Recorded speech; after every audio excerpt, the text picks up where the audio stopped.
mi o ìyàwó ọ̀lẹ̀lẹ̀ má gbà mí o ìyàwó àsìkò òní eré ọ̀la ìjà òní eré ọ̀la ìjà kí ló ṣe mí ṣèwọ́ ṣèjà náà ìyàwó kí ló ṣe mí ṣèwọ́ ṣèjà náà ìyàwó.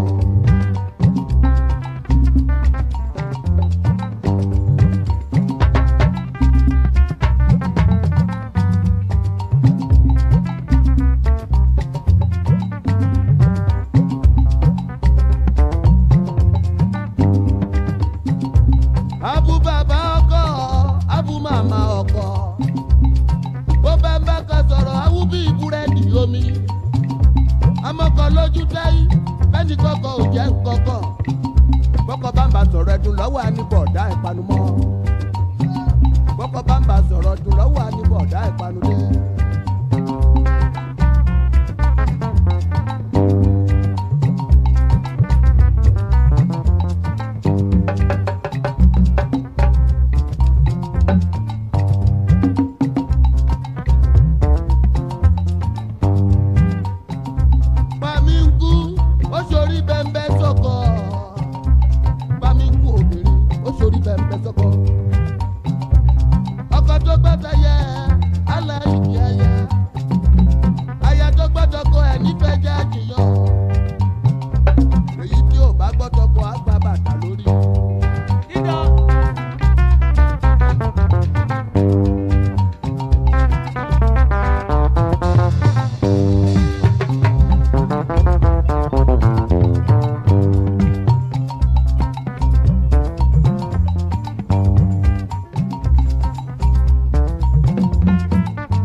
And it is right there. So that was the Majestic Orlando Award. So that's the Majestic Orlando Award. A man of some majesty, maybe not of equal measure, you determine your friendly neighborhood or your laughing man, one man went to Mo. So that was Orlando Award. Now this is me, one man went to Mo. The campaign to free Ejele still carries on. So there it is right there. The hashtag continues. I wonder, maybe I should be requesting that you people report back that you've actually used this hashtag. Any and everywhere you go on social media, please use this hashtag free Ejele speaks. Then come report back to me that you went to XYZ space and you hashtagged it. So so there it is. So Ejele speaks, and now I must speak as well. So Ejele speaks, now I must speak as well. So good day to you. Good to be in your company. And how are you? We go again as we always go.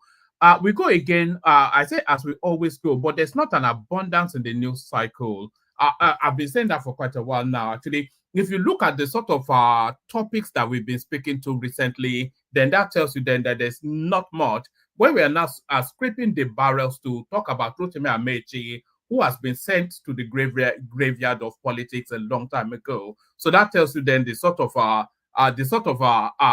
churns that is being churned out within the Nigerian political space. So it's a period of hibernation in politics.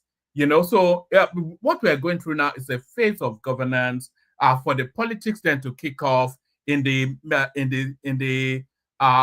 midway to last quarter of this year now. So the quality, not the quality, because there's never any quality in Nigerian politics, but the politics will kick off in the second to third quarter of this year. So the second quarter will be January, February, March, April, May, June. So the third quarter will start from July. So round about July, then the heavy heat of politics will start to, it will just start to gush out, because then formations will be formed, calibrations will calibrate, recalibrations will recalibrate, realignment. So the politics actually kicks off really round about July this year.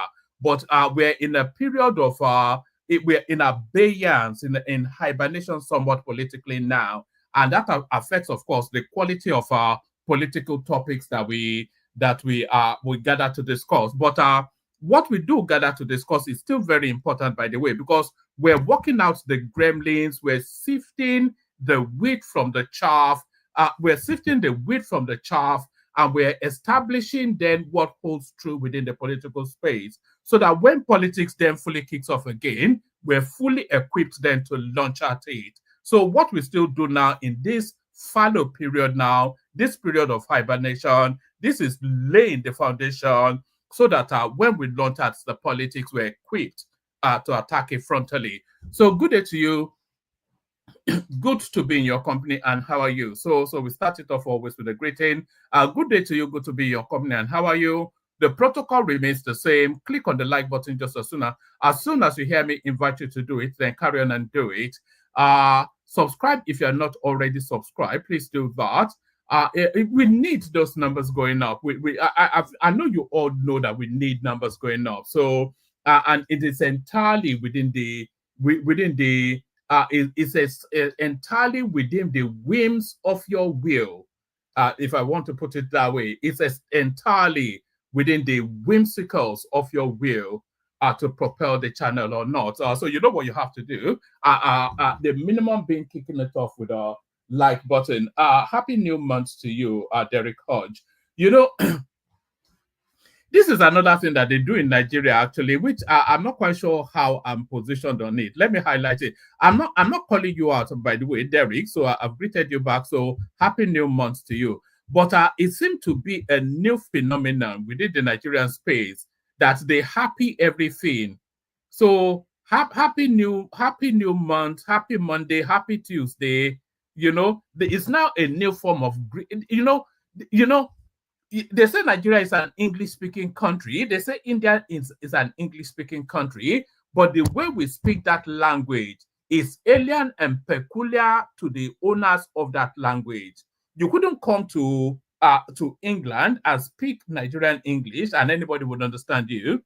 and you think you are grammatically right, you think you are affecting La Poche or whatever, but you couldn't come to England or go to America and speak English in a Nigerian manner and anybody would understand you, even though your grammar, your syntax, or everything is right. And it goes to this Happy New Month thing that we do. You know, other thing that they do in politics, all protocols observed that they do at our political gatherings. To the honorable minister, to the governor, ladies and gentlemen, distinguished all protocols observed. They don't say that anywhere else in the world, only in Nigeria. So that is a uniquely peculiarly Nigerian use of language right there. Similarly, this is our Happy New Month. Well, Happy New Month to you, Derek. I wasn't calling you out, by the way. I'm just exemplifying that to make that point. But pardon me. But no, yes, good day to you. Good to be your company. And how are you? And let me also acknowledge your super chat, by the way. So Ayo always encourages this platform with a super chat. And if Ayo is not encouraging this super chat with this platform with a super chat, I think that the sessions will be a lot grumpier than they usually are. So join Ayo in that encouragement. People should be super chatting to the streams. I don't know quite why they don't. The comment section should be lighting up in a multiplicity. You know, sometimes I wonder when Ayo gets his bank statement and he looks at, say, why am I giving all my money to this funny sounding man that talks silly all the time? But but no, yes, let's launch it to it. Yeah, good day to you. Good to be your company. And how are you? The protocol. Click on the like button just as you would, please. Do that immediately and right now, if you would. Click on the like button. Do that. Click on the subscription button as well. Please do that. Come and join me on the screen at your discretion. The hyperlink that says StreamYard. Share the links as widely as you can and super chat towards the stream. So all those things. So those are the calls to action of the platform. We call those actions every single stream. So that's the hyperlink to the studio right there. If you want to hop on, we encourage new voices to hop on. We seem to be chasing people into the studio now. We used to chase people out of the studio once upon a time. So let's just, like I said, there's not an abundance in the news, but there's this particular outing by Akin Oshitokun that I will play us. It's about 20 minutes long.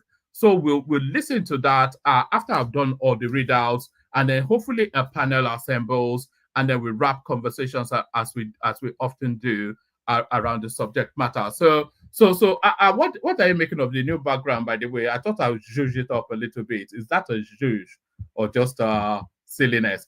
All right, let's just get into it. A lot of this, I'll just give you the headlines. Some of it, I'll give you the readout. So I want to create space for that video that I want us to react to, the Akin Oshitokun one. So a lot of the readouts, I'll just give you headlines. Dangote refinery reduces petrol ex-depot price to 890. So I don't quite hear the naysayers coming to scream and shout about this one. You know, and also the naira continues to strengthen against the dollar, by the way, especially against the pound. You know, how much is it trading for? You know, it's falling now to under £2,000. How much? You know, I do a bit of currency trading as well as part of the very things I do. Some of you may wonder, how does this guy bread and butter himself? Yeah, it was actually trading for 1,930 today, and it held steady at over 2,000 to the pound for endless months. But what we're actually seeing with the naira now is that it's showing resistance at a particular threshold. So I think we have reached the threshold of the naira just running away. So I think we've reached the threshold of that because it's been showing resistance at round about 1,700 to the dollar, round about 2,100 thereabout to the pound, and it's been showing that resistance for a good 4-6 months. And now it's starting now to strengthen up and then pull its value back. So I think I don't think we'll get I don't think we'll ever. We might well in cameo instances, but I don't think we'll be seeing the naira hit 2,000 to the dollar. I don't think that's going to happen. It may do it just as a spike, but I think we're seeing the resistance now, and we're seeing the strengthening of the naira. So, so all of that. So, so all of that. Let's get into the news. So I only really said that to say that the naira is it's maintaining its threshold against the international currencies, and the prices of goods and services are coming down in Nigeria. So that is to tell you then that there is now more disposable income in the pockets of the average Nigerian. So what they could previously afford at a certain quantity, that quantity heightens a bit more. So it's just that it's simple economics, isn't it? Dangote refinery reduces petrol ex-depot price to 890 naira. So there is. I'll give you a couple of paragraphs from this. Dangote Petroleum Refinery has reduced the ex-depot price of premium motor spirit PMS, commonly known as petrol, from 950 naira to 890 naira effective on Saturday. So when they're telling you ex-depot, that is to tell you then that that's the pump price, because they factored in, of course, the profits of the marketers, etc., and the logistics to then land at a pump price, pump yes, pump price. Let's put that. They've then landed at a pump price, but the chasm there, that's a significant drop, by the way. That's around about 60 naira of the price of petrol right there, from 950 to 890, because of course the oil marketers are already threatening to crash the price, and we're now in a price war that favors the Nigerian person.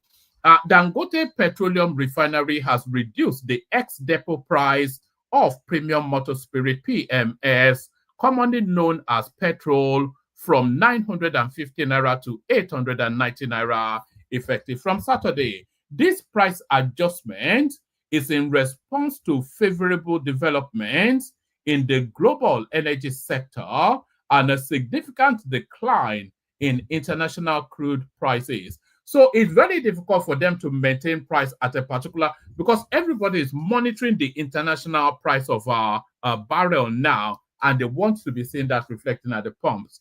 A statement from Dangote Petroleum Refinery issued by the group Chief Branding and Communications Officer Anthony Chiagina explained that this latest move follows a similar decision made on the 19th of January, when a modest price increase was implemented due to rising crude oil cost. However, with recent global trends indicating a decline, Dangote Refinery has once again adjusted its pricing structure, providing relief to Nigerians. The statement also noted that the price reduction would significantly lower the cost of petrol across the country, generating a positive ripple effect throughout the broader economy. Of course, the price of petrol determines really the price of a good significant of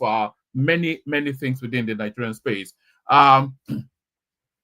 Dangote Petroleum Refinery firmly believes that this reduction from 950 to 890 will result in a meaningful decrease in the cost of petrol nationwide, thereby driving down the prices of goods and services, as well as the overall cost of living, with a positive ripple effect on various sectors of the economy. So that's Dangote right there. I was going to say Dangote doing the right thing, but is he really doing the right thing? I'll give you this as a headline.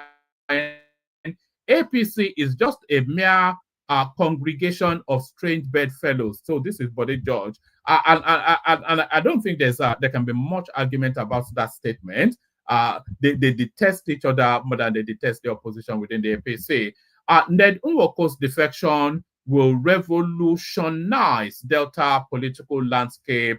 This is coming from a cleric. So that looks like a sponsored headline, initiated by Ned himself. We go on from that to this.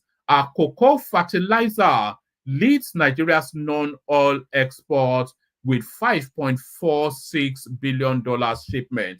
So I'm always excited by this sort of news, because what I'm really interested to know what the non-oil sector is contributing to the Nigerian GDP in terms of foreign exchange earnings. So that is the real, because we need to broad base the economy. We're a mono economy at the we're a single portal economy at the moment, entirely dependent on our crude oil for our foreign exchange. So we need that diversification, and they've been promising us that agriculture was one of the main portals.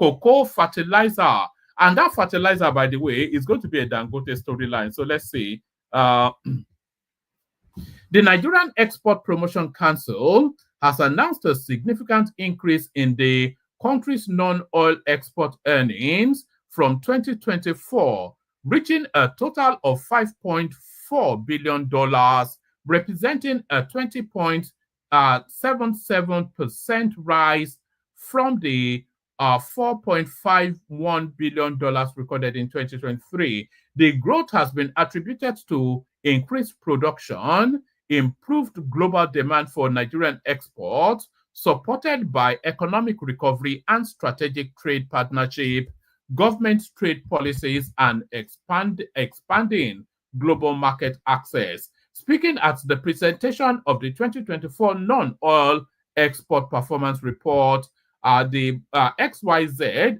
executive director highlighted that cocoa beans and urea/fertilizer emerged as the top contributors to the sector's revenue. So I'm wanting to say, who is exporting fertilizer? It has to be Dangote.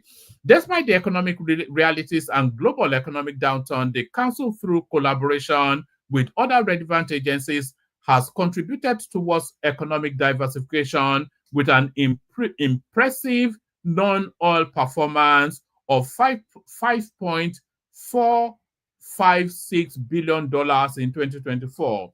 It is worth noting that this reflects a significant increase of 20.77% compared to the recorded figures of the previous year. Cocoa beans, so where's the fertilizer? Cocoa beans accounted for 30.55% of total non-oil exports, whilst urea/fertilizer contributed to 15.75%, underscoring the pivotal role of agriculture and industry exports in Nigeria's economic diversification efforts. Is this a Dangote storyline or not? She further attributed the growth to enhanced production in key sectors such as agriculture, solid minerals, and manufacturing, alongside trade policy reforms under the Tinubu's Renewed Hope agenda. On key drivers of growth, NEPC identified several factors that fueled the sector's performance, including increased production of agricultural and industrial commodities, such as cocoa, urea, and sesame seeds. So there it is right there. So that's quite a significant amount, actually, $5.4 billion. So, well, that has to be a good thing, I'm sure. On from that to this, ex-minister, ignorance behind opposition to Sharia panels in the Southwest. It's never going to happen. So just give it. We are at the base of the belief system of the Southwest of Nigeria. Is a traditional belief. We are more still traditionalists than anything else, because under the casket, is it cassock or what is it that the Christians wear? Under the cassocks of the Christian space is some Babalawo something. We are Babalawo people. So forget Sharia. We are traditionalists in Yoruba land. Ignorance behind opposition to Sharia panels in the Southwest. This is coming from some half-wit. Former Minister of Communications, Adebayo Shitu, has contributed to the raging debate over, I actually have something on that Sharia space. I think that's a more interesting read than this, actually. Let me give you that. So that's what he is saying. He's calling us ignorant for not wanting to follow the Sharia ways. Yes, I think I have something that might be a bit more interesting than that on Sharia. All right. Let me just give you. Let me give you about four paragraphs from this minister, and then I'll go on to that bit I wanted to read you. Ex-minister, ignorance behind opposition to Sharia panels in the Southwest. Former Minister of Communications Adebayo Shitu has contributed to the raging debate over Sharia panel in the Southwest, describing opposition to it as a demonstration of ignorance. Correspondents report that there has been controversy over the planned establishment of Sharia panel in Oyo and other states in the Southwest. In Ekiti, where the panel was established, the Ewi of Ado Ekiti, Oba Rufus Adeyemo, summoned the chief imam, etc. We followed that story already. But Muslim lead, I've skipped a few paragraphs to come to this. But Muslim leaders have also argued that the panels being proposed were mere arbitration panels which would deal with civil matters like marriage, divorce, inheritance amongst Muslims. Speaking on the debate, Shitu, in an interview on television, stated that it was ignorance that is breeding the opposition to the panel's establishment. It says the panel have been in existence in some states for over decades, adjudicating on civil matters amongst Muslims. He said, in Yoruba land, whether governors or so-called Yoruba activists, their problem is ignorance of the Constitution of Nigeria. Sharia is about fundamental human rights in relation to religion. The Constitution guarantees freedom of thought, conscience, and religion.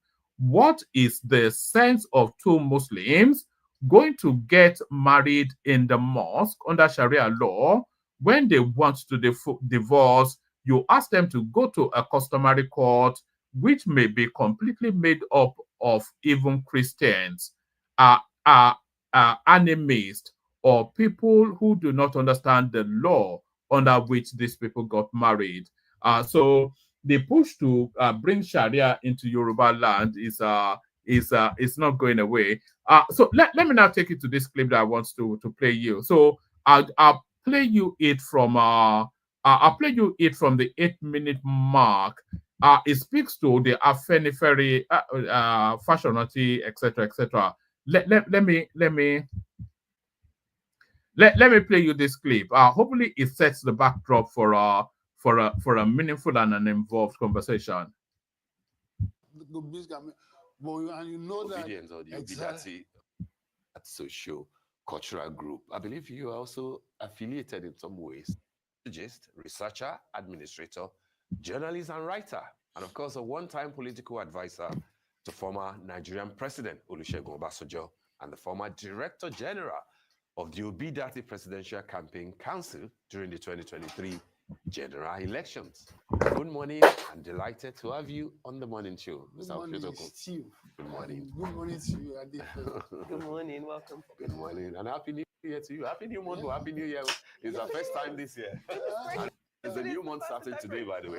Something new is going to happen in our life. Absolutely, something new. All right, so let's talk about something new, and of course, it has to do with Ekiti's son, like a good self, Dele Farotimi.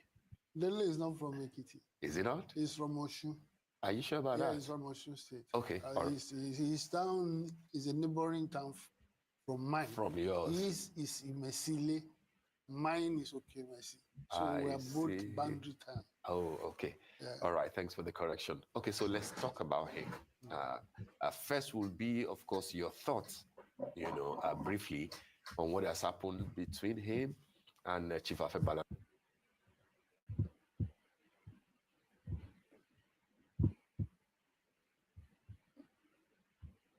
And I mean, a lot of people will say, thank God that it's all over. But of course, more importantly, will be not his legal tussles now, but his foray into, shall we say, a bit of politics of Afenifere, given that he's now been appointed as the organizing secretary of that social-cultural group. I believe you are also affiliated in some ways to Afenifere. I'm a member of the National Caucus. Yes, Absolutely. Caucus, yes. You know, of course, that Otuba Koliomololu is also saying that what has happened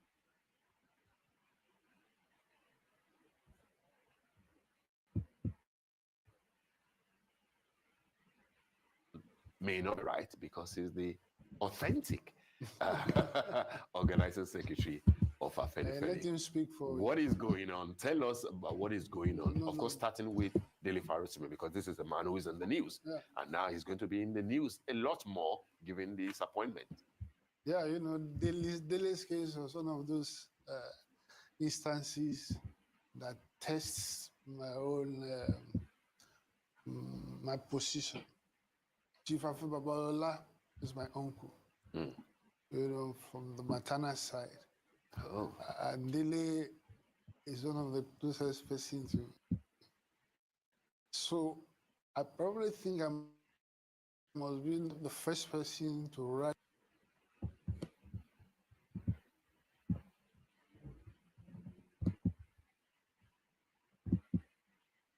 about it.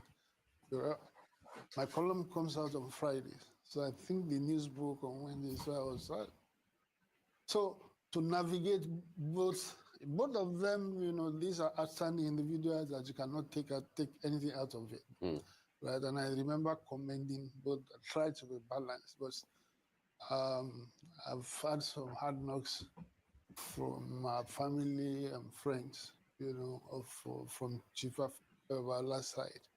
No, but as I said, side? for being too balanced. Yeah. All right. I'm not quite sure how much of this we'll get. It's lagging quite heavily. So this case is something that the country, and the society, the Yorubas should be happy about. Now, should be happy that we have somebody like that at this period, right? It has become a kind of the social conscience of the country. He's fearless. He's more or less, even the way you can refer him now to him as a foremost human rights activist. I'm not saying that to put, but off the cuff. I don't think that some other people will say the most vocal. Yeah. How can you be an activist without being vocal? And then being vocal, what is he saying? If you are vocal and you are talking sense, you are talking for the people, then you should even speak more. So that's him. I've actually been persuading him to play a more prominent role in Afenifere, but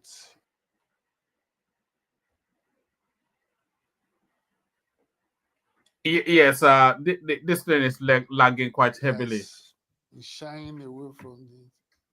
So when he eventually agreed to do so, I said, and one of the reasons, the main reason I was asking him to do so was the need to recruit the younger generation into Afenifere. Afenifere, the way it has been, it's too much. Before him, I think I'll probably be youngest.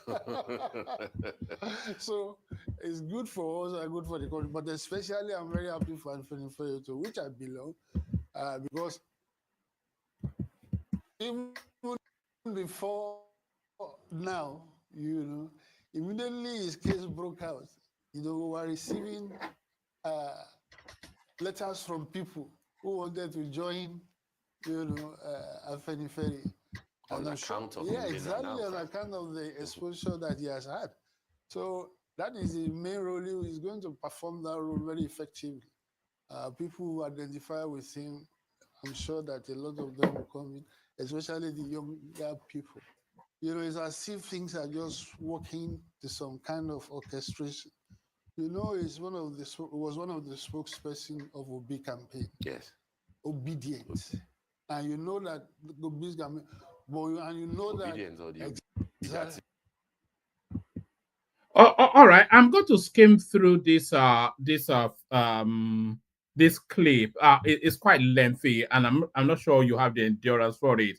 And I'll skim through it and just give you the last I'll give you the last. It was actually really what he was saying about the Afenifere space. That's what I wanted to highlight because it chimes with conversations that we've been having on this platform over the last year or two. The role that a political party will. So at that period, at periods like that, right, it cannot call itself a party or anything. But also realistically, right, Nigeria's politics is predicated on ethno-regional cleavages. That is the truth. So the dominant party in each of the region will actually look as if this is a Yoruba party. The same way you have Northern People's Congress as a Northern Party, or NCNC as a. So there is also that confusion that parties in Nigeria, tended to almost coincide with those cleavages. So it's one of the reasons why Afenifere tended to be seen. Give you the précis of it. What he was talking about essentially. First, he spoke about the fashion ROTIMI's situation. He spoke about that, but what he really spoke about was the purpose of Afenifere, because of course, ROTIMI has now been instituted into a role within the Afenifere space. And the presenter then was saying to him that is Afenifere turning into an arm of the obedient, because of course, this guy, Akin Oshitokun, he was a spokesperson for Peter Obi during the last elections. ROTIMI, of course, died in the wool, marinated, satiated, obedient. So there is that. And at the head of the Afenifere itself, Pa Adebanjo, also he of the leaning that power should go to the east. So the presenter was saying to Akin Oshitokun that is Afenifere turning into a wing of the obedient. And Oshitokun then was explaining then that Afenifere is not actually, and we've had this conversation endlessly on this platform. It was explained to him then that Afenifere is not a social political organization. It's not a social cultural organization, but a social political organization. Afenifere was birthed and created by Awolowo. And there was another organization also birthed and created by Awolowo, which is Egbe Omo Odua. So Egbe Omo Odua, that's the Yoruba social cultural organization. So Afenifere is an offshoot of Egbe Omo Odua, and Afenifere is a social political organization as opposed to a social cultural organization, and it weighs its leaning with whatever the political tempo is of that day. So that is his understanding. And then he also spoke to the split within that organization, because we now have a two-tier sort of system. We have the historic traditional Afenifere, which is oversighted by Fashionoti, and then we have this new inflection Afenifere, which leans to the east, and that is oversighted by Pa Adebanjo. So that's the broad strokes of what he had to say. So just so that just not to take you through the full 30 minutes of it, but let's go back to Islam and Sharia in Yoruba land, and let's go to this tweet right here. So this tweet here seeks to document the Islamic journey within the Nigerian paradigm, and it explains to us then that the Islam in Nigeria is essentially a surreptitious tool of Fulani colonization. So this is what this piece seeks to explain to us. So it says Jama Nasril Islam, which is JNI. So that's the overarching body of Nigerian Muslims. Jama Asril Islam. So JNI. So Jama Asril Islam was formed in 1961 by the Sultanate of Sokoto to protect the interest of Islam and Muslims in Nigeria, yet only invited Southern Muslims as observers. So you cannot hold executive positions because you are just savages, according to the mullah, to the Fulanis. So yes, Jamal Asril Islam was formed in 1961 by the Sultanate of Sokoto to protect the interest of Islam and Muslims in Nigeria, yet only invited Southern Muslims as observers. And also, despite the first discussions around a council being started by a Yoruba Muslim, so the idea of even having an Islamic council in Nigeria, the idea was actually birthed by a Yoruba man. They say in the north, although that's now been dispelled by having an Igbo man as one of the chief imams in the National Mosque in Abuja, but they say historically in the north, they would never let a southerner lead them in prayer. So let me take that from the top again, and then I'll speak through it. Jama, and by the way, there's no one in the studio. Let me send the link again. This now seems to be the growing culture now that we have to coerce people into. Let's take it from the top again. Jama Asril Islam was formed in 1961 by the Sultanate of Sokoto to protect the interest of Islam and Muslims in Nigeria. Yet only invited Southern Muslims as observers. And also, despite the first discussions around a council being started, let's take that from the top again. Sorry, one last time.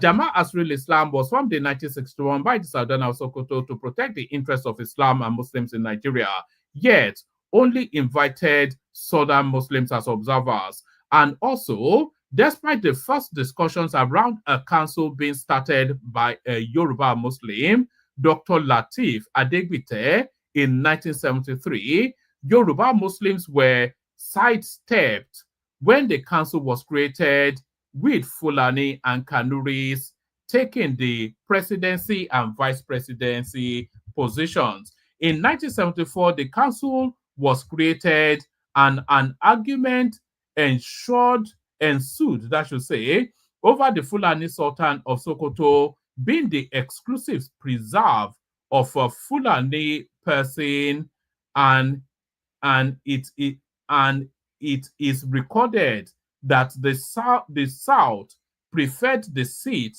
to be through elections, which most still believe will be the case now. So I'm not, whoever wrote that wrote it badly. So essentially what they are saying to us here is that the overarching organization that oversights Islam in Nigeria, that's headed by the Sultan of Sokoto.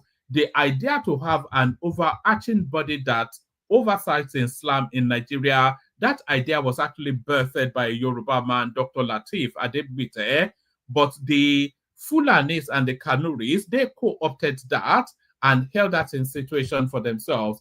In 1974, the council was created and an argument ensued over the Fulani Sultan of Sokoto being the exclusive, over the leadership, I should say, of the organization, being the exclusive preserve of a Fulani man, and it is recorded that the South preferred the seat to be through elections. Aminu Kano of the past raised concerns about this problem, and that should be Aminu Kano, but they brought Aminu. And even Yoruba Muslims like Abdulaziz Shitu have also raised concerns about this in his paper, and then he gives us the title. So essentially, that's just the history of Islam in Nigeria. So it's the Fulanis just these people have been chancers all their lives, haven't they? And they have no industry other than just chancing. It's just pillaging. It's just savaging and pillaging. That's their industry. So now this is not the last piece. Ohanaeze Indigo condemns Amaechi's reckless remarks against Tinubu. So we'll have this quickly.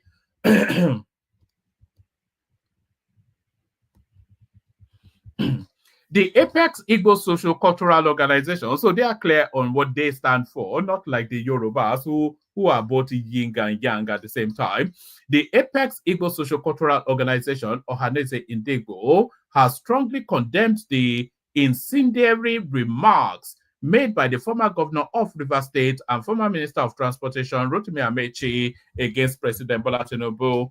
Amaechi's comments, which included calls for brutal force to snatch power from Tinubu in 2027, were deemed alarming and divisive by Ohanaeze Indigo. So it gets to something when Ohanaeze Indigo now stands as the voice of reason in Nigeria. That's where we are now. Ohanaeze Indigo is now the voice of reason. Amaechi's comments, which included calls for brutal force to snatch power from Tinubu in 2027, were deemed alarming and divisive by Ohanaeze Indigo. In a statement issued by the Deputy President General, Mazi Okechukwu Izegozoro, in Kaduna on Saturday, Ohanaeze Indigo denounced Amaechi's rhetoric as a threat to democracy, peace, and civility. Izegozoro also distanced Ohanaeze Indigo from Amaechi's statement, emphasizing that the Igbo people would never endorse any political conspiracy aimed at undermining the legitimacy of an elected president. He said, Amaechi's outrageous calls for Nigerians to resort to brutal force in an attempt to snatch power from President Bola Ahmed Tinubu by 2027 starkly contravenes the principles of civility, democracy, and peace that we hold dear. Amaechi's equally disconcerting assertion that politicians must be willing to steal, maim, and kill to retain power not only diminishes the dignity of our political discourse, but also poses a dire threat to the very fabric of our society.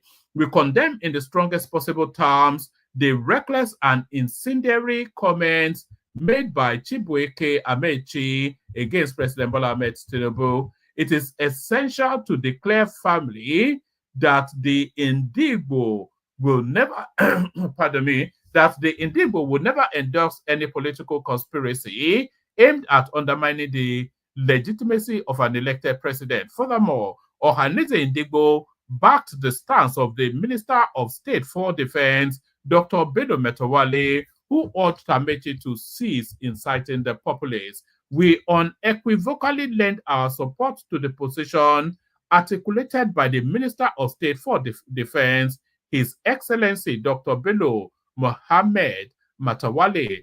We echo his urgent call for Mr. Amaechi to retract his divisive statements and cease from further inciting the populace, lest he faces the inevitable repercussions of his actions. Isegozoro said. It's quite. I think they are playing some sort of a multi-dimensional chess. I think they are trying to lean softer towards Tinubu to get Nnamdi Kanu out of incarceration. I think this is a free Nnamdi Kanu piece, if you ask me. Ohanaeze Indigo reiterated its unwavering allegiance to President Tinubu and commitment to fostering peace, stability, and fruitful governance in Nigeria. Our resolve is steadfast as we remain committed to fostering peace, stability, and fruitful governance in Nigeria. Let it be said that the aspirations of the Igbo people aligned with a future predicated upon legitimate leadership, respect for democratic processes, and a shared vision for a prosperous Nigeria. The statement concluded. So that's Ohanaeze. Of all of the things you'd expect, you'd never expect Ohanaeze Ndigbo to leap to the defense of Tinubu. So that's Ohanaeze Ndigbo leaping to the defense of Tinubu right there. Let me play you the clips that I do have. Hold on. Guy, what are you doing here? Are you here to destroy this session like you did yesterday? Pants out. All right. One man. Are you here to destroy this session like you did yesterday? It was not destroyed. Yesterday was a good session. You destroyed. I left the full panel. By the time I was coming to watch the after hours, you had chased them all the way with abuse. They were yinging me, yinging the Southeasterners, and you said on this platform, it's a yin and yang, right? So I'm obeying the rules of the platform. But on the important topic that you just raised on this Ohanaeze Ndigbo, I believe that this is progress. As you know, hold on. Let me finish my opening something. I know, but could I just finish this 1 minute on this point right here? Because I believe it's important that if we have a growing, developing relationship, it's good to acknowledge that Afenifere endorsed P2B, if you recall, in 2023. So it's a good thing that Ohanaeze Ndigbo do reciprocate. But I also believe there may be ulterior motives, including the Nnamdi Kanu low-hanging fruit that you plucked there. So I think that this development is a good, positive thing. They're supposed to stand for anything against conspiracy, stratagem, machinations, cabal, a subterfuge by Amaechi. So it's a good thing. You look at it as a negative thing. I don't think so. Go ahead. All right. All right. So let me play you the clips that we do have, and then we see what happens after that. I've not really titled any of the clips, but we just play them. But this one is there's this what was it that Hillary Clinton said in her jousting with Donald Trump in his first in 2015 thereabouts? She called his followership the deplorables. So that phraseology applies in this instance. It's like a configuration or how's that word said? It's an amalgama of the damned. This is what we're seeing now. It's like an amalgamation of the damned. So Operation Rescue Nigeria from corruption, brutality, and bad governance is being championed by elements like Atiku Abubakar, El-Rufai, who slaughtered his way through 8 years in Kaduna State and stole everything, and ROTIMI Amaechi, a verilous criminal. So these are the people on the rescue mission to rescue Nigeria. So these are the people that are telling you, no, get away from Tinubu and come to us for a better life. What better life can somebody like Atiku possibly offer you? But there it is. But just to tell you, even Obasanjo, who was the boss of all of these elements, if you go read his book, he says, if you see El-Rufai coming at a distance, start throwing stones. A treacherous, disloyal, very criminal, narcissistic sort of element. That is what his boss also described. Very two-toned, not at all anything loyal other than to the man in the mirror. So here is El-Rufai speaking a different language from the one he's speaking now. So I am relieved and I'm very happy that in spite of all the obstacles placed in our path, in spite of internal sabotage by people that are supposed to wish us well, God has decided that it is He who gives power to whom He wants when He wants. This is both in the Quran, in the Bible, but some people who claim to be believers did not believe it. They put obstacles in our path, they created problems for our party, they did everything to make sure we lose. But Nigerians are wiser, and now the challenge is before Tinubu to be the president of all Nigerians. to bring the children of anger, the children of ethnicity and religion to the table and unite Nigeria for progress, peace, and prosperity. And we are confident he has the capability to do so. So we wish him well, we'll pray for him, but I ask all Nigerians to pray for him. And we thank God for this day that has decisively put capacity, capability, and competence at the top of Nigeria's political hierarchy. We are very grateful to Almighty God for showing us this day. Indeed, Your Excellency, I'd like you to speak to the integrity of this process. We saw how it turned out in your state, in Kaduna State, where the opposition won some seats and even taken the lead. Yes, I'm as old as Nigeria, and I participated in all elections since 1978. And in my view, this is the fact that Asiwaju Bola Ahmed Tinubu lost his state, and I lost my state. President Buhari lost his state to the opposition, shows that this election was credible, because if there is anywhere we can manipulate or rig the election, it is in the states. So, those that are shouting that the election is rigged are only shouting the election was rigged in places where they won. But in places where we lost and where we used to be very strong and we lost, we did.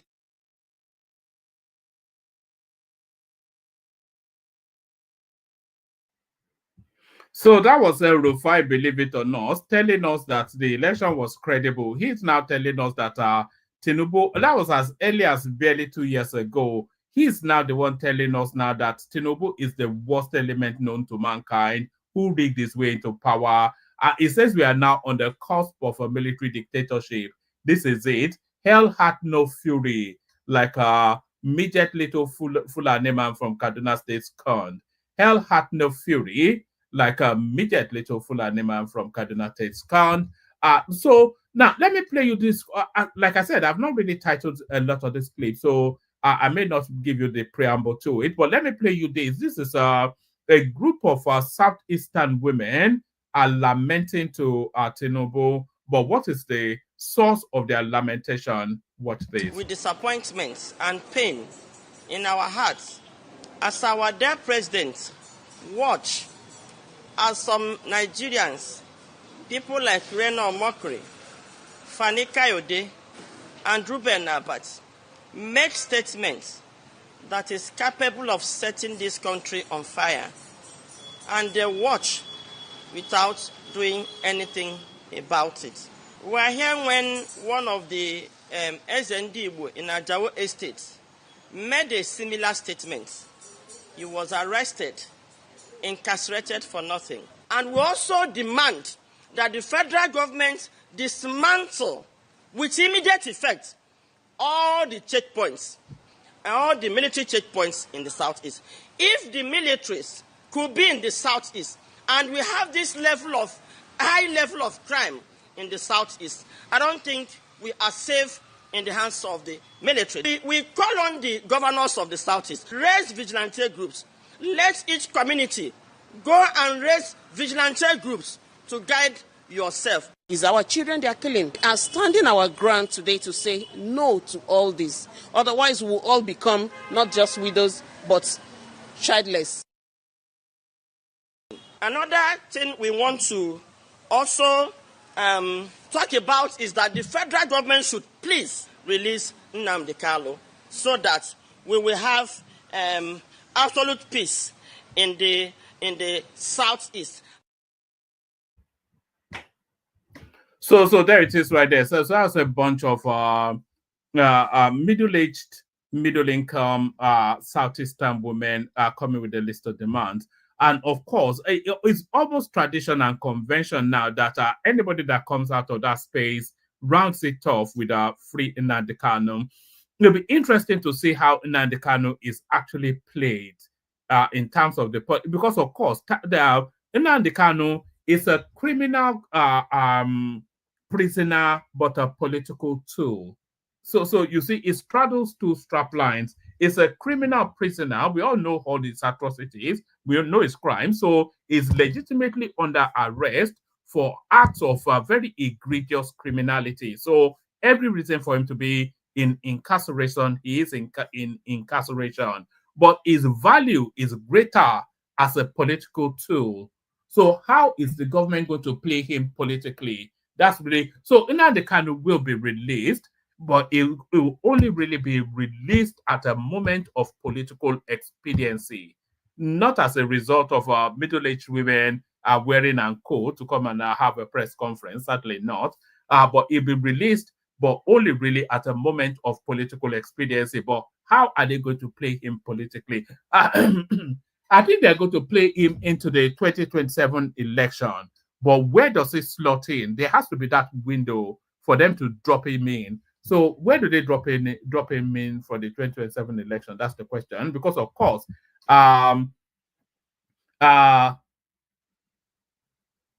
yes, because of course, if they drop Nnamdi Kanu into the landscape, it would immediately it'll have not even a ripple effect. It'll have like a seismic wave within the southeastern dynamics, and then it will reignite, of course, that ethnic nation agitation that he propels, and that, of course, will, it will put a Peter Obi in a bit of a pickle, because he has not been an Obi fan from remember when he used to talk about Obi and his Fulani boyfriends and all that on Radio Biafra.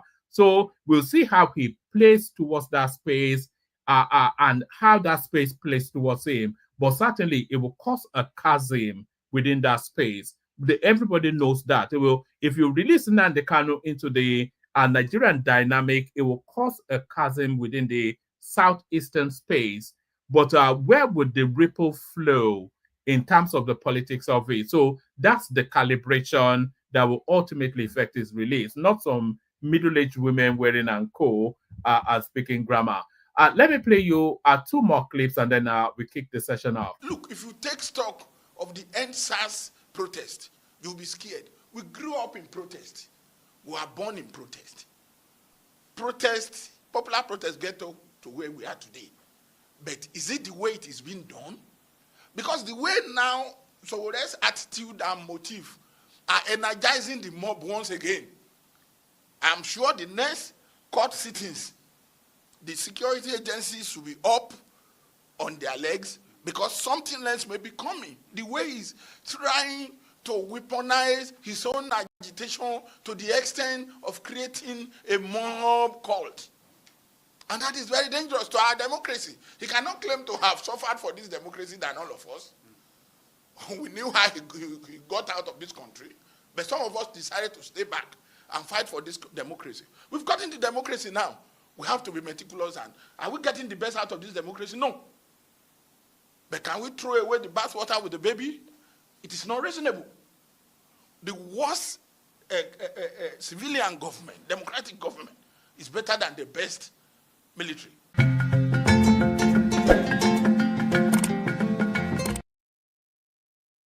So there it is right there. It's very easy to spot the sort of politics that Shore is playing. It's like a mob action. It's like an intimidation sort of. And we saw it in that little cameo he had with those policemen. It's like some sort of intimidation sort of politics, like a mob action. If I don't get my way, I'll roll my followers onto the streets and they'll burn down public infrastructures. That's essentially, it's like a gangster sort of gangsterism sort of politics. Let me play you one last clip. I'll send the link again. If you want the conversation, you have to come on, like I always say. So there's the link. Anybody that wants the conversation, hop on. Let me play you one more clip, and then we'll play the Kegite music, see what happens next. Of Osu in Imo State say after losing more than 5,000 people, they can no longer... Oh, right. Yes, I remember what this is about. This clip now is coming out of the Southeast, but it's not actually a Southeastern story. It's a Nigerian story. You know, they are actually calling it mining now. And what they seem to be doing is they are harvesting. I'll play you the clip, actually. It's quite alarming what's going on in Nigeria now. Nobody is safe anymore. Not that you were ever safe. Oh. Of Osu in Imo State say after losing more than 5,000 people, they can no longer keep quiet and allow impunity reign in their land. Senior correspondent Ibekano has details. Osu initiative. It can best be described as save our soul by the Osu people. They say the town, though small, has turned to burial ground by those they claim to be members of the proscribed IPOB and Eastern Security Network.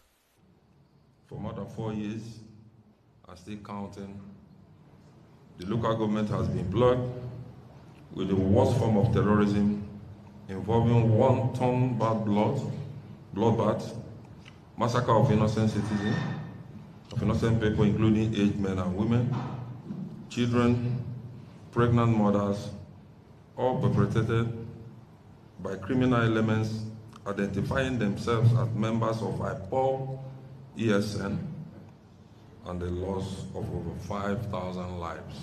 The IEDs that are buried in locations need experts, bomb experts, to come and help us with, deactivating them.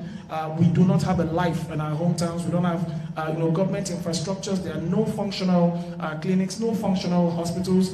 There are no transformers. There's nothing. At some point, some of them were overtaken by emotions. Following the gory pictures displayed on the screen, they revealed there's hardly a household who hasn't lost a family member to this outlawed group. One of the, when the army got to the Mother Valley, they discovered something. They discovered a hand note where people they were teaching themselves where the heart, the kidney, they were teaching the heart nurses how to, extract human organs from human body.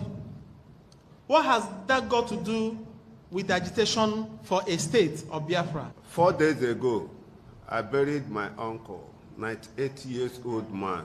They beheaded him, and up to now, we buried only his body, no head. They called on security agencies and the Imo State government not to ignore their plea for intervention into the invasion of their land by those they are alleged to be members of IPOB and ESN. Ivy Kanu, TVC News, Lagos. Let's talk politics. Governors of the People's Democratic Party are taking steps. All right. So that's a narrative that is fast evolving within Nigerian space. Is this thing of harvesting? The over 5,000 people were harvested. Their heads taken off, their limbs taken off to be handed over to Babalawo for money rituals. So there it is right there. Let me play you the Kegite music and then we'll see what happens next. Water, only water, only water, where they see ma. Water, only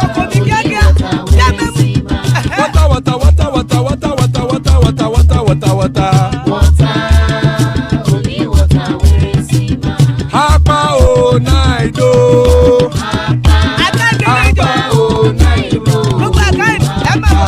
Hapa you don't come o.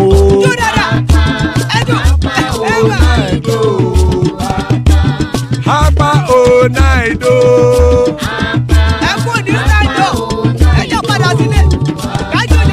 Oro keke elemu ye o. Ide shodi ya kekere elemu re o. Obi master kekere elemu re o. Chifu Latif kekere elemu re o. Eruku lele elemude. Eruku lele egbe elemudodo jare o. Eruku lele Ghana ti de egbe body o. Ọmọ ẹlẹ́yẹ ẹyẹ o ó dilé o. Olúyẹ̀lá ẹyẹ o ó dilé o. Petrosodana ẹyẹ o ó dilé o. Petrosodunke ẹyẹ rẹ̀ ó dilé o. Ẹlẹ́kọ̀ ọ̀run mú ìní o.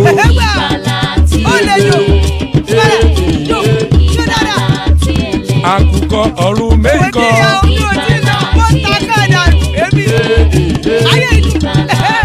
Ikú kò ní ríwà gbéṣe o.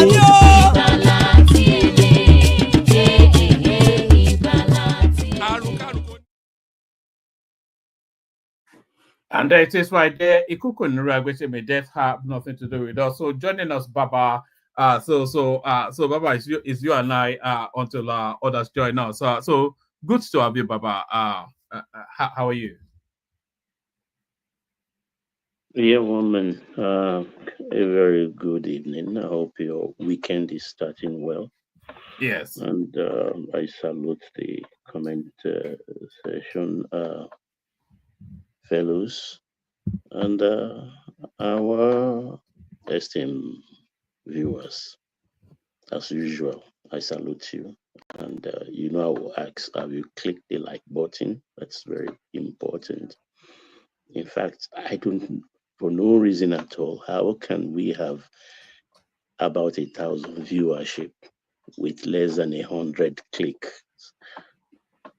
You know, Baba, we average 15 to let's say we average about 1,500. Sometimes we get to 2,000. Sometimes we 1,113. But we average like about 1,500 every single session, every single one, which is, you say, is not really, it's okay, but not. But you look at the likes and it's like 30, 40. It's just, it's unacceptable. I can't.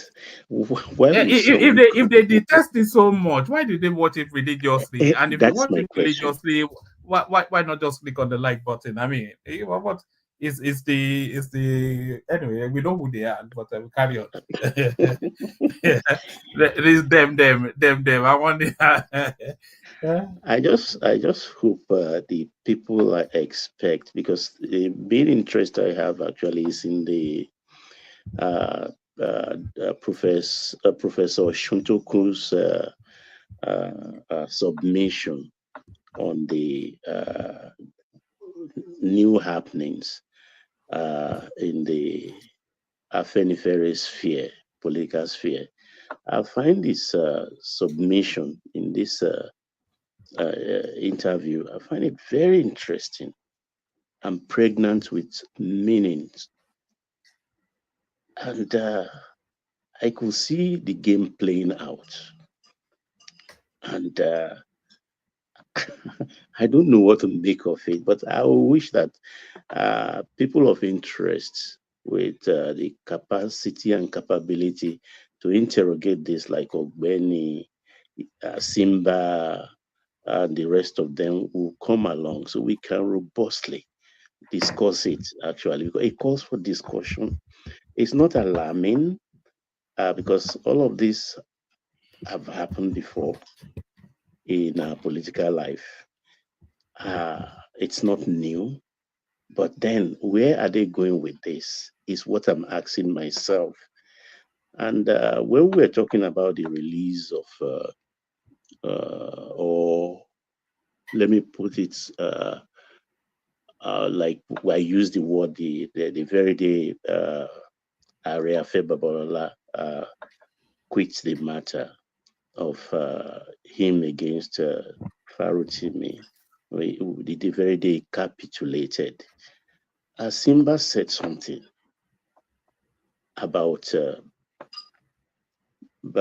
President OBJ, that he could see his hands in that activity. I think a lot of us disagreed with him that day. They were very angry, rightfully so. Thomas, BT, everybody that was there that day who really wanted that court thing to go ahead.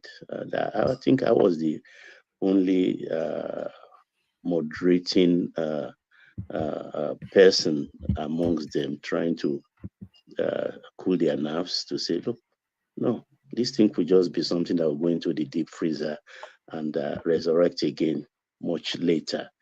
But they were their vehemence was like overwhelming. I couldn't believe their anger that day. So I wish most of them come, let's see, because who is Oshuntoku? Oshuntoku is too big to call a protege of President Obasanjo. So I would say he's an ally of President Obasanjo. And he does his bidding. That's the bidding of President OBJ. Why did I say he does his bidding? He was in 2023. He was to contest, I think, under SDP, if my memory serves, as a senator, but he had to kind of discard that under the direction of OBJ, and then they drafted him to be director of campaign for the Obidati presidential foray of that campaign era of that time. And of course, he did well for that party, that's the Labour Party, then as the head. Now he told us in this clip that it's almost like a king of ROTIMI. Imesile Ukimesi. I mean, I don't think there will be boundary between those two villages now that has come to be towns of their own, to be seamless. So they are like kin. And of course, it's also related to Are Afe Babalola. OBJ has been also an ally of Are Babalola, and they've been doing their thing right from his presidency of some 25 years, 24 years ago. Now, what I see is saying he went into history. Fine. But I first heard Pade Sonya use that word during 2023 election. Said Afenifere is not a socio-cultural organization. In fact, the old man called it a political we had quite party. an involved. I'm not quite sure if you were on that session then. That was Ajanle Koko then. We had quite an involved conversation around that. I remember. Yes, I was there. It nearly came to blows actually, but yeah, because he called it a political party. But listen now, because as much as I know history, I also learn. I learn. The day you stop learning, the day you die. It's as simple as that. Because Oshuntoku went into history. How Egbeobo Omoduduwa morphed and formed Afenifere. And is quoted, which I have not searched, like I'm wont to do every time. I will check that tomorrow. He said there was a presidential address in 1963 by Chief Awolowo, in which he confirmed that Afenifere is a political wing of the Egbe Omoduduwa. And of course, Afenifere's action group was action group then. An action group was Afenifere. I will check that tomorrow. I will research it to find out. Then I will believe it, because he quoted a reference. So if that is true, I'm holding on to it as a truth this moment. That means Adesoya was right to say Afenifere is a political party. Adebanjo. Adebanjo, sorry, it's a political party. If that holds true, what is the game? I'm being very analytical now. What is the game, I ask myself? But even if it's it didn't call it a political party, it called it a political organization. But even if it's a political organization, what is its remit? Yeah, a political party as enunciated by Adebanjo then, that particular session we had that day, where The old man said it, proclaimed it. So we are going to use that. So I asked myself, what is the game? Now I look at all the players, and I came to the conclusion that they've seen a veritable political tool in ROTIMI, and they want to use him. They want to use him. Then, Baba, let's start it from here. What is the purpose of Afenifere, either political, social political, or social cultural? What is his purpose? Because if his purpose is to champion the Yoruba interest, then Dele Farotimi might not be that person. You know, so I mean, because we know where his politics leans. Yeah, that is the point I'm saying here, that you have to calm your nerves.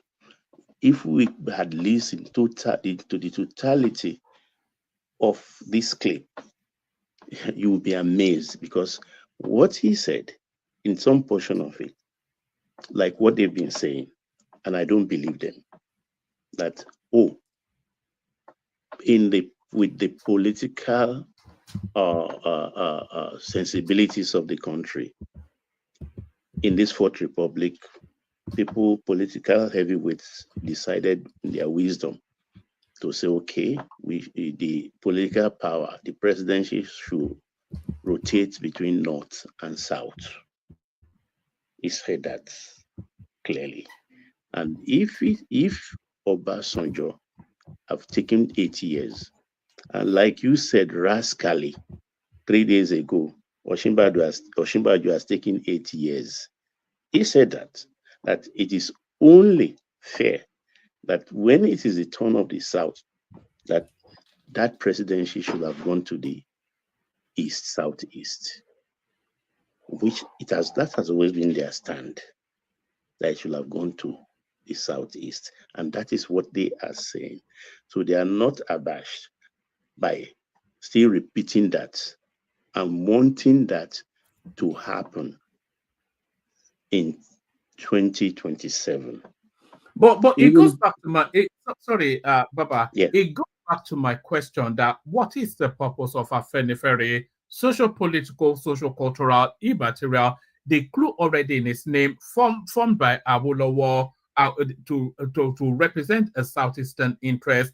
So they're not there for. It's not a Nigerian organization, is it? Afenifere. It's a southwestern organization.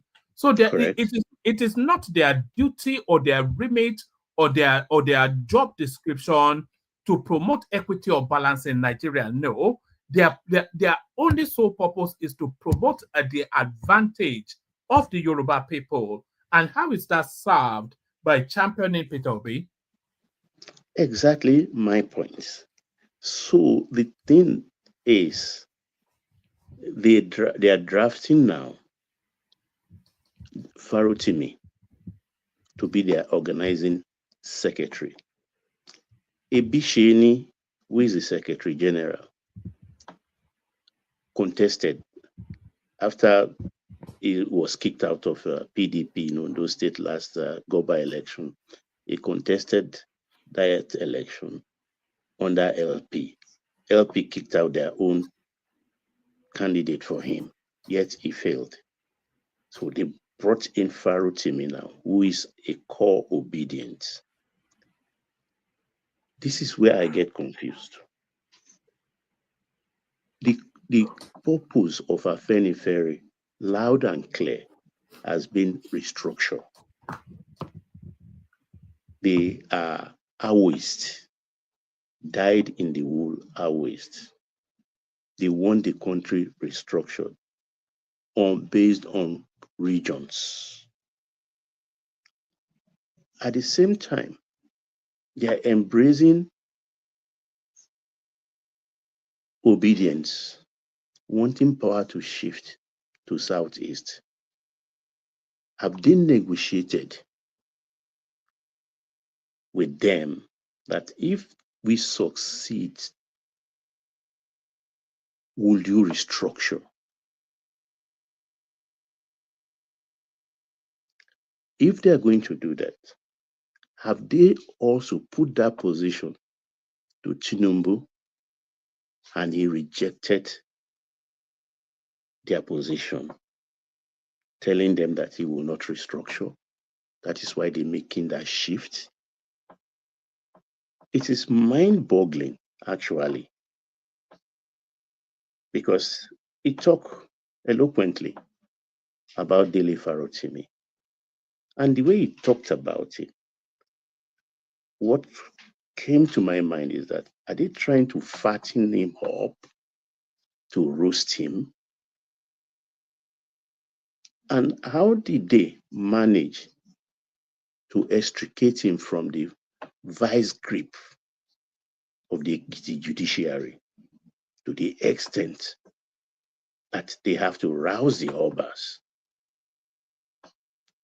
and to force the hand of Are Babalola to capitulate?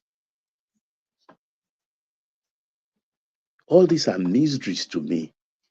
That is why I would be really interested to hear from other people, particularly people from Southwest, because this is more of a Southwest issue, though with a Southeast connotation.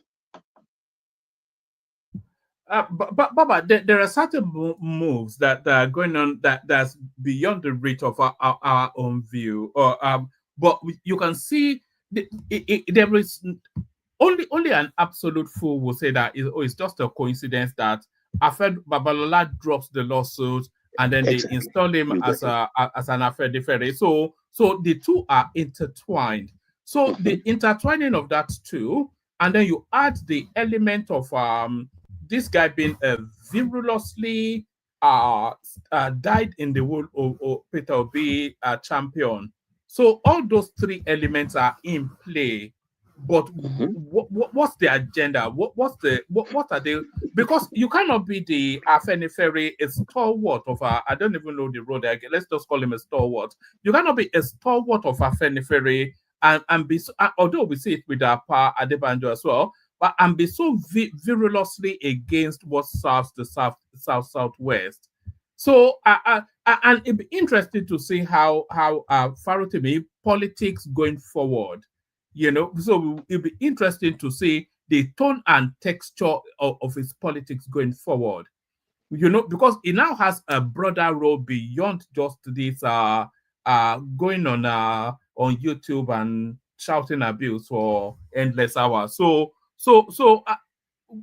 I don't get it all, but I think they're trying to cage him a little bit. If you ask me, I think they want to as confused as myself. I think I'm glad it's having that effect on you, because that's the effect it's having on me. But there are more questions than answers, and it looks so that makes it deep and mysterious. Who do you think Baba? Who do you think the puppet master is here? Who is playing this tune? OBJ. Obasanjo. OBJ All right. is a puppet. Simba got it right 4 or 5 days ago when this news broke about Babalola capitulating. He got it right. Even I didn't see it then. So the thing is, actually, I asked me, how did they do it to force the hand? And I may be wrong, because did Afenifere Babalola corrupt the judiciary in company of President Obasanjo? Have they flashed the implicating evidences or remind Afenifere Babalola of his action? These are rhetorical questions. Don't get me wrong, viewers, listeners. I'm just asking questions, innocent questions. Yeah, but Baba, I think you know one or two things. Yeah, carry on, please. No, Baba, I think it goes beyond that. I think there are elements of that because, of course, whatever incriminating thing that ROTIMI may or may not have, I think Babalola would know enough to know before he instituted that lawsuit. I think this may well be more about the politics than everything else. And I think this may well be a play towards 2027. And I think that I think they want to dull the potency of that guy because he has a very strong voice, ROTIMI, and I think they want to dull the potency of that voice by it's essentially giving him a traditional title, isn't it? This role that they've given him. Do you know the fable of Amaechi Joba? Joba. Do you remember that fable? Where they wanted to cut the head of the elephant, and it being the biggest animal in the jungle, they don't know how to do it. So they now told elephant that we want to make you king of the jungle, and they picked the date of coronation. Meanwhile, they dug a hole and applied a carpet to cover the hole firmly, and on top of it, they installed a throne. And on the day of coronation, they started beating drums and the elephant started dancing. And they were leading him on to the throne. Meanwhile, there are headquarters. People who behead people, headhunters, with their sword hiding close by in the bush. So when they got to the place where they were going to coronate the elephant, he danced and weaved around, and he was going now to climb the throne so that they can put a crown on his head. And you know what happened now with the fake carpet, this thing, straight into the hole. And the head hunters came out from the bush and beheaded the elephant. Is that what they are trying to do with Dele ROTIMI? Like you said, like I'm thinking too. Because he used very good words, polishing him and even equating him, putting side by side with the revered Gani Fahimi. In my own calculation, Dele ROTIMI has not done anything for political He even described him as the preeminent activist in Nigeria. He says it's the foremost one. Exactly. I'm glad you listen attentively. This clip is I wouldn't give him that accolade. I would say the not even 10%. Yes, he has not done any work. What bullet has he received? What bullet has he dodged? You know, because all this activism business, you can only really you can't just be an activist just for the noise making. You have to have results as a consequence of that activism for us to have your scars to show for you know it's not just going around shouting that doesn't make it. How does that make you an activist? But there was one other thing that he acknowledged. He acknowledged that there are two factions of the Afenifere space, and he's a stalwart, by the way. So and the thing the presenter was also asking him that is Afenifere essentially now an offshoot of the obedient space, because he of course Akin Oshitokun, very much a spokesperson for B during that campaign. We all know the political leanings of ROTIMI, and we all know where Pa Adebanjo leans as well politically. So is Afenifere now turning into essentially a diet Coke or Ohanaeze? Well, you may put it like that, because Ohanaeze is coming from a different direction this morning with their clapping back on Amaechi, ROTIMI Amaechi. So I think we are living in political interesting time at this time, and those who are grounded in analytics, particularly of the political coloration, will know this is not a conspiracy theories, but pure analytics for those who have the brain. Sorry. Tell him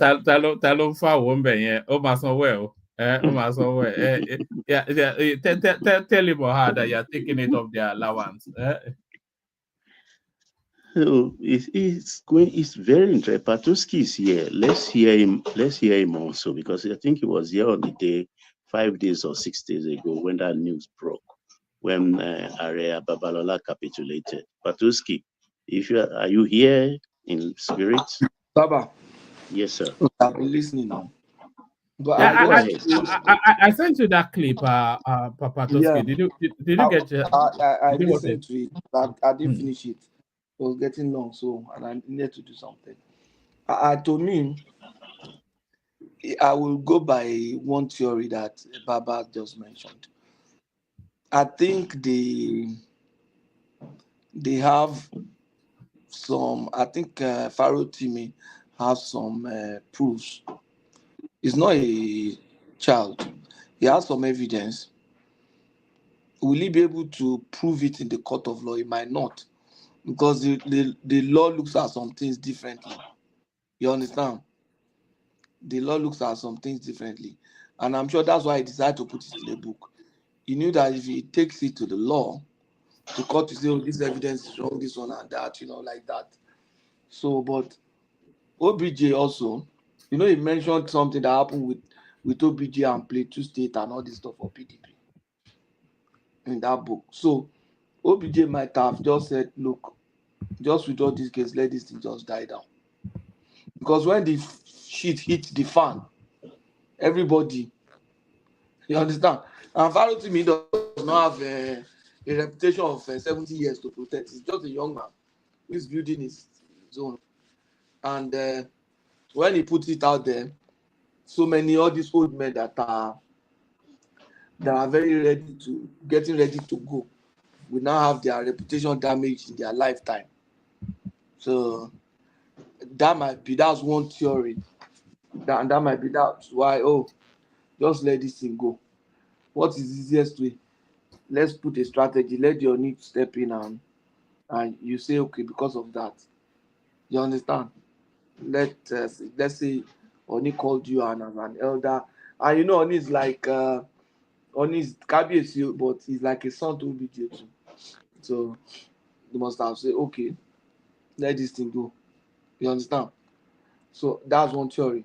The other one could be that Afenifere needs to position one of his own. That generation, the Afenifere, the young men, the people that started, the young people of Afenifere in the early days are already getting old now. That's one. And none of them have the political favor that is required to present the group in a very strong light. And that's why a daily ROTIMI can be very useful for them. Akin Oshitoku will not.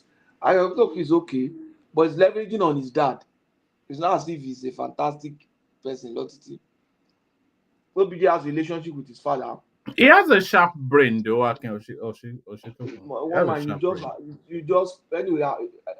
Let me not say he has sharp brain. He's a human being. He went to school, but I mean, he's not politically. He's politically empty in the sense of political stance.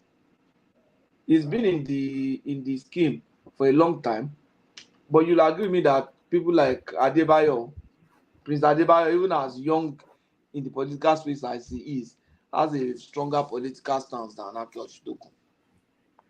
That's the point. You get what I'm saying?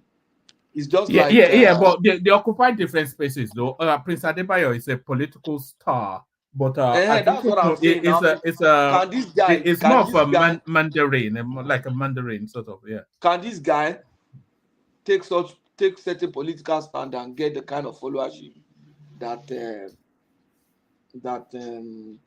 Adebayo gets? So that's why I think what I see here, you got it right. Their struggle in the last 2 years, in the year or months or weeks leading to 2023 election and thereafter, they've never gained track.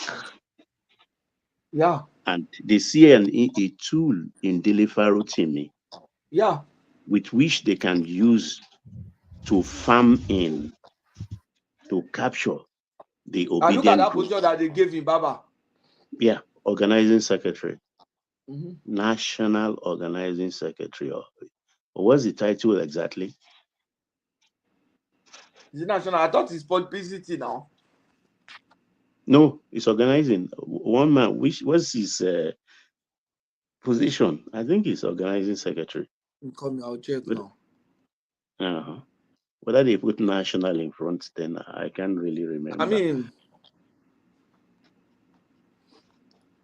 that they need to. I mean, the Yoruba needs to put one of their own that is young and strong.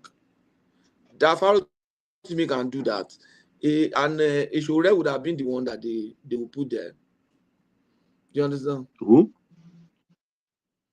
Who did you say? Ishore would have been the one that would have been put there. In Afenifere. But it's not going to be. Yeah, he's organizing secretary of the organization now.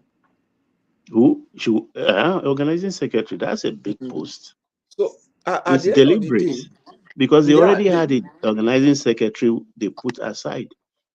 I can't remember his name now. It's not like they didn't have one. So they had one. To me, they need. The Yorubas are also trying to position themselves. Yorubas in that group, they are trying to position themselves. So when the ROTIMI is presented as maybe second, we are bargaining and say make him the secretary to the government of the federation, making he's seen as okay, he was the organizing secretary of Afenifere, he's Kinikon, they need to be able to do something meaningful and position themselves too and their interest. Obi just anyway, you see what you don't know, you can't blame somebody for it. You understand what I'm saying? If in Obi's group, everybody in that group has pulled his weight and contributed a political capital, even if they can't do as much as Obi, just half of what Obi did, by now Obi will be president. That's the truth. If everybody in his group say, okay, Obi is deliver Southeast, he's doing this, he's delivering some part of North Central, he's mobilizing all the Igbos, he's mobilizing Yoruba young Yoruba youth. A large percentage of Yoruba youth voted for Obi, if not for the way the obedience from Southeast were reacting. Yeah, and that is a point, because ROTIMI has following as an obedience. He has great large following, no doubt about that. Yeah, so I think that is the reason why they drag him in. Yeah, in the Southwest, the Yoruba youth in the recent originally voted Obi. But the way this obedience from Southeast, the way they were doing it, I know a number of Yoruba youths that eventually just pulled out and they didn't vote for anybody. Because of that, some of them couldn't bring themselves to vote for Tinubu, and they just felt, no, these people, they say, oh, these people are making this thing tribal. Because Yoruba youth that voted for Obi, they didn't see it as tribal, they see it as, wow, let's have something for Nigeria. Whereas some of these obedience from Southeast, I'm not saying all, some, they saw it as, it's our kidney called so those Yoruba guys that were in the obedience, they felt out of place and felt, look, it looks like we are not pursuing the same thing. So a number of them just pulled out and didn't continue. A number of them supported Tinubu, but I know a particular one, very prominent, and was rallying people in Ibadan, still stood and voted, ensured that he would still work for Obi. Even not one, two. I know a pastor in Ibadan that has membership, and he's a young guy, still made sure that he voted and rallied for Obi. But what I'm even trying to say is that if the way Obi had pulled his weight in the Southeast and South and North Central, if he had chosen someone that can pull that at least 1/10 or 1/20 of the same weight in the Southwest, instead of using people like doing Okukpe, Akin, those people have no political value now at all. Instead of using people like doing Okukpe, Akin, even in the, I'm sure in the North, it doesn't even have any weight, any political weight. heavyweight. So if you had those people who could do 1/10 or 1/20, 1/20%, that's 1/5 of what Obi did in the East. If those other people do it in their own region, by now Obi will be president. But I think Obi, either not only Obi, some other politicians, they misjudge the political value of some people. Okay, Jonathan did the same thing. When they used Fanika Ode, that was when they lost that election. Fanika Ode was when a they used minister. it was a useless. Minister in Jonathan's cabinet. Fanika Ode, we cannot get 10 votes from Ife.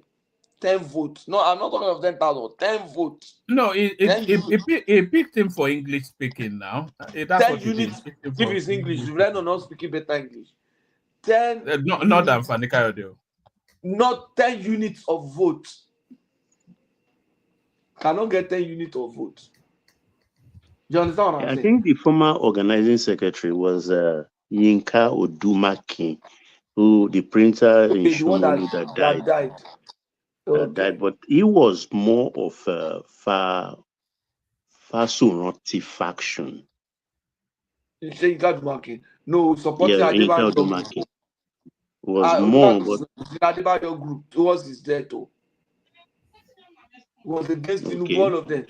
Yinka Odumakin was in the carcass of the Ayebanjo during towards his death. Yeah, towards his last days. I know when he published some. I've forgotten. Look at Yinka Odumakin now. You are looking for someone that will replace him. ROTIMI is the most suitable. If you look at the personality of Yinka and the work he has done, and the ROTIMI will be the most suitable. Yeah, that's what I meant by this. It was deliberate. They brought him in. Yeah, what I mean is, in the real sense, ROTIMI will be the most suitable to wear that shoe of Yinka. Yeah, I don't repeat that again. If you reflect on the personality of Yinka Odumakin, the kind of work, the nature of work he was doing at Afenifere and all this stuff, then ROTIMI will be the most appropriate to replace him. Yeah. I agree with that as well. Yeah. But then I still look at them as strange bedfellows, because what is the end game here? I'm sure ROTIMI has always been a member of Afenifere now. It's not as if it's not as if they brought him from but outside. a kind of fringe membership. He was a member. So. But didn't they seem last year to give him this post? Didn't they seem 10 months ago, 6 months ago? Why now? No, it's playing into this the is fashion calculated. This is calculated. Whether calculated or not, Ogu wants to calculate, and they did it. So you can't tell somebody why you wearing this cap. You cannot straddle the two spaces though. Be the administrative face of Afenifere somewhat, and then being the public face of the obedient space as well. So it cannot, because there be a point that the two of them will collide, and then they have to make it. Maybe that was why they stepped down until you know where this arrangement could start to unravel, because we've been hearing political party, Afenifere as a political party for some time. Suppose they register Afenifere as a political party, would the followership ROTIMI commands, will they collapse into Afenifere party? That is the big question here. But they can't now, because it's a followership are predominantly Ohanaeze. Exactly, that is it. They are Southeasterners mainly. Baba, this thing you said, if I'm in Afenifere, I would have acted on it. I think it is time that the Southwest have its own political party. I'm okay that Southwest have presence in national parties like APC, PDP. But Southwest and Southeast, they need to have their own political party. No, I disagree with you because it has never You know worked. why? I'll give you. They are doing that if nationally they are not giving us regional government. We can as well just have our own regional caucus. If, for example, no, wait now. If they are those political parties are not working to produce president, they are working to just secure their region and fight for the interest of their region. But we already have that now. We have that in AD and in APGA. In the days of AD, didn't you see the effect of the activities in the Southwest? Those were the good days of Southwest in this republic now. Those were the good days when Tinubu was governor of Lagos, Oshoba was governor of Ogun. They did a lot of work. Oshoba did a lot of work in Ogun State. Tinubu did a lot. Lamadeshino, they tried, Baba Konde, all of them. Ade Faro, Kilo Command to Alekiti. Patoski, the way we've come. What I'm saying is this. It's what you are saying about the Yoruba Party and about regionalism. Look, let's face the fact. Regionalism cannot come back. Yes. Statism is a thing because even in the Southwest, to be a region again, would we allow which town would be the capital? Like Ibadan was a capital before. Those are Lagos was a colony. You get my, look, let me analyze it for you. This regionalism, they are pursuing it can't work. Neither a regional party. Okay. I'm saying because we cannot go back to regionalism. Now, we are saying the same thing. I agree with you that we cannot go back to regionalism. I say if we cannot go back to regionalism, because obviously even the center will not allow that. Look at the position that the North is taking now. Don't you think that if they are making that constitutionally impossible, the regions should have their own party and make sure that they secure their party? They are not going to compete in the center. No. Anybody that wants to win the center will now come to these parties to negotiate. You can be in APC, but you are a Yoruba man, you want to run. You understand? You want to run. You will now come to this party to leverage. Go to that APGA in Southeast if they are strong, if they are where they are supposed to be. Go to the party in Southwest and leverage. Once you are able to get those regional parties, it is easy for you to win center. So the level of work that you will even do to win national election will not be as much as what they are doing now. And then those regions can use that political platform to negotiate for their region. It's going to be easy for them to take positions. To say, what you are describing is not different from what we had before. Immediately after independence. That will make it 2 against 1 to succeed. And that led to the problem of 1966. So why are we calling for it now? Why are we calling for it now? No, that's what Afenifere is calling for. But the way they are going about it now confuses some people like me. That if you want the structure, I'm sure the majority of Southwest, quite a number of them, even on the platform, they say, let's go to journalism, let's go to journalism. We can't go back there now because it has its own problem. But can we as a people, I'm just looking at a party that can rally the people that have similar identity together, and these blocks can now use these blocks to negotiate. Look at it now. Those people in the North, they are able to do that because they have their blocks. No, not around party, but around certain structures. It could be religious, it could be, you understand? But they have that block. For example, look at the tax bill. All Tinubu needed to do was to go to those blocks And when those blocks even see that, look at what these people are saying, they take a position and say, no, we don't want this. So, and they will be able to negotiate this for their people. They don't have to go and contest in the center. No, for what? They don't need it. If they're able to get for their people what their people need, using that as a tool, then why not? Except they have personal interest. Maybe it's the people that you want to serve. Just do that. If that's the weapon you need to be able to achieve your purpose for your people. If we do that, we have like our internal blocks. All the governors in the southwestern state can decide to say, okay, just like they were trying to do with Don, they will strengthen their bonds and say, let's put resources together, let's build train that will link all the states in the southwest on our own. Let's put resources together, let's build our own power plants. Let's put resources together, let's do this.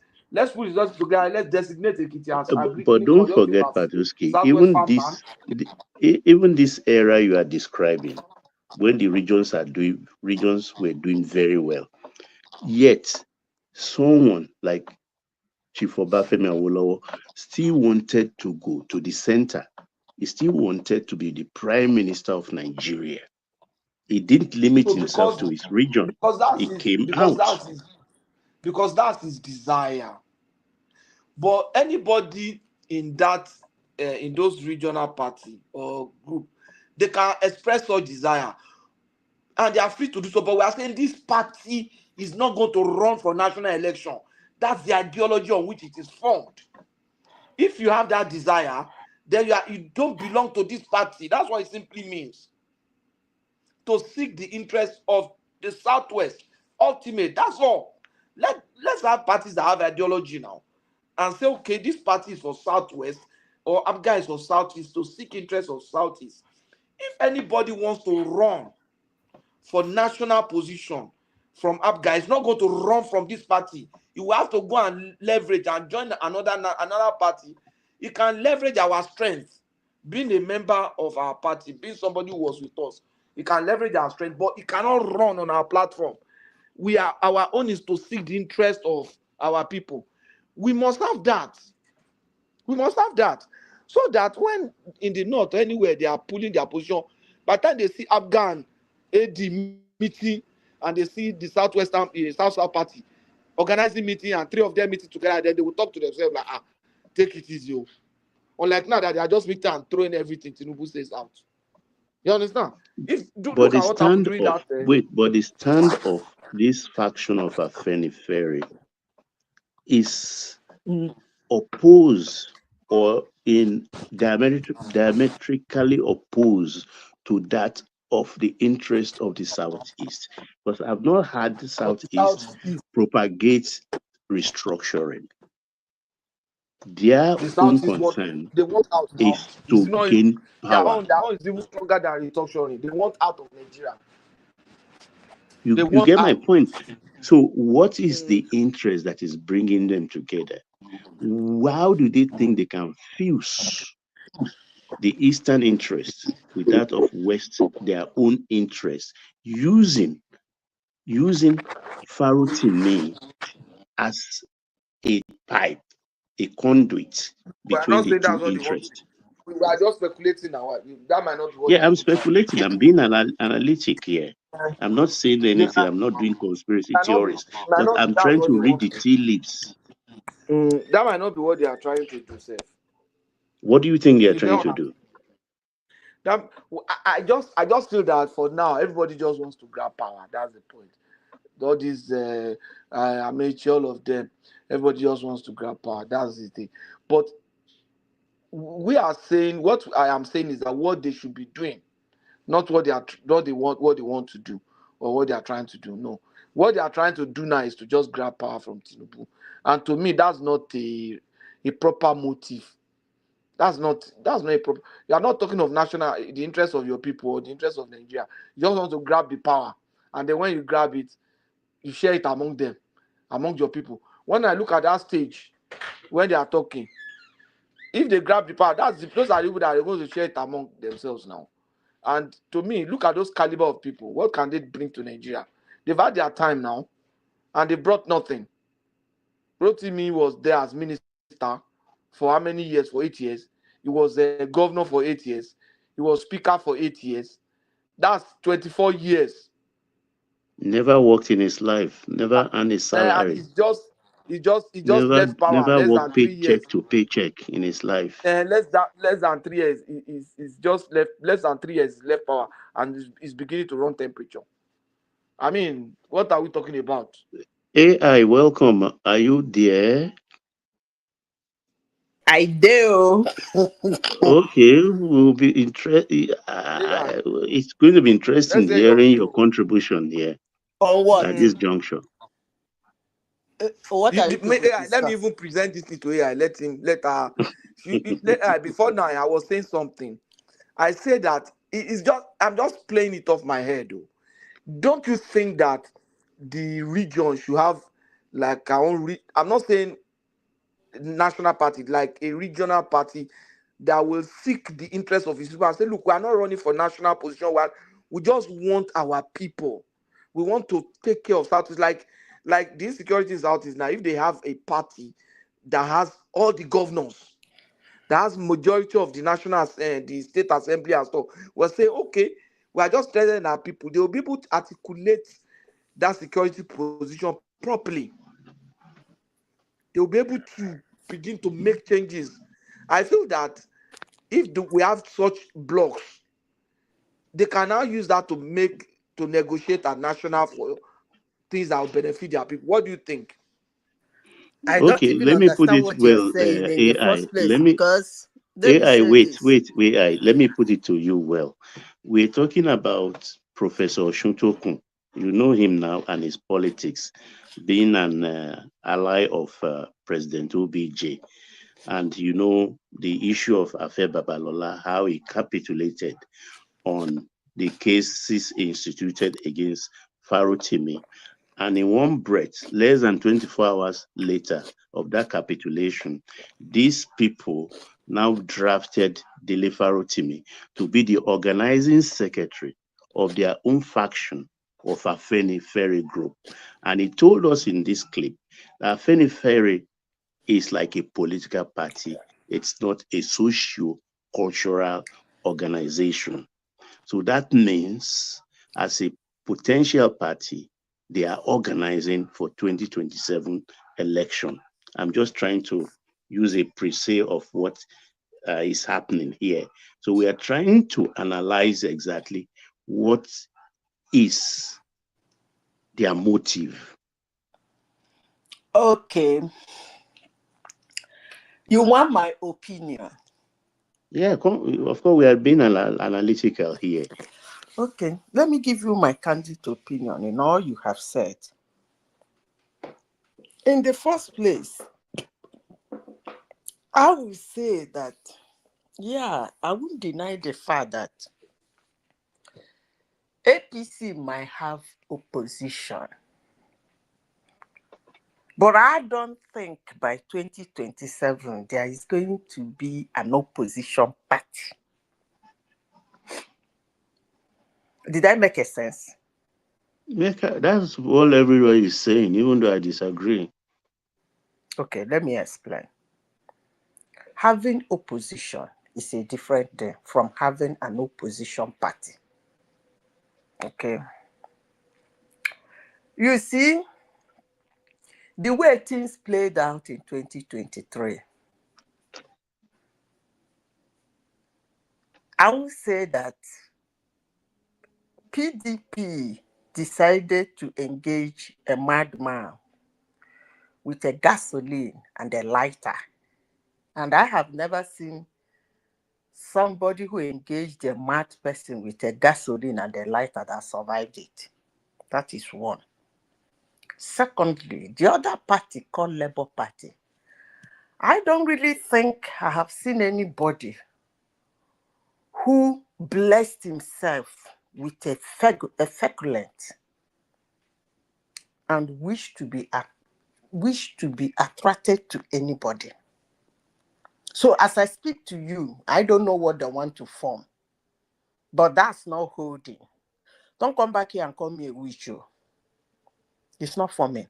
Because the individuals who are still kangarooing themselves to form this thing are the same individuals who have engaged a madman that dismantled them, made no nonsense of them. And they are still the same individuals who have patterned themselves with poo. I don't know how they're going to attract anybody. Now, back to what the other guy was asking me when I came in. You see, I don't know where you got the fact that Southeast, they don't have a party. Where did you get that one from? They have majority in the Senate and in the House of Assembly. I don't know where you got that one from. Southeast has always been a PDP party. They have a party. Yeah, but you are talking from the national base, Zeta. What Patoski was saying was that maybe our politics will be best served if we have these regionalized parties that don't even look to reach to the central space. They try and hold their region within their own party and then use that as a negotiating thing centrally, rather than playing nationalistic politics. So that regional party then, let's say, for instance, the regional party is in the South-South, it doesn't campaign or politic to anything that happens in the Southwest, Southeast, North, ditto every other region. So they have like it's like a regional hub sort of party, like somewhat like ABGA, you know. They have now. Yeah. They have. See, one thing is having a regional party and remaining regional. And the another thing is being a regional party and attracting the national. They are two different things. If you think most states in the country and most regions in the country, they have a party. But most of them were not able to attract the center. If you look at Nigerian history, from the time of the democracy, you will find out that actually parties were formed according to regions. Because everybody then was trying to protect their belief, their values, and what they want to do in the national level. So parties were formed in regions. So it wasn't like it's something new. But only few of them could attract the center and attract other people from other regions. Take, for instance, when ACN was in place, yes, it was a regional party. It was for the Yorubans and the Yorubans only. In fact, at a point, they were only holding Lagos State, if I can remember vividly. Yeah, correct. Just like Anambra State, ABGA has been holding it for God knows how long. It was being held by ACN, only Lagos. But the important thing is that in as much as they were regional, they were able to make inroads, parley some people, talk to some people, try to say their ideas to some people. And from being region, some names began to be heard because of their level of intelligence and their level of reasoning and their expertise. But sorry, Let me finish before I lose my thought. No, I'm not interrupting you. I just want to ask you a question. Don't you think those were the glory days of Southwest? When they had that regional party like ACN and AD, and they were seeking interest from Today, that ACN is no longer. That was the glory day of Southwest. Hold on. Today,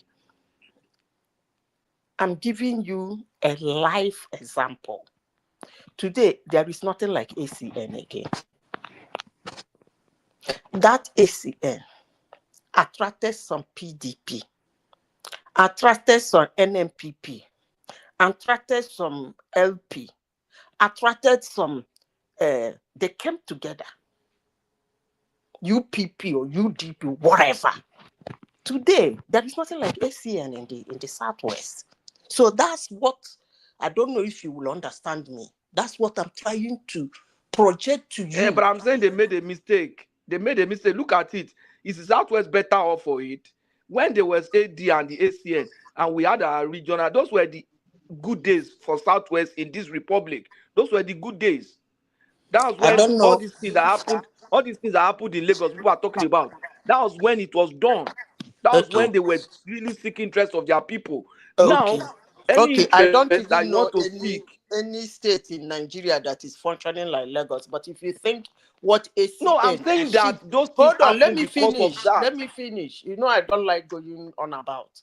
If you think that what ACN has metamorphosized today is not benefiting the Southwest, that's okay. I give it to you. I'm not gonna argue. That's all I can say. If you believe down deep in your heart Do that you what believe differently? let Do me you finish. believe? ACN in Yeah, no, you Lagos. said that. You said that. Do you believe differently from what you are saying? Because what Pastor is saying is quite clear, and there is some merit that if it's a specialized, it's like a specialism, isn't it? So it's like it's a special purpose sort of politicking that politics regionally. So there is nobody that can serve the Southeastern interest better than a Southeastern man or a Southeastern organization. Ditto the Southwest, ditto the North, etc., etc. So it's a dilution, because the moment you veer off that regionalism, then you have to tone down your ethnicity in order to be centrally accepted. But what he is saying is that under a regionalized system, there is more prospects of development, and then as a unit, you can more special purpose towards the central space than if we were some diluted national party that has no ethnic leaning. Okay. Do you get it? Do you get it? I'm not being understood. I wasn't understood. That's all I can say. Because when I was speaking, the first time I was speaking, I said that in the inception of democracy in Nigeria, they started regionally. They never achieved anything. Only one of them achieved so much because they were able to do what you are saying now they shouldn't do. So I don't know whether it's that I'm not understanding you people or I am the one who is not explaining myself. All of them formed their parties in regions and they couldn't achieve nothing. Because why? They were in their region. They couldn't get anything. They were kangarooging around their region. I remember one that they said he used to have 12 million votes in his region. And some people in his party won elections in that region. They were not able to achieve anything. Some of them fell by the wayside. Some of them are still alive today, still could not even still achieve anything. It was one of them that did what you people are saying they should not do, that they should concentrate on their region, is one that did that thing. I said it should be the way regional parties should be, is the one that is soaring today. So maybe I'm not explaining anything well, or maybe I'm not understanding what you people are saying. But I've referred you back to when Nigerian politics started. Abga took over Anambra State. He remained Anambra. He remained in his own region, in his own domain. Anytime they do anything, they get the House of Assembly in Anambra gets like 80% of the vote. So it's actually Anambra, and Anambra is what? How is Anambra looking like? A glorified village? I don't get what you people's argument are, but anyway, now me, I don't know anything. So make But the the regions bigger remain in picture their is region this, and take care of Zita. their The region. bigger I picture remember I'm is, there.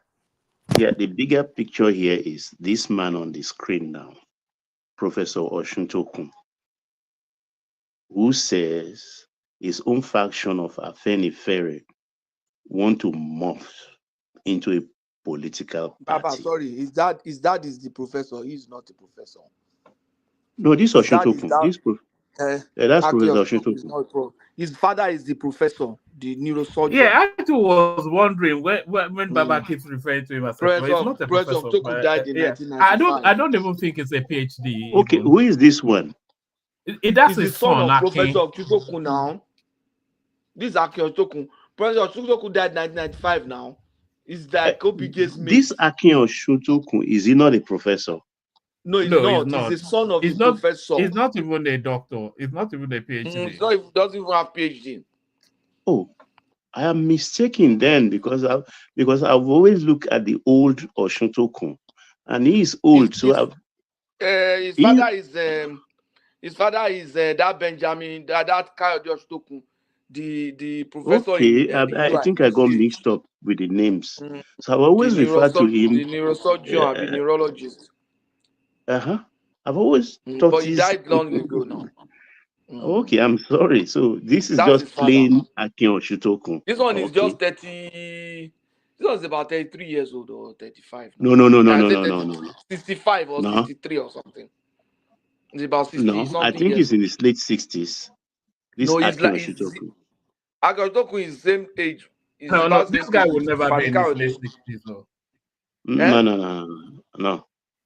I think I will have fact checked that, but I think I'm talking so that Zita can have the hang of what we are saying. Akin Oshintokun is 63. 63, and he's looking like 73. He was 63 in November last year. Yeah. It's like Fani Kaode's age mate now. 24th of November 1961. No, Fani Kaode is older their than. Friends were friend. I know when Fani Kaode said it one time like that. How Akin's dad is my dad's friend. They were like in London, all of them like that. Fani Kaode is 64. Fani Kaode was born in London, I think so. Mistaken identity then. I've always looked at the old Akin Oshintokun because he looks old too. So I've always thought that, okay, in the same breath there's But Zita, this is what we are talking about.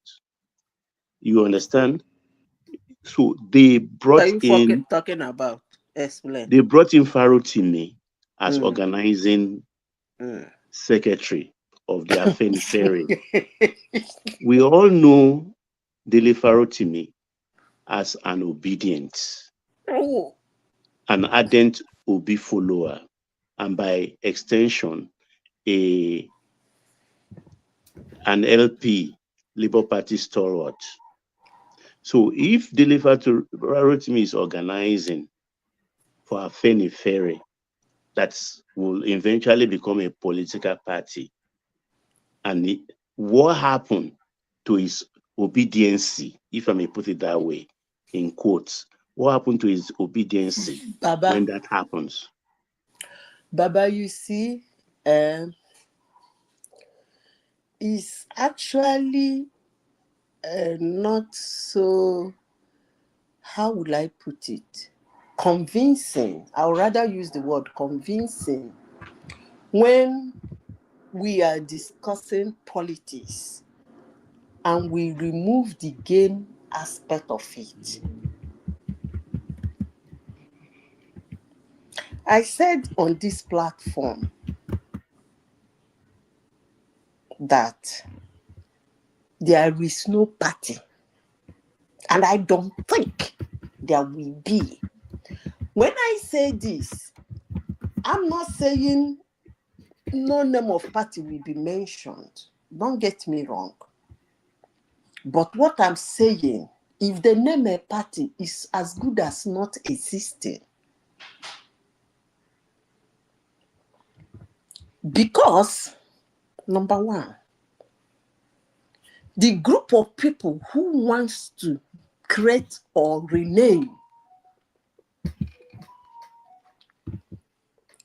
one part of them decided to go into a fight with a madman that has a lighter and a gasoline. And what did they end up with? Being battered. They were set ablaze. The other one said they want to form, hey, let them clean up themselves and become something. They ended up rubbing all over themselves. Poo. In these two groups, and these are the same group we are still mentioning. The latter, I don't know how it's going to attract anyone with the poo all over the body. I don't want to discuss about the ones that have been put ablaze. So I can categorically tell you that as we speak till 2027, yes, there is going to be opposition. But there is not going to be an opposition party. If you know, you know. If you don't know, you don't know. I don't talk finish. Okay, let's move quickly to this new prices of petrol. Thank you. Nana, where you don't come. And we hear, I'm still not embracing that news enthusiastically because I'm very cautious. That Warri is working and selling, Port Harcourt is working and selling, and petrol prices, PMS, is crashing. What's the magic? They are saying it's a result of the drop in crude price internationally. Zita, don't ask me question yet. On that, so you can go ahead. I know you tell me, oh, Baba, didn't I tell you the prices will go down? No, early days yet. But I think what is helping today, if those two refineries are truly working, they say, and I believe small, that they are working, and this is driving the competition. Listen, I would say no wonder there is a lot of money. Don't get deceived. Huh? Don't get deceived. You know, that's why I say I'm not. Have, let me finish. Yeah, go ahead. Now my area be that. Now my area too. When you have excess refined product of crude in an atmosphere that is extremely hot, you are about to lose. So you don't have a choice than to bring down the price. More so, I forgot to put, the demand is low. Or so it's original now, or it's original. Or it is original now, the demand. I mean, the daily use of PMS from 65. I don't think it's original. It's not original because some people, due to the cost of living and other things, people that I know that are trying to. I remember a family that has 4 cars. Driver takes their children to school. Madam goes to work. Husband goes to work. But now the driver is gone. Do you know what the emotions I have, Zita Woman Patuski?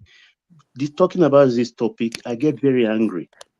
I don't know why, but I think I just look at the drop from 65 million liters a day, now barely under 30 million. Let's even say with all the trouble, does that mean we've not been using more than 35 million and people have been pocketing on daily basis, ripping the country off, putting us in penury and poverty for many years? 30 million liters every day going into private pocket. I get very angry. Very, very angry. Because Nigerians are wicked. Carry on, sorry, Zita. It's just my emotions that got better of me there. Carry on, please. Can anyone hear me?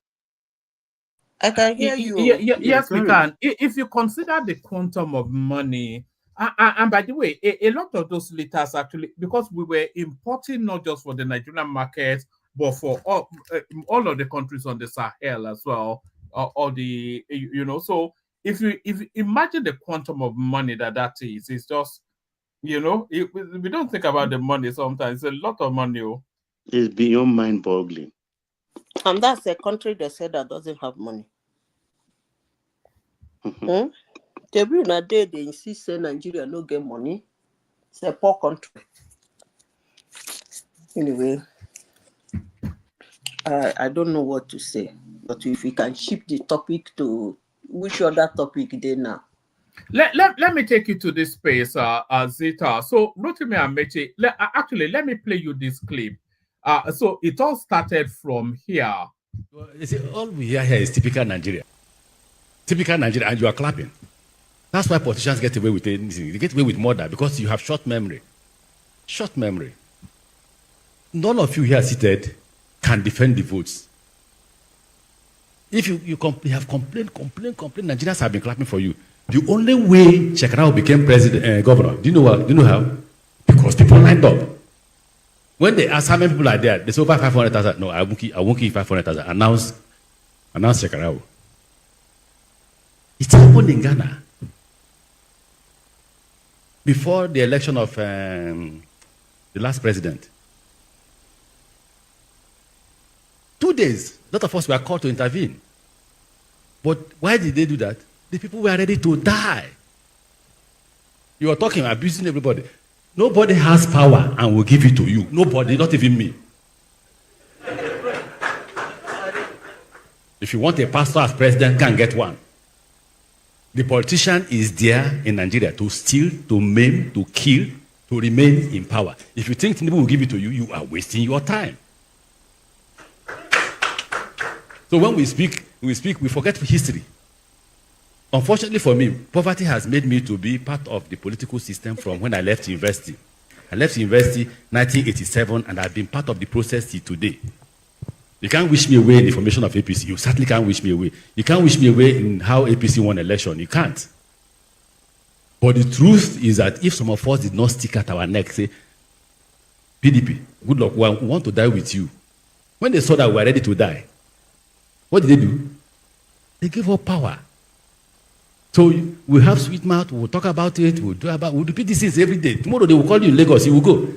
Somebody told me in Lagos, said, look, Mr. Amaechi, I said, sir, you see these people gathered here? I say, yes. We called them all. Transport, this, they came. If tomorrow Tinubu comes with the same transport, they will also come.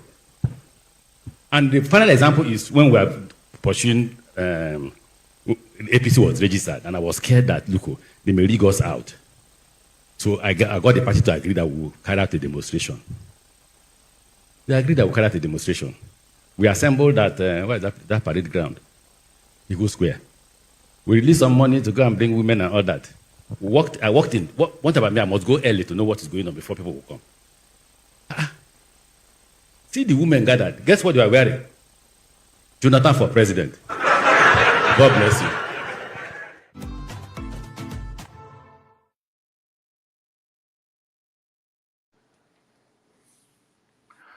So Zita, there was a conference held about 2-3 days ago.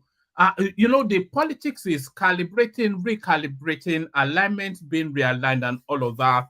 So at that conference, you had Atiku Abubakar, you had El Rufai, you had ROTIMI Amaechi, who you heard speaking there, Kayode Fayemi, etc.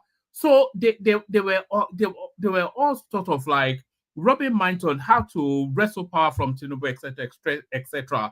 And in the course of that interaction, ROTIMI Amaechi made that speech that and a lot of people are concluding then, in fact, it's not even a conclusion, he said it almost verbatim, that it was essentially inciting the populace to violently react to the sitting government.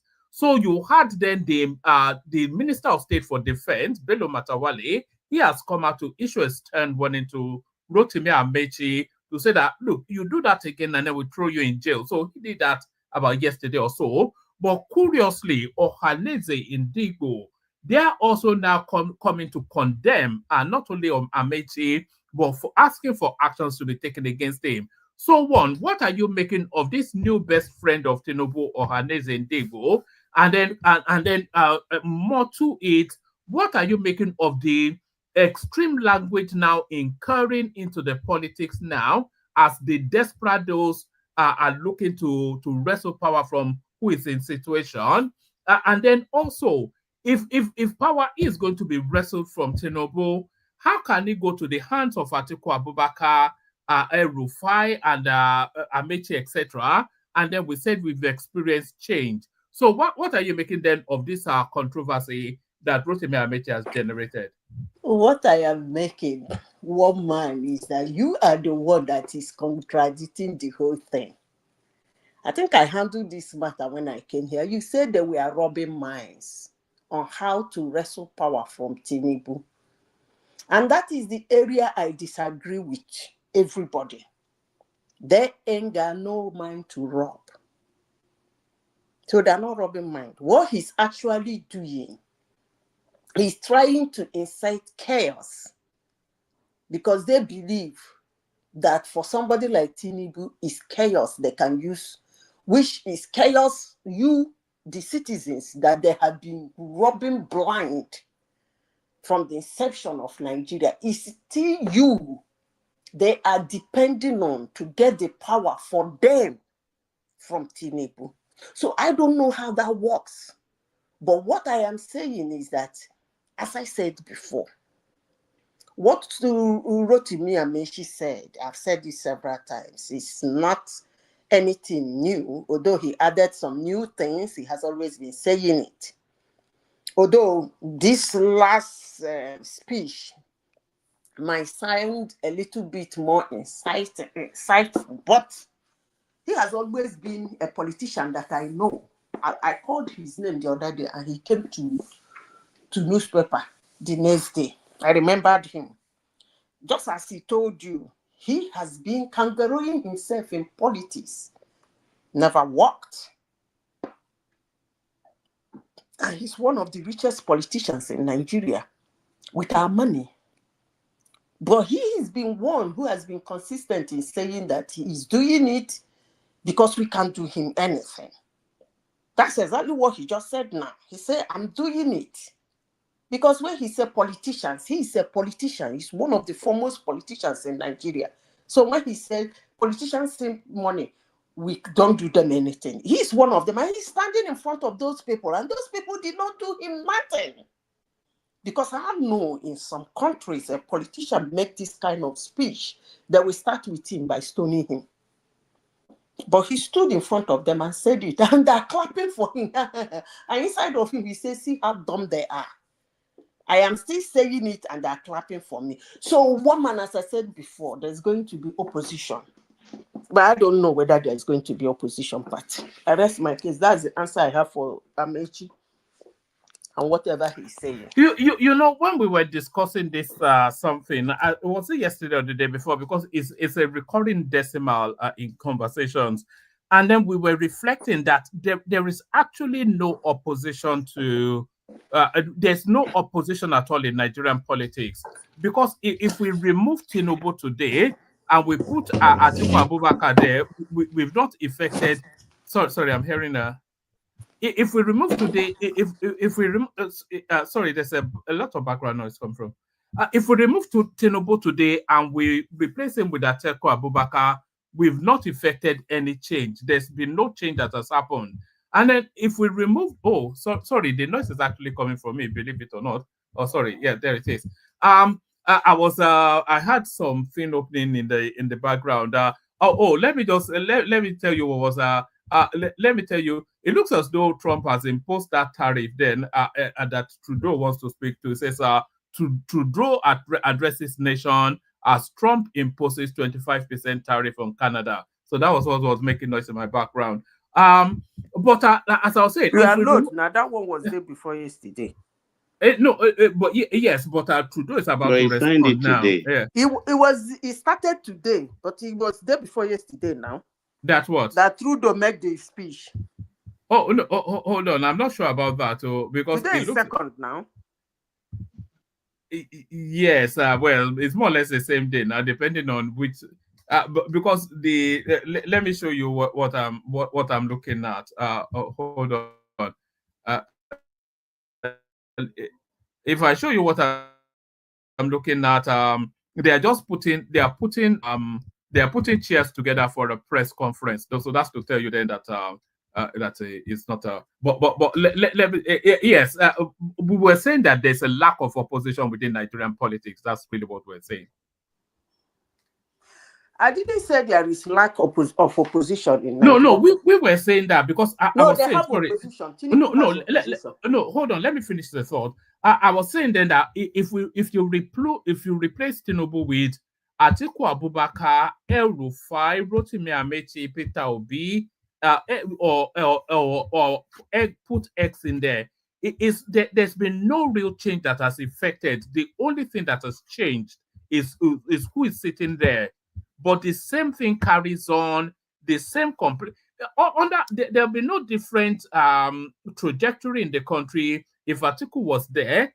It would be worse, not better. El Rufai will be worse, not better. Peter, as bad as Tinubu is, all of them will be worse, not better. So we don't actually have options in terms of a change that changes towards something that actually favors the populace. There is nobody in the landscape that represents change. It's just passed the baton amongst criminal elements. So that's really what I was saying. Yeah.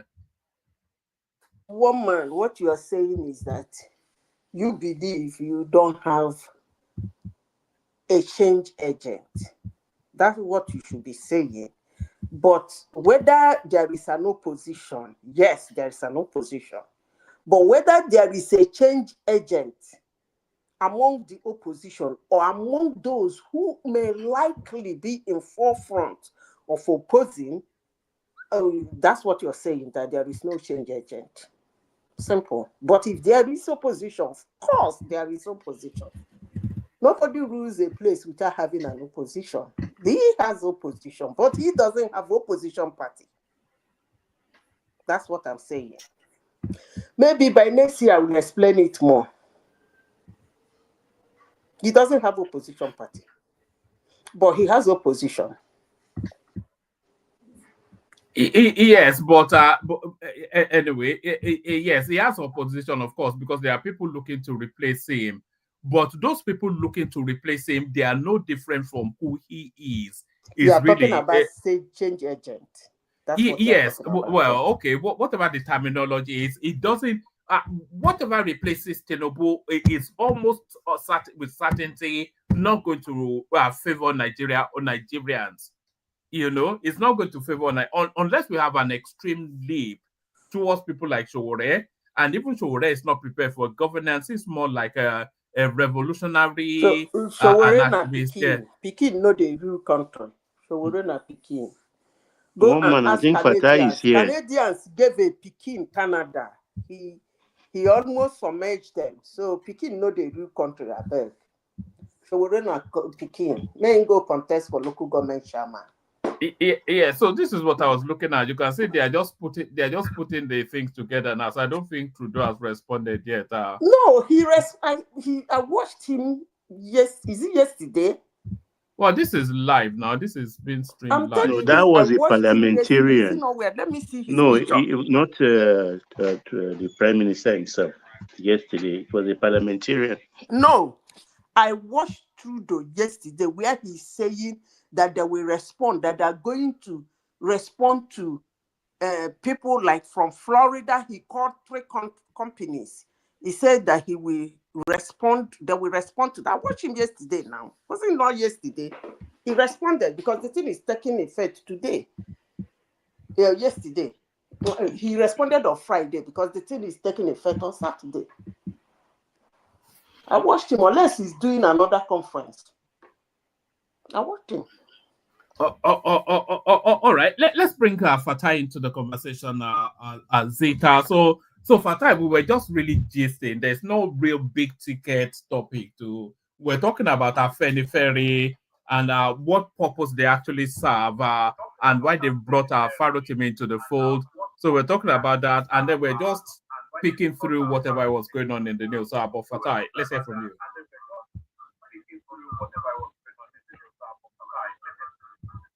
Hello, Wama. Can you hear me? Yes, we can. Good to see you. Can you hear me? Yeah, we all can. Yes, we can even hear us. Can you not hear me? We can. We can hear you. Carry on, please. We can even hear ourselves in the background. Yeah, carry on. Can you hear us, Fatai? Yeah. Sorry. I just woke up. I'm kind of unorganized, so you No, know. it's fine. So yeah, amongst friends. Yeah. Yeah, fresh and organized. But I think the topic, the current one you are discussing, actually, I was kind of a little bit divided.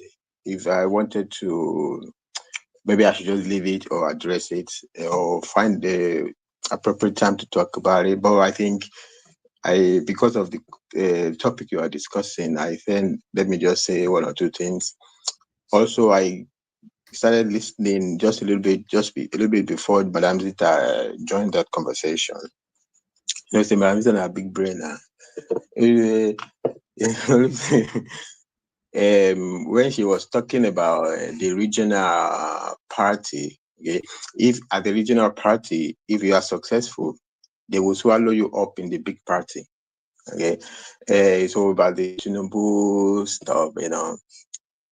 Anyway, before I go, hello, Baba, Carol. Happy new month. I think one man doesn't like that greeting salutation, but I will use it. Happy new month, Fatai.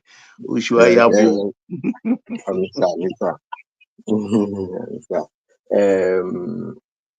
So, Madam Zita, how you doing now? I did. How you doing? I did now. You know, the first time I remember the first time the first few times I listened to Madam Zita, I say, God bless you for your brain or something like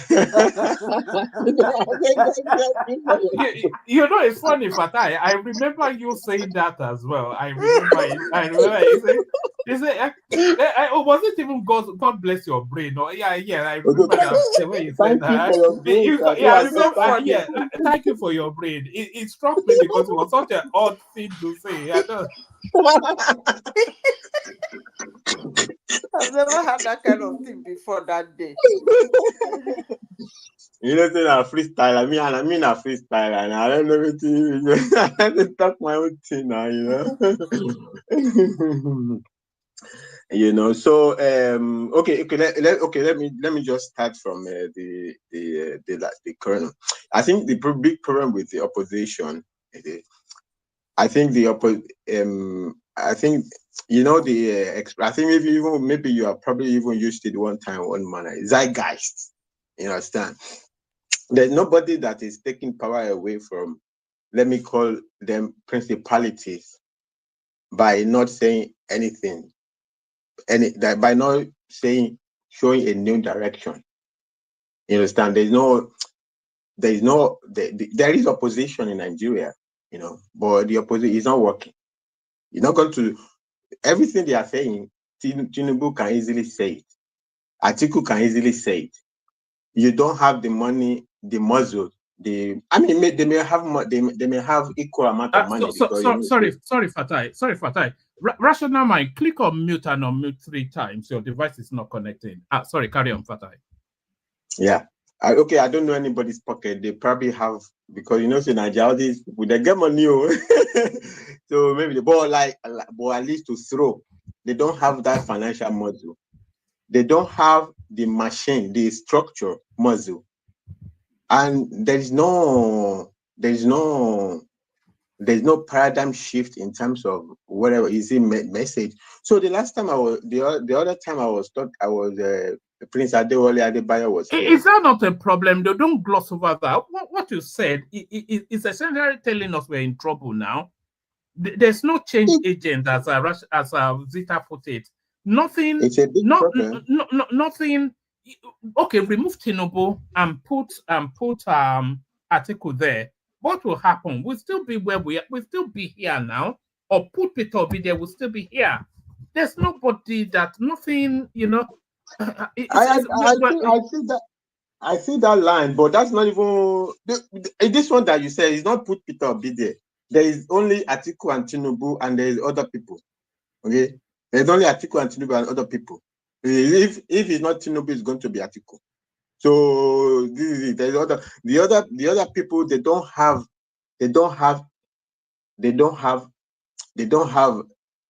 message charisma. They don't have message that will move anybody to anything. Peter Obi almost, but it just never put flesh to the bone. You know, okay, it might not be the original owner of the expression, production, consumption to production. But it doesn't mean anything if you just consumption production. I can say consumption, anybody can say it. But there is no ownership of anything. So I was asking Prince Adebayo. So actually, I just asked about it. Was from his message. He was talking about Gowon. So he's telling this story about Gowon, and at least I was like, okay, but if you look at Gowon, this story is going on. Gowon wasn't wrong. If I have a country, I have a central bank, we are in a war that can consume the country, and the central bank governor says, no, I protect only the central bank. Okay, well, but if the country collapses, there will not be a central bank. So go on, if I can go and take money from there, I want to take money to save the... Before you can say you're talking about protecting central bank, maybe that will have to be a country. So this is, from Gowon's own perspective, he's doing what he has to do, has to protect the country. So that's what I was asking, look, is it the problem that you have a president that I need money, I just think about central bank? It's not a commercial bank. It was giving an example, like it's like your money, like the modern money system doesn't work like that. You know, since money became currency, you know, when I say money, you know, in terms of this currency stuff, became fiat, it's now inner eye that they look at. Like the only people who get in an eye, it's like I have money, I go to get overdraft. It doesn't work like that anymore. I don't know if it ever even worked like that, but it certainly doesn't work like that anymore. And so that's the question I was asking, that is there a structural change message other than, because Prince Adebayo's point was, we can appoint good people. We can have a Clement Isong as CBN governor. He's a tough guy. Okay, tough guy. Tinubu even said, he said, I will put good people. I can find the best people. Atiku was saying, I found Okonja Iweala. All of these people they can say it better than all of them. They can say it better than Prince Adebayo can say it. I can find good people. Tinubu can tell you can find good people. So I was saying, do you think there's a fundamental flaw in the architecture of the central bank? Prince Adebayo said no. The Nigerian system, central bank, Ministry of Finance, is like the same all over the world. But that's not so. Even China doesn't work like that. America doesn't work like that. This European Union, a reference at some point, doesn't work like that. If you look at it with the inner eye, it doesn't work like that. It's not like that. Certainly, Nigeria is not like, it's not like if you have if you deceive, not deceiving, if you have the perception, okay, but you have to refine the perception to know that it's not really like that. Now look at it though, look at what happened though. Cardoso is already moving in the direction of this. Why Prince Adewale was arguing that it's the way it is. Did you listen to Cardoso's? He had some engagement with a Nigeria economic something, whatever. They are struggling to find a way to move in that direction. That might be architectural flaw. They're trying to say, let's bring everybody, let's do this, whatever, so this is the problem. The problem is there's no moment. There is no moment in terms of paradigm shift from the opposition. Okay, Peter Obi was lucky to have the obedience. Okay, but the obedience is going to give you uneven distribution votes. In one area they will give you 100, in another area they will give you 2. It's youths. Youths are I can buy half of the youths to myself. If I can't buy all of them, I can buy half of them. And if I'm one of the big principalities, I can buy half of them.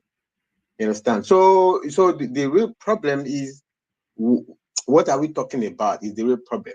It doesn't matter. We can meet 1 million times. We can meet, talk. So it was a difficulty responding to Prince, because it's like, I'm gonna have to. What am I gonna do now? Also, he's a lawyer, you know. So if you're a lawyer, you're trying to define for me, what am I supposed to do now? So I just left it.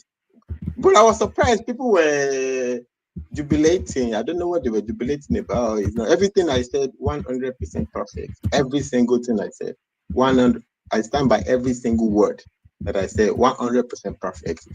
I said the U.S. Treasury Department is not a fiscal policy department.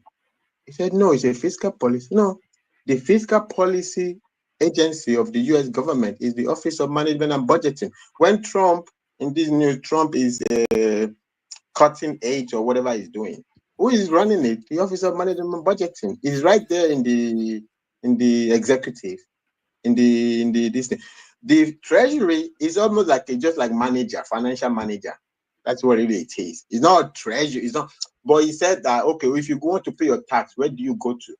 Yeah, in this general sense of fiscal, yes, it's primarily designed for that, you know. But it's not fiscal. When you say policy, you are talking about agenda, spending agenda, taxation. Taxation is not only where you go to pay your tax. It's like even in Lagos, MC Oluomo is collecting, whether they call it levy or tax. He will collect money and maybe he will give part of it to Lagos State. Does that make MC Oluomo Lagos State fiscal policy? Where you go to pay your tax is not really the point about fiscal policy. Okay, so if you say maybe if you say fiscal management, okay, maybe you put it. But if that's what you're talking about, okay, the treasury is primarily designed for that. These things are more complex than straight things like that, you know. But I don't want to get too much into the discussion with Mr. Adebowale because he's a public figure, you know. So, but I just to say everything I say 100%, I stand by every damn word I say, you know. So, but the point I wanted to bring out of it is, instead to have conversation about to come up with like what structural, almost a revolution, structural direction revolution. The opposition are talking about good people, bad people. Hey, all of them is who is good? Who is good? Who is good? Who is what are you going to tell me? Showore a little bit as a good change message. Okay, you have a good change message, but it's just that it's not really new. You might the only difference is that you might say I'm a different person. It doesn't. You see, he has a peppy little catchphrase that is quite catchy and resonates with the people. Yes, from consumption to production, that's easy to understand, and as a direction of travel, it makes infinite sense. But it doesn't have a. That's Peter. Bishowara is these people are corrupt. These people are I know. But Buhari, that is Buhari's message. Buhari became president by telling us he's going to shoot everybody. Okay, so Showore might have a perspective of maybe youth, maybe activism, maybe also that his work with Sahara. You know, a lot of things, personality, but it's personality stuff to back. Yeah. Okay. No, sorry, Fatai. I was actually going to say, in terms of the reality of politics, I'm not sure that Showore really comes in at all. Showore is a human rights activist, a left wing proponent. You know, but is any and many things, but is neither a politician or is he in any race to be anything politically.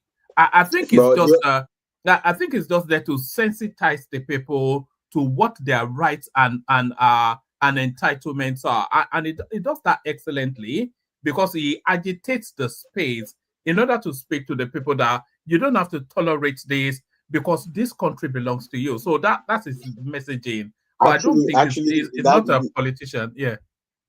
No, actually, your paraphrase here, you don't have to tolerate this. Is like the fundamental, is at the heart of Shore's message. You don't have to tolerate this.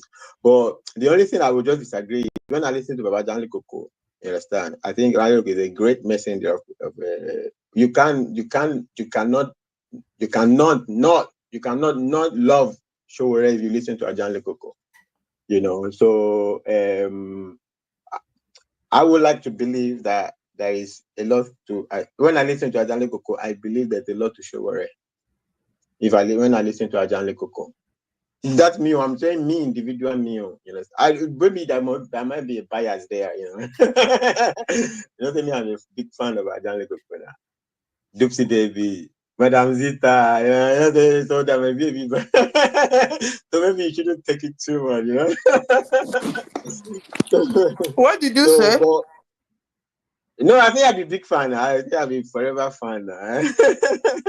Okay. So I'm saying Ajanle Koko. When I listen to Ajanle Koko, it beautifies Shore in my eyes listening to Ajanle Koko. But I'm saying that's just me. I don't believe Shore is totally that lightweight. You know, when I say lightweight, in terms of whether he has some capacity. Fatai, what you are concluding then is that the realism of where we are politically now is either we continue with Tinubu or we go to Atiku Abubakar. So Peter Obi is like a pie in the sky stuff, and Showore, etc. They're just far-fetched in the ethers. But if we go from Tinubu to Atiku, nothing has changed now. What would have changed? You know, if a different set of criminals will just come in to replace the outgoing set of criminals, isn't it? One man, I give you this example. So when Tinubu says subsidy is gone, okay, so a lot of people mix up the old method. Some people say PIA already removed subsidy. PIA cannot remove any subsidy. By the way, this tax reform is like PIA, but replaced with tax. You understand? So when you look at that bill there, you look at the PIA, is like the same travel direction, but replaced with tax, whatever. The PIA cannot legislate what instrument the government, the executive, like if you want to give people subsidy, the PIA will say don't give it subsidy. If the executive, if there is a problem and there need to be a subsidy given out, proper subsidy, not what they call subsidy, but like in the real meaning of subsidy, the PIA cannot legislate. I think he's just talking about some deregulation. Deregulation doesn't mean subsidy removal. You understand? Deregulation just mean have less regulation. Actually, if you really boil it down, that's what it means. Towards lesser regulation to create ease of business, ease of whatever, ease of anything. You understand? So ease of activity. You know, so you can let the person Buhari. There was an interview I was listening to Buhari, and he was saying, I want to remove while he was still in maybe the early days, he was in his government. He wants to remove this subsidy. But if Buhari said, if I can find an economist with an understanding of the petrol industry to explain really this, I want to remove it. Buhari he left it to Tinubu's government but effectively Buhari removed it. It depends on what you are saying when you're saying remove. So who doesn't remove is between Buhari and Tinubu. Tinubu essentially just made it like if he can succeed, just to create that culture that you are not given open check contracts to NNPC, because that is what they were calling subsidy. You just give an open check contract to NNPC. That is almost like what these governors get, security votes, something you can't account for. It's technically they kind of say they will account for it, but the accounting for it you can do anyhow. There's too much room for anyhowness in the accounting for it. You know, why are you giving an NPC whatever you are calling so? Let the NPC go and find his own money so that he can learn business. Because maybe that's why it was even the problem. I don't know how, because somebody says subsidy is gone, you triple price overnight the next day. What kind of business is that? And it's not even something that people can If you change, what is happening now with this petrol is that it's a new behavior change. It's a new paradigm shift. Now them go drink their petrol now. Make them go sell on 2,000 now. Who they beg them? Then they follow them thought that this now for their own good. Is it because this? Let them sell it 3,000 naira per liter now. They say international price. International price. So as it's crashing now, say international price they crash today. As this one crash, they say Dangote 890. Say now so international price crash. Say international crude price. There's no significant crash yet. It is probably going to crash, because these Trump and Saudi they will do their thing. But it's not any. These are things you say generally speaking. Nobody is going to argue if you say this stuff. But if you really want to talk serious stuff, it has nothing to do with it. You understand? They can sell petrol in Nigeria today. They can sell petrol in Nigeria 200 naira per liter. I'm not saying they should or they shouldn't, because you have to be. Are you saying it's market forces? Yes. Are you saying it's market forces that is forcing down the price rather than? No.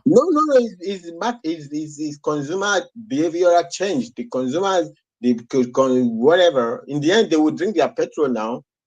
Like, okay, some people say, like, by the way, when I was talking about Dangote, I don't hate Dangote. Why will I hate him? I don't know him. But when you have sometimes a child in the conversation, it's very difficult to be talking. So I don't know. So I don't hate Dangote. No, you will have, if it was like I think that day I was saying like Madam Zita, if it was we will have a nice conversation. It will not be anything hostile or anything. But what are you going to do if you trying to talk and what I have to I will always defend myself. I will never stop to defend myself if I choose to. A lot of times I ignore. But if I choose to, I will never stop to defend myself.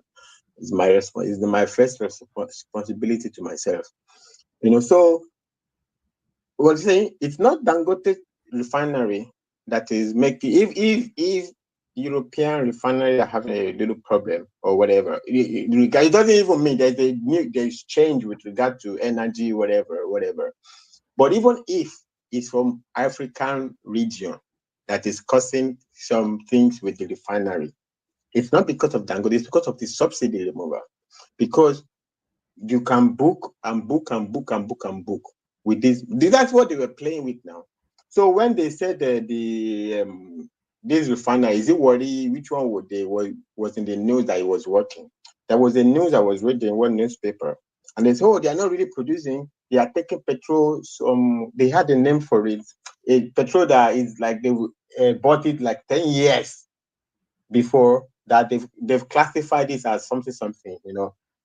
That's what I'm saying now. They don't go to buy petrol today that they want to sell today in Nigeria. They already bought this petrol. I can guarantee you there is petrol in Nigeria today that is still bought with the subsidy money under the subsidy regime.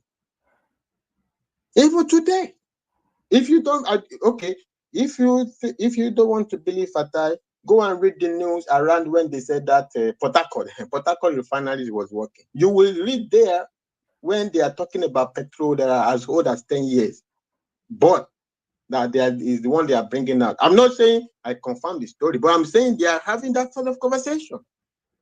So what then is difficult to understand that they don't go to buy petrol today, that they are selling today in Nigeria. They book these things in advance. It's not something you go to in the market to go and pick up. Say, I want to cook. What am I going to cook this morning? Okay, let me go to the market. 1 hour later, I come back, I cook it, I eat it. No. Even in the minimum, it doesn't even need excessive this thing. It has to be shipped down, and it can be stored. It's not some easy. It's not even about. It's not perishable good. Even if he experiences some reactions, it's not a perishable good. So that's the point. They didn't need to triple the price. Just like that, you go to cause behavioral change. It's the behavioral change that is at the heart of it, and also because of the subsidy, there's not so much booking. There's not so much booking of petrol. That's what I don't. Dangote, everybody is a businessman. Everybody is hustling in life. Whatever he's doing, whatever is his problem is between him and the Nigerian government. If he outsmart them, it's their problem. If they outsmart him, whatever, it's up to them. You understand? But the real problem was with the just I said it earlier. The real problem is the Nigerian professional class. Hardly do you see any country develop without a very strong professional class. We have a very, oh my God, it's so terrible. You can't listen to conversations in the Nigerian media. I'm not saying the journalists, I'm not against the journalists, but these guests that they have, they are so expert. It's like, what the heck? Nobody even talk the cocoa. If you want to hear any cocoa, you go to one man platform. What are we going to run a country like this? You know, Fatai, you know those experts, and then I want to bring rational mind into the conversation, but I also want to speak to you about this, the infusion of Sharia into the Yoruba space, and I wanted to speak to you about non-oil exports that seems to be building up as well, but hold thoughts on those. I want to bring rational mind into the conversation, but what you just said there, you see these so-called experts that they bring onto all of these studios. They are experts in their field of specialism, but what often overrides their expertise is their politics and their paymaster. People are so... It's worse than that. If it's just that, it would be nice. They are just make it up as we go along, people. They just make it up. They think, like the economists, I call them Nigerian economists. They think it's common sense. So they will just think about it and use common sense. Okay, when you explain the economy, it ends up being you wouldn't say somebody like Real One Bismarck is he speaks to the nuance of economics. It doesn't. No. It doesn't give a pedestrian. No, it does. Bismarck is among the lowest of them. It's not Bismarck is not anything. He's a bachelor's degree holder in economics. They say prominent. You can never, only in Nigeria you have a bachelor's degree holder as your prominent economist. When his you are prominence is from experience now. Well, he worked in the bank and he worked in the stock. What experience? And he I think he heads so many. It's just an investment banker. Okay. Just like your central bank governor now. Your central bank governor is not an... No, sorry, Fatah, let me chip this in. And people I know. Your current central bank governor is not an economist. He has a bachelor's degree in business administration, and then he has a master's in public administration, and then the only bank he co-founded failed, Citizen Bank. So, to me, Cardoso was just... Wait, now, okay, I tell you about Cardoso. Hold on. Fatai, hold on. Let him insert that and then you come after him. He started Citizen Bank he co-founded Citizen Bank with some people. Okay. The real sense, it was not even the owner, it was Chika and the rest that owned that bank. It was just the ED Treasury, where Citizen Bank today, it is gone. And then, to me, during maybe Tinubu's time in Lagos, he was the major account manager that was able to help them do right and proper deals. And then he just felt this guy would be a good commissioner or whatever it was then. And now he's central bank governor. He's not an economist, and it's just like that. To me, even Wale don't fit better as a CBN governor than Cardoso. That's to my this thing. I think Wale has a legacy. Cardoso was in Citibank. He was in Citibank, was NIB in Cote d'Ivoire, and then came back. Yeah, that will not be a big deal now. I get friends will be MD of bank for other African countries now. Nothing that role prepares them to become a central bank governor. They are just business managers managing businesses of a bank in a particular place. They are looking for deposits. They are creating card products, other products. They want revenue. That's all. That's nothing. It doesn't teach you anything on how to make sure you cut down inflation, work on this, work on that, interest rate effect at a national level. Nothing in that job gives you that experience. I've worked in the bank before.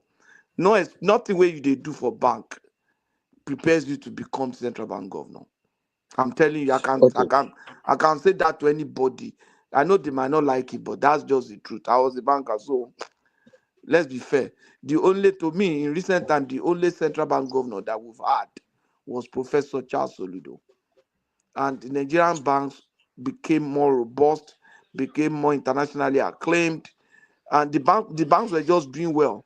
It was proper banking supervision that was needed before this Sanusi man came to scatter everything, and it was just proper management and structures and process to control things. So there had already put structures for people like Akingbola, Mrs. Ibru, all of them to retire without hitting up the system. They were already preparing for them to go. Akingbola, I knew, was already grooming people, looking out, shopping for MD for replacement. I know so many other banks that were already getting ready to go. You understand? Jim was already preparing somebody to take over as Zenith Bank governor. Sanusi came and just scattered everything. All of them, we see what they have done with our economy. You are a CBN governor, under you lost 20 billion was gone, and you are pointing fingers at people. They had to sack you. Why did you resign when it was gone? The only thing I agree with you, Patesky, by the way, you know, Patek, of course, you know it's a conversation now. The only thing I agree with you is Sanusi. So Sanusi came out, say, my popcorn is, okay, where have you heard that before? He said he has something that he's not going to tell anybody. Okay, he was central bank governor. Okay, if you have anything, you will have done it. Okay, exactly. So you will have done it. So there's no, I have something I don't want to tell you. There's no such thing. Okay, if you are central bank, when he was central bank governor, okay, that time I didn't really have much interest in the economic or anything. But I can remember that I couldn't tell whether it was what is this? Not the police. This Nigeria, the EFCC. I couldn't tell whether it was the EFCC chairman. He was doing law enforcement too much. You know, okay, it's good to be. Every time I listen to him, like, look at the way they throw money around now. Anyway, so I agree look with at how you. much they gave to New Lemon Secondary School. Where the central bank get that money? Should he be giving money out? They said they gave to the Lemon Secondary School Student Association. Was it Lishabi High School or Lishabi Grammar School Development, whatever. 500 million that time. What do they want to do in that secondary school? I need 500 million. Yeah, because I don't want to forget. So, I don't want to forget this. So I wanted to say about the Cardoso. Okay, so when you're saying, yeah, he's not an economist. One of Cardoso's biggest problem is that he came into office, he's trying to be like the Nigeria's chief, number one economist in this thing. But he's not an economist. If Cardoso wants to be focused, he's not going to be focused. That's not going to be his strong point. Every time Cardoso talks about administrative, Cardoso's organic biggest. All right, Fatai, start to bring it home. I want Rational Mind to be able to come in. Yeah, land that point and then it will bring it. Yeah. No, Rational Mind, just give me a couple of minutes. When he said he was going to move CBN, the central bank, to Lagos or whatever it is, that's where he got the highest organic praise. I don't know whether that is it or it's not, but I'm saying that he's an administrator. The CBN has a big administrative problem. Okay, so when you head an organization, you don't need to be anybody else but yourself. What you know that is like moving the ball forward. Do what you. So if Tinubu was not what is this? But he was right when he was saying if Tinubu was not president, Cardoso will not be CBN governor. Yeah, that is just naturally true. So the choice of Cardoso is because Wale Edun cannot be CBN governor, even economy. He studied developmental economics. So what in developmental economics prepares you for CBN governor? And he was running so much bonds, and when he was working, all these things. So when you look at the America Federal Reserve, the chair of Federal Reserve, he's not an economist. He's a lawyer. He's a lawyer who works in investment banking. Okay, it's not that when you. So it's not like it will be. Is very extremely helpful if you're an economist. If you to head something like the central bank.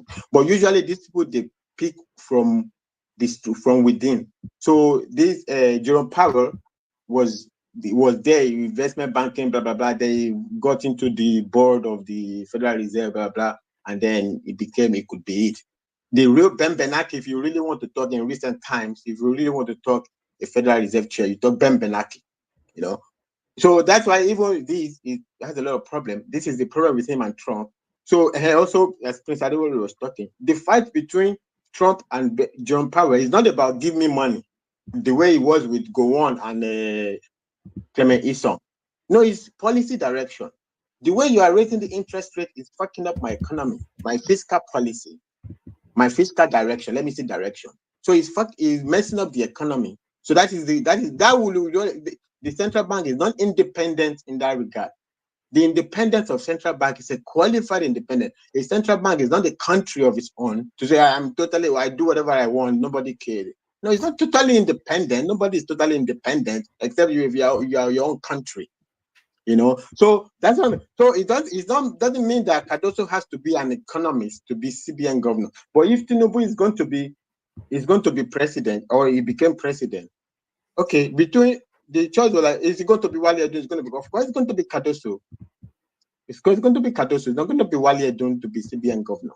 So, and he's worked in bank. It's not only, I don't know Citizen Bank, but I know he worked in some banks. Maybe they later became JP Morgan or whatever. I remember some things. I don't even remember a lot about him now. So he's worked in more than that. He's worked in banks in more serious positions than the citizens that citizen stuff. So, but it doesn't even matter. If Cardoso do a realignment of the administration of CBN, I'm not saying whether you move to, because that becomes some political, whether he wants to move to the north, but I'm just saying if you look at it, his highest praise came from that administrative adjustment. Not this is doing with like trying to be an economist. So it's not the case that you have to necessarily be. I mean, okay, it's not good to say you don't have to be economist. Okay, 90% is good an economist too. What is Soludo? Soludo, when he merged the banks, it's just the handling that he didn't. All right, start. No, I know. I will finish it. Yeah. He didn't crash the economy merging the banks. Is what gave Soludo a praise.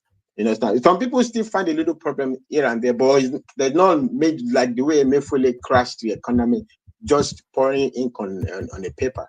You know, so that's where Soludo gets a big praise. So it's like, it's what angle how you move the ball forward is really what is the most important thing. You understand? So it's not like Cardoso is not qualified, you know, because he's not an economist. No. Is qualified given the circumstances. It could be a really good CBN governor if there's a lot of things to do with this CBN, and it could be if he could spot it. Anyway, I don't even know where everything goes, so where the conversations went. So anyway, Rational Man, thank you, one man. Sorry, Rational Man. All right, Bilal, stay with us for as long as you can, Fatai. I still want to loop it round back to you. But only really just so Rational Mind not kept waiting for too long. Rational Mind, are you driving? Yeah, I suspect you are driving. I'm about to enter a tunnel. I'm about to lose my signal. All you Agbado people say, you know, I mean, dude. Good to see you, Rational Mind.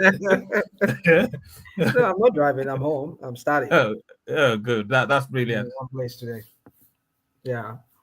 So floor is yours. We're just really picking the bones of. It's really the ROTIMI Amaechi thing that I'm sure you saw the clip, the meeting, the conference or whatever it is they had, article, Rufa, etc., and some of his commentaries seem to have agitated the space somewhat. So we're looking at that. Dangote dropping the price of oil. Akin Oshitokun, who came out today. To push even further that narrative of Afenifere being a social-political rather than a social-cultural organization.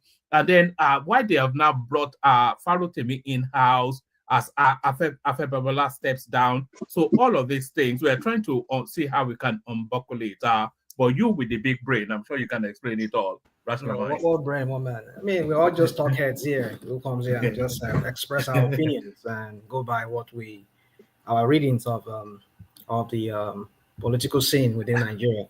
Rational Man, let me bail out and bring Chioma on. She'll orchestrate as you carry on. So what are you? Okay, what are you? Okay, all right. Don't leave. Or you stay there. It's usually a No, very I have relaxed to. I have to also because I just woke up. I need to get myself together. You know. All right. You don't have to replace yourself now. There's still more space now, one man. You can be on the screen now, Abi. All right. No, like, all right. All right. Thank you, one man. Thank you, Patoski. Thank you, Baba. Thank you, Madam Zita. Rational mind. You don't go to Okay, my brother. Cyprus no one, Abi Boloa. Ibe no lawa. Okay. Cyprus lawa. O ti délé nìyẹn ó ti gbàgbé Naija, you know. Ẹ bá mi kí wọ́n máa bá mi kí àǹtí mi, ó dàbí wọ́n kí mi lórí comment. Àǹtí mi Tọ́pẹ́, ìyálóde general nìyẹn. Tọ́pẹ́ is a young lady. I feel my Tọ́pẹ́ láǹtì. Okay, kò ní like ẹ mọ̀ ẹ́. Tọ́pẹ́ is a young lady. Tọ́pẹ́ is a young lady now. When Monique àǹtí mi now. When Monique àǹtí mi when she was in birthday now. Oh yeah, I remember. She made the big announcement, didn't she? Yeah. Now I live also in Shagamu a lot of time now. I'm now. Ṣé Ṣàgámù ni wọ́n náà ni? Are you also Ṣàgámù? No, I'm Ayekpe. But that's still from Ogun State. Dinostirawa. For the fact pé yan jẹ́ àǹtí omi ìpojú yàn lọ. Mi máa wà dé pé àbúrò ẹ̀ ó máa ṣáájú yàn bímọ ńgbà míì. So tó bá dẹ̀ bímọ ńgbà míì, ọmọ ẹlòmíì ó lè pè ní àǹtí. Even though cousin yẹn, bàbá ẹ̀ ni cousin yẹn. So ó possible kò pé láǹtì. Àbí niece, àbí nephew. And affectionately ni mo fi ń sọ àǹtí yẹn. It's okay. Owó ló ń jẹ́ ẹ̀gbọ́n ní Yorùbá land. Owó ló ń jẹ́ ẹ̀gbọ́n ní Yorùbá land. Owó ló ń jẹ́ ẹ̀gbọ́n ní Yorùbá land. Ìwà náà máa ń jẹ́ ẹ̀gbọ́n. Ìwà náà máa ń jẹ́ ẹ̀gbọ́n. Ìwà tí ò lówó ń jẹ́ ẹ̀gbọ́n. Ìwà tí ò lówó ń jẹ́ ẹ̀gbọ́n. Kò dé Ọlọ́run ló ń ṣe yẹn. Ìbùkún Olúwa ló ń múni là. Ọlọ́run ló ń ṣe yẹn. Àti iṣẹ́ kìtàkìtà ìbùkún àti iṣẹ́ kìtàkìtà. Yes. Ìbùkún Olúwa nìyẹn. Ọlọ́run ló ń ṣe yẹn. Èwo ni wá Fàtáì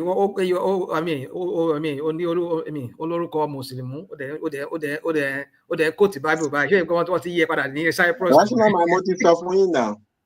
Mo rẹ̀ pé at some point I was a choir member now. Níbo ó dẹ̀ jẹ́ Fàtáì. Ó dẹ̀ jẹ́ Fàtáì. Ó lọ sí catechism àbí olólùwọ́n bẹ̀. No, ẹ mọ̀ pé mom sí mi ni Christian now. Daddy mi ni Muslim. Oh, I see. Okay, all right. Yeah, daddy mi ni Muslim. But I was always from child. I was, me I be my mama boy now. So every time my mama go, I was going now. That's why. But everybody was calling me Fatai. I used to be a mommy's boy too when I was younger. And I liked it. Orisha bí yá ò sí o, ìyá làlábàrò. Orisha bí yá ò sí o, ìyá làbàmàrò. If you were not an intellectual, Fatai, you would be a Fuji. I can see you be a lagbo guy if you were not so an intellectual. Island ni àìmọye Fuji tàbí gbọ́. Àìlè iṣẹ́ owó island ni iṣẹ́ owó Lagos Island ni ẹ̀yà mi. Tí bá kọ́ òrìṣà bí bàbá náà kọ́ o. Tí bá kọ́ Àlàní Músíbà ìṣojú yín wọ́n máa yà yín lẹ́nu. Fatai. Ẹ̀dùn tó ń jẹ́ Àlàní Músíbà. I'll go and look him up. So is it old? I solo Yimbo for the benefit of our.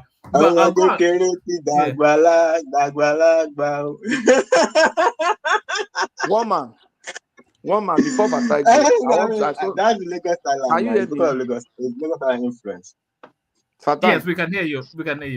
Yeah, I said before Fatai goes, that statement you guys made, two of you made, brought out something. Fatai said, I was always with my mom. You said, I am mommy's boy and stuff like that. Do you know that we need to also discuss here on this platform how as you progress in age as a father, no matter even when you are nice, some people say, oh, if you are in the life of those children, no, even for those older generation who are always present in the life of their children, they don't get attention from their children the way the woman gets, or in some cases they don't even give attention to their dad. It just looks like the man is there to work, send you to school, do everything. And you know, when you are raising the children as a father, you are the disciplinarian. And because you are the disciplinarian, the children tends to, can you hear me? Yeah, we cannot hear you. We can hear you. Yeah.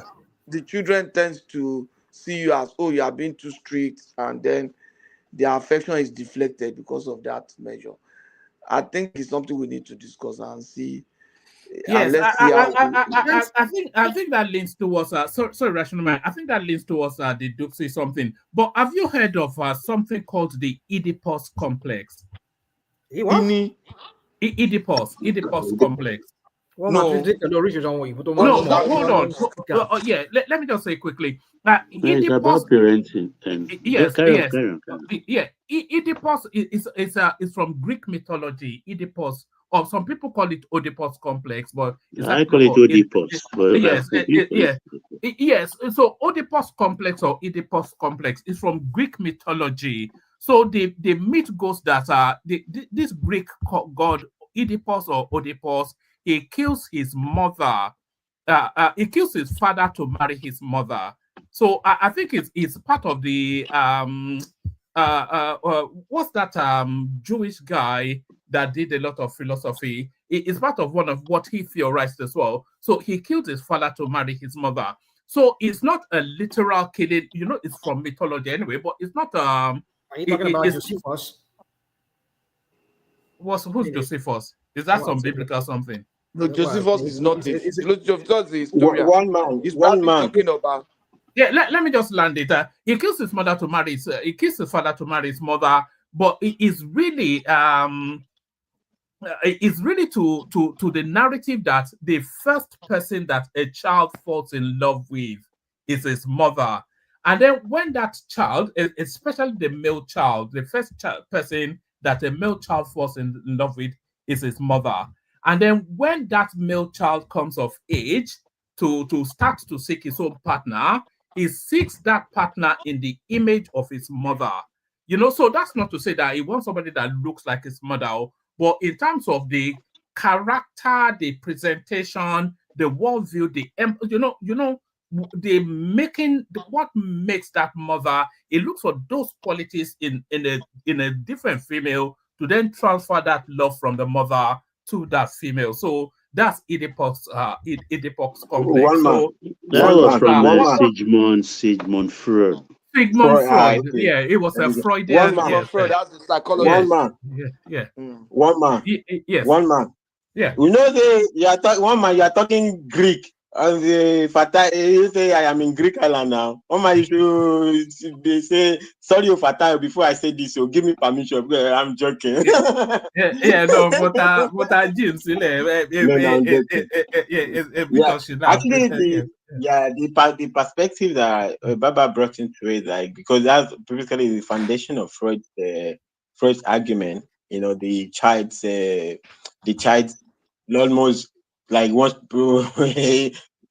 almost like antagonism towards the father. Essentially, the child is like the father's rival for the mom. Sexual. That is what brought the Jews to Freud's psychosis, whatever, neurosis or whatever, some form of psychosis in the Freud's in the Freud psychological analysis. You know, so there is opposite sex neuroscience explanation, whatever identification things. But I don't want to talk. I'm not expert in psychology. If you have not given birth to a daughter, you should always be, all of you should go and make sure you have at least 1 or 2 daughters. If all you have is boys. No, but I'm not sure. I have a daughter. Do you have a daughter, Patoski? Yeah, very close. I have just a daughter, but she's my everything. Yes, I can. I identify with that. Atoski, Whatever. don't worry Yeah. until she start when she grows up and start having boyfriend. You know Oh, how God. it is. She will first of all bring the boyfriend to me, sef. Me. We are very close, though. Me and the girl. But yeah. But I'm not sure. I think in terms of the sexual expansion of it, I'm not sure whether it's transferable with the girl child to the father figure. You know, But me, I think the I'm theory. more attracted to my dad than my mom. Oh. When I was Yeah. younger, it was my mom, because my mom, you know, some women, they have a way to make you have sympathy for them. Oh, you know, all those mama, baba, you man stress me, emotionally, you know. But growing up, that approach really got my brothers. But me, I was growing up, that approach didn't get me. And Yeah, then that means I your became own very because close to my complex dad. was not positive. That means Yeah, your own. It's a maybe your dad measurable. was not a disciplinarian. Was No. your dad a No, I think disciplinarian? my One dad, man. was a One. disciplinarian to my brothers. So I happened to be the last Padoski. born. So my father was already relaxed when they gave birth to me. So we became very close. He has a nickname for me. So I became my dad's very close friend. Like me and my son now, we are very close. My first son, we're also very, very close. As initially, Padoski. when he was starting out, we were not close. We were really having issues. I'll take a position. He wants to take his own position. But as time goes, as he gets matured, he sees that, oh, this man really has my interest and stuff like that. But for Padoski. most guys, it's not like that. Padoski, it means you don't have a positive Oedipus complex rating, whatever you call it. So that's what it just means. So it's a psychoanalysis stuff. It's not really about the parent. It's about the child. So it's flowing from the child to the parent. It's a desire, sexual desire flowing from child to parent. Because a lot of men are suffering that subconscious. But I'm not sure it flows from woman to man. You understand? Because even this one that Freud said, it was very controversial because it's like encouragement. It's like very seductive stuff, like, you know, because things with child and sexuality is kind of a little bit awkward stuff. So, but I don't think that it was explanation of the man to the daughter that the daughter having sexual to the, you know. But if there is no such thing, if you're like a son, if you don't have for your mom, it's not like it's repressed. I just said it's like it is suppressed. It's there. It's suppressed. It's not positive. Okay, maybe my dad was able to conquer it. Just to what you're saying, Patoski, about men not getting the credit that they have. You heard of a movement called MGTOW? No. It's an acronym. It's for men go their own way. So there's a movement now of men taking care of themselves and they call it MGTOW, men go their own way. So it's a push against the excesses that men have to suffer, you know, just provide that. You people are not suffering anything. You people are not suffering anything, no. If you go, you are not suffering anything. It's just, I think some people abuse, some people they politicize the feminism movement. I think that's just the problem happening. There's a lot of politicization of the feminist movement. But in reality, men are not suffering anything. Men are not anything. But men are not suffering. Over politicize if you are married, you can say that. But if you're not married, it's fatal. I don't think you can say that. No, I'm a man now. Anybody can say marriage is another thing. Whether I'm married or not married, I'm a man. You might not understand. Well, I'm not saying you have to be married to experience this. Rational mind. You're doing what you're supposed to do. What, do you want to be a woman? You're supposed to work and provide for your family. Can we have a conversation? No, what I'm saying, you're not suffering. You're doing what every other woman is doing too. Going to work, making money. Do you understand the concept of MGTOW? What this whole thing is about? The red pill. Do you understand? No, because you're talking about suffering. Men are not suffering. You're doing what you're supposed to do. No. You're supposed to provide. Simple. Go to work and come back. There's nothing suffering in it. Okay, all right. Women actually do more than that. They take care of the kids and work. Come on. So don't ever say you're suffering. No, don't diminish the role of women. We do more than you, period. Okay. Now let me address what you just said. Do you understand the psychological impact on men? Okay, let me say this to you. Hold on. Let me make. Can you guys just? No, yeah, I say that's not my. Sorry, my I say one my show. I show that Patoski. Baba Ola. Oda boy show. All right. See you later. All right. Rational mind. Yeah. The whole concept behind the red pill and the MGTOW thing is that there's a cycle. Okay, let me say this. I mean, if you, I know what I don't want to use the word here. I don't want to trigger the YouTube whatever police here. The word S. The rate of S among men is the highest in the world, among the two genders. Do you know why it's that? Most men prefer to suffer in silence because that's how the society has conditioned men. Even before the coming of the advent of the feminism, men are to suck it up and keep quiet, be a man. I mean, if you say you are not a man, you are weak. So that's why they rather just keep it to themselves. But it is killing them inwardly to the point whereby they will just break down. And that's when you see when people they go to that extreme of they doing that S. So it comes from all of this come from all of these things. I just checked the data. It's quite alarming, actually. It says 80%. It is. 80%. Yeah. It is. Yeah. It's insane. So that is why, hence the reason for this metal. Because our society today, even from before this feminist crap came into the picture, to worsen the whole thing. I mean, if it were to be maybe the way it used to be, okay, the women were still traditional, they respect men, they know that men are supposed to take their role, but then you want to make man, you want to feminize man. If a man's trying to act his masculine traits, like he wants to be that macho, or that's thing that nature has endowed him with to act macho. You will like to beat up a woman. It's a what? No, nobody's talking of beating now. That's not why are you bringing macho? Like, why can't you be civilized? No, when we say, Choma, let's be sensitive.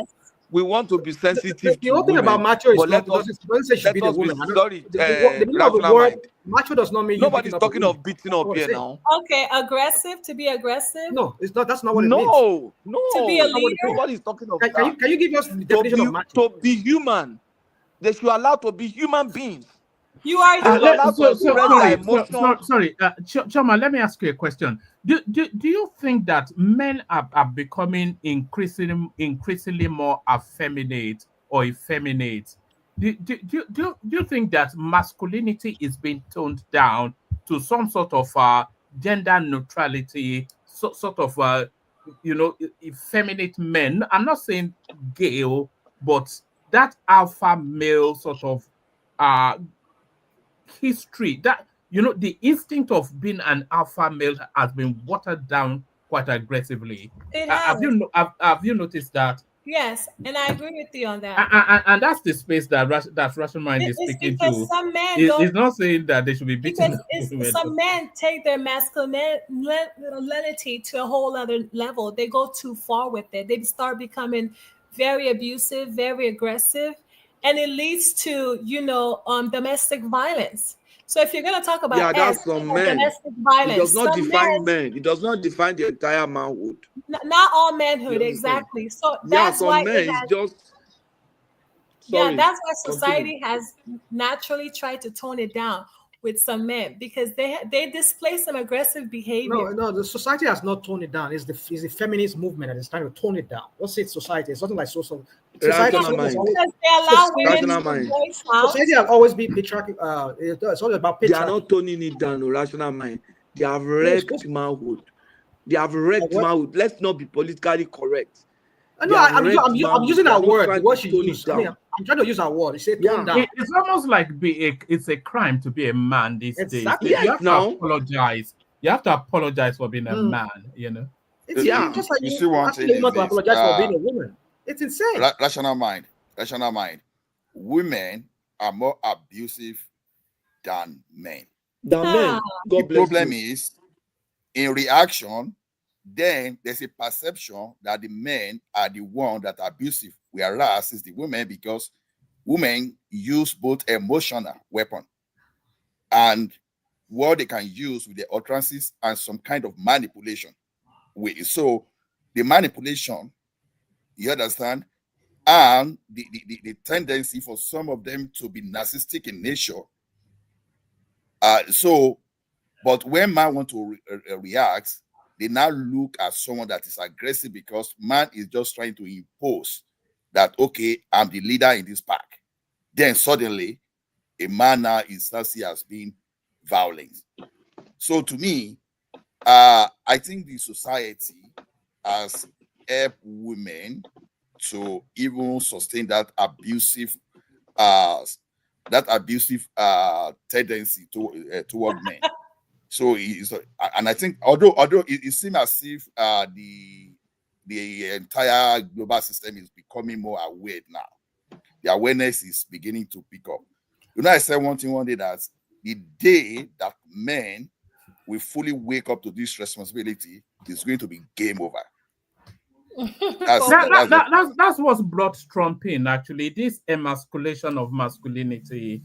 You can't, but let me bail out a hand over to Chioma. So the conversation carries on. So Rational Mind has the floor. Super chatters are you, of course, and then talk by pass by as well. So thank you, everyone. See you tomorrow. Floor is yours, Chioma. So thanks, woman. Good night. The floor is Chioma. The floor is mine. Woman. No, okay, the floor is yours, but I've gotten off my seat for her to sit on it, so that's the floor. But yes, carry on. Yes, I understand. Yeah, so for me, I mean, what brought me here is just a few days ago, like a week or two, a few days ago, I talked about Trump here, the madman in White House.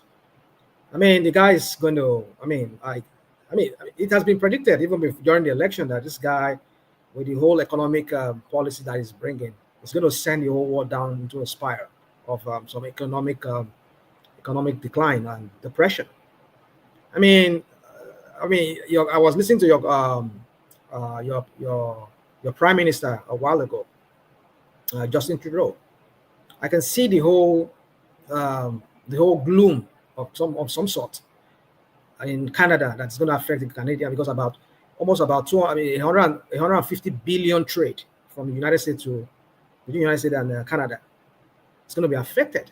A lot of your farmers there, a lot of your factories that are going to be affected. Same with Mexico, same with China again. I mean, is this guy crazy?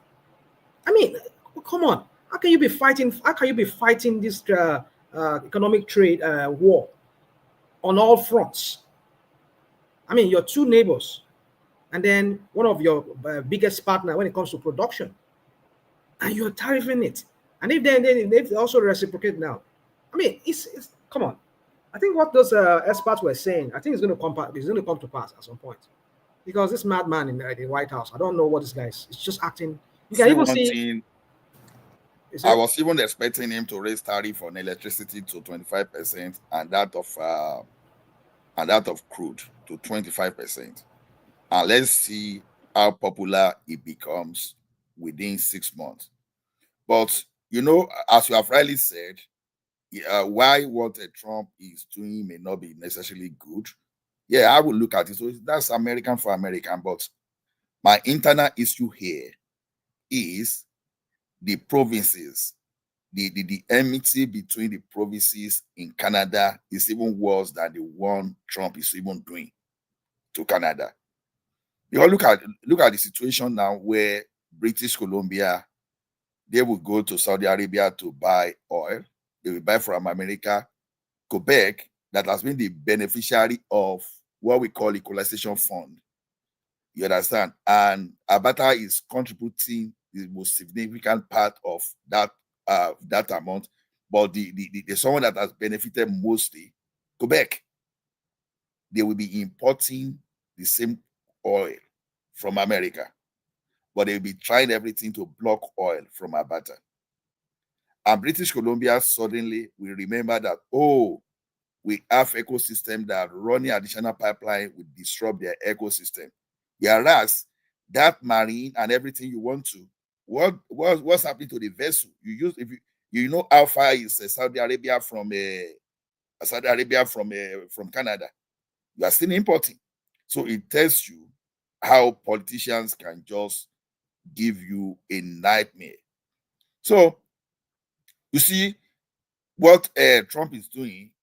There's now an avenue for us now to now see whether it was the extension of the impact of Obama's economic policies that helped Trump to look good in his first term, even before the so-called what he call a Chinese whatever in 2020.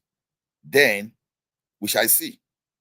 Because one thing is this: when you increase tariff, will you overnight provide substitute for those things? Will you do that? If you put tariff on food from Canada, will you of a sudden give a substitute? So we shall see. Let's see how it's going to do that. Let's see. Well, we'll Because, see. you know, But then the thing is this: the impact, the consequences of all this trade war that is initiating all, because right now Europe is going through a real big issue right now, because the engine house of Europe, Germany, is, if you have been listening to what's going on in Germany, they've been trying to pass some immigration law again after they've said they're opening their borders to everybody, because an average German is not giving birth like they used to. It is not just like America. Here we say they're bringing people. Americans, they're not giving birth like they should. And now look at now, for the past few days, ever since this guy has been doing his raid here in my city here, a lot of the guys, they fail to come to work, because I work with those guys who are in construction, those guys who are building roads, building bridges, who are building homes here, manufacturing homes here. These are all guys from either from South America here, Mexican, Guatemalans, or from whatever, El Salvador, or whatever. That the people doing. An average American would not do those kind of those tedious kind of hard labor job. So now a lot of them are not coming to work, and there are a lot of big developers who brought in money from Japan, from Australia, who are developing a lot of properties here, and they have a time constraint. I mean, they have a time frame to build this house and be able to maybe send money back to wherever they lend it. So you can imagine how this guy is going to. You see, you cannot be fighting this kind of trade war in a mindless way, the way this guy is going about it. And I begin to see that what these economists, these Harvard economists, they've said, that's what's going to happen at the end of the day. It's going to trigger some kind of economic depression, because you're chasing people who are contributing immensely to the U.S. economy. Ordinarily, right now, as I'm talking to you now, the housing market now, it's going crazy, because these guys are not coming to work. They're not coming to work. They're afraid of being picked up by ICE. I mean, if I go to sites, so many sites, I mean, for the past 2 weeks now, I was like, what's going on here? You hardly see a bird there. So, you see, and how about Home Depot? Maybe, yeah, Home Depot and all these people who pick fruits, who work in some farms where they rear chickens and cows and things like that, and pick strawberries, pick oranges. An average American will not. And I be like Home Depot, where you buy like house construction materials, where you see a lot of them are from China. A lot of them are from China. Most of them are not made in America. They're either made in China. At least. You say you don't see them anymore. You don't see the Spanish people, right? And who does construction? They build homes. They build your homes for you. They are carpenters. Yeah. They are framers. They are concrete guys. They do foundations. But have you been to Home Depot? So what are you getting at with the Home Depot you're talking about? I mean, Trump Daddy explained to him. He doesn't get it. Like have you Home Depot, you see, in Choma. Let me question her. What do you mean by Home Depot? What does Home Depot have to do with this? Is somebody gonna tell him? Because I don't want to seem like a racist or. No, you're not. You're not. I mean, we all of us here. So don't judge me, right? Don't judge me. But a lot of Hispanic guys, especially from Mexico, like illegals, they're always like at Home Depot because they were waiting for job, like small jobs, to be picked up. I get you. Yeah, so I'm like, because you say you don't see them anywhere. I'm like, so have you gone to Home Depot? You can pick people at Home Depot. So have you seen them lately in any city where you Okay, live? Rashtama, you make some good points, but let's be civil. This is not Tinubu. We don't call our president a madman. Come on, no, You can he's a madman. hold He's a on. You madman. can He's talk. a madman. You make hold on. He's a He's not a madman. madman. He's a See, that's madman. your Yeah, he's problem. an angry See, madman. well, okay. See, Have you seen some you're of his not press talking conferences? about Tinubu. Don't You have to show come here, respect. come here. Hold This on. is a free country. I have not done anything that is against my free Well, speech. It's my opinion. you It is my crossing. You're opinion. almost crossing the line of being Dude, going to don't come the. and start this your Nigerian crap here. I'm not that kind of person. You won't No. Well, you have to respect. One thing you have to respect do who? is show respect. We So don't respect who? disrespect our president. You know, in the What president? jungle, What president? What president? just like Nnamdi Kanu says, you're not in a zoo. This is not a zoo right here. So you gotta respect. It's gradually Okay? becoming one. It's gradually becoming one. It's gradually turning to one. Well, yeah, of course, it's becoming one. Yeah. The 4 years under your Trump. the 4 years under Biden wasn't a zoo, but it's now it's becoming a zoo. So how is it a zoo? Listen, you're making a point. Hold on. Where is his economic policy? This is the same idiot that was talking about eggs. That was called. Don't call him an idiot. He's an idiot. He's an idiot. No, he's Chama, an idiot. you have to do your job, Chama. No, he's an idiot. I'm asking you. You that is an advocate here. No, Chama, allow us to have this conversation, please. If you don't mind me, if you don't mind. You know, Trump Daddy loves Trump. I know he does. I know he loves to hell with him and he's Trump. Well, to hell with me, that is fine. Daddy. I tried my best, Trump Daddy. No disrespect to you, Prince Daddy. No, I'm just trying to... No, as for me, you can insult me, no problem. Check. You see, you people you've now gatified. Trump, is the president as well as mine and everybody else that lives in this country. Let us know. You now worship people. You worship personality. You see, that's what. Nobody's worshiping anybody. Rational mind and praise that. I can insult you. I cannot insult him. Who is it to you? Let's talk about talking about, dude. And you call yourself a human see, one thing is this.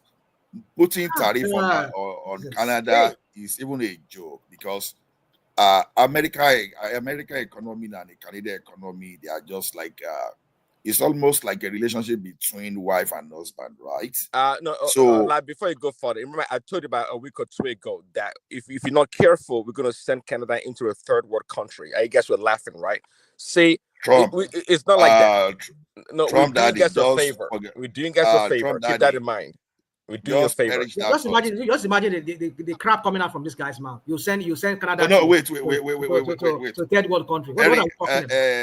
You see the insult that these people always like to throw around, brandish around. Perish that thought. Wait, rational mind. Perish that thought for a moment. Go ahead. Put 25% tariff on crude oil. Take all your crude oil to Saudi Arabia. Even stop importing spare parts to maintain the aircraft, the Canadian aircraft and Canadian vehicles in your country. There are some machines that you are using in America today that Canada are the one with the full authority on those things. Put tariff on everything. No, it's only 10% or less on the crude oil and gas. It's 10% or less tariffs. That's the agreement. No. I said, why putting 10%? When was that? When we are hearing 25%, you're No, I just told you from the horse's directly from the horse's mouth. Okay, I'm telling you. It's 10%. It's 10%. But let me tell you one thing. You would think you can threaten Canada because of that one. That's a joke. Well, hold on before you start flex your muscles. Trump Daddy, can you educate me on that? Because I don't know what this have to do with Canada. I'm seriously ignorant about this. Like, is what's happening with Canada's economy? Like, are they dying off, or what's going on with them? No, Trump just imposed a 25% tariffs on Canada, on Canadian goods. What does that even mean? The Trump Daddy. Are you guys into some kind of what's the end result? What would that cause now? Well, they have to pay tariffs in doing so for the export. Well, I guess for the export into the United States or the goods that come to the United States from Canada, they pay like tariff, kind of a tax, kind of, and then in doing so, the External Revenue Service is going to collect those funds, and that's pathway to making America great again. So but let me tell you, who pays for it? Who's going to pay for it? Hold on. Let me tell Wait, you, Trump daddy, wait. Who's going to pay? Who's going to pay for the Trump tariff? daddy, wait. Who's going to pay for the differential? The difference. Did you realize that Walmart has American origin?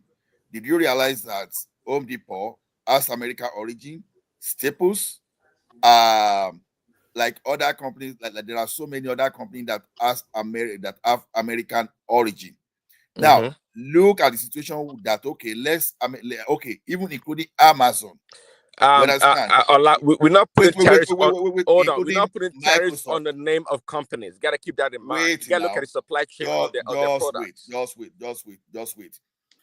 See, this thing has happened before, and all those people that are historian that have background in political, economic history, they will tell you how they say the essence of globalization is wash my back, I wash yours. You understand? That is what it means. Now go and look at when they use policy to stop globalization in the past and go and see the response. You see this artificial intelligence we are seeing today, do you really think it started existing? It was a response to Chinese threat to start with, to the Chinese threat in the time of how they are controlling the economy.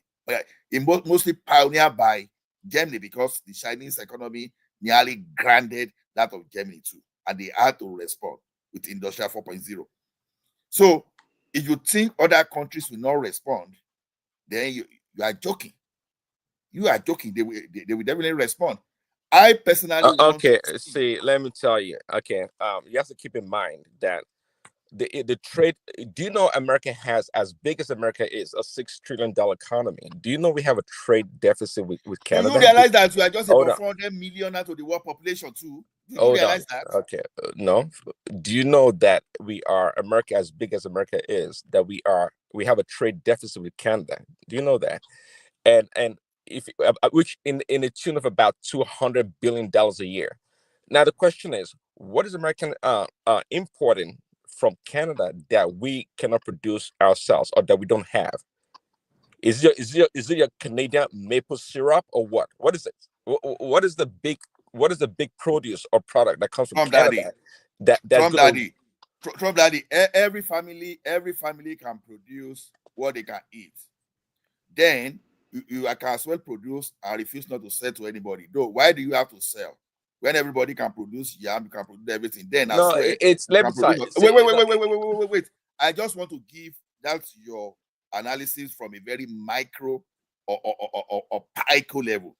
Now, as a family, we can go by we can produce anything. You can produce your bucket you want to use. You can build your house yourself. You can build your textile. You can build your shoe. You can build everything. You understand? That is exactly what America wants to do, right? Go ahead and produce everything you want to produce. Lock everybody out and let everybody lock you out. No, we're not doing that. No, see, you go to the extreme. Let me tell you. Again, America's trade with Canada is like we're doing you guys a favor. There's nothing you have to offer us that we need. We need nothing from you guys. Of course, we have more readily available crude oil and all sources of energy. Trump daddy, can I ask you a question, please? Do you really understand or have an understanding of the implication of this tariff? Do you know what it entails? It is the consumers. America wage bill per hour everywhere is one of the highest in the world. It makes cost of production very high. What you are having from Canada are cheap imports. No, where you now wait, let me explain to you so that then you can respond. Now you impose 25% tariff. Even if the importers pay and they bring it in, you think the importers will absorb the loss? No, they'll put it on the consumers.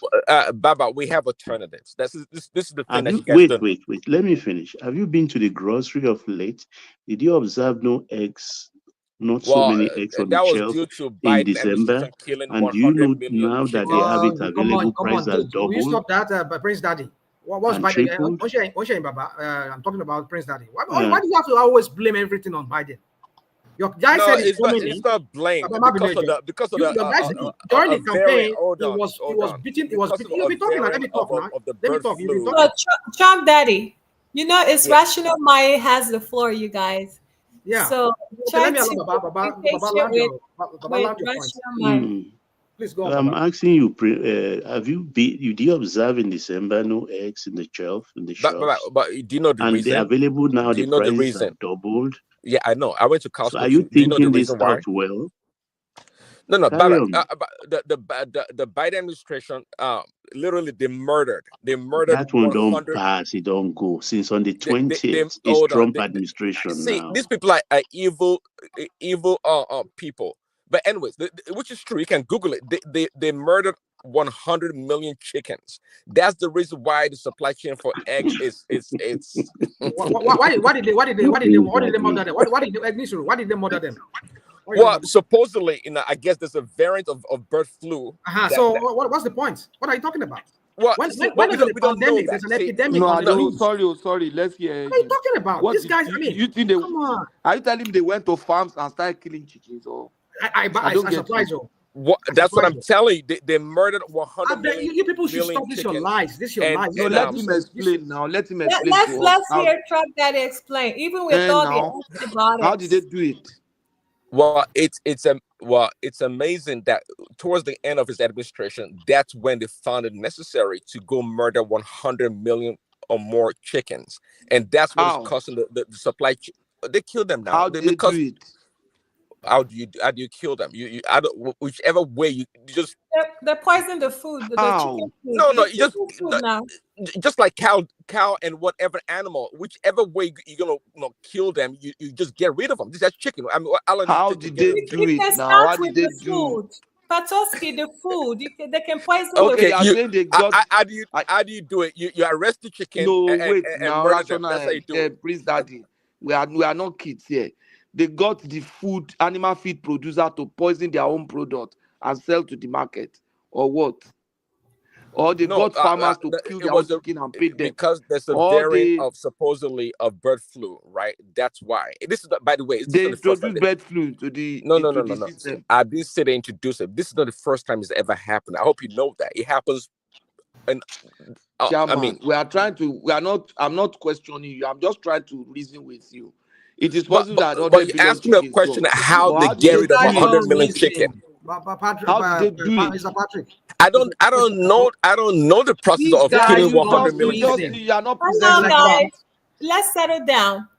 Obviously, it's through food poisoning. They poisoned the chicken. However, they did it. Okay, that's fine. Yeah, but it happened. That's why we have shortage. So they actually did poison chicken at the stores. I don't know. I don't think that's what happened. I don't think they slaughtered me like when we had the bovine. When we had, I don't think that's how they did it. I don't know how they did it, but when we had the bovine disease, what's it called? The mad cow. The mad cow disease. They killed in England now, dude. When we had the mad cow disease in England, in UK, something like that, they slaughtered those animals and they burned them. Exactly. That's what I'm talking about. So I don't know how they did these birds. But the point is, these are slaughtered. Are you aware that actually happened? Hold on. Okay, let me answer your question. Let me answer for you. You see, like the Agbado people that does not have head in Nigeria, the same thing with these Trump people.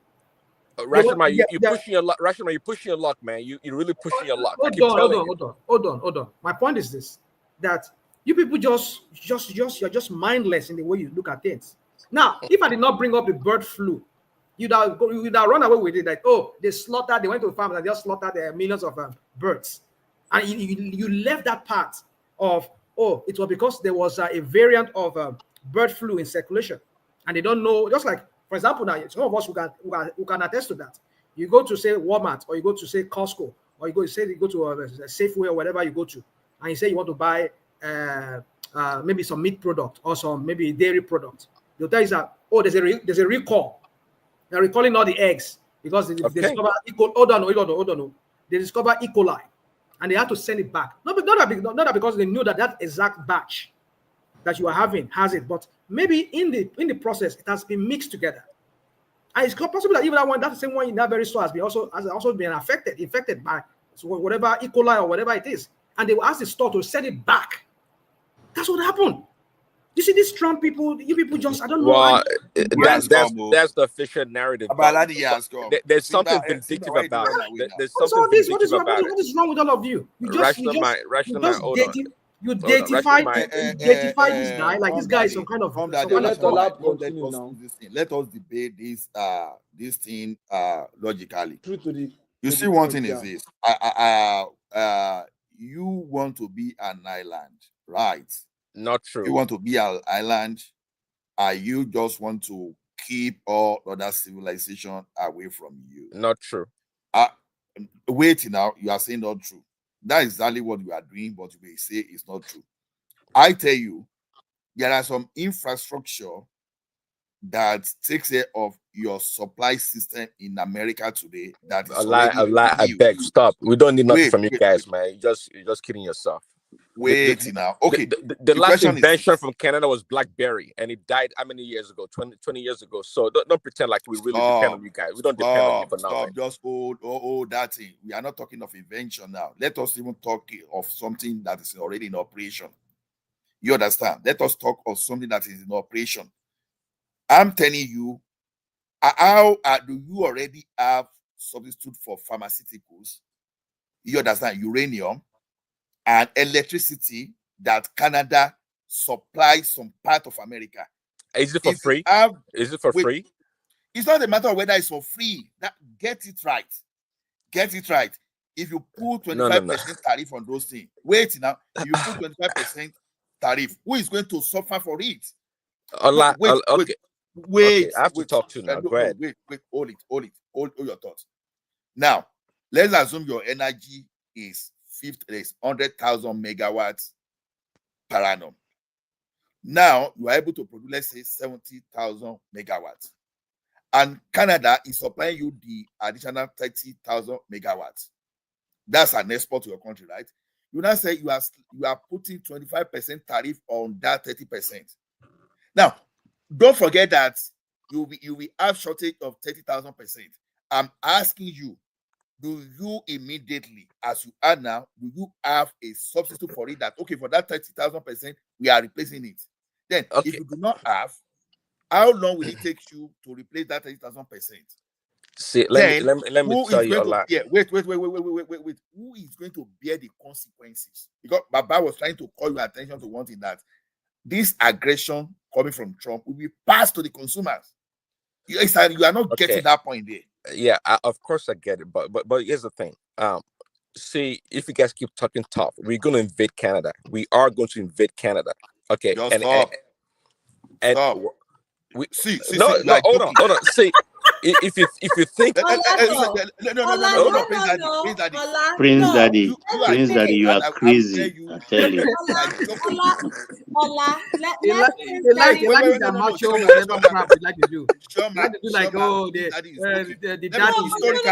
No, but you already spoke, right? He wants to give you his response as to why the US will finish Canada. Choma, you are being partial. You are being partial. You are a Trump person also. Why are you? Why? But Choma, let me answer that question before you come in, Patoski. Let me no. There's no let me look, Mr. Ola. Let Trump Daddy explain to you how the US will finish. He will explain, but let me just. No, let him. The way he said it, Trump Daddy, right? No, come on, you guys are full of shit. Explain it. Look at Trump Daddy. Trump Daddy. You can go ahead and make your point. Since Allah has already, you know what, you America, I can throw you out of the forum just like so let's start. Allah, kick him out. No, that's a joke anyway. Let me tell you. See, if it, in reality, actually, if it gets to that point whereby he gets to trying to affect our economy, we can invade Canada. That's not a big problem at all. You guys have royal police. That's your best fighting force. You have a royal police. That's the best you have. So you stand no chance. You stand no chance. But let me tell you, that little boy, Trudeau, he knows better. He knows better. There's nothing. Trudeau is not going to put tariffs on Americans' products because it knows. Or the prime minister look a little boy. Hold on. You guys are full of shit. I mean, No, I was calling your man a madman. Now you were saying I should not call him a madman. I will respond to him now. But on the point about it, hold on. You're talking about. Daddy, you know, United States has never defeated Canada in any war before. Go and read your history very well, and go and read why.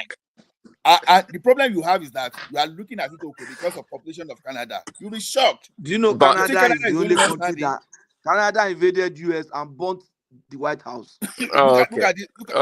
There's a record that Canada you guys are living in La La Land. Look at these jokers. What do you really know about Canada? Let me tell you guys. No. Give me 1 minute. I have to answer the question now. I'm sure that you are ignorant. No, give me 1 minute. Let me. Sorry, give me 1 minute. Hello. Sorry, Jerry. Give me 1 minute. It's a Canada I really America. I think you take this on I really love tonight. Trump daddy, please. I really love the way Trump is doing stuff, right? At least the changes he has brought to help his people. And he said something which I enjoyed partly. He said, well, that Canada has come and be a state in the US. 51st state, yes. We made an offer. Yeah, if they pull a referendum today, I will go to my province and vote that Canada should be a state in the US. Thank you. I'm a Canadian, but I would love that. But when I began to take Trump as on serious, is this. He said when they come to US, they will enjoy better taxes, which is true. They're going to get better taxes than we are getting now. We are highly taxed than most developed countries in the world. Better but currency. He said they are going to get he said they are going to get better health care. That was why I said, I know this guy must just be speaking anything that goes. No. Let me tell you. Your health because care, let me tell you, here in Canada, I pay nothing.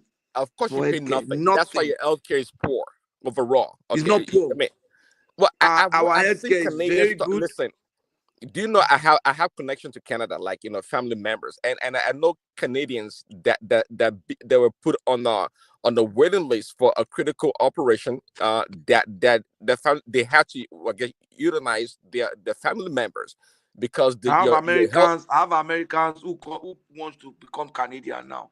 I have my friends in the US, Black Americans. They are not Nigerians. So they are Black Americans. You didn't respond the way I want you to respond. See, if Canada see that your operation is life-threatening, they will do it almost immediately. But if it's not life-threatening, you'll be on the way. Now this family member, they had to euthanize their family member because they couldn't wait any longer for the medical care. That's not the point. Not my point very well. But the point about it is life-threatening. Wait, get my point. Let's not. If it is life-threatening, they will move immediately. But in America, you sell everything you have. Even if you're a millionaire today, it doesn't guarantee that you are going to have a cent tomorrow because you spent everything you have on medical.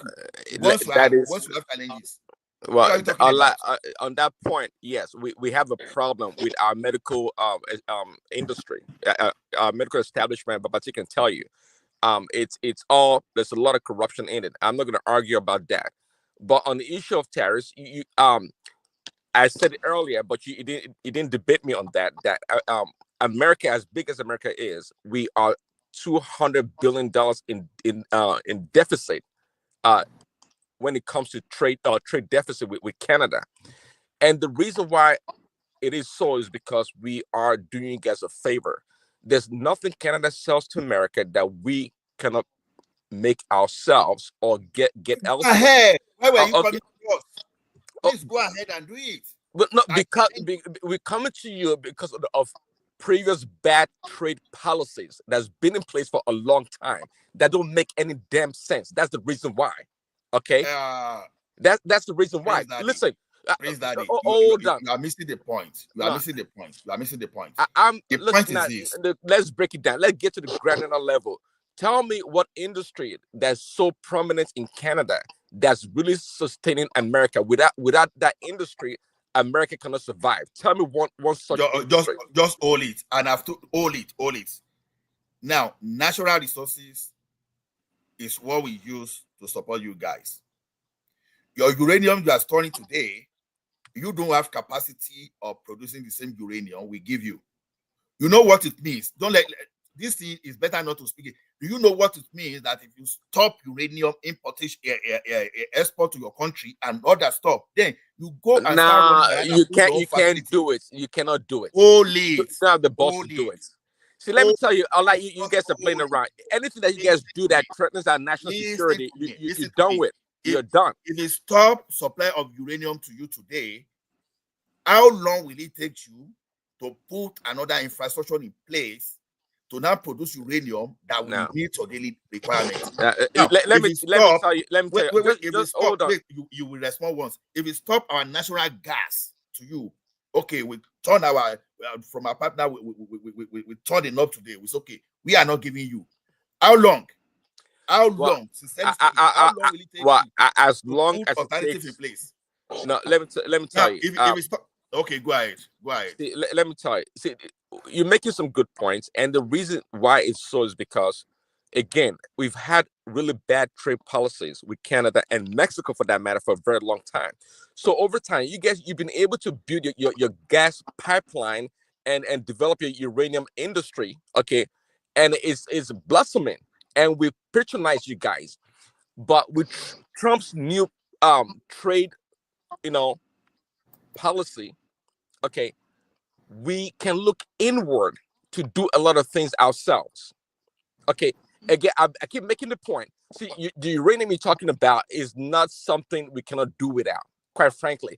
And if you want to talk about natural gas, I guess you have no clue the natural gas reserve that America has. You have no clue. Trump Daddy, see, don't let us turn this into a comic session. And I was surprised that Patuski even was saying Canada should be the no, because Patuski knows better. Wait. He knows better. No, I just feel that. Wait. I have my reason. You know how why big Canada is? Canada is even bigger than the entire United States. Yeah, what percentage is inhabitable? What percentage of that damn land is inhabitable? That's what we're saying. I will expect that. That's a great question, Prince Daddy. Great question. No, I like just talking tough, man. That's exactly what he's doing. No. You have a big land. You have this and that. Wait. It seems you don't really know the strategic location of Canada. Russia is in our backyard there. Do you know the implication? No, Russia is in our backyard too. Alaska is right there. You don't get it. No. You don't get it from the point of what strategic view. You understand? You don't listen. Tell me about your military. Tell me about your damn military that you have so strategic location. Tell me about your military. So let's bring in Simba, Dr. Simba, in this conversation. Simba, I know you want to say something.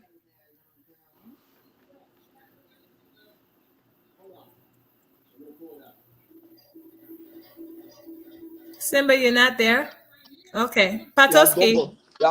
Yeah. So what I'm saying is go ahead. I have my own reason for saying that, especially in the province where I reside in Canada. My province has sought to be part of the US at a point. But if we are part of the US, one, we are going to get lower taxes. I can't imagine you are working and you are almost 60% or 50% of your money is gone going to government. That's mad. So I think they have a point in that. And then to me, the Canadian economy is too small. It's too small for the number of people. You understand? We have instances now where there are no jobs in Canada. So you don't say you are big. Like we don't you know don't Canada say you are big when you are small. You understand? You don't. Yoruba, they have an adage there. If you go to the farm and make a boast that you planted 200 yams when you planted only 50, by the time the harvest come and your yam finish, you won't be able to go to your neighbor and say, I need more yam. You say, but you planted more than me now. You planted 200, so you can't come and take from me. That means you will eat 150 lives, tubers of lives. So that's the point. We are not as big as the world, the rest of the world is seeing us. You understand? Honestly, and then we are currently biting more than we can chew in terms of immigration. I don't even know. I don't even know how to respond to. Ola, let me finish you, now. because Let me finish. you're You funny can for respond. politicians. That's why I'm just laughing. Or this are better to see this thing. But Ola, let him finish. You see, we are biting more than we are beating more than we can chew in the area of immigration. Ola will agree with me on that. To me, I don't know, people will talk, but I think Canada should begin to take a similar stance on immigration like Trump has done. And it might not be as very strong as that. And to me, I think so many countries in Europe should also maintain that. You get to an optimum level, and then later, if you have expanded and you see a deficiency, you can still revisit. You understand your immigration. But I think with Trudeau, he has done more than he can chew. Housing is a problem in Canada now. People don't have housing is very expensive. There was a video that one man showed last week of a Nigerian in Toronto, homeless Nigerians there, not because they are not trying to work, but housing is very expensive now. There are fewer houses than people.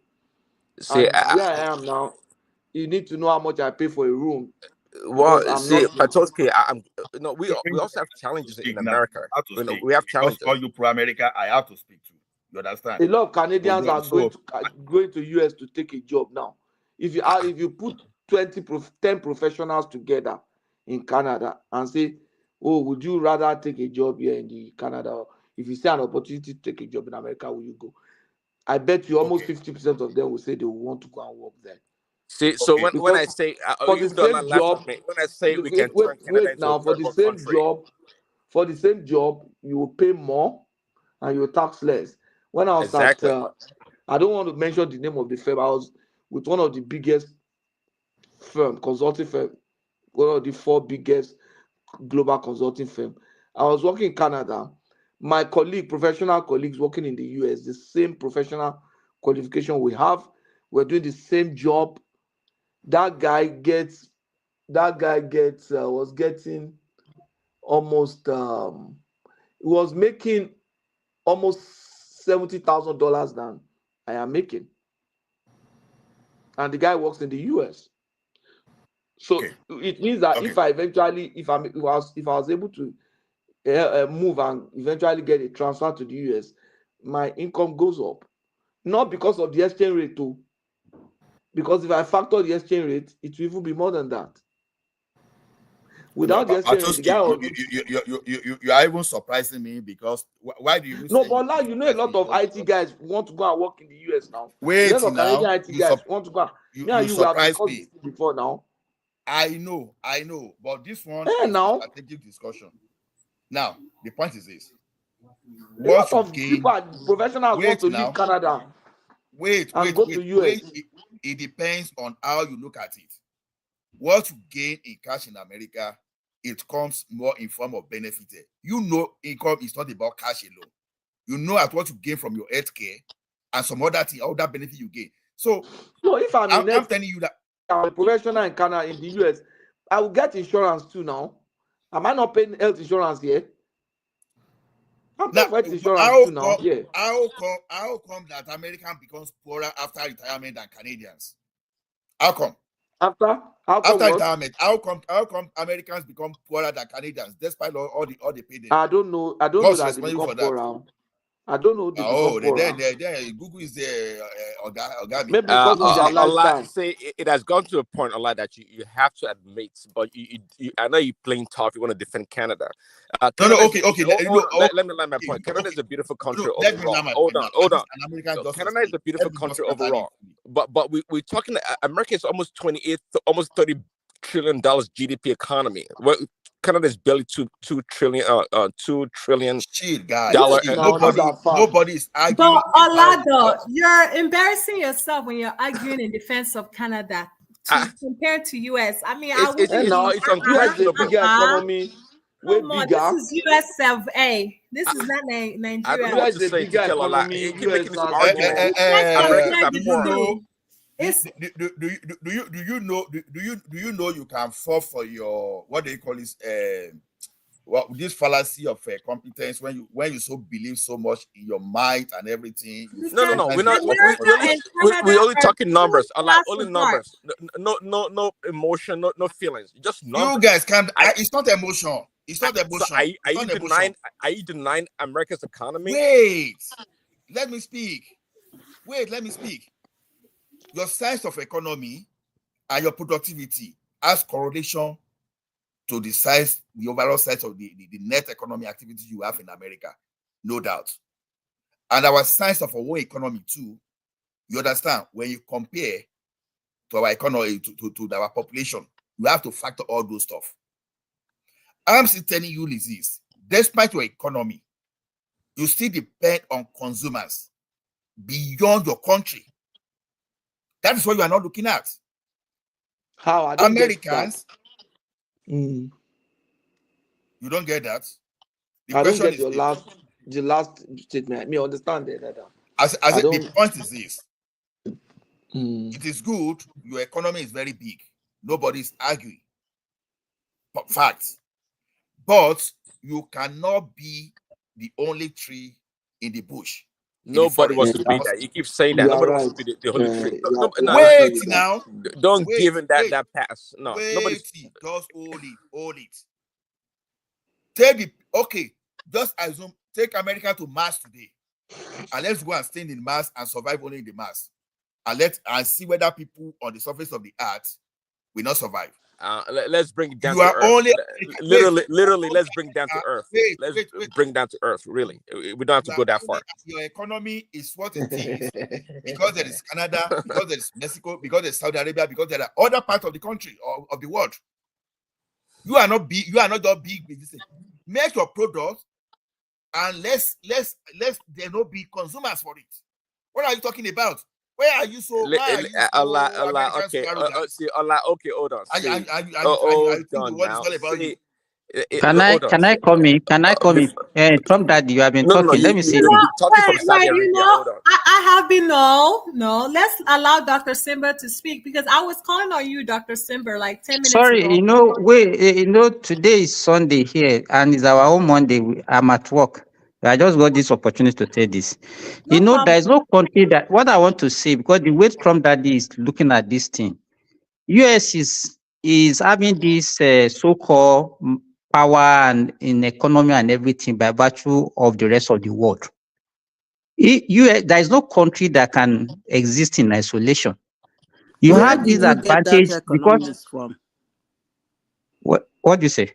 Where did you get that economist you just screwed now? Where did you get it from? Which United States is surviving because of the rest of the world. Where did you get that economist? Because they are ripping the rest of the world. Their money is start to them. Or you are reaping them. No, they are also reaping. They're also reaping the rest of the world now. I don't know. The settlement they have so many immigrants working and building their country. The settlement system alone, the global settlement system alone.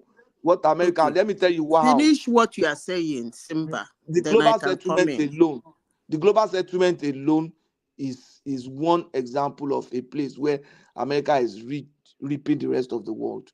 Most of the things that they are producing, who consume them? Is it only America that consume them? Didn't they get money from it? That's why I said, where did you get the economies? Let me tell you something. Since you want me to come in now, I wanted you to finish. We don't want you to come in. Nobody called you. We don't want you to Nobody called you. So we don't want you to come in. You are the one that came in on your own. So, Madam AI, after Simba, you can come in, please. Yeah, he can come in, but what Simba has mentioned something, and somebody allow Simba to speak so that Madam Simba, AI please let me clarify. Simba, give me 2 seconds. Simba has made a Okay, statement yes, I yield to you. that America is also getting from the rest of the world. They are also not just getting from the rest of, they are reaping the rest of the world too. Look at that dollarization of global system, that payment system alone. America is reaping us. If America can decide to, all those things, America can decide to print dollar now, and that is not back with gold, and they push it to the rest of the world. They can print dollar and come and buy our oil. They are taking loans. They are giving fake loans to themselves that they are not going to pay back. They can print dollar and give us and collect our oil. They just print it, paper. They print paper and collect oil. Paper, ordinary paper. That's why they are afraid of BRICS now. If they are strong, why are they worried about BRICS? If the entire world moves to China, it's a game over. If the entire world moves to China, okay, so Microsoft, Simba, can you continue with your? From China. No, that's what I just let them continue. That's what I just want to tell them, that America, no country can survive in isolation. America is America today by virtue of the rest of the world. Well, that's what I just want to if say. the crown prince is a friend of Trump, like we invade Saudi Arabia too, we take you over. Keep talking like that, okay? I'm not the Saudi Arabia person. Oh, Madam AI. Well, they'll be taking over the whole world. Okay. From that you people know that I don't know economics. But you see, economics is not done by propaganda. Okay.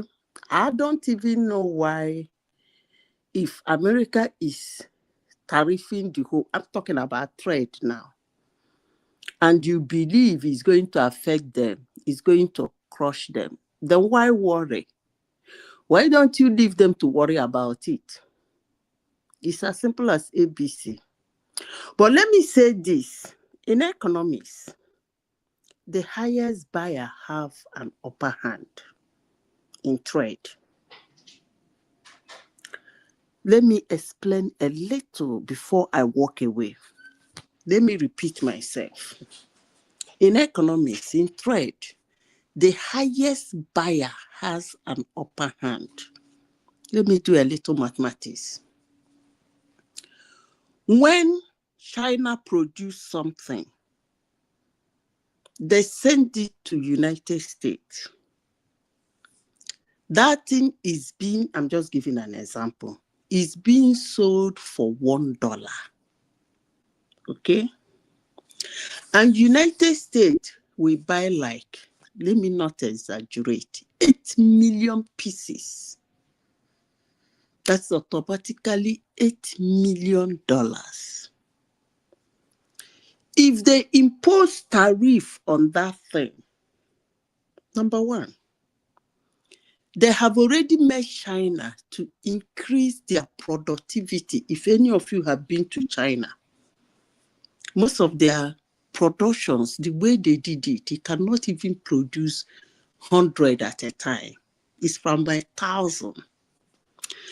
Now, it will reduce the number of people who will demand that product. If the product goes up, that is one. Now, look around the world. That 8 million items, probably only 3 million will be sold in the United States. Remaining how many? 5 million. You go around. How many countries will buy that product at the rate of $1 in their own currency? I hope I'm making sense. So if you think what America is doing, you are actually modern economics. You are actually moderate economics. No, that's the other way around. You are modern economics. See, okay, no problem. You can look at it from the subsistence. Okay, go ahead. As you don't insult me, you not say me, I not insult anybody. If no, you want to argue with me, if you want to argue with me, you argue with me. But that's not if somebody is interjecting me and start by insult. I don't argue. I don't That's believe not an that is insult succession. now. So You say you have just murdered economics. That's not an insult now. no wahala. As I be It's not your murderer, profession, no so wahala. I it's think you should learn how to take interjection. No, That's not it's an okay. insult. I've You taken don't the have the interjection monopoly of the now. knowledge. Baba, I You don't have quarrel the with monopoly of the interjection. knowledge. So I tell and say his own is murder too. I didn't say that, but I've taken the interjection. But let me say this before I drop. When it comes to trade, I repeat, the highest buyer has an upper hand. Case closed. not always. But That's if why you I said people it. think, I'm not done. Not always. That's why I said If before you that it people not think, always. Allah, please let her finish so she won't feel like you were disrespecting her. If you people think that what America is doing is gonna hurt them, why bother? Celebrate now, Abi. Everybody is looking forward to them losing. So why are you bothered? Una bye bye you. Madam Sida, let me just start with you. See, I didn't insult you. If you take it as an insult, apologies. That's not my intention. You see, one thing is this: it's a fallacy. It would think that highest buyers always have upper hand. No, a lot of things we have to be in a place. So your financing strength, your ability to distribute the thing among your consumers and a lot of things. So it depends on a lot of factors. But the point here is this: we are living in the world that is not subsistent. Let's look at it this way. I was making an example from the family point of perspective, from family view. Maybe all I need in this world is just to survive. I may decide to say, okay, I want to hold on to my farm. Just go to the farm, cultivate my farm, plant yam. So we make my children eat. May they not go to school, may they not go anywhere. Let's just stay in our farm. We can still live, right? You understand? That means that we are not going to care about going to the city. We are not going to care about buying rice or what we don't have. We are not going to care about living even outside our farm. That's the way it is. If it is that straightforward, America will not be exporting to other countries, and China will not be exporting. So after all, China is about 1.5 billion people. If I still get the number correct, that their population alone is enough to be buying their product. Let them be developing their product and be selling among themselves. Shebi? That is so what I without am saying now. You didn't understand me. Does China buy from anybody? Yes. Who do they buy from? When it comes to at least they buy oil, they buy natural resources. Hold on now. All those goods that bring turnover in people's economy. That's why their economy is crashing. They buy themselves. So that's where their economy is nosediving. You can't be buying yourself. No economy buys itself. And that's what China is doing. China is buying itself 70%. Nobody survives like that.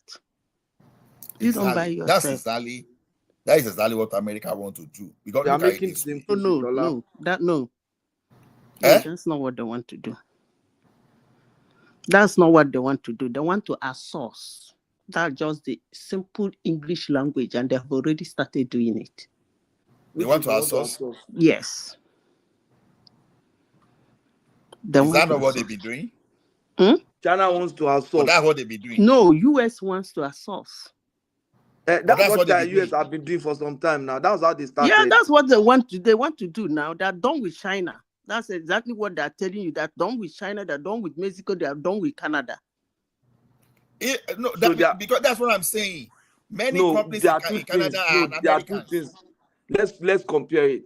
Initially, you could outsource or you could offshore.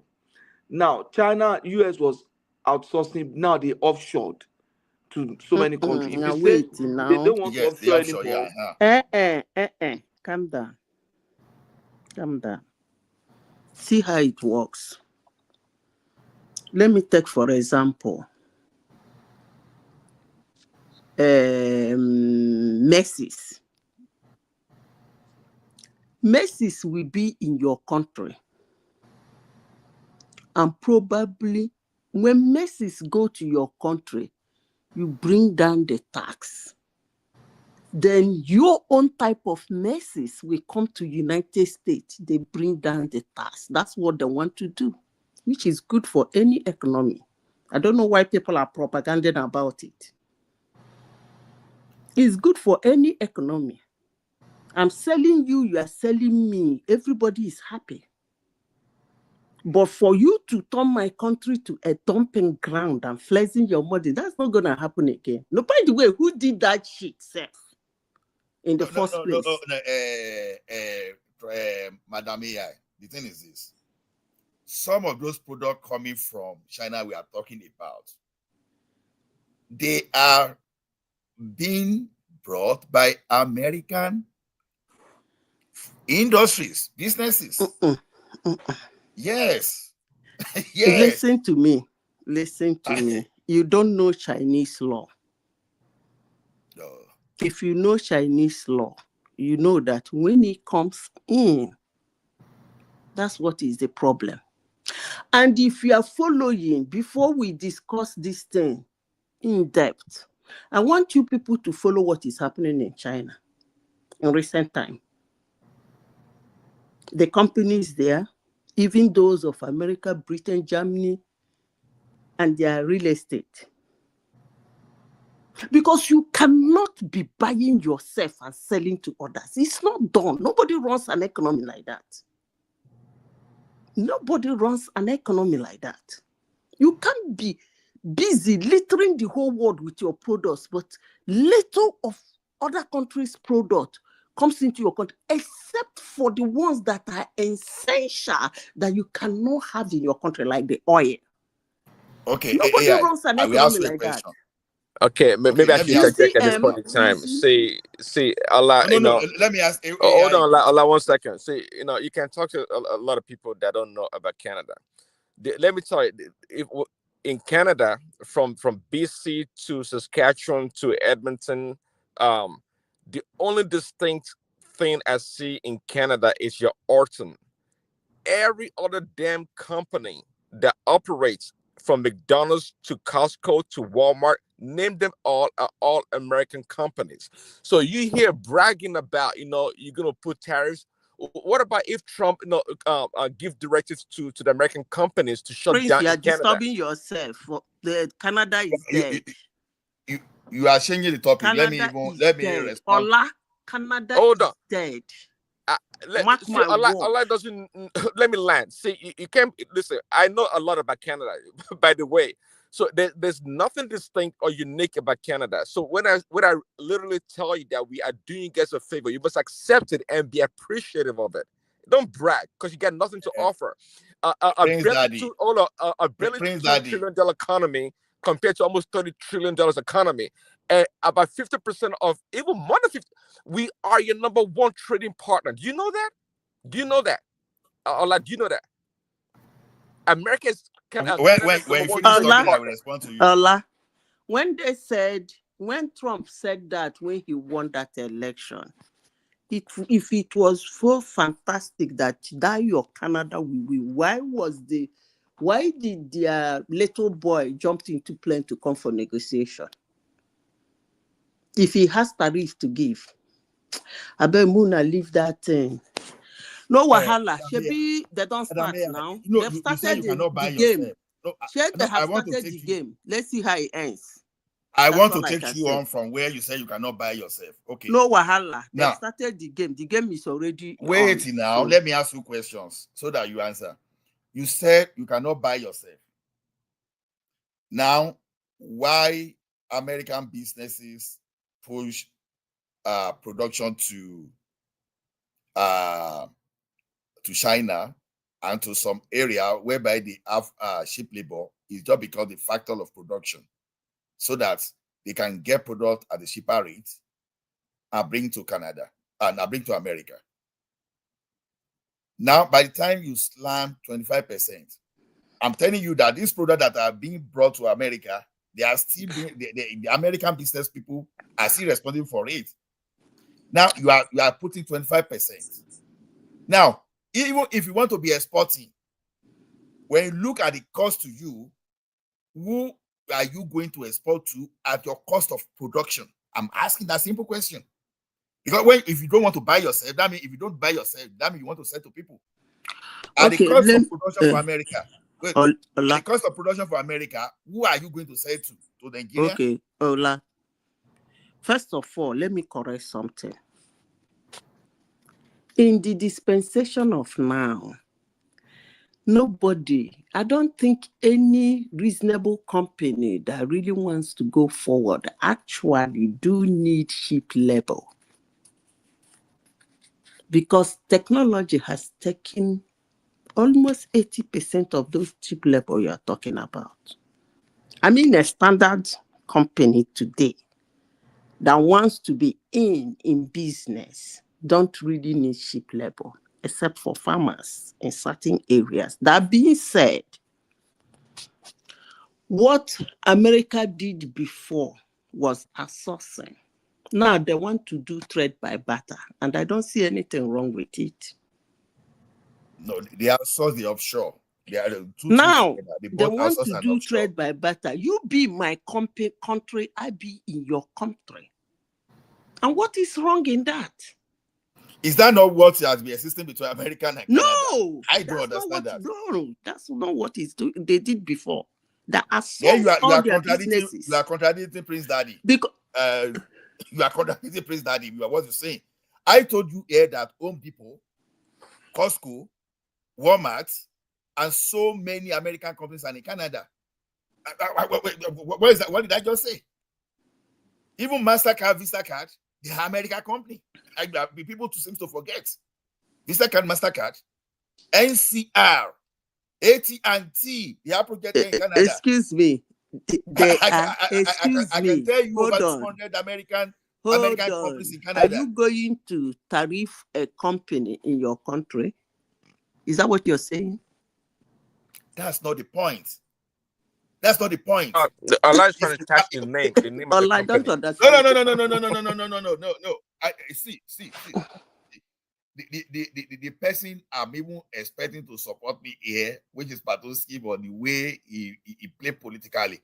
Because we have now. No, I didn't play politically. Let me explain, Ola. Let's get No. Let me land my point. Okay, land your, when I would like to say something when you land your point. Okay.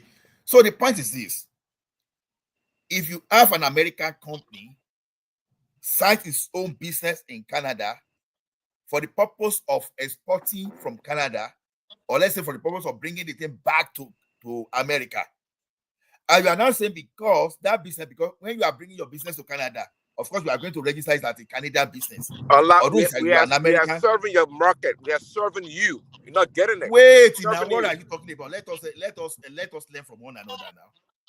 Let us learn from each other. Prince Daddy, you are an American, but just because the cost of production or something is not abundant to you in your country, you came to Canada, you establish a business. When you as an American, you are establishing your business in Canada, you are going to register as a Canadian company. You are going to have a Canadian identity. But meanwhile, you are an American behind that business. You are now taking your product back to your country now. You are now slamming 25%. You've just taxed an American 25%. Make it That's sense. not how it works. Try and make sense out of it for me. Okay, so let me try and bring out the point so that you get what I'm saying. You see, when you are talking about trade war between Canada and US, if we start a trade war with US, Canada is going to be the one that will lose. That's the point. Because Canada is a way, before this now, you used to discuss this thing. Canada is a way smaller economy than the US. And I was telling somebody, I said, I don't know why, to me, it looks like the Canadians are laid back a little. If Nigeria is the country that is next door neighbor to US, the way Canada is, Nigeria would have made better out of it.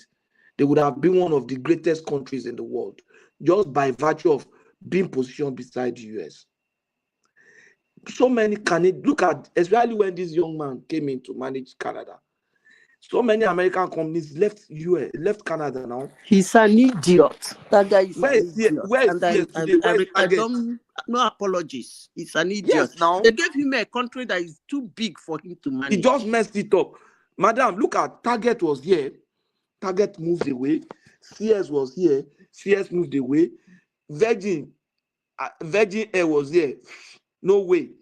So many. The only companies they are being protective too in terms of telecom. The major telecom companies are the indigenous companies. This is the only country where I see only 2 major international airline flying international. In Canada, you only have WestJet and Air Canada, and it's because they are indigenous. So, what kind of a big country wants to run like that, where you don't open up your economy? You are doing protectionism, and somebody is trying to do protectionism for his own. Let me tell you, the reason why you have Air Canada and WestJet is let me the tell reason why you we have how Air Canada US and WestJet is economy because America didn't.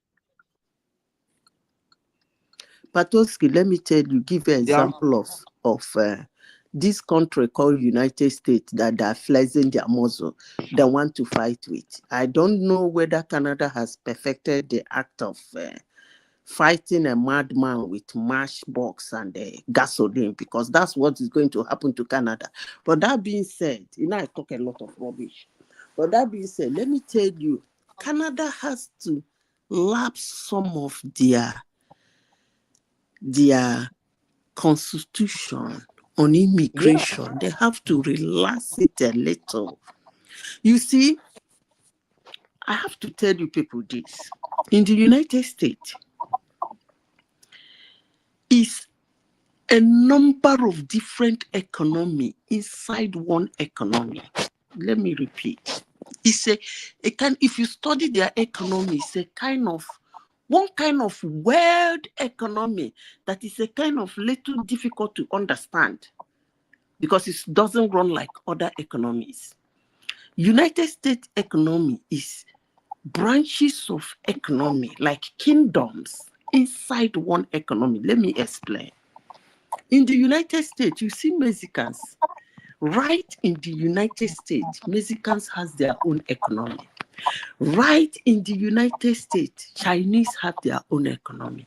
Right in the United States, Africans, or will I say blacks, have their own economy. Right in the United States, Indians have their own economy. Now, what happens? You see all these people that walk in, that they call them illegals. Do you know that in the United States, those people can buy houses? They have businesses they run. They don't need to collect anything from the government. They start up a little thing in that their economy of where they come from. You see Mexican girls, Mexican boys working in Mexican stores, being paid, but they are illegals. You see how their economy is function. But in Canada, you don't have that kind of a thing. And they have so many immigrants inside of it. What kind of, they want to be like United States that they will never be. You open your door to immigrants, but you didn't allow them to build their economy. Who runs a government like that? Man, Ross, that place is dead. That place is dead. Who not forget them? But if they said they get muscle to flex, I did for my TV. They watch them.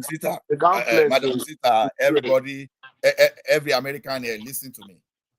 If you think this will be the first time that there will be trade conflict or this type of agreement between America and Canada, then that means that people have not taken time to even research back to as far back as many years as they could. The reason for NAFTA, COFTA, and also many things. Go and look at it. Look, we say today that we have, go and look at two things. Why do we have more immigrants from India in America today than more immigrants from China? Americans go to their territory to market their products, and they have to find a way to assimilate them into the economy. And that is why you see them over time, you see them now well positioned in the tech industry. because you went there, you see them as a market for your product. And you have to have some kind of strategic alliance with people there. But in case of China, just because on their own, they are developed, they are powerhouse on their own. So I like each of them, what you said. Don't cohere. You talk about it. Let me laugh. Well, I Even don't know what you're saying, but my little nature. I don't know what even you're if it saying, but doesn't let's cohere, watch just it good as for it me. play out. No problem. Let me say my rubbish and go. And we here. It's not the right, no right answer or wrong answer when we discuss economics. There's no right or wrong answer. It's just perspective. So the thing is this: ask yourself, how come that? I'm not saying Chinese are not coming to Canada or to America, but go and look at the percentage. America, India, and China, they're about the same population, but you have almost about double of Indians in America compared to the Chinese people. What do you think is responsible for that? So the thing is, no matter how you want to paint it, I know that America is Goliath. Nobody's arguing your Goliath status. Again, nobody's arguing that. But let Goliath exist without armor bearer. Let Goliath exist without It's someone actually David, not Goliath. America is actually David, not Goliath. America is not David. America if is you Goliath. understand America, them. But America is the bully here. America is the bully. No, they're not bullies. They are the one. Because if you come for me, listen, I don't know why you people call them bullies. If you come running to me every time for the slightest help, I decide what happens to you. That's just the simple same thing. truth. America, no. They don't run to you. You run to them. So I don't understand this bullying. We run to them, but it's the same America that is having military posts everywhere in the world. Who is running to who? Why do you have to have military posts everywhere in the world? Who is running to who? You are the one jumping to every country. Excuse me, Ola, I don't even know what you're saying. America cannot have police in your country if you did not allow them. So I don't know where your argument is. Why the question? Why do you want to have police in my country? I just said it. If somebody wants to come into your house, you say no. He didn't force himself, so he's not a bully. I don't know where you got that one from. You're right. Because America wanted to have a presence in Nigeria. We turned it down now. So no, Patoski, that's not even the point. Why do you think they're in Ghana? Want to have presence in Nigeria? Forget they about want to have whether influence. Now they are seeking influence too, but that's just like what Madam I'm saying. Zita said, why just like Madam Zita said, if you don't want it, you can say no. That's still not the point. What was the motive for seeking? Allah, it's about time you surrender. It's not a winnable argument. We're just playing around because it's just comical. I mean, we talk about Canada here, for God's sake. Stop that nonsense. Come on. I mean, we more than 50% of your export we purchase it. Can I come in here? No, you will come. Let me just Remy, don't come in yet. No, Remy, you can come now. Remy, go ahead and speak, please. No, let me just round up my statement. No. Remy, let me round up No, Remy, I will not keep quiet too. Let me round up my statement. I just need a few seconds. Time is the most senior here. With time will reveal what's going to happen. Period. That's what I needed to say. Okay. Okay. Hi everyone. It's good to be here once again. We have wanted to listen to you. You better say something that is interesting. Oh, don't worry. I will base my analysis on the three countries and what I've read and what I've known about the three countries. I'm talking about China, US, Canada, and probably talk a little bit about Mexico as well. I'll start from China. What China did was very simple. They opened up their economy and they make sure that they facilitate a very good policy, and they encourage most of their cities or people to go to OEM, which is you come to them and they help you to produce in large quantity as you wish. and they also open up the economy for multinational all over the world.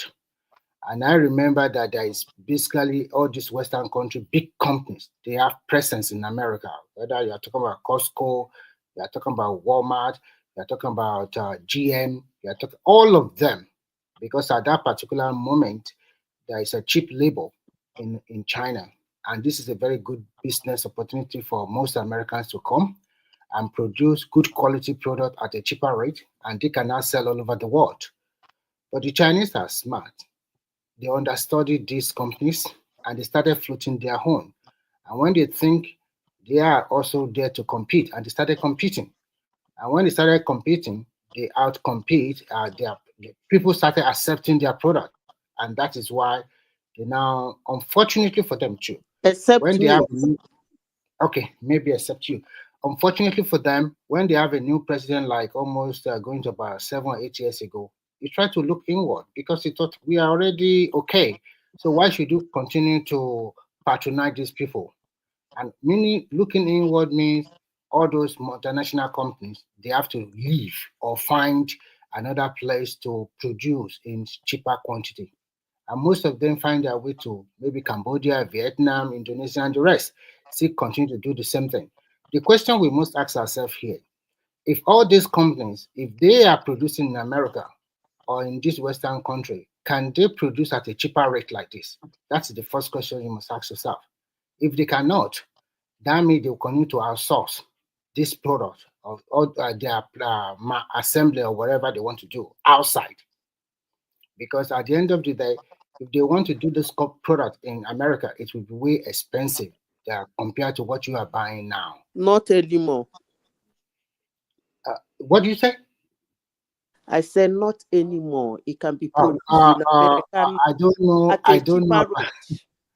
Okay, I don't know about that. We shall see later. Okay, so just opposed to the tariff that they are fighting among themselves, I think Canada is a sovereign nation, and you might think they are small, but when I read and I checked what is their export to America, I was like, oh my God, just a lot of stuff. They are even supplying some states in America electricity from Canada. I think about 2 states, maybe Minnesota and Michigan, if my memory serves me right. And they are the ones supplying the huge amount of oil. In terms of crude oil, it's always come from Canada. And when I look at the trade between the two countries, the difference about 45 billion in favor of Canada. That is only the difference. 45 billion in favor of, That's not much. So why is Trump agitated? I don't know. That is only the difference. What they give Afghanistan. Remy, what did you say right now? Sorry. It's only 45 billion dollars. That's only the difference. You can go and check it out. Trade deficit. Yes, yeah, that's not much now. It's not true. It's over 200 billion. Are you kidding me? No, Trump daddy. No. Well, your info is wrong. Trust me. Relax. Let me tell you something. Most of the product that Americans sell, let me tell you how they work. Most of the auto parts, majority are being produced in Canada, and the assembly plants in America, they assemble it or maybe in America. And in terms of plumber, wood, they also send to America. But most of the finished products, like orange juice, so many stuff, finished product, they are all produced in America and shipped down to Canada. So when they now break it down, the trade volume is about 400 billion plus across one another. And the major difference is just $45 billion, which is against America. That is the only difference. Okay, so you are saying Canada should ignore the 45 billion. No, I'm just telling you the way that is there. I'm telling you what I'm trying to now. No, so and even in Mexico, whole is about relax, madam. Mexico is about 200 billion, but America supersedes that. But they still have a hedge because most of your agricultural products that you consume in America, majority of them also come from Mexico. So in terms of vegetables or whatever, majority of, and they also help you in the auto manufacturing industry. It's also an assembly plant there. I'll go see you now tomorrow. Now bye. Okay. Good night. Good morning. Even some of our agricultural products are from Mexico. the agricultural products we consume. So when you guys come here that America will probably, Canada is a small country, blah blah blah, like it's not easy like that. I don't know they are very powerful like that. No, but we are small compared to US now. You are small in terms of the economic volume. Of course, you have to be small. We are small. This one is not a situation where it's not about being small country like that. It's what you can do. So at the end of the day, Madam Zita telling us that China does not produce nothing is a lie. Those people are probably turned around. And Remy, you talking from a perspective. Let me finish. You will come. No, but Remy, that's not what Madam Zita said. Madam Zita said that as a country, you cannot just be buying yourself. They are not buying themselves. Do you see China buying themselves? Let me tell you what happens. What she's saying is that China, they only buy the essential thing that they need from outside. That you can't limit that. You can't do that. Okay. If everybody chooses to just buy the essential that they need, let me ask you a good question. Let me ask you a good question. Now, you open up your economy. You allow America and the Western country to come to your country. You give them cheap labor. You follow all the directive they want. In fact, it's like because you have a large population and you want to put them to work. But while they were working, you instruct your people or your businessman to understudy them so that they can come up with their own. And when they came up with their own, they are better than what you used to have of these people. And you want to come. And unfortunately for Western world too, they continue to put a lot of tariff on them. This is a sort of motivation for an average Chinese to work hard and to make a product better. Not true. That is the truth. You can't take away that. When did we start putting tariffs on China? When did we start putting tariffs on China? China be enjoying free trade. That's why they be. Come on, China has been. When you talk about that free trade, it's all over the world. China has been the biggest beneficiary of the damn free trade globally. You can't say that. Did they fold your hand? I'm saying it because it's true. No, Prince Daddy, did they fold American hand not to produce or not to trade with because they favor the Chinese. Okay. No, this is not about favoring the Chinese because they can produce at a cheaper price and they can produce in large quantity more than the rest of the world. Remy, see, China became what it became when they were allowed to become part of the global economy. When America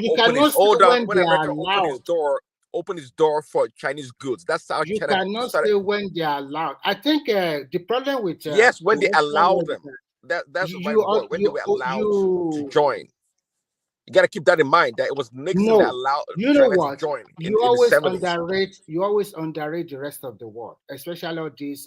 No, we just give facts and numbers. Not underrating anybody. You are underrating them. You said they were allowed. What do you mean they were allowed? This is the World Trade Organization. But because China was a close. Does not help Nigeria. You said it yourself before. China is a close society for a long time. What part of that? That was then. That was then. You are right, but they have opened us since when?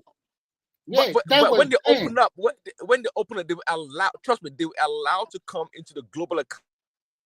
So what would they do? They won't allow them, the and world they will trade disturb the system too. And they give them a lot of concessions and favorable. Well, let me quickly finish so that you can come after me. So in short, this trade war is not going to help any country. And don't you think that because you're America, you can just do whatever you want? It's not so easy like that. Every of them is interdependency. That is what we call globalization. Because a product that you are producing in your country, you might need a lot of parts from the rest of the world. In terms of agricultural product, you are not producing enough to feed your population in America. So you have to export from other countries. That is one. And then two, are you competitive enough to produce at a cheaper rate like the other countries of the world are doing in terms of food and other items? If you can do that, you can stay alone by yourself and do the rest by yourself. You don't need the rest of the world to come to your country. So at the end of the day, it's not going to be a palatable news for these three countries and for the rest of the world. If you guys continue to think, put tariff on this, put tariff on that, at the end of the day, it's not going to be about win-win situation. It's going to be about loss-loss situation.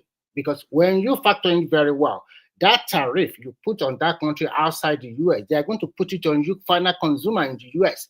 Even the so-called manufacturer in the US, if they are still bringing those products from other countries to go to America, you guys are still going to pay the money at the end of the day. Don't let us deceive ourselves here. So I rest my case so that another person can talk. Yeah, quickly. I'm not talking. I just want to okay. ask a question. Trump daddy, you see, don't you think that Trump needs to slow down a little? I'll tell you why. Because this thing is doing, I think it might trigger some response that he didn't bargain for, and then he will lose. Look at what Biden did during the Ukrainian war. How can you take advantage of this SWIFT against Russia and start thinking of holding some of their money and stuff like that just because you are the one managing and controlling the system? And that made other countries to wake up and say, look here, we can still be in SWIFT, but we need an alternative. So that at least you can't decide to just pull a plug on a sovereign country like that. And that's what led to this break now. If they are able to manage it very well. Excuse me, just a second. Prince Daddy, which of your things you don't want to use, I'm going to put you in the backstage. Just remove one of your device. Okay. So the point is that if the other people are able to come up with this brick and still manage that so that it becomes an alternative as platform, that's going to be a huge blow on America.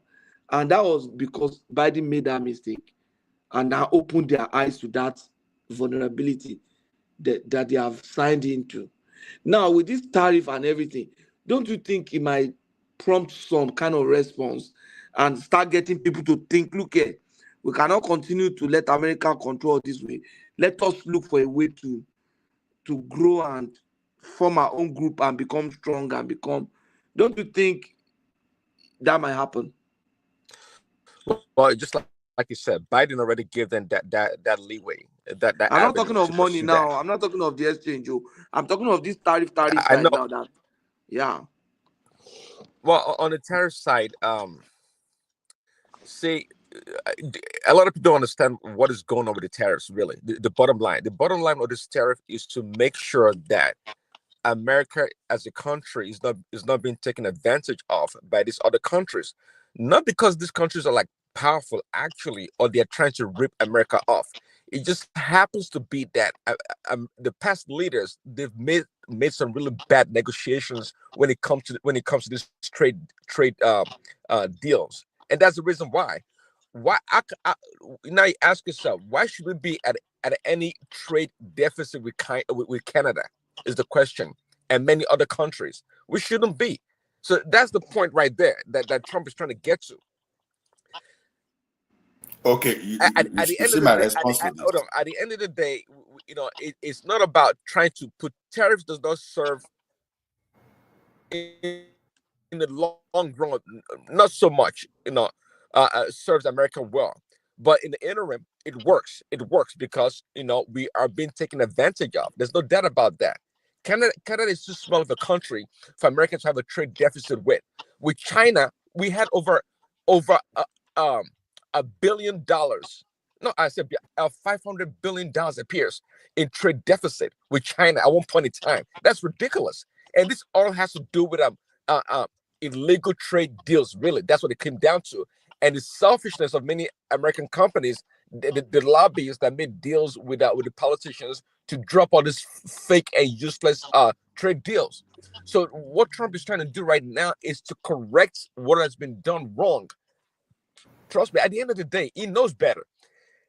Tariffs, he doesn't want to put tariff on any nation. But if you allow American goods to come into your country and you don't put tariffs on American goods, your goods also can come into our country and no tariffs. Yeah, that makes sense now. It's called international Prince Daddy. That makes sense. International trade reciprocity. That's what it is. No big deal to it. Prince Daddy. Canada does not impose arbitrary tariff on American products. All Trump was trying to do, at least in the first time, was to find a way to stop China from coming through Canada as a backdoor. At the end of the day, when he implemented that thing, it affected more of American company in Canada than even Canada itself. And Canada is still standing. So the only thing that the funny thing is that the way you Americans are just raising your shoulder is what I'm countering. There's nothing wrong in raising tariff. You can raise tariff. I know that others will respond to you. You know, as we talk today, Americans still control the internet space, the tech space, and some other things.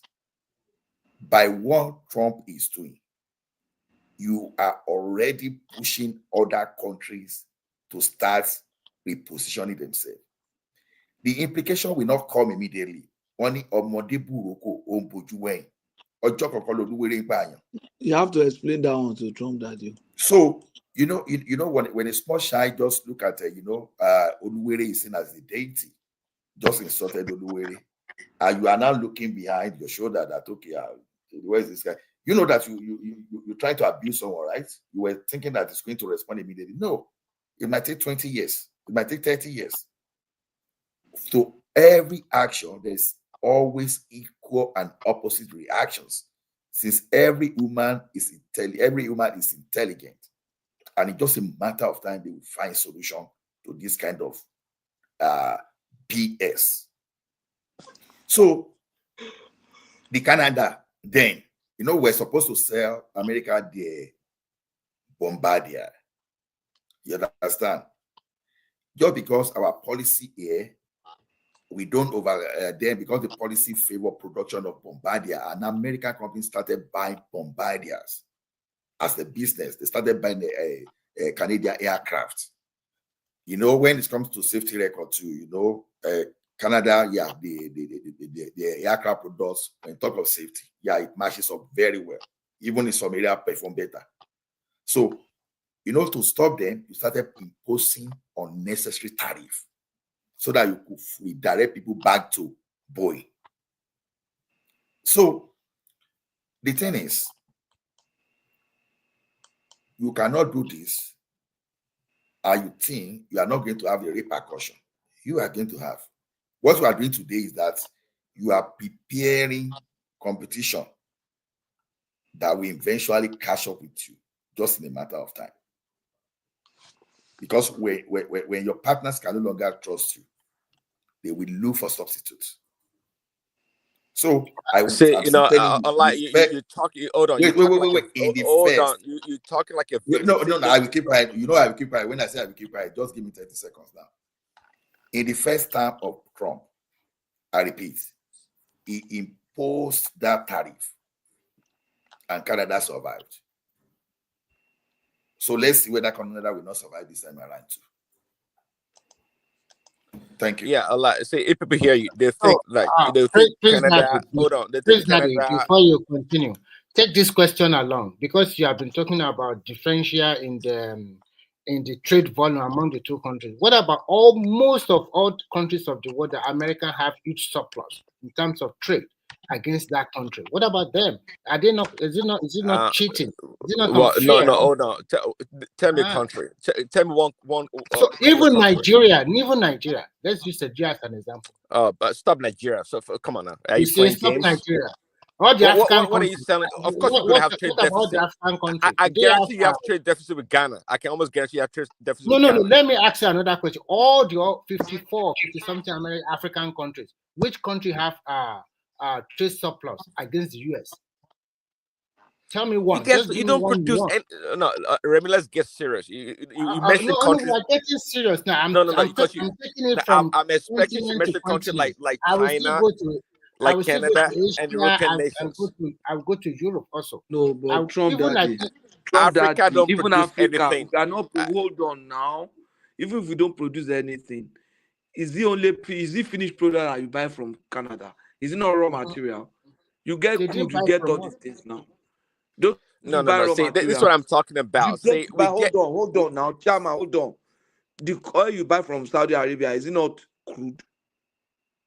The gas you buy from Canada, is it not pure gas?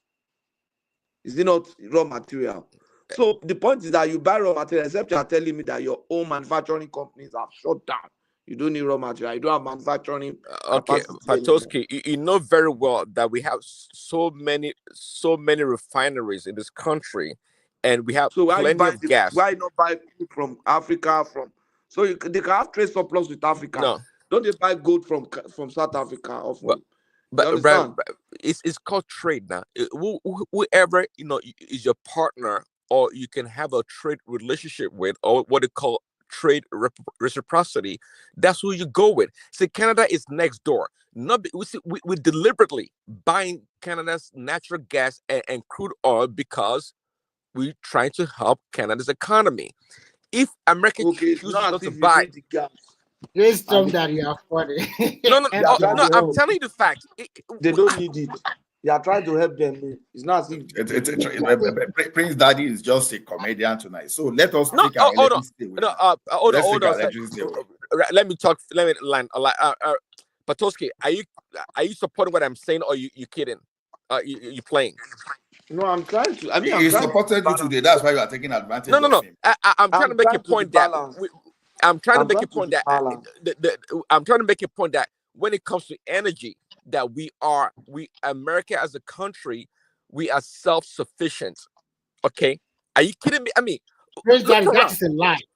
Okay. You got 2 states in America. You got your energy from Canada. It's Canada that is selling those energy to them. Talking about I'm talking about natural gas and crude oil. That's what I'm talking. I'm not So talking energy about is supplying electricity.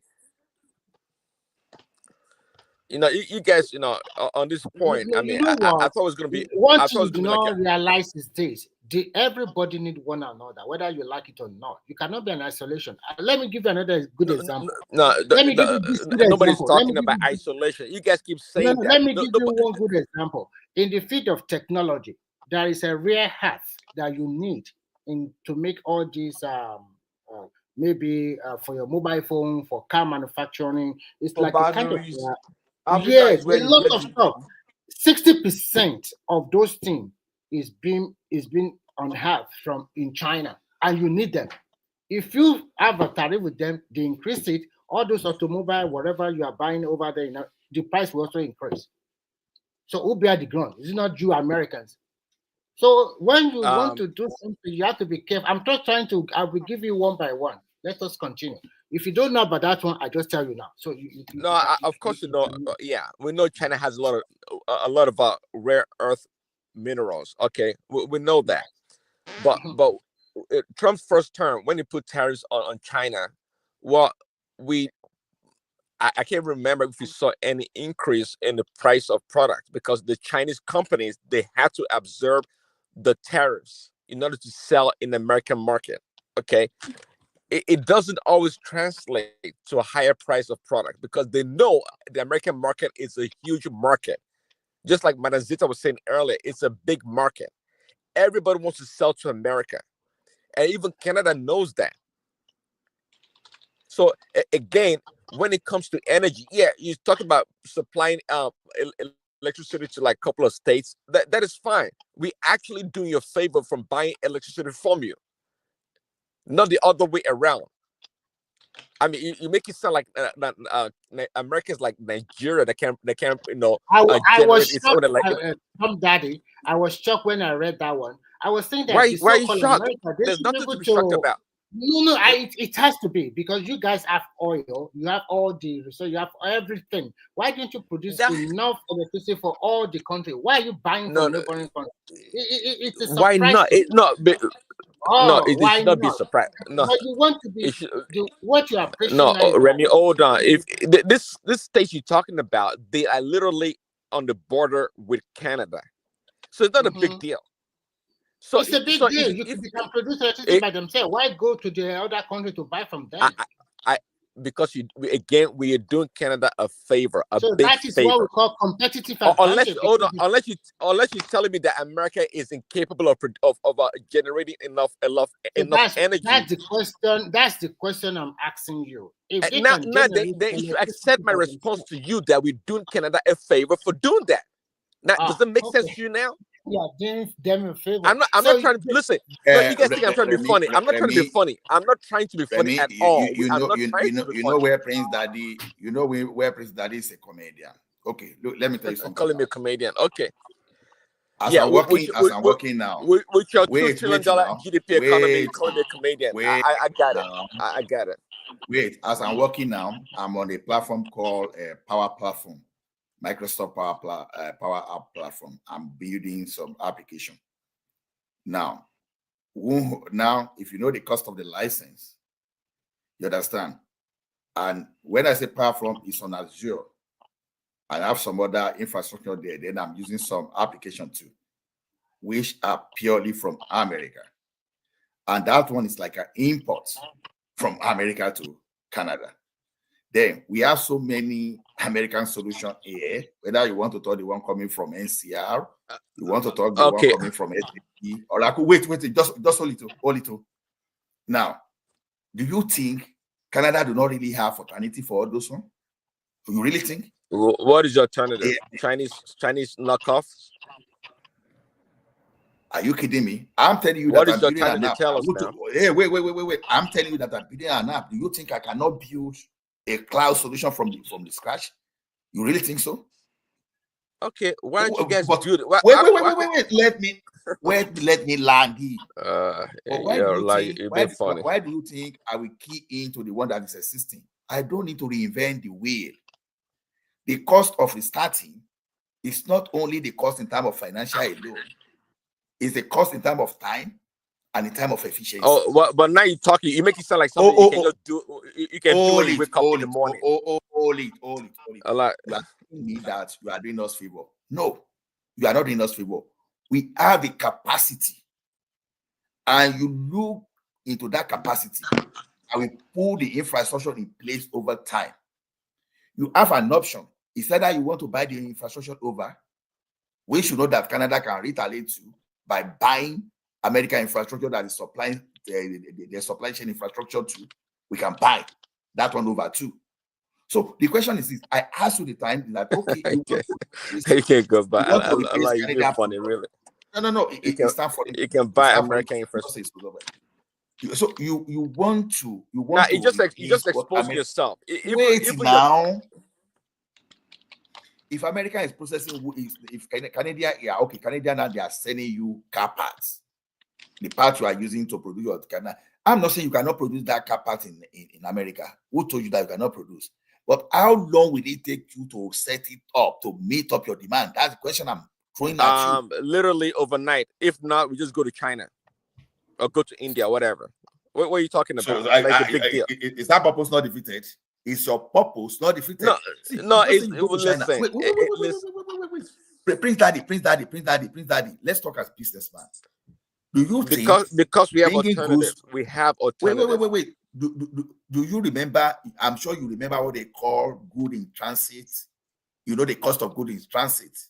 When you are talking about a cost of inventory, when you take good in transit as inventory, do you know the cost of that to you? When you are staying, when you are coming through the Pacific and you are staying for maybe 3 weeks or 6 weeks, do you know the cost to you in terms of financials? Then by the time you now benchmark, why are you talking that China does this? What are you talking about? A system that the Chinese have mastered. What are you talking about? Goods in transit. You are not getting the Chinese, they've mastered it. You are not getting it. You are not getting it. What we are going to spend 6 weeks to bring from China is just this. It's just a train. It's just this city, and that's why we buy most. That's why we buy most of your goods. Like say, you're trying to explain supply chain, which I actually have a background in. Say, the lead time. Okay, if you're gonna produce certain things or buy components, okay, you plan your lead time for this products. Okay, so you can't threaten us with goods in transit and the cost is going to incur by the companies. Let me tell you. It doesn't take 6 weeks. That's too long. Yeah, you're right. It was just an analogy. Okay. It's an analogy. Okay, now, just because I bought a lot of stuff from China. No, wait. It's an analogy. Let me tell you one thing. Anything you can buy in China. Those things you buy from China are just small this thing now. When you're talking of you are buying huge components, you are buying, depends on the complexity. That's what's going to affect the lead time. The complexity of what you're buying. So for some items, it takes longer time to build and stuff like that. If you are buying machines or machinery. No, wait. Let me explain. Let me explain something. You get don't convolute the conversation. That's not the problem. The late time to get product is not a problem. That's your supply chain. For me, it's 2 to 3 weeks. Because you only buy cosmetics and books now, and maybe you buy In some fact, stuff. Patoski, I want to say something. I think you guys in America, you are extremely lucky.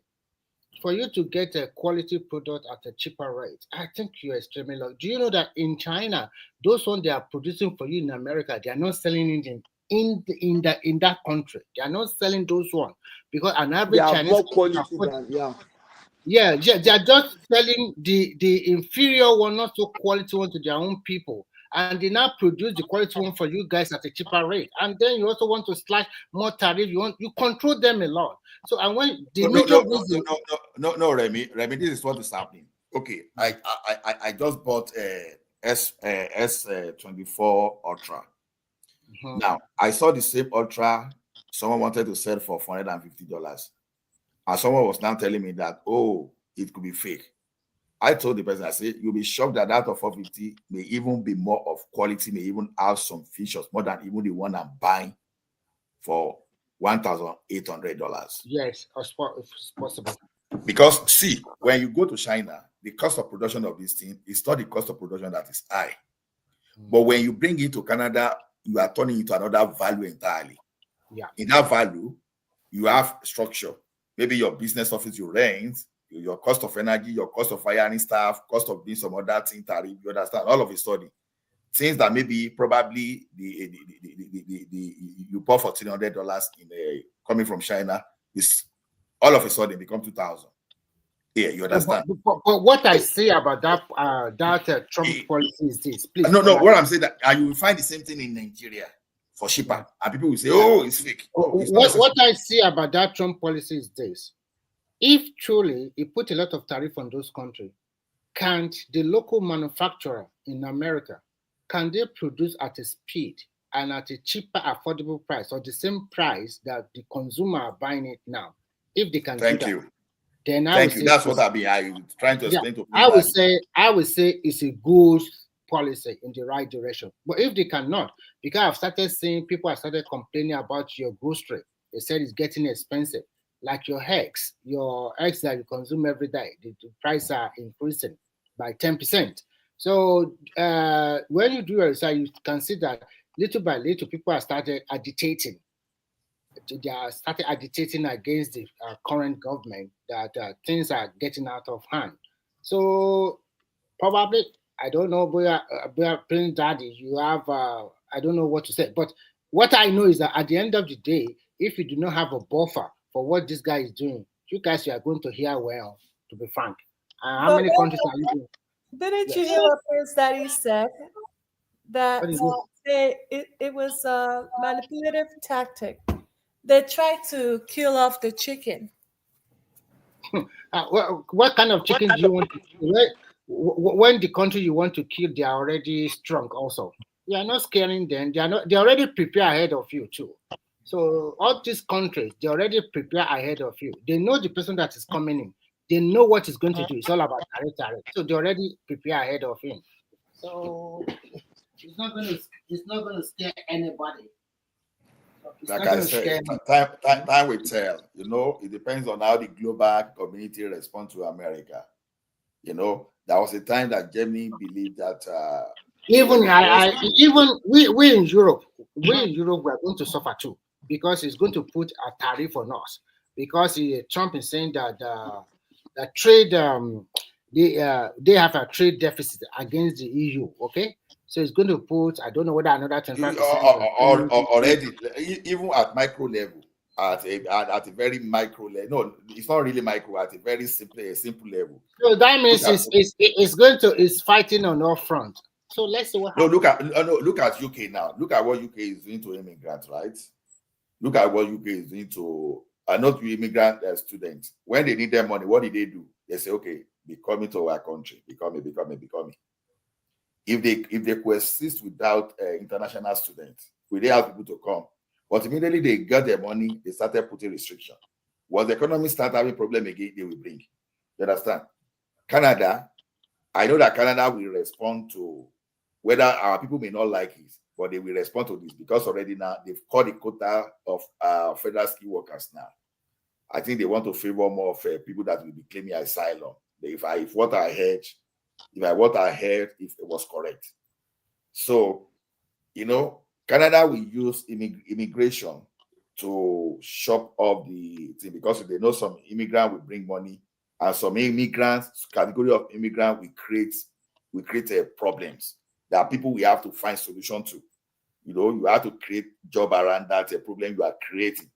So Canada will find solution to survive because this is a country that has survived for how many years, how many centuries?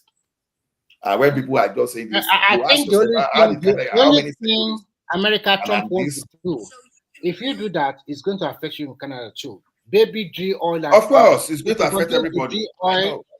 To G oil, but unfortunately, some people are clamoring that if America do like that, it's going to affect the climate. But whatever, everybody is in for it.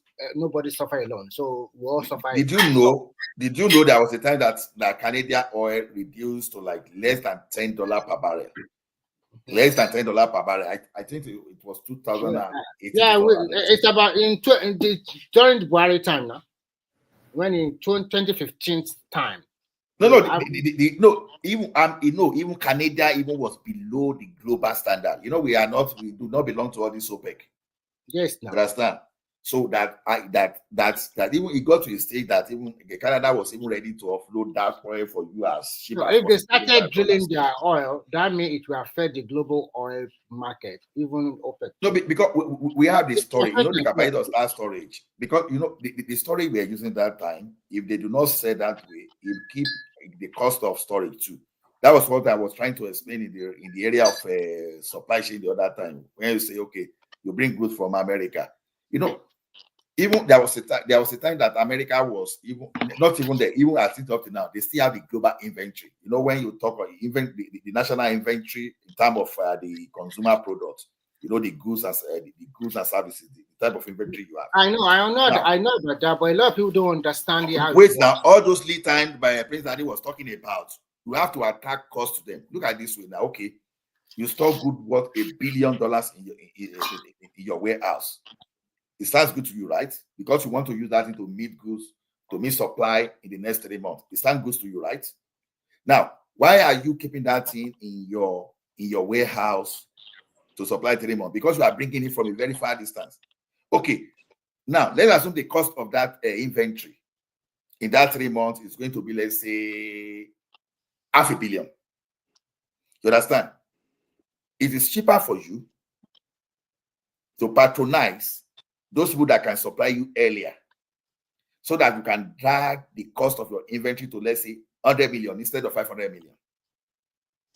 Those are the things you don't look at in this. How you go to China. When goods is, when you put goods in the ship and you are bringing in, cost of insurance, the cost for you to even borrow money. But don't forget that you are borrowing money to do business too. How those things will be accumulating. Those things we add to your cost of business. But here in Canada, that when you don't put that in trade, but after 2-3 days, you are in there. Ola, do you know that chip, that semiconductor? You know that during Biden time, they banned China from buying those chips, and that is why the mobile phone like Huawei was unable to sell in the American market and the rest of the world. But as of today, they have developed their own semiconductor too. They have developed their own chip. And they have started selling to the world. What did I tell you, Remy? I said people will respond. See, nationally, I keep saying this. They never thought that they can do it, and they were able to do it. And they are even, in terms of AI technology, I think they are already far ahead of America already. So I did little research on in globalization, in the global strategy. It's about globalization. I did just little, not much, about China. That was when I came here. I said, actually, China was there even before any Western world. In terms of technology, they were more advanced. It was the Western world that went with all those statics, all those GPT, that they quenched those people. and they now reemerge. Yes, you are right. They reemerge. I think they were just so they are now reemerging. So if you look, okay, Actually, look at all those, guys, if you people all look those at, sorry, Ola, technological advancements this in thing China. you said, this thing you said is true. If you look at China, if you look at their socio-cultural system, that's Asia generally, the way their culture is, the way their practice is, the way their way of life is, you will discover that that's the quality of a country that is likely to be more productive than any other countries. They are disciplined. An average child in China is disciplined, is focused, is productive, production oriented, is pursuing success. But an average person in America is just useless. That's the only way to describe. Yes, is it only in If you talk about, what about Nigeria too? Are we so focused? If they continue, this America, they are doing gara. If they continue like this, they will not even be the first major country. They will not even be in second or third. Yeah. They will I not think be. they just rely on their might, military might to BRICS, control. self-deception, what is it? If BRICS, if they have brain, if those leaders have courage to be able to come up with BRICS, I'm telling you, America, some countries, Africa, Patoski, you see the bilateral agreement. A lot of countries in Europe is better than America. Okay, Patoski, you see the bilateral agreement Nigeria has with China that we are using Chinese currency to buy goods from them. But they are not courageous enough to pursue it now. To do what? They are not courageous enough to pursue it now. It has been on No, during Buhari now.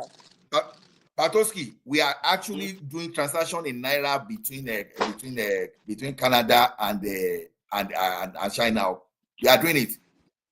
I think we are doing about 2.8 billion or thereabout. Yeah, we are doing it. So the thing is this now. We are at the stage of negotiating another one again.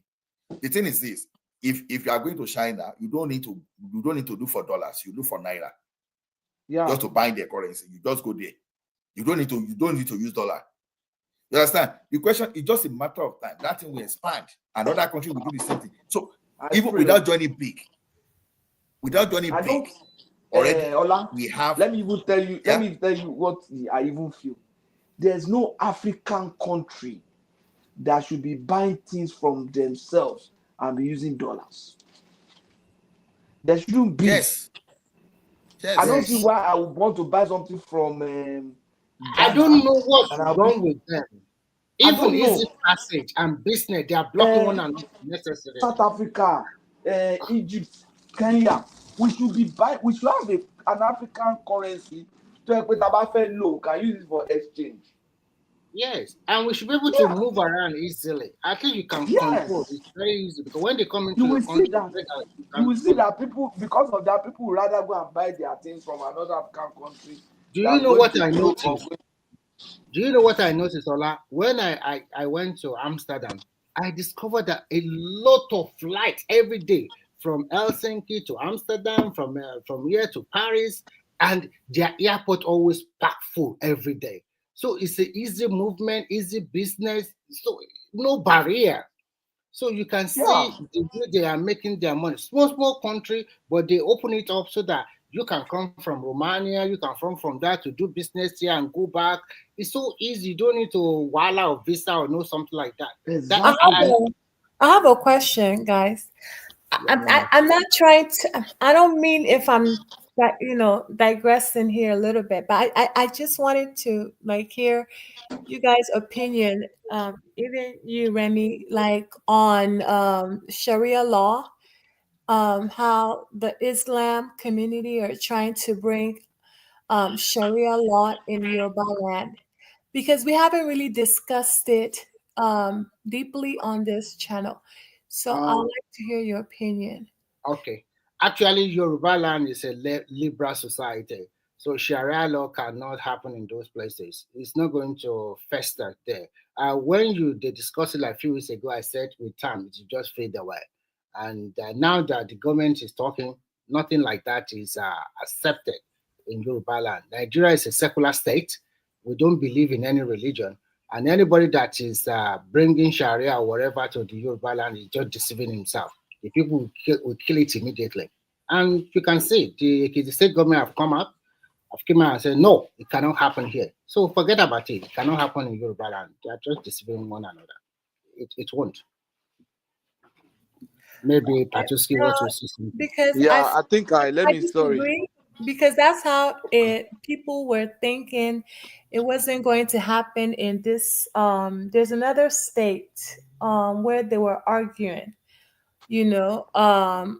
with Islam. I don't know. The Yoruba people, they had a conflict with culture and Islam in the same state. I don't know which state that was. I forgot the state, but they had a big problem, with Yorubas practicing their traditional religion in that state. What was that state? That was Kwara. That was Kwara State. Kwara State. Yeah.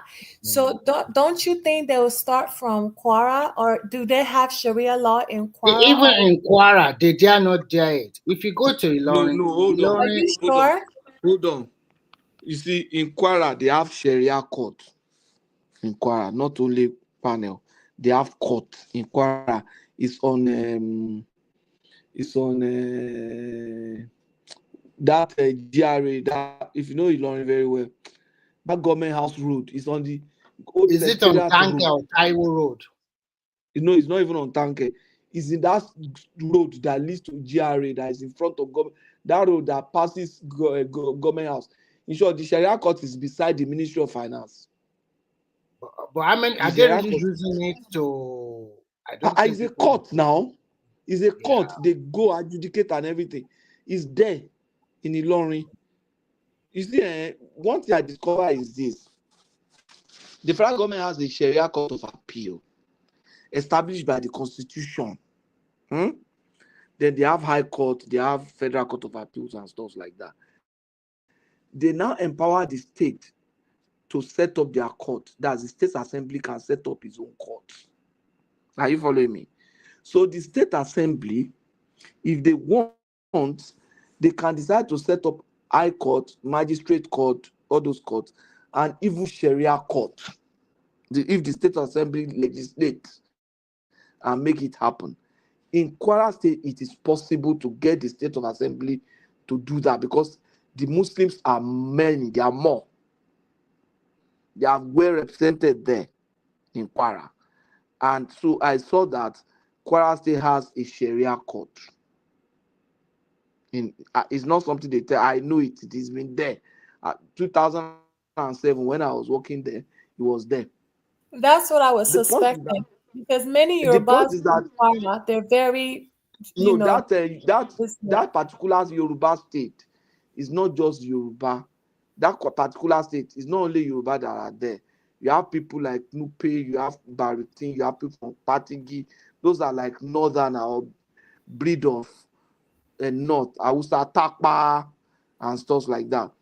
But the point is that majority of them are also Muslims. But they don't speak Hausa. They don't speak Hausa. They have their language. But what I mean is, it means that dominantly Muslims. Yeah, you are right. You are right. In Kwara. Dominantly Muslims, yeah. So it's easy because I remember they had a big conflict with the traditionalists. Exactly. There. Yeah. But in the Southwest, I listened to this Sharia thing. I listened to an interview panel they had on channels. The way they said it, what they are having in Southwest is what they call Sharia panel. That it will be illegal to establish a court. That only state of assembly can establish a court. And in the Southwest, it's not going to be easy for you to get a state assembly to say establish Sharia court because our state assemblies in Southwest is mixed with Christian, Muslim, animists, all of them. So it's not easy for that to happen. But that you could have a Sharia panel where they will adjudicate among themselves. And of course, that Sharia panel has existed in Lagos State as far back as 2002. In short, the guy who is the judge in the Sharia panel in Lagos, The guy came for the interview, and the guy is a lawyer. He said, I've been the judge of a Sharia panel since I'm a judge of a Sharia panel, but I teach law in the University of Lagos or LASU, and that he teaches common law, he teaches normal law. He's a practicing lawyer, but he has his own chamber, but he's also a judge at the Sharia panel in Lagos State. So that when Muslims come and they have issues among themselves, they can help them to adjudicate. For example, somebody who marries 4 wives, the wives, one of them, because they had married 3 wives, he want to marry the 4th one of the existing wives took him to court, and they can't go to normal court because normal court does not recognize more than 1 wife. But they can go to Sharia court. So you understand what I'm saying? Because the Sharia court does not, the customary court or the magistrate or the high court does not understand, does not recognize more than 1 wife. So the only people that can do that for them is the Sharia people. They are the ones who have the rules and the principle to govern among themselves. And that even if you are a Muslim, if you don't want to come, you can't come. You don't have to come. You can start to say, look, I'm not coming. I don't want Sharia. And that the Sharia panel chairman or judge does not have the power to summon anybody. You know, the way they issue a court summon and say, this person should appear before so and so judge. They don't have such power. Patoski, are you saying it's illegal to marry more than 1 wife in Nigeria? Normally, based on the law of customary law. But if you marry under the Sharia law, or you marry, you decide not to go and marry. See, I think what you said makes a lot of sense, but I think it's kind of a cop out in the sense that, you know, I don't think it's illegal to marry. They know if you're a Muslim, you're allowed to marry, I guess, up to 4 wives, which is fine. So a normal judge, knowing that, can preside over such a case, without having to be a Sharia law attorney. I think so. I mean, no, if you have look, let me tell you, once you bring a case to the normal judge and say that I have 4 wives, to them it is illegal. That marriage is not recognized under normal court, because on a normal Nigerian court, whatever, there's only 1 wife that is recognized. So if you constituted that marriage under in the registry under the common law in Nigeria, you cannot marry more than 1 wife. If you marry more than 1 wife, that woman can take you to court and she will win against you. But if you marry under the Sharia court, you can have more than 1 wife. She cannot take you to court. If she takes you to court, if she takes you to court and she brings the marriage certificate, and it's a Sharia court certificate, they will tell you, we don't recognize this marriage. You are not even married. As far as we are concerned, you are not married. Do you understand what I'm saying? Because the court in Nigeria, outside the Sharia court, does not recognize that marriage. Am I here? But you know, there's some Christians that marry more than 1 wife. Like even the Ohanaeze of Ife, and also you have to take account that that's a traditionalist now. Ohanaeze is not a Christian. He's a traditionalist. Most Yoruba Obas, you know, they're Muslim. No, you can't say most of them are Muslims. No, most of them, a number of them are Christian, but they are traditionalists. That's the point. They are traditionalists. Like Oni is from a Christian background. Somebody was given birth to by a Christian parent, but for you to be an Oba in Nigeria, especially in Yoruba land, you are mostly traditionalists. You are just a Christian by nomenclature, as far as I'm concerned. The practices and everything they go through, you cannot really be a Christian and go through those practices. Let's be objective. You get what I'm saying? Hello? So, yeah, I understand. But what makes you feel like they can't bring Sharia law to Ekiti, like in these states, because I still disagree with you. Most Obas in Yoruba land, they're Muslim, most of them, with the exception of the Oni though. Most of them, they're Muslim. So I think No, it is look possible at it. to I'll tell you why Sharia most law. of them are not. I'll give you prominent obas now. For example, look at the prominent obas we have in Yoruba land are the Oni is a Christian, the Alaafin, the one that just got in now is a Christian, even though he bears a Muslim name. The Alake of Egbaland is a Christian. Which one is prominent again? The Olubadan, the one that was there before was a Christian. The one there now, I don't know whether he's a Muslim. I think he's also a Christian, the one that is there now. Then the Oba of Ogbomoso is a pastor. The Oshile of Ekono is a Christian. It's almost like a pastor. So many. They are not just Christians, they are like pastors. Strong Christians. Orimodi, former leader told you Oris is a Christian now. I have a friend who's an Oba in Ijebu. He's a Christian. A strong Christian self. So it's mixed. It's just that the Muslim ones are the loud ones that you see. Currently, the prominent Obas in Yoruba land are Christians. The only one that is prominent, that is not really a Christian, is the Oba of Ijebu, Sikiru Adetono of Ijebu Ode. And then I'm just thinking of my head now. Oyo State, the major Obas we have are Sean of Ogbomoso and Olubadan of Ibadan, Alaafin of Oyo, and Alaafin and Sean of Ogbomoso, they are Christians. In Osun, the most prominent one you have is Oni of Ife is a Christian. The Owa of Obokun, I think, is a Christian. Who is prominent again in Osun? I don't know, for Orongo Villa, maybe he's a Muslim. In Ondo State, the Albas are Christians. Those ones, you don't have so many Muslims among them. In Ekiti State, they are prominently Christians. I'm surprised that they are even trying to bring Sharia to the place, because there are not as many as the Christians there. So, what is wrong with Sharia? Since many Nigerian men, let's not say many of them are married to more than one wife. What's wrong with Sharia? What is the implication of bringing Sharia to? Sharia is not just about the marriage now. Sharia is not just about the marriage. You see, Sharia, why people are worried about Sharia is they might think that it might be extended to non-Muslims. But looking at Nigeria now, it is difficult.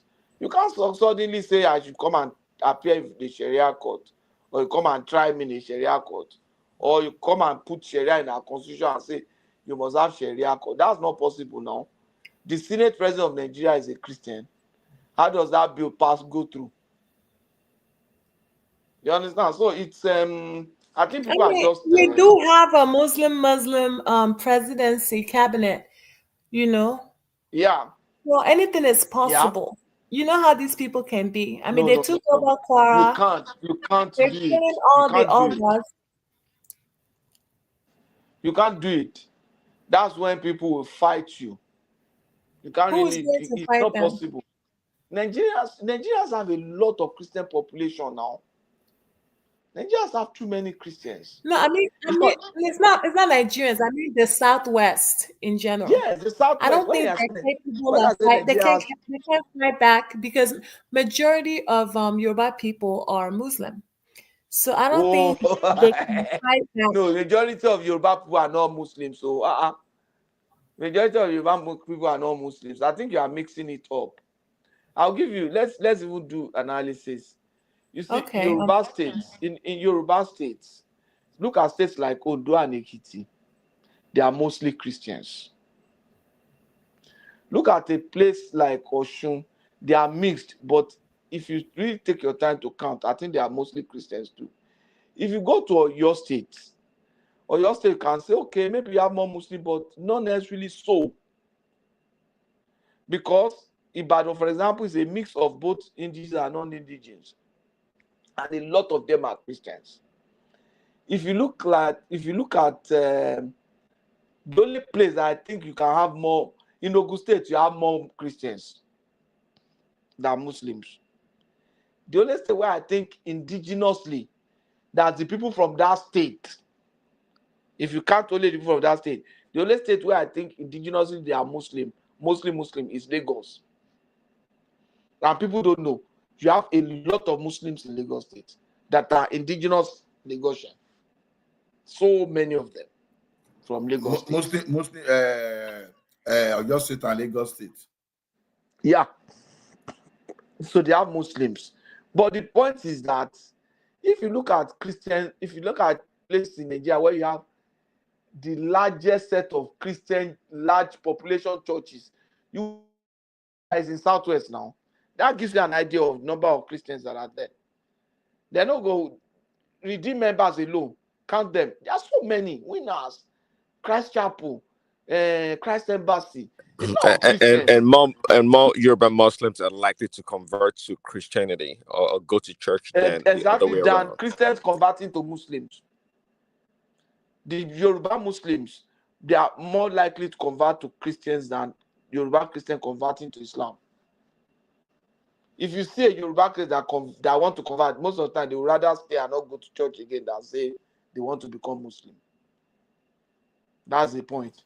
So what type of dispute does Sharia law do they settle for these people to be afraid of Sharia?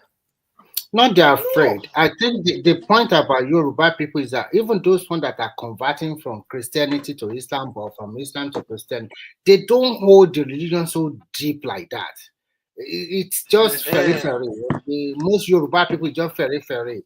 The only people that hold it, if you want to put them into percentage, they cannot be more than 30% of all the Yoruba, whether you are Muslim or Christian. They don't hold it so deep. It's just periphery. They are so that's Muslim mostly because their parents are Muslims. Yes, Christian. Shama, let me give me my perspective. I remember, I think Pasek called the Muslims in Southwest Owambe. Muslim Habib. No, Shama, you see that Sharia. I said it over here, and the government of the state put it on the website. The federal government center there, they all deny this. They said even there's no resemblance of anything like Sharia panel or whatever, all those things. Like I said that there's tendency that people may misconstrue what happened because there's a place in Dangote called Atikonko, just like Sabo, where you have concentration of the northerners, where there may be something is happening among them, maybe they are referring to whatever. That's their community, right? Sharia court is like a customary court. So, but it's not about the courts. Why we resist it in Yoruba, it's not about the courts. It's about some people that want to come through the back door to execute the plan they always have against Yoruba nation. You should get this thing. Even before Igbo came, we had a situation whereby the Fulani wanted to overrun Yoruba. When I talk of Yoruba this time around, I'm talking of the Oyo Empire that includes Ibadan, even extended to Dahomey, all those other sides. That they have to the Ogun Jalumi. They call that they say it's a Jalumi war. You know what Jalumi? I don't know. Maybe Patoski will help me translate it properly later. That despite the strength, despite the camel and the horses brought by all those Fulani jihadists that are with the Ibadan warrior, will still manage to defeat all of them. So now, since then, they be trying one way or the other, like they enter into the Hausa land, that they indoctrinated them with the religion, they mobilize them, they pay all the shaki, and before you know, they put the emir. Now, the resemblance of the same thing happened in Ilorin. That they pay the one that rebel against the Alaafin Oyo. And what happened? They put the emir there again. So we know their pattern. When when they went to Ilorin, when they collaborated with that the then Orokaka for them, it was like, oh, let us have collaboration, just like things like this. So now the modern one is that let us bring Sharia so that Muslim community immediately they start coming there, they start multiplying in number. Over time, they start creating problem until it go from Sharia as a customary call. They start in the panel, it become the proper Sharia called proper, and things will go that way. That's the fear. Even when they wanted to do Ruga the other time, people knew that it was not about Ruga, it was about land grab. That that okay, when these people, if you just have 10 of them here, just give it within the next 10 years, 10 will become 10,000, and before you know, they will start creating problem. And you want to start fighting, they will now say, okay, accommodate them. The accommodation is what they will go saute, they will start fighting against your boss because they want to enthrone their own. So there's a pattern to the way they behave historically. So when you see people shouting against them, it's not because of that Sharia go. The motive, people look beyond, because that thing you are seeing is just like the thing you are seeing on the surface. But the thing that they want to do is the part in the inside that people are not seeing. Yeah, the essence of their motive. I agree with you a lot. Yeah. It's not that Sharia court, but what exactly are they planning to do? Because when you push Sharia, they start doing those things, start gaining popularity, they start bringing the people, all those stuff. The next thing they go just overrun you. You understand? So, okay, now someone once told me that what is happening in the north, that it started from where all those Fulani jihadists could not overrun. That's why they started from that place. That you saw, and even the minister, the defense minister or chief of defense staff, once said that the banditry and all those things that are happening in the north, just because it's just a fight between the Hausas and Fulanis that they are talking about, but they will still come. Some people will still come out and deny. You understand? I don't expect a chief of defense staff of the Nigerian military to be reckless in statements. If a defense person is telling you that is what is happening, and a random person on the street says it's a lie, okay, I should, then there should have been consequence.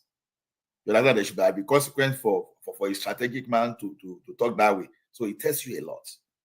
So when these people started taking over our bush, when they started fighting against our forest ranger, have you ever heard before? You understand?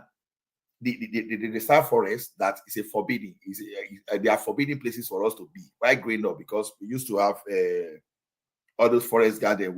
We call them Oloka Ashobu. You understand? They are like a police forest.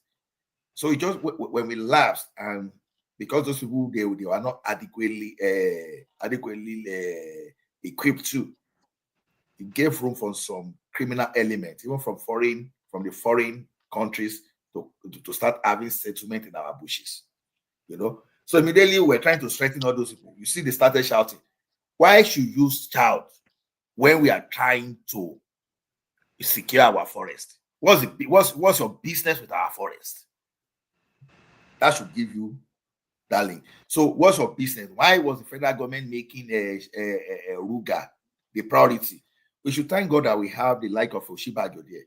Everybody was saying Ruga, that we agree upon this. Until Oshibajo said we never agree on Ruga. We were talking of livestock. That thing just changed the narrative there. You understand? It was livestock we were discussing. Now, the next question you will ask yourself is this. Now, only cattle with the business in Nigeria. Of more than 500,000 business you can think of. It's only cattle you want to put your energy. Why not putting your energy in textile?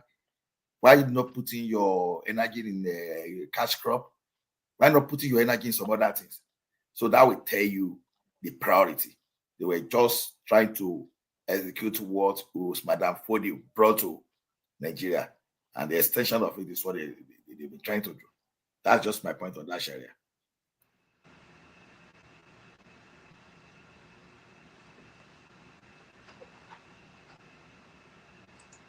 It's like everybody is tired. Should we move to the background? Oh no, thank you for giving me the backstory, because yeah, you're right. I think they're trying to, the Fulani are trying to enter through the back door to infiltrate the Southwest, So I see where you're coming with that narrative. It makes sense, But yeah, I was thinking that is something that is common in Islam, that is part of the teaching, even for the way they marry, with multiple wives. I was thinking they will accept it, in Yoruba land, because most of them are, Muslim. But I see where you're coming from, Allah. Thank you for that response. So thank But you. now you know that most Yorubas are not Muslims. Or you still Well, hold that view? I still feel They like are not. most Yoruba are No, they are not. Muslims. They are not. No, That Shoma, most Yoruba are not Muslim. That's the way that if you see all these Fulani that are creating problem in Nigeria today. Mm-hmm. Even though population census the last time put them at 9%, and in order to make themselves big, you know what they say? They will say Hausa Fulani. There's a big difference from Hausa and Fulani, but just to make themselves big. You understand? They are just about the same population as Kanuri. And when Kanuri and a Fulani man see themselves, they know they agree because they understand themselves.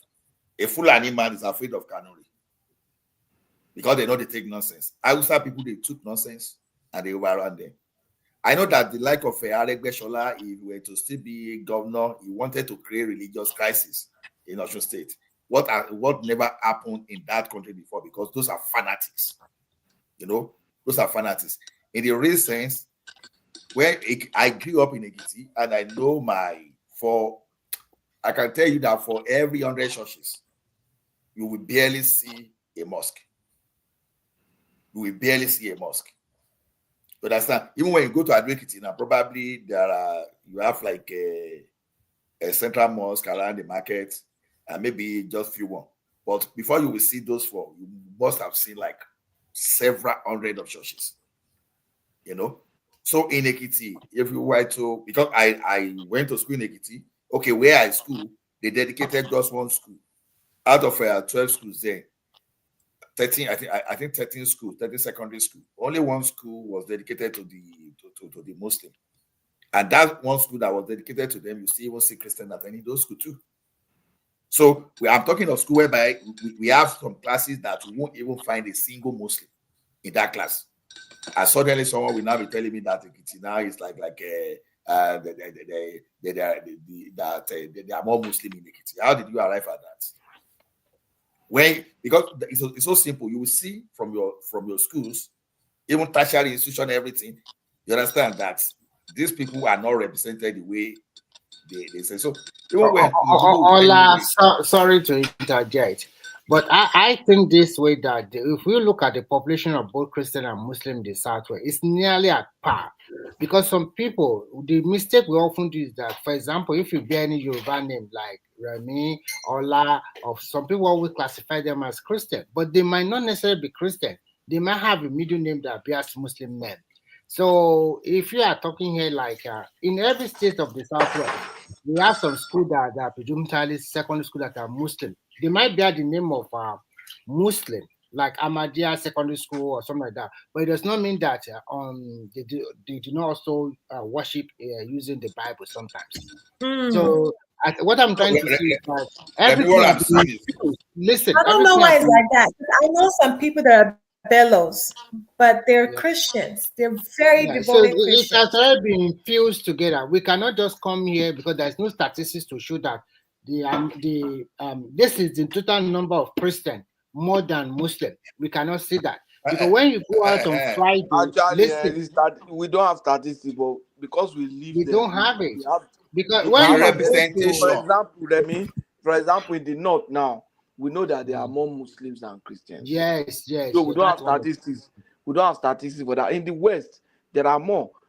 You can see it by number of churches. You can see by nobody's complaining about number of mosques now. It does not really matter because it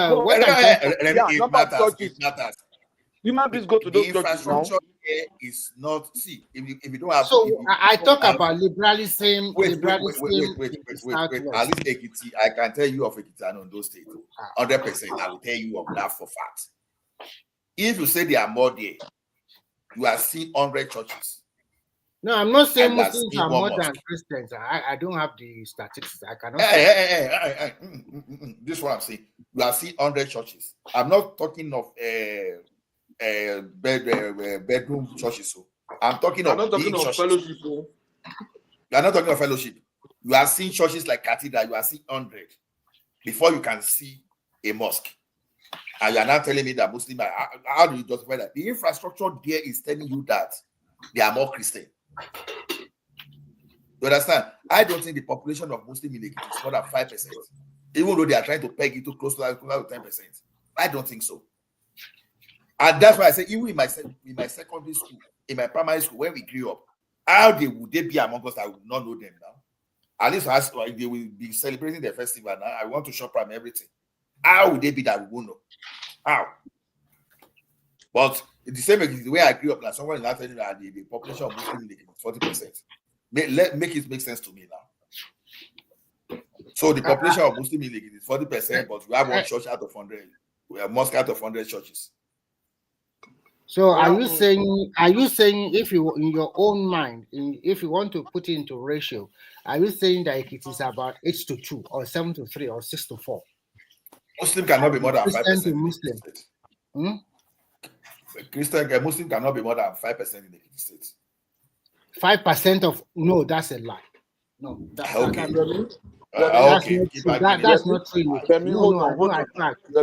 If you tell me it's like 7-3 or 6-4, Christians hold on now. Hold on. You see, by the fact that you stay in a place, you can almost guess. You understand?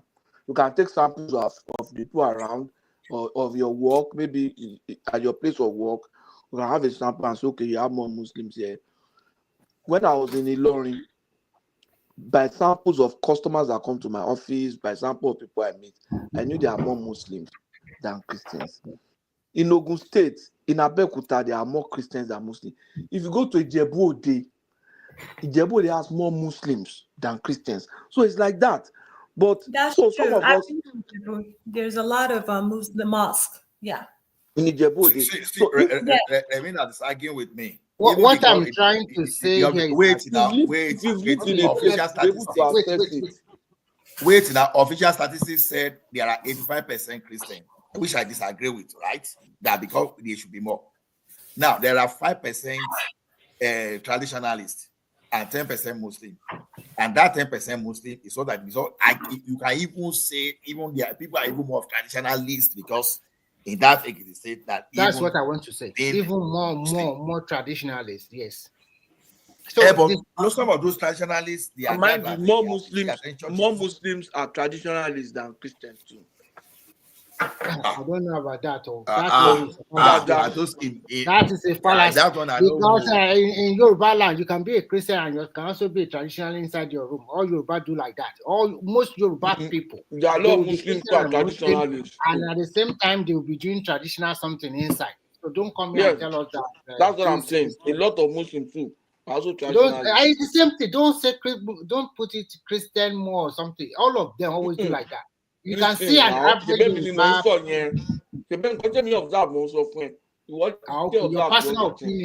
personal opinion. Okay, go ahead. I'm telling you that if you listen to what is going on in the Southwest today within the traditionalists and the Muslims, most of these boys are coming out to attack Islam. They were Muslims. All those traditionalists, but all of them, they were Muslims. No, I think the one they are attacking is Sharia. Now it's finish. Not the normal Muslim. No. Okay, you have not been monitoring what is happening between Muslims and Christians in Southwest. Why should I monitor? Has more information. That means Chioma has more information than you. No, I don't think so. I do. I have a lot of information. She brought it up now. She brought it up. I've been monitoring it since last year. That's when all this started. Southwest. Yeah. There's a lot of crisis going on between traditionalists and Muslims in the Southwest, and it's very hot now. very hot. That means you are not even aware of what's happening. And Choma, you see, most of those boys, if you listen to them, those boys are talking about Islam, traditionalists were talking about Islam, most of them were Muslims. That's why they knew so much about the religion and they were able to now bring out those things. They all said it. I used to listen to some of them say, we are Muslims, we know what's happening. That even all these Afar and the rest, they are with us too now. So when I'm talking, I'm not quoting myself, I'm getting information from these people, practitioners. I think, in my own opinion, the way I see it, state by state. For example, if you go deep into Osun, we can say that even more Muslim than Christian in Osun State. People in Osun State. Even if you look at Oshogbo, Iwo, and the environment, there are more Muslims there than the Christians. No, pick the major cities. Yeah. You can see in Osun State. For example, in Oshogbo area, Iseyin, Iwo, not Iseyin, Iwo, another. Overall, even when you look at your state, we can say they're at par, 50-50. Because when you go to most of Okeogun area, they are predominantly Muslims there. So when you break them to state by state, you can see in overall.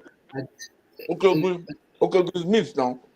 That's what I'm trying to say. When you look at it overall in general, when you put all the 6 states together, you can see that they are nearly at par, maybe 50-50. Even Lagos State, that we thought that more cosmopolitan, you can see a lot of Muslim schools. No, Lagos also have Muslim, like Christian in Lagos State, indigenously, they are mostly Muslims. In Lagos State, indigenously, people are from Lagos. They are mostly Muslims. Let me don't get if the statistic I'm looking was correct. You understand? I think yes, there are more Muslims in. No, there are significant number of Muslims in Osun State, but they are not more than Christian.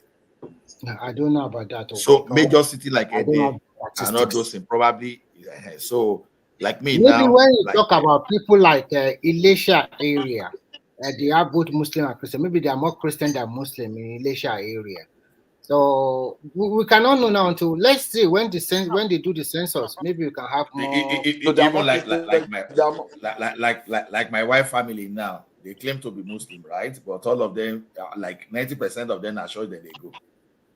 I can't even remember the one that they go to mosque among themselves. The same. The point is this: you have to take this into consideration because a lot of Muslims sometimes they also find it to do maybe pray 5 times daily, do the normal something, and they find the Christian very simple. Just go there with your Bible, and so easy to convert and do whatever you want. It does not mean if you want to talk about real Christian, they are not called Christian. That's why I say that most Yoruba people are both religions just on the surface, not so deep. Okay. But if you are talking about deep in that religion, how many Yoruba people are really deep in religion? They just are looking for what they are going to eat, make money. Just on the surface, like every one of us, except Patoski, who call himself a pastor. And I see you as Sola that you are vast in both traditionalists and you're also a good Christian, right? So. Ola is not a traditionalist too. I say he's vast in it. I'm not saying he knows more about it than me now, even than you. So, and I think that if they shovel call to blah blah blah, maybe also go to the corner of his room and do simple stuff, right? What's Remy talking about? I'm just kidding with you. I know that my forefathers and my this thing they practice those things doesn't because but you know what I also realized. What I know. I also realized that at the end of the day, look at what they are doing. This is our traditional stuff that we often know before the advent of Christianity and Islam. It's also working. Look at all these Caribbean countries from Brazil going to Ile-Ife to look for their roots or something like that. But the way they make us, Christianity and Islam, make us believe that traditional worshippers are evil people or some. It's not. It's totally untrue. Okay, it's untrue. I think not about you and because at the end of the day, if you go to a country like China, over 1.4 billion people, and majority of them they don't go to church, they don't go to mosque, and they are not even Buddhists. They don't go to their temple. They don't go nowhere.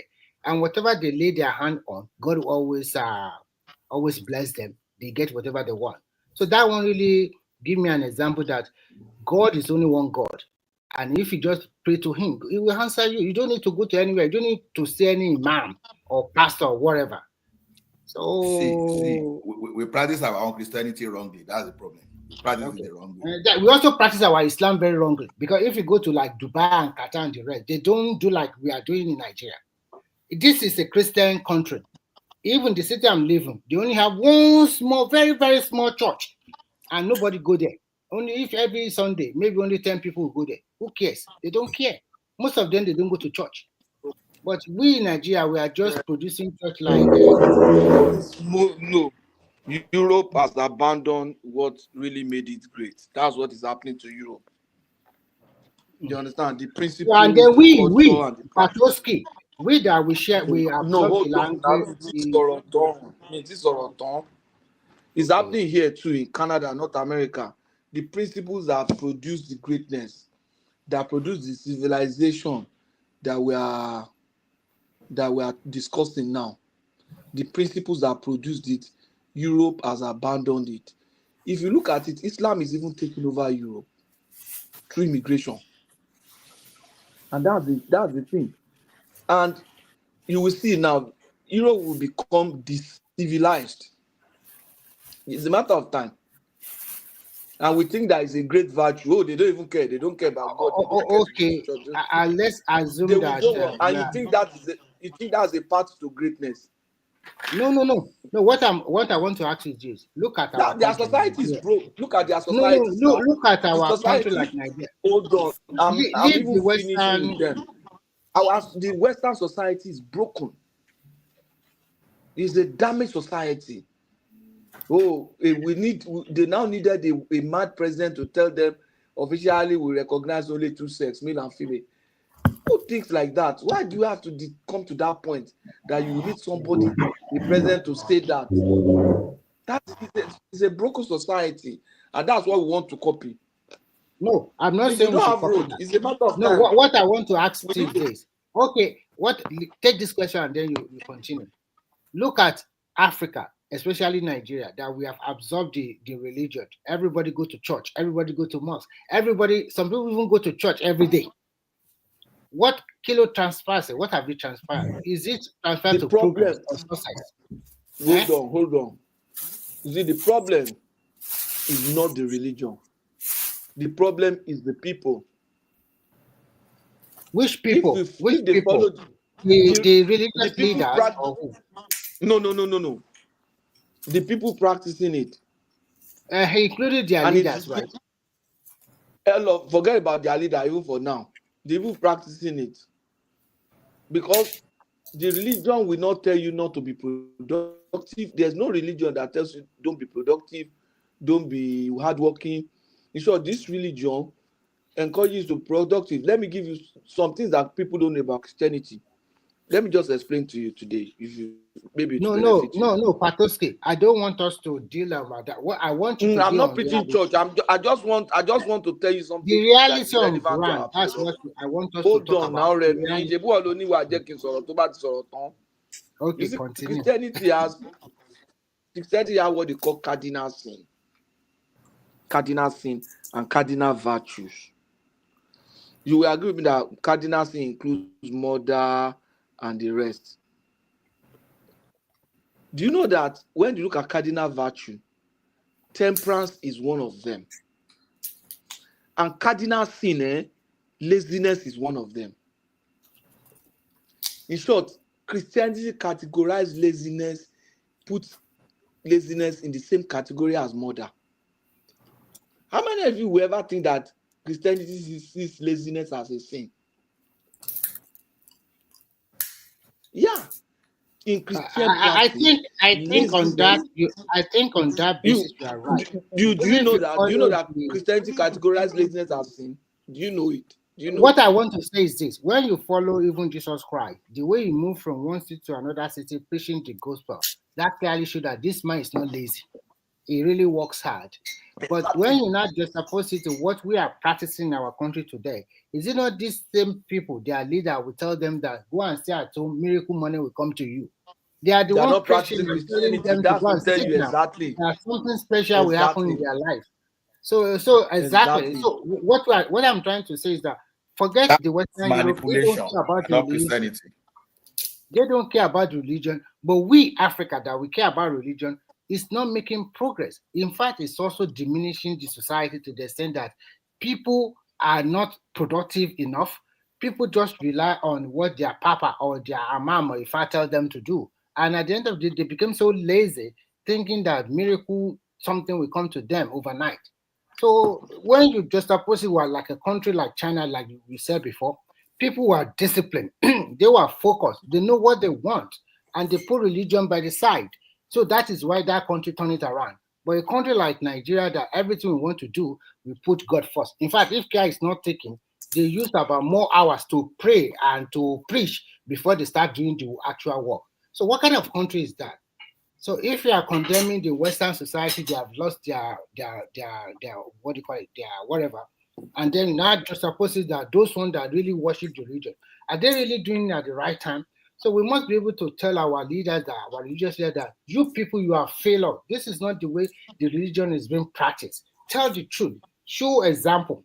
How can you have a leader that have all the private jet of this world, have a lot of luxury things to live with, all his children are in big schools, and the people that go to that church, they remain in pauper. They don't have money, they are poor, their life is miserable. How can you not just support? So sometimes I pity a lot of Nigerians. This Mumu kingdom is just too much. It's totally unfair. But do you know that that church, that university is one of the cheapest private universities in Nigeria? And so That how many people university can that go you're talking there? about. The cheapest.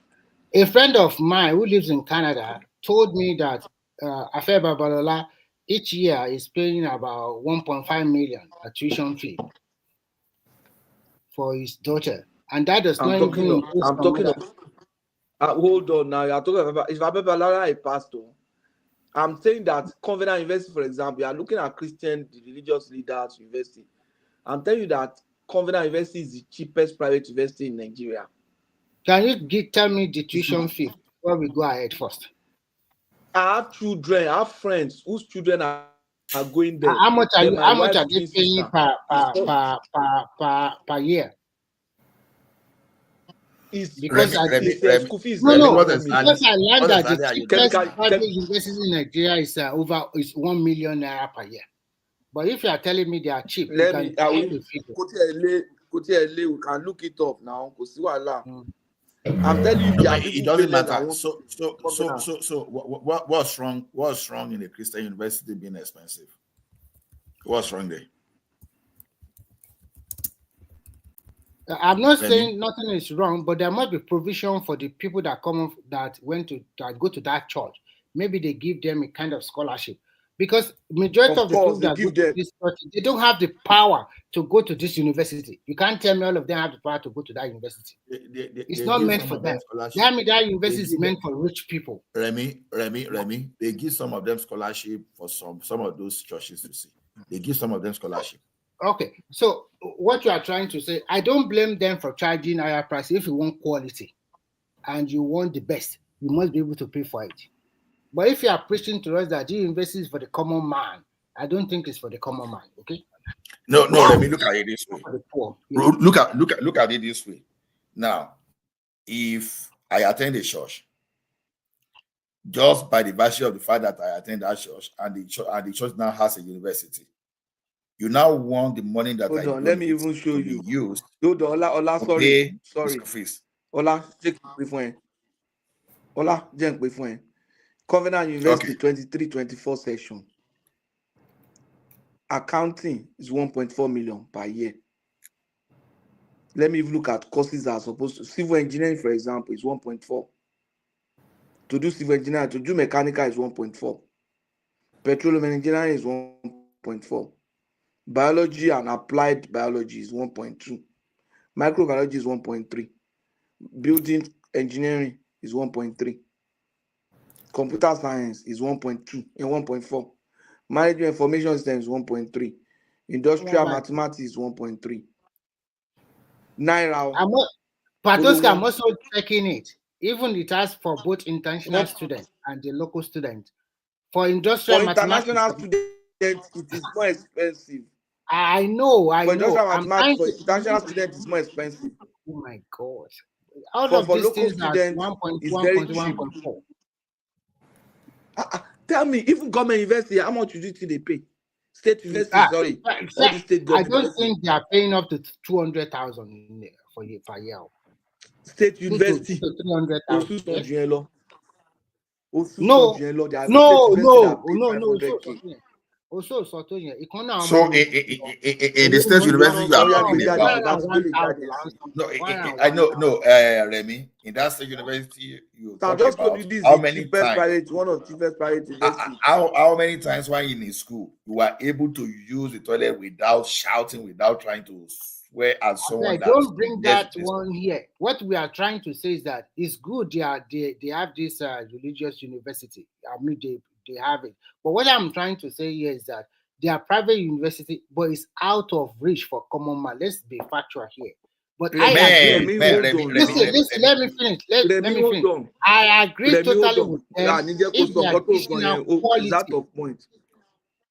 No, what I'm trying to say Covenant University is one of the best university in Nigeria now.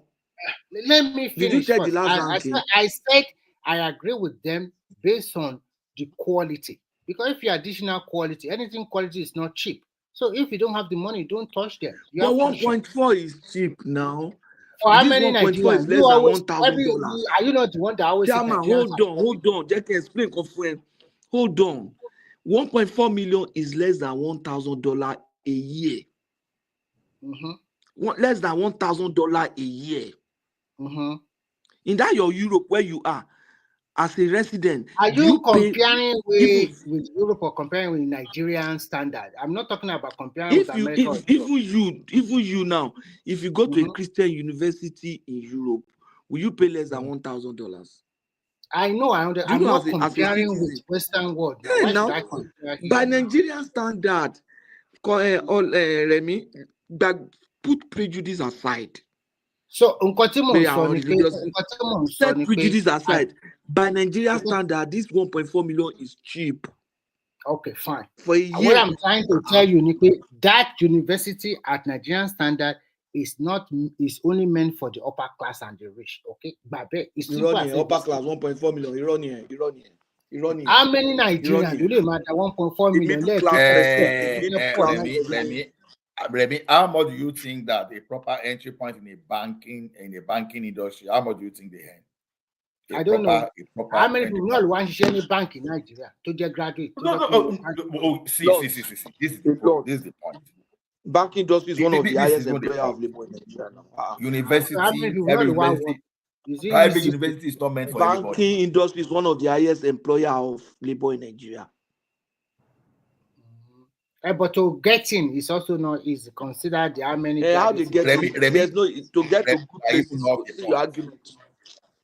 Remy, you are getting is not. It seems that you don't want to also listen to my own part. I'm not here to castigate that they have a university. No, Remy. No, like Patosi said, he was not going to allow you to land that point because this point we said this in over is misleading. Now, if you were a professor today, you were in that university. If the federal government presented you with, let's say, 800,000 per month, and that private university said, okay, we're going to give you 500,000, you will not go. As a matter of fact, if they give you 800,000, the same one that the government is giving, you will not go. You will want something better. I think you are shifting. Wait to first listen to my line of argument first. Listen to my line of argument first. If you listen to my line of argument, you are right. But my line of argument is so simple. In Nigerian context, for an average Nigerian family to pay 1.4, 1.3 million as tuition fee per year is not easy for an average Nigerian family. You know the truth. You are dealing with private university as if you were talking of public school. That's the mistake you are making. This is No, I'm not making any mistake. I'm trying to tell you that kind of most of private investing in Nigeria is not for the poor. It's for the upper class. Wait. So were you supposed to price the university education for private because we're supposed to price it below the point just because some people are poor? Then the question is how do you sustain that business? It's a business. That's why I said I don't blame them. But what you guys are saying is that an average Nigerian family can afford it. And I'm trying to tell you that they cannot. Because if they can afford it, they will not be pushing their children to federal university. No, what I'm saying is, if you an average Nigerian university may not afford it. But initially you said it's only the upper class. I said no, it's not only the upper class. Somebody working in the bank who is maybe of course, that person can afford it now. If you're handing 300,000, that's not an upper class. That's not an upper class person now. That is even a friend of mine Nigerian context. If you are handing 300,000 a month, a friend of mine before me even came here, he was even a professor in one of those universities, and his daughters now, he has 2 daughters in the schools now. Now his daughters are attending the same school. As a matter of fact, the first daughter was already in the school before he even arrived there. He got a discount. Most of those universities are not cheap now. A lot of I was a professor there. And I'm a covenant here. If you see what they are doing very well here. No, I totally agree. That is the quality now. If you want that quality and you strive to pay the tuition fee, is acceptable. All those covenant universities, the student Babcock. Oh my goodness! Babcock can shoot that they do very well in IT. They are like a special breed. So excuse me, gentlemen. I have a question. Even this charter house in Lagos, what are they building it for? How many people can afford that school? That's all I want to ask. People like Patoske can afford it now. It's just a chicken chin. How much is the tuition? Just 20 million per year. Like someone who can afford it now. just give them 20 million every year for your kids. So it's a secondary school or it's a secondary school now. It's about 15 to 20 million. Secondary school only. Yes, and you are going to spend and they are using British curriculum, and it's about 20 million per year. Not calculated for private school. Do you know that private school in Canada, some secondary private school in Canada is about $30,000 per se. But the question, why did they choose Nigeria? Of all the places, they left South Africa, they left... You have a lot of rich people now, one way or the other. Nigerians can afford it, so... That's the point. I did a call for a course of first that feels like they're trying to milk money from Nigerians in a not only in Nigeria, they have in Singapore all over the world. Shoma is they have their market there. If they don't have their market, they won't be there. Nobody goes to Nigeria and put business job because you love the place. Because you are going to the market's not there. So they have the market for sure. I think over the years, in Canada, a course of 4 semesters, that's a year and a semester, like 16 months, right? You will pay about $16,000. You understand? About $16.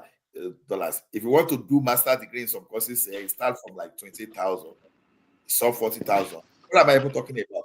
America is even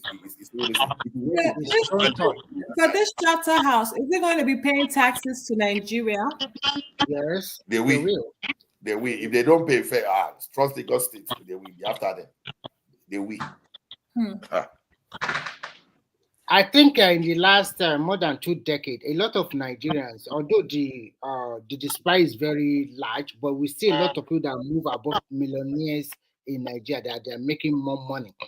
And this kind of people those ones they are targeting, like all those children of entertainers or maybe government officials, top government officials, top business people. Instead of sending your kid to America and pay that, you can also pay it in Nigeria to these schools, and the standards is there.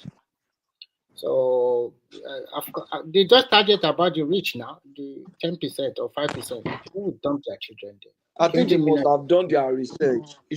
Choma, they've done their research and they saw that a lot of Nigerians are sending their children to the UK Overseas, to yeah. school, and they feel that okay, if we move this, and the cost of getting a lecturer in UK and all the stuff is very high. But if they bring it to Nigeria, the cost of running that school is cheaper, and they will still get the same amount of fee. So their profit margin will increase. So why not take it down? And it's cheaper for instead of parents you because they sending go your to children to math to support Education is a big business. Do you know that in Finland and every year mine they're is making cheaper because if as a parent you send your children there to UK and you pay like £20,000, and that's apart from the flight money, apart from the fact that your children are away from you, you don't even have access to them. What about sustaining them, money for food, money Sustaining for them outside there, accommodation? your mind is up because you are not seeing them. Yeah. So, but this one you can go and see them almost every week, you know. So it's cheaper and it's operationally better for the parents and the school. So after Well, they're already paying that for some money. weird reason, I always feel like knowing Nigerians, in their opulence and how they're always pompous. I don't think they'll want to even keep their children in Nigeria still. The elite will always want to. No, Chioma, you don't understand this kind of children. Every holiday, they will ship them to Paris, to Switzerland, to anywhere, America, and the rest. They will have their holiday there. And when they finish this secondary school, they already have a ready-made university. They push them inside. All these top university all over the world. That is how they because they always love their kids to have this accent, just so they can feel this superiority complex, Yeah. They'll be speaking Shoma, an average see if assuming that I was in Nigeria and I want to do that, I would still prefer to put those children in that expensive school in Nigeria. If they want to do holiday, they go and do it overseas.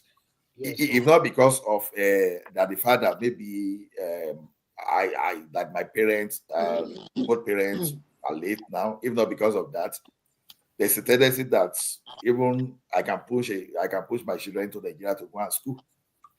You understand? Because why people like us were growing up, people used to bring their children even to our local school to study because you believe that they will be conversant with your culture. Although this issue with bad boys, bad gangs, was not that prevalent that time. So people would like to take their children away from those bad eggs. So when you take them to school like that, when you are taking these people to any school in Nigeria, you know that the discipline will be there. It's not the one that you'll be doing one wrong thing. I say it's okay. Nah. So you want them to have that discipline. You want them to have that cultural value. By the time those children are coming back, the respect that we have for you will be very high. Than when it is also like British curriculum. So it's not like you're teaching them any Nigerian anything. But do they have? Are they going to be like enforcing strike as well? Like, how the schools they go on strike, government strike. No, private school don't go on strike. No. Okay. Private schools don't go on strike. No. So it will not affect them. Okay. I was thinking. Yeah. No. Well, it's still very expensive. No, it's okay. It's okay. Don't mind a person like Remy that Remy is a professor. I will be criticizing that school is expensive. Be criticizing. You will be international. He's a lecturer, right? He's a teacher now. Every teacher to me is a professor. I'm not criticizing that. I'm just trying to juxtapose it with the average standard. I'm not saying what they are doing is not good, is good, because at the end of the day, the quality, the product is wonderful. But I'm just trying to say how many Nigerians, but you can't tell me that sometimes they give the ordinary members some scholarship or some grant, which is good. Yeah, they do. It's like if you want to. But the question I really want to ask is this: do you think we should make our federal universities semi-autonomous or probably autonomous so that we can also be autonomous? Completely autonomous. But Nigeria they won't accept. Remy,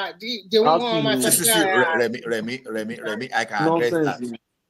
You know, reason they don't agree. The reason they don't agree is simple. Because okay, here now, I can tell you that every person cannot afford school in Canada. You hear me? Every person cannot afford school in Canada here.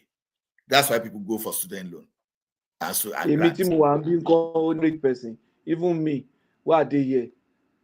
I know if you pay Patoski, your whole tuition fee and this in na shy play to the one I have now. You know what I mean? I don't go to these schools.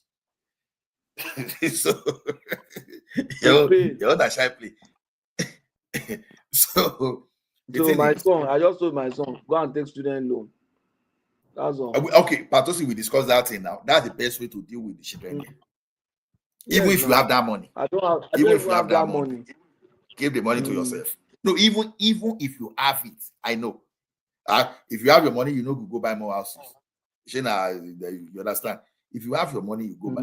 Because if they go that way, they will appreciate it. But if you spoil them that way, you are just doing your job. You understand? I've seen a person here in Canada. No, not I've seen it. They told me a story of a person here in Canada that the husband left when the husband died. He left some where the family, the woman just packed all the money. He was just doing holiday on his own. He just told the children that said, "Look, it was my husband's money, not your, not yours.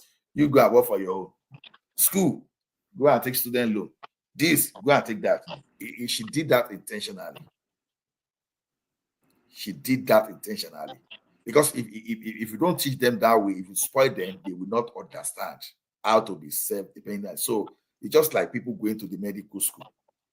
It won't be stupid for one parent to put money down for medical school. You want to run yourself down. You can't. How many parents can afford that? Exactly. How many parents can afford that? Medical school. It's a system. In Nigeria, what Tinubu is trying to do, that student loan system. I want to ask you system when it's mature. Patoski, so in Canada, if you send your kids to if you have underage, primary school, secondary school, private, do you pay money? Do you pay a lot of money? If it's private school, no, we pay small money. Yeah, we still pay some money. So they're enjoying private school. There's no private school here. All the schools. No, Patoski, even in the public school, we still pay some money. The public school you still pay, but even Catholic school I pay. Yeah. But private school you pay heavily. You pay heavily. Yeah, there is no. And some Nigerians from Nigeria are bringing their students to private school, secondary school in Canada. Can you imagine? Of course. My colleague is sending his child to private school.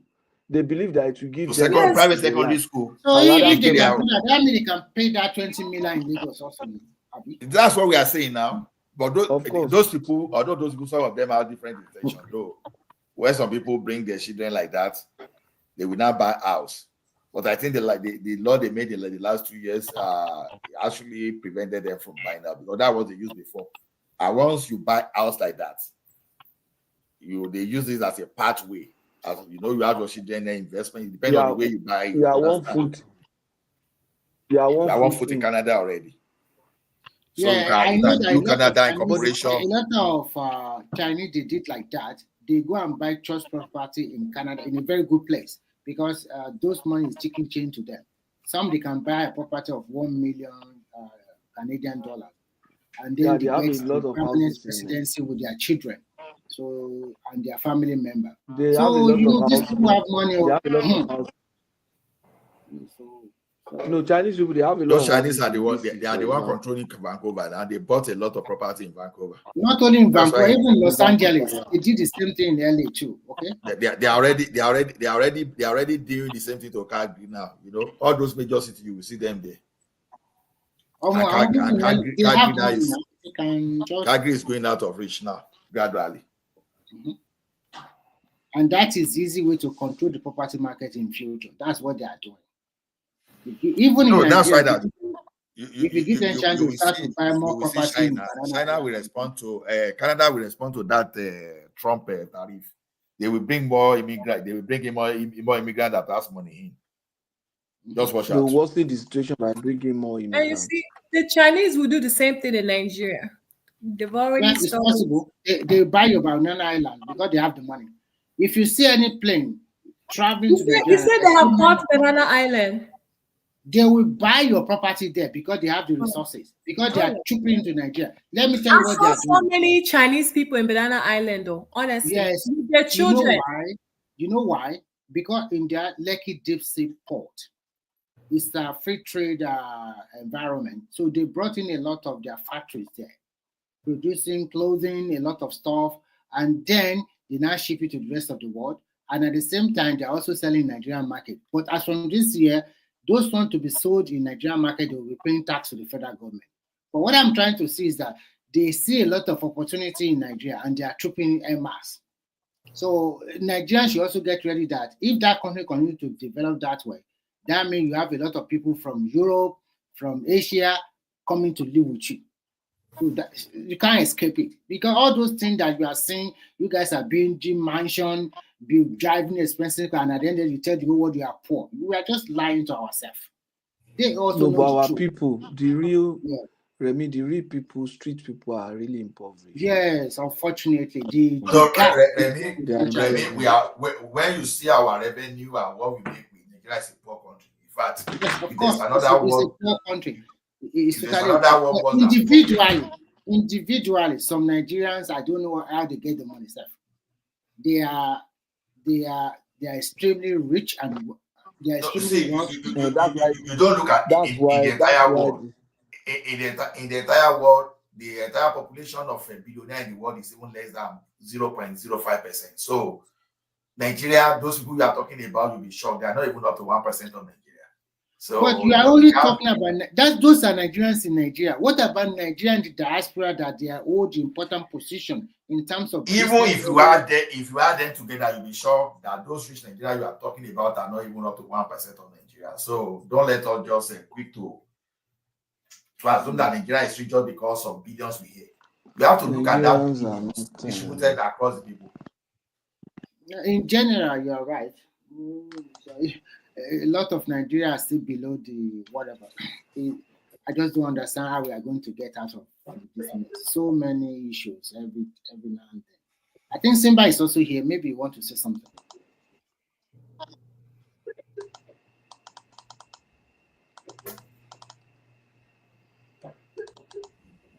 Simba, are you there?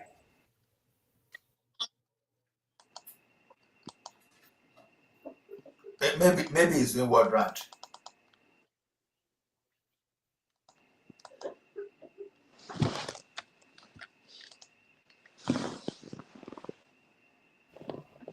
So, what is the politics that's happening with the Afenifere and Ohanaeze? It's like they're doing the total opposite of what they're supposed to do.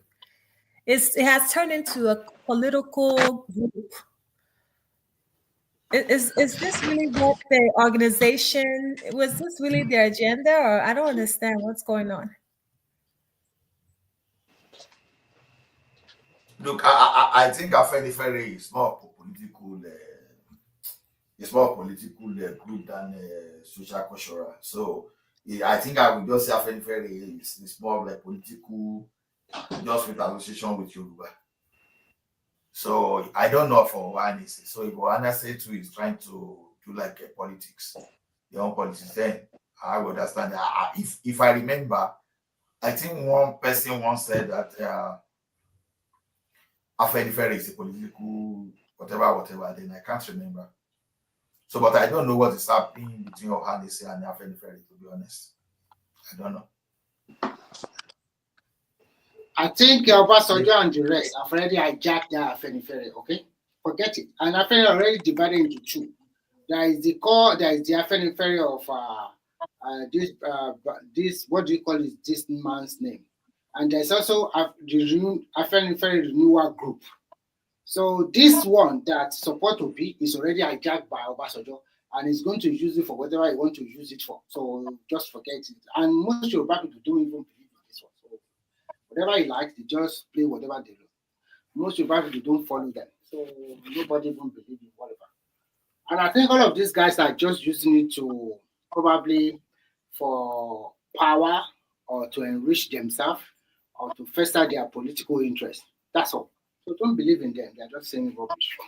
Even Ohanaeze also changed. Yeah, Ohanaeze had changed drastically.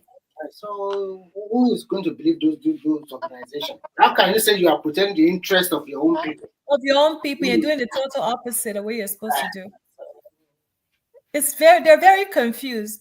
And I was surprised what kind of politics was Afenifere playing when they made what's his name? Delefar to me as secretary. Who made him secretary? How did he get that seat? They made him secretary of the Afenifere group. No, he's not secretary. He's organizing secretary. Yes, we can hear you. Not a secretary in that sense. Why you don't come from Pobu? I've been listening to you guys at the from YouTube. How was the pub? What? I didn't go to the pub. I don't go to the pub. I'm a family man. You know, they made ROTIMI publicity secretary so that he will be able to serve them food when they're having meeting in Afenifere. He will be silent forever and ever. Oh my goodness. By the time they finish there's with nothing him, wrong. he won't even recognize himself anymore. Making him, he hasn't confirmed it publicly. He has not accepted it publicly, so we don't know yet. So there's not, to me, there's he has accepted it already. When he did not talk about it now. They must have asked him before giving him. He has accepted now. And I think they are the one that go and beg that Baba to let everything go away. Of course, they know that that guy might have some snippets of evidence. And if he bring it out, everybody will be in a wahala. He himself cannot prove the evidence in court too. So, but they know that if he brings it out, he will not be able to prove it, but if he brings it out, by the time the shit hit the fan, everybody will scatter. They will run. So that's the point. But do you think Afe Babala will be that stupid to go and sue him if he was not sure what he's doing? Or this it might be a quick response. Let me tell you the point. If the guy will definitely, I'm sure the guy definitely has some proof, but those evidences might not be accepted in court. It will be struck out, but it would have been brought to the public. So whether it was accepted or not, people will say, so Obasanjo, so I'm sure they were the one that said, let's take it easy. Patoski. I've not read his book, but based on what interpretation that I read online, it's all about third person reporting. It's about hearsay. He never really witnessed whatever it is that happens between it. So the ROTIMI would not have evidence, would not have been able to stand. But it will embarrass them. No. When you allege that something happened, you have to have a first-hand knowledge for your evidence to be credible. Might come out. So they might not want to risk it too. Yeah, but who is going to be? No. Who is going to be is what do you call them now? The witness. Thank you. Nobody is going to come out because that was. Who told you? They never burned that person where. You see, that's the problem. Nigeria don't. That person, they never burned that person. They will fire that person straight. You see whoever gave him the information to allege on the book. That person will not show up. That person will buy before the court hearing date itself. And that would be a proof that. I beg you. When they say the star witness has died, exactly. It died natural death. Not the same thing. We kill him, make others we kill him. Do you know what will happen? Doesn't work like that. Yes. Chairman, you know what will happen? You will be surprised that they will bring out something against ROTIMI himself. That the way he also bribed some lawyer. There will be everything will scatter. You will be surprised. They will bring a witness, and that person will indict Farotimi directly. He might be lying. You don't know how this game is being played. Patoski, I like the way the elder stepped in.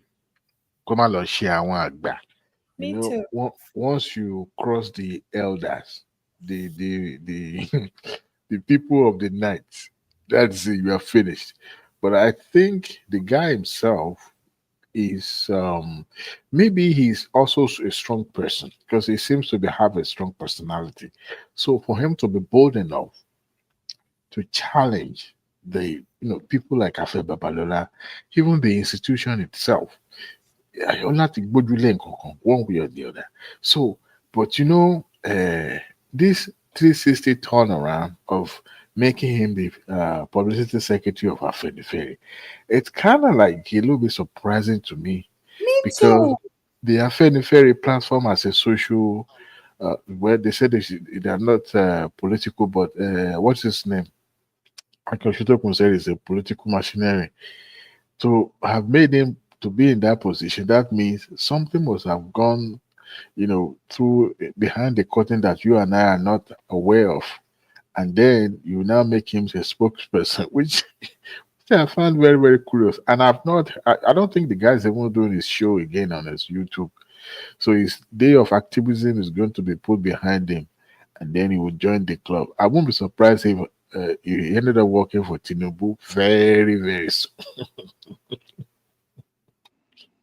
Very, very soon. So Adewale, that tells you that interest supersede overall interest of general populace. His own interest, they will just, what is your interest? You don't want this government. What do you want? Money also play a big role. Anybody can be bought. Anybody can change their mind anytime. So they also have a lot of things against him. They also throw it in front of him. This is what you did. Da, da, da, da, da, da, da. What can you do? You can't fight all these elite, all these power brokers. It's not easy to fight them anywhere in the world. Can you fight government? If to say this thing is against the president, do you think he will be in more deeper trouble? If can he do this thing to Obasanjo when Obasanjo was still the president of Nigeria? It's gone, man. So unfortunately for him, they rally around behind him and they protect him. That's just it. They just protect him and find a soft landing. And they beg the Baba. Maybe he himself already begged the Baba behind. Who knows? I don't think he did any begging because Are you kidding yourself? Are you kidding yourself? He would have done that. Will you be there? He doubled down on his allegations when he was look at Shoma.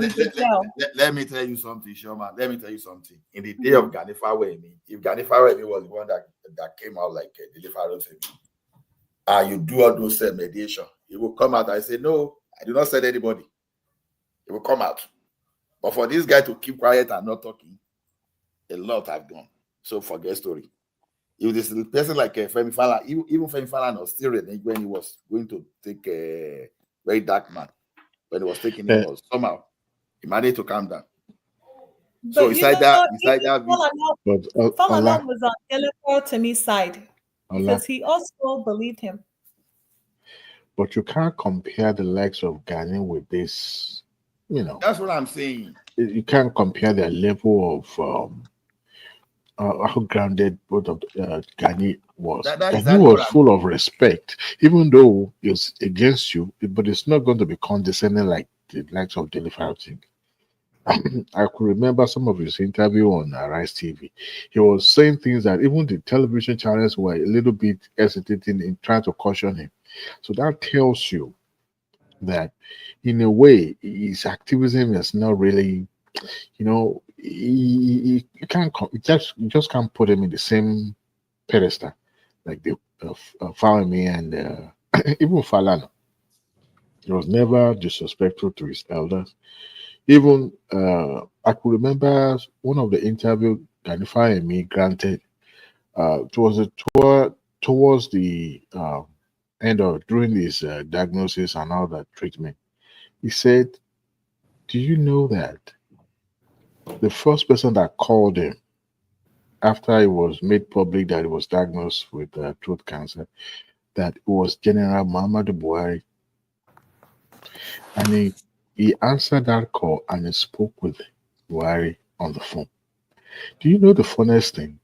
Buhari had put this man in jail several times, not even once, not even twice. But that shows the level of maturity, the level of forgiveness. He understood that this is not for just me, but for the country. Do you think ROTIMI has such a temperament to even speak with that? Do you think if Tinubu called him today, he will pick the call? Even if you pick the call, if it's made public, you will see him doing some form of. But I doubt it if he will pick the Diwali. Why I say so is, you know, for some of us that we did little of student union politics and all those small fake activism, all those stuff. We know sometimes you do this thing when the opportunity was not presented to you. But immediately they presented the opportunity to some people like this. Bow. They just change immediately. Look at Dino Melai and go and look at all those people that they used to call themselves activists. They find themselves. You understand? Even look at Kiamu that find himself in politics today. Is he speaking? You understand? Even look at Buhari, Mr. Honest man himself, when he got to that power. You see what ended. And people think Showore today, if they get to power now, that's not going to change. They don't know they deceive you. That's why I say many people they deceive themselves. Some people use that thing as a way of bargaining themselves into power. You understand? With the extension of the like of Fawemi, even Wale Soyinka that was even believed that he was going to serve his country too. It was messed up when he took that opposition of FRSC or what did he take then? Then Tai Sholari, he took that of People's Bank. Even though they were still in but you know, to some extent they bent, right? And they found that in a very hard way. Whereas some activists you see today, once they're in power, forget story. The story changes. Ola, the beauty of this thing is the consequence of the taking ROTIMI to court has made a lot of Nigerians to mission to talk more wisely when they are in public domain, because that is what I like about it at the end of the day. Even when they invite you on TV, you have to show in your quote also, you have to be very careful, because if you defend people, it's an easier state to just take you to court. And remember, it's not only Afenifere Balola. There are still other cases. Other people also took this guy to court. Those ones they are not settling out of court or other defamation cases. Elumelu is also there. So many other people are there. So I don't think those two ones they will not probably settle out of court. Because Nigerian people, they just go to a TV station, they just say whatever they want, they just rant unnecessary, they don't substantiate their claim most times. Look at the other time, article was saying that Tinubu give all major political parties 50 million naira. And now all those political parties have started attacking him. Come and show us proof. How do we collect 50 million naira? Well, we even know that one. They won't sue that one because they know saying that politics in the. No, I'm just trying to say that sometimes, and look at this refine that is castigating APC now. Is it not when you just supposed that 2 years ago? Is it not you that in the front? Hey, the power must go to South. Tinubu was the best man. Like this. What bad? Why people with double mouth like this? But thank God, Nigerians have seen him now clearly. Politicians, that's why they are politicians. Politicians, because you don't call them liars, right? But some of them they will tell you they are holier than thou. Okay, they are no politicians synonym na liars. So you don't know, because a lot of Nigerians sometimes they do read between the lines. How many people will understand what is going on? To an average person that does not even care about politics, every story it's in only Nigeria that they are looking for honest politicians. No such thing as honest politicians. No, if you're a politician, you are not on anywhere in the world, because you have to buy people in cash or in kind. So nobody supports you just for supporting you for sake. Nobody anywhere in the world. Wait, this one that Simba has been coming, I've been going out. I'm suspecting that Simba, is it the agent that Trump sent to us? It might be possible, maybe FBI. Oh, I'm busy. That's why. By the way, Ola, I am very much impressed by your Prime Minister's boldness to come to rebuff Trump's shenanigan. Even though it's on his way out, it's down, but it's not out. I'm so glad that Canada No, has. that guy is not. Don't be happy for us. We You want him know, out. He's not done well. I understood We that you want him guys out want. because he did something that is not. Because I, if they go I, support the demo, no, because those wait. support the Democrat, No, no, no, no, no, I no, beg no, no, no, no, no, get no, out. no. So, I, Mr. Adewale, you waited for Prince Daddy to sleep before you made your submission, right? let him even wake up. I was listening to all his ranting earlier. I just didn't have time for him then. I do more of listening these days than participating. But the local politics that you guys play is not what I'm interested in. The fact that Canada can stand up tall against Trump shenanigans is what actually gladdens my heart. You don't just wake up one day and you say you want to impose a tariff. Well, look, if you don't want drug to get into your country, you have to make sure that your local enforcement agencies and national agencies in charge of that are well equipped to deter. He's not talking about drug. He's talking about trade. What is the reason why you impose tariffs on Mexico? Is because it's not because of drugs alone. He's talking of trade. He's talking of illegals. He's talking of illegals. So you are just arguing for Democrats. You are not arguing because you hate. Don't be a Trump daddy tonight, Patos. You're arguing for Democrats. The bottom line is No, it's true now. You are now going to be the one to pay the price if all this Wahala starts. So we have to look at it and say what it is. There's no reason Trump will impose tariff. You'll be going for something, another topic. I'm talking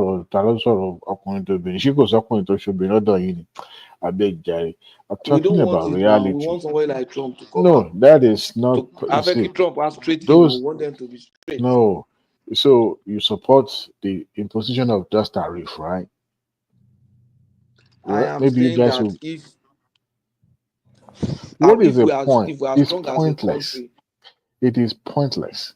Picking up trade fight with your own neighbor, your ally, which I believe that they could have been able to resolve their diplomatic rules, in a way that will be suitable for both. Yeah, you coming in, American interests supersede Trump interests. All it's doing is showboating. Let's just do it for the TV.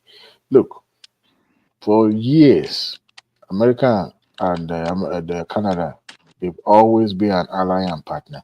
I don't think there's anything that both of them cannot resolve.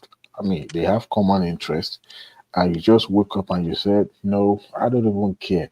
I'm imposing tariffs so that you make sure that, well, how many people cross northern border to America? What is Canada coming to do in America in the first place?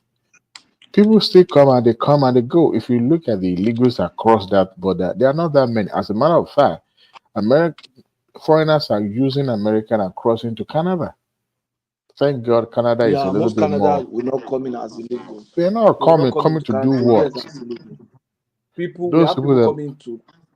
have people coming to Canada from the US. Exactly. So him imposing the tariff is pointless, completely BS. And you want to fight dirty, your own strong ally is the one you are going to pick fight with. I'm foreseeing a recession very soon in America. No, the truth, I think the reason why it's coming for Canada is this. This guy, the guy that is dead now, has taken some positions that are really against him. Like that's what? The point. So many, I can't even remember now. We used to discuss it here. He has taken some positions that are really against him. And energy supply. He actually needs to go out. He actually needs to go. We are tired of him. It's not about Trudeau. It's about Canada. It's about the country. If we have a leader that is good, if we have a leader that is good, even with Trump, he can go in there and negotiate and make a good deal for us. Yeah, This but guy what's can't do Trump's? anything. Even with Biden, he's not making good deals. So, I mean, when he had the So opportunity, you guys in support of this tariff? Is that what you mean? we throw him under the bus. We are not Let, supporting, let me but I'm not say ready something to. to Patuski. I'm ready to He welcome has been any idea supporting from Trump. Patuski, did you know there are more than 1 million Americans working in Canada? Because the other time you said the Canadian work in America, right? There are more than 1 million Americans, US citizens working in Canada. So it's not just one way. But so we it's have both way. most Canadians. If you take the sample, more Canadians are even seeking to work in America. Because but at least I'll be able to quote a figure that there are more than 1 million Americans. Well, the reason why working in Trump Canada. imposed that tariff does not merit him imposing that tariff. I mean, if you look at it, there's no, like I said, there's no economic issues that both of them will be that they cannot resolve. It's just point blank. The strongest ally Canada ever have in this North America is America. The same thing with America.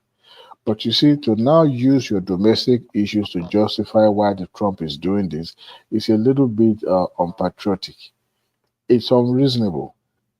Number one, his reason for imposing tariff on Mexico, which I found very ludicrous, laughable actually. In a way, you are saying, oh, the Mexico government is not doing enough to stop those people bringing the drug. You know the funniest thing, we've had issues in this country where the agency in charge of drug is actually being the one flooding the street of the United States of America with drugs in the 80s. We know what happens in the 80s because they were trying to, control certain So they were sorry, we demographics. continue. There are about 800,000 Canadians working in the United States. So there are There more you Americans go. working in Canada. There you go. In fact, when you see people crossing northern border, it's not as if they are crossing it because they are running. No, they are crossing it because they have a business to do, whether here in America or in Canada. So you have more. Wow. You have more Canadians. You have more Americans working in Canada. Yeah. Yes. Yes. Yeah. It's normal by the population. It's normal. Canadians don't come to America. It's America that goes to Canada. It's established. It's a known fact. I think it has to be with So you have more. Canada is You have it's more peaceful. Americans working in Canada.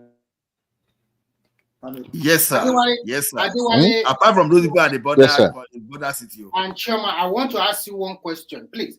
How come? What happened? How can helicopter and plane crash like that in the mid-year? What happened? I think we should wait till the preliminary But that investigation is comes out. unbelievable now. It's No, not no, the no. The human error does happen. As a matter of fact, I watched one documentary that focused on air traffic controlling. What happened? My brother, that job is stressful. That job is stressful. That incident is avoidable now. Yeah, but well, this is what I will say. I don't really know much about the aviation. Yeah. Hold on. Man, was there a crash? You see, Patoski argued with me about Trump, and yet you don't know there was a big plane crash in America for the past 3-4 days. Even there's another one that happened yesterday again. This is even a medical jet carrying a sick person, then crash landed on a street. And it has 2 doctors. And The some nurses. A Black Hawk helicopter. The first time I ever flew a helicopter in my life, guess what happened? I was carrying inmate. That's when I found out a helicopter is like when you are, the balloon, when you blow it. Hold on. Patoski, the Black Hawk helicopter crashed to the plane. Crashed on the plane. And that's plane. Crashed into the plane, yeah. Mm-hmm. And he was going fast. Straight towards the plane. Apart from that, they said there have been reports of mishap, that happened not even once, not twice in that area. Was there no communication? Well, that's Chairman something did not say it very well. Patoski, This plane and helicopter, they are red. It's visible. You even look like you can see them clearly. There were. That's what amazed me most, because they are not in the what do you call it, in the in the cloud. They are rather descending that everybody can see them. But they might not be able to change direction. Yes, and maybe just like that. I don't get it. You know the funniest thing. I want to believe that the same control, what do you call them, air traffic controller, are the one responding with them, because they're in the same airspace. So, but because of that proximity, there could be some, because those people, they don't just fly for flight. You have to listen to the air control, because that's those people that will tell you the altitude, the income. Yeah, it's the one flying it. And you know, that job is kind of funny. They have different air controlling area. They have one that controls the by the border of the country. Then, when the moment you cross to the other country's space, the other countries pick up the communication. You communicate with them, because they also have their own routes in the space. But because of the proximity of the Air Force area, they said it was for training. But I think it's human being error. It's not mechanical error. It's easier to say, well, I mean, you should be able to see something from afar now. But there survivors. No, it's no survivor. At first, they said 4 people, but later it was debunked that nobody survived. Helicopter crash is worse. So helicopter crash, people don't normally survive it. I flew that helicopter one time, my brother. The pilot said, "Do you know how to swim?" I said, "For where?" He said, "Pray that does nothing happen." I said, "Why are you now saying that?" They said, "I have to tell you. I flew a helicopter for the first time. It was an ambulance helicopter. I found out it's like when you hold a balloon in front of the fan and it's blowing like this." I said, even this image, if you grab me like this, by aviation law, you can't have your weapon in the If aircraft. you grab all of you, go now. Even himself go now. In fact, the one that happened over yesterday, the patient, the doctor, nurse, but why do you think that helicopter crash is worse than plane crash? So why do I think helicopter crash is worse? Why do I think helicopter? Yeah, because from what I heard, you know, it does not helicopter at times they fly off radar. They fly off radar. They just fly like on their own, and it has only one propeller. Do you see? Do you guys Once see? anything happen to that propeller, you lose your balance. No, it's not playing yet. It's just it's doing the wee. You see the video here? It's not playing yet. It's doing wee. Now it's playing now. Oh yeah. Fireball. Okay, so this is it. It's hard to believe that you can't see an oncoming aircraft as big as that jet is. It's a commercial jet. It's hard to believe, but you know, you never can tell if the air controller doesn't tell you the altitude. Tango is not carrying passengers, not a passenger. Oh no! It was 64, actually a 67 people. helicopter. It was a military helicopter. It was a military helicopter. Oh. You know the funny. Maybe somebody Simba asked a question. You see why helicopter crash?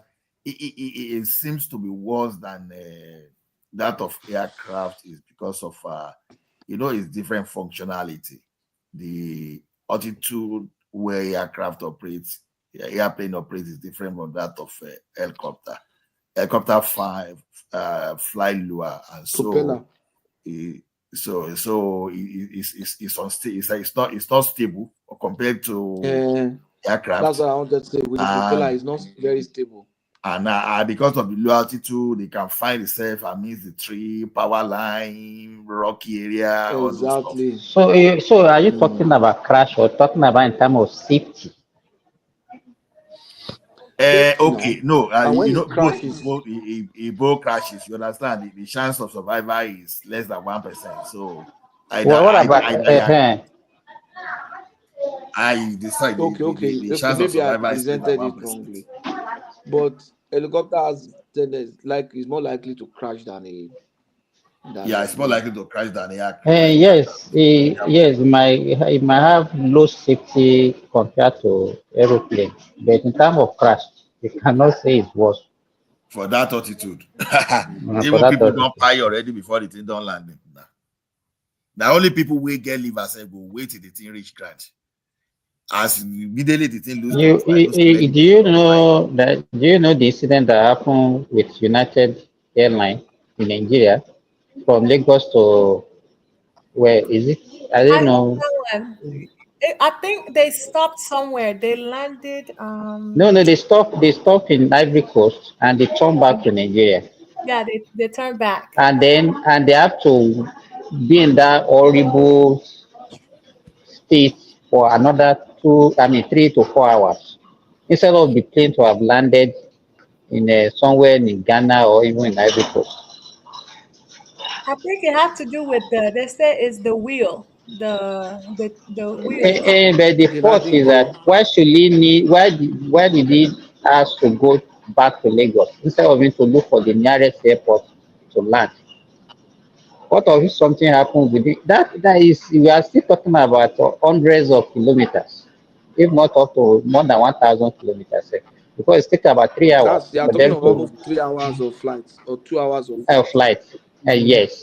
So it depends on the reason why. Africans. That was very suspicious because if it's an emergency, they should. It's an American airline now. It's an American airline. Yeah, they should have landed at the nearest location. They want Trump to give them tariff. How can you?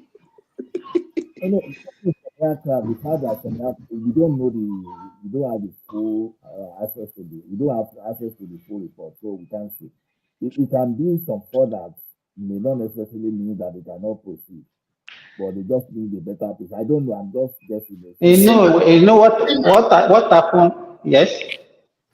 The reason why sometimes they stay on here like that is that to burn more fuel so that it cannot when they drop, when they landed, so the plane will not burst into fire. Sometimes they do. No, I think the reason this one, because they said that this one was in a higher altitude, they suddenly lost pressure and they set sharply.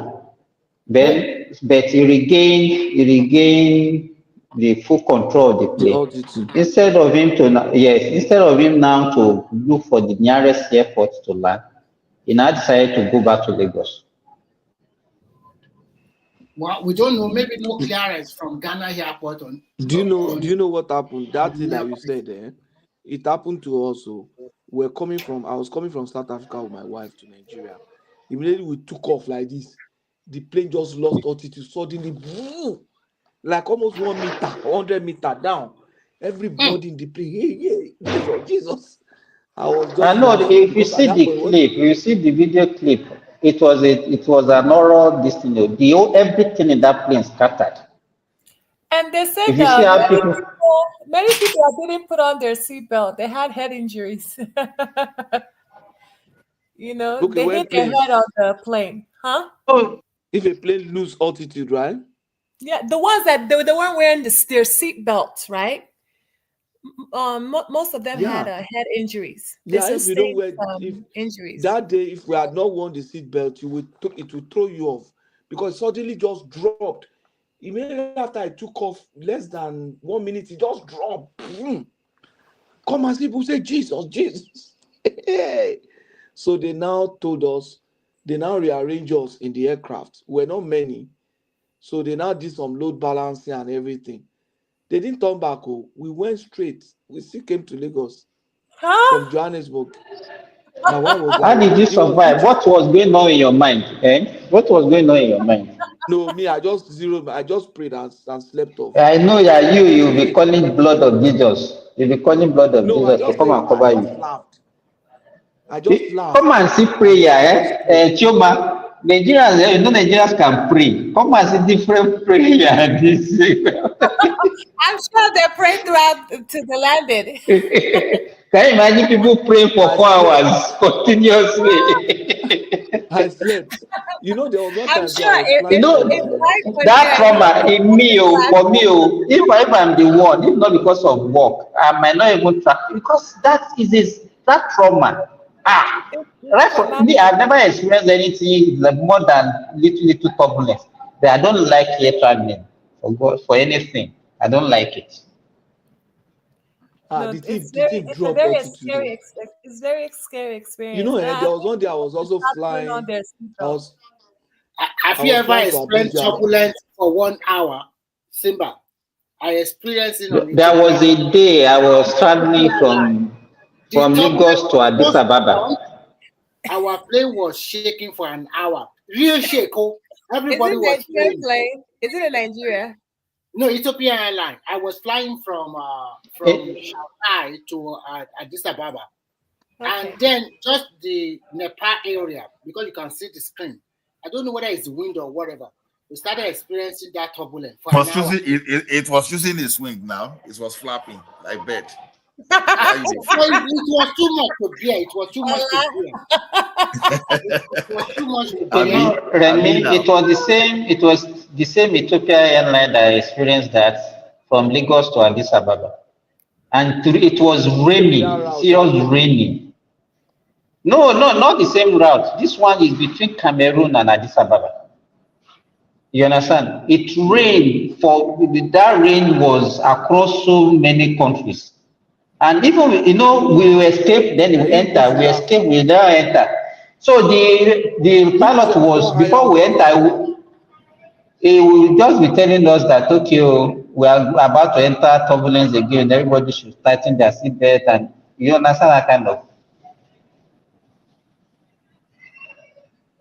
Actually, that was what I expected. That it's supposed to go above the range. Patoski, after that, you experienced maybe from the aircraft. Lagos. Maybe the aircraft. How long did it take you to board the aircraft after that time? Patoski. After that, you experienced. How long did it take you to go back to the aircraft? Immediately, mo to travel. No, I wasn't really scared. I wasn't scared. Well, my wife that was scared. Hey, Jesus, she was holding. I think Johannesburg to Lagos will be almost 7 hours now. But once you experience and it was British Airways. So Allah, once you experience that type of trauma, I would advise you to enter plane immediately, or else it will be messing with you for a long time. You have fear of flight. Yes, book the flight. Even if you don't need to go anywhere, book an immediate flight to another city, or else it will mess with your mental state. Don't stay in that trauma. We are Nigerians, so nobody they care about this. Now only roller coaster. That they fear to fly. Only roller coaster. Okay. You know that roller coaster when it just started. You know that red one. It was a train. It was a red roller train one. So the thing was about 300. No West Edmonton more now. Now so is there? Now so I just see inside that thing like this. I say, oh, wonderful. You see when the thing just flew like this and just descended that over 90 kilometers per hour and just flew like this, where we see all of us now were just like with our head down like this. You know, immediately the thing landed like this. I say, me, I know they do again. For several years, I was even afraid to even enter aircraft. That's what I was telling you. If you experience a very bad turbulence on a plane, or almost like a crash situation, you have to enter a flight immediately, or else it's gonna mess with your mind. Wow. Yeah. You have to kill that trauma. Get rid of it from your mind. You know, sometimes I don't think there's anything as scary as air traveling, as far as I'm concerned. And I don't even like all these 10-hour straight flights. I would prefer to break it maybe 4 hours, 5 hours. No, Simba. at a younger age, I was not scared. That's one funny thing. At a younger age, I was not scared of anything. But as I was growing older, I don't know where that kind of loss of confidence started coming from. Because before, if you say lion there on the streets, I feel stay on that street. If lion even do some kind of drama inside TV now, I feel go hide. So I don't know. It's because now you have become a family man. It's not only you. You have a lot of people in your mind now. Your wife is there, your children is there. So many other stuff you have to think about. So any stupid move on your side, you know that it's affecting a lot of people. So, and children are innocent. They have no fear. Yes, they don't know nothing. Yeah. You see, one day I was flying from Ilorin to Abuja, and the Ilorin route there used to be overland. I used to fly that route. So as we took off now, immediately we took off. You know those vents? There was one vent by this leg on the side of the. If you are sitting by the window, suddenly there was one smoke or like small all this cold air, but fume just coming out. That's Sasangi you take. It was overland though. That's the only aircraft that used to. It was the only aircraft that used to fly that route from Ilorin to Abuja. Oh my goodness! There was one Muslim guy, one Muslim Afar. He was playing with his tezibao, big tezibao. He made that smoke came out. The man shouted, "Subhanallah, Subhanallah, Subhanallah."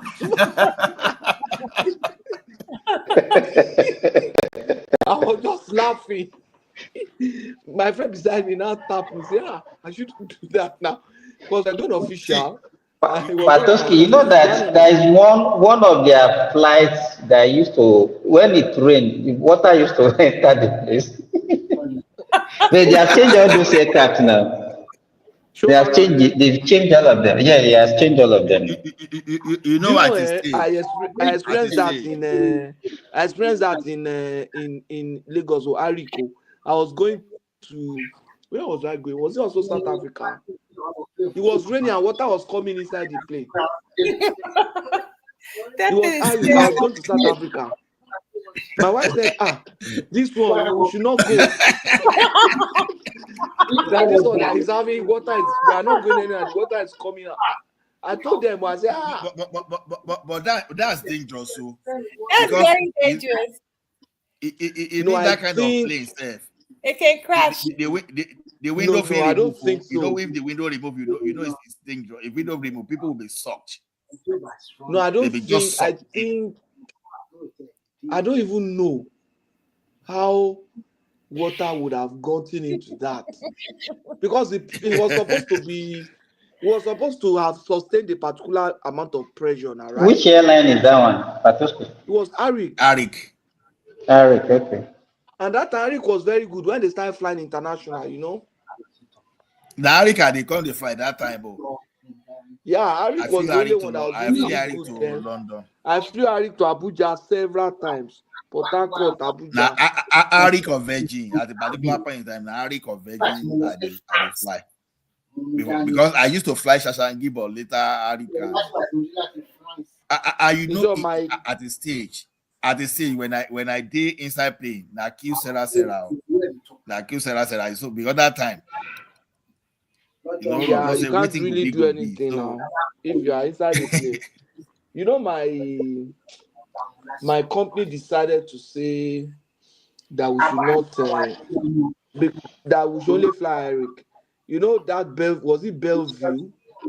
That Bellevue that crashed. We lost 2 staff. We had 2 staff there that we lost. Remy, can you mute your mic? After the loss, my company now said nobody should fly. My company now said nobody should fly any other airline apart from Arik. So, but if you look at the Nigerian, this thing has improved a lot, because you rarely hear any crash in Nigeria for only how many years now? Since that episode of Sosoliso Bellevue, there is no crash in Nigeria in fact, for the past 15 years or so. And that thing, they time, terrible that time. Oh. During Obasanjo, plane were just dropping off the air like fowl, like birds. Obasanjo had a stakeholder conference about it. We were just crashing. So Bellevue. Bellevue. You know, there's another one. Was it Bellevue? That one that crashed in Lagos in a school or somewhere. Was that Bellevue? There was one that crashed in Ogun State also.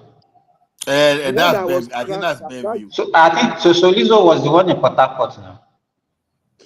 The one that crashed had crashed into a school that is owned by one Indian company. What's that one? The one that crashed in the Bafo, is that what you are saying? I think that's Bellevue. Okay. That's where we lost. It crashed around 2012 or 2013? No, that was early, if I remember. Eh? That was early. Was it 2012? I think it's early. All those crashes we are talking about are during Obasanjo, the one we are talking about. No, this one is not during Obasanjo. I forgot his name. One Indian company that owns the airline. I don't know that one. That was where we lost. Bellevue crashed in 2005.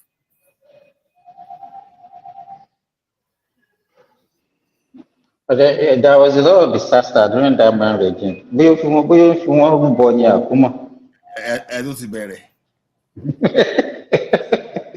About Rubo. So that thing was not even funny. And I traveled the day that Sosoliso crashed. But the person that was calling me that time, in fact, that time is you bankers were really there that time. People are making a lot of money, and bankers they fly a lot that time.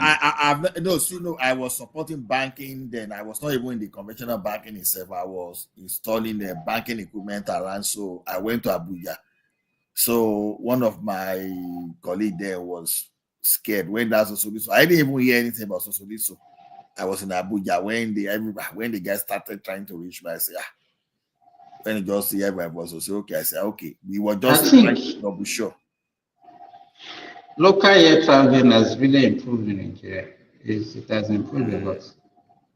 Even the one that like Lauren that Patoski is talking about now, you have like four different airlines flying their routes, and you can have like anywhere you want to. Though it's only Abuja and Lagos, so we can get in the lorry. Now it was Dana Air. Dana, yeah. That was 2012. That one. I think that was the last one. 153 passengers. The Jushaga. That's a lot of people. Oh, I remember. Oh, that's where we lost our staff. Dana. Hey Joe, I have a question though, which is quite different from what you guys are discussing. Sagbadewo woni Femi Pedro nlo Ghana. I want to know. Sagbadewo ni tani nlo? Femi Pedro. Patoski no ni babalawo tó wà láàrin wa nígbà. That guy never look his age at all. Never, ever. How old is he? 70. And he can still get a baby by the roadside if given a chance. Yeah, he's young looking. Actually, he has always been young looking, handsome. What is his body structure?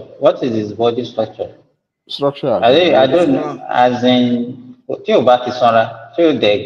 not about Sora. You know when you're hey, Simba, if you see this guy, if as a matter of fact, you can mistaken him for a 40 or even 50 years old. I'm even saying 50, maybe 40. Sagbade won't load on. Oh my goodness. You know, there are some people like that. Like this other guy that has a podcast, Teju Babyface. You know, that guy is approaching 50. And then Teju is if you look at him, Teju looks very young. Who that is that? Teju No, is those late people that 50s look now. young, we belong to the same family. Wow. You know, even at 60, I'm not likely going to look like 45. Talk about the wow, I want to use Yeah, it Teju too. is 40. I think I'm 46 45 or now. so. Okay.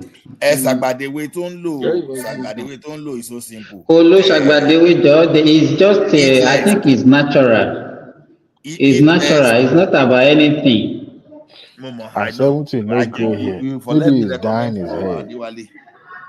Eat less. Instead of you eating bowl of eba, just make sure you just eat like today, 4 bowls. I want, what do you call them? Moralists today. They've come. 12 p.m. 12 p.m. He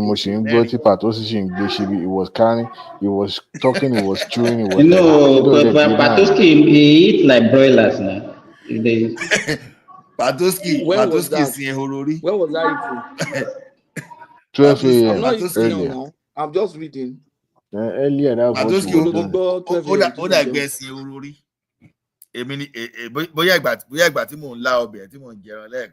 It was Patoski. I was even making fun of him in the comment section. You were eating and you were talking. No, Patoski was eating and was talking there. When was that? I want to ask you, what kind of support do people used to have in the United States? Not only United States, especially in the Western world. If you contribute to Shoma, you are a troublemaker. I was at 12 midnight, 12:05 a.m. I told you, Shoma, you're a troublemaker. You just want to hurt me completely. Okay. By the way, Simba, the support you get in the United States, if you are legal, if you are here legally, now, if you have contributed to the workforce, you will have access to unemployment, also Social Security. But pray that the reason why, maybe you'll be able to, let me give you, I know of a doctor that just recently committed suicide in the United States. He is a cardiologist. I think he has a problem with his wife. And then, so he was involved in a legal case. He spent a lot of money. Then at the end of the day, the wife won the custody of the children, and they asked him to be paying $15,000 monthly. And in the process, he lost his license. How? And the guy just shot himself. What happened? His license. And they can't just take his license away. You must have committed, crime. I was going to say maybe there's underlying something apart from what you can see. Because you have the domestic issue doesn't mean maybe that the wife has license. something that is choosing to hold him to ransom. He himself must have committed one crime. I have one guy now. He's presently working in Australia. This one was my classmate in medical school. In fact, he came briefly to come and work in Saudi. He raised money, then he relocated. He left his wife. In fact, what happened between them was that when he relocated to UK, he was working in UK. So I think the wife was pregnant. And then he got some money, wanted to buy a house. And the wife now said no, that she didn't want to stay in UK, that he should spend that money to relocate her to US. I think that one actually led to some fight between, maybe there was some kind of physical abuse or something like that. He lost his license. Well, he lost his license. So he went back to Nigeria to go and work for a while. Then came to Saudi Arabia, worked for like a year, and now went to Australia. In America, if we're having domestic issue and there's children in between, even if it's just one child, as a man, don't think the court is going to be on your side. The only time the court will be on your side if they found out that the woman had, some sort of abuse towards you or towards the minor. And number two, if the woman is considered incapable of taking care of minor, maybe with a mental health challenge. And number three, if the woman committed a crime that is going to make him be in custody.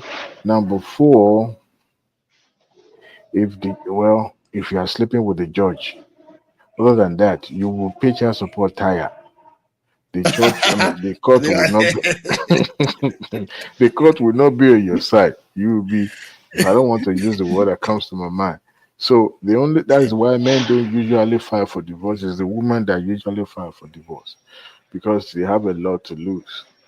Now, the system here, in fact, they have public defender, they have a child support department that will hunt you down the moment you file for divorce, and that divorce is ongoing. The child support department will start coming to you from the county and try to let you know, look, you can file for protective custody if there's an abuse registered.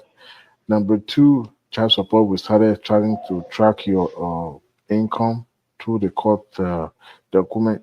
Before you know it, as the court divorce is being finalized, so also is the child support payment also finalizing. So, and then there will be some kind of what is it called, arbitration, where both of you will sit down, look at how much is the take home of both and the liability, and now say, well, if you have one child, maybe you'll be paying, depends on your income, 600, I think sometimes that 1,000 US, too.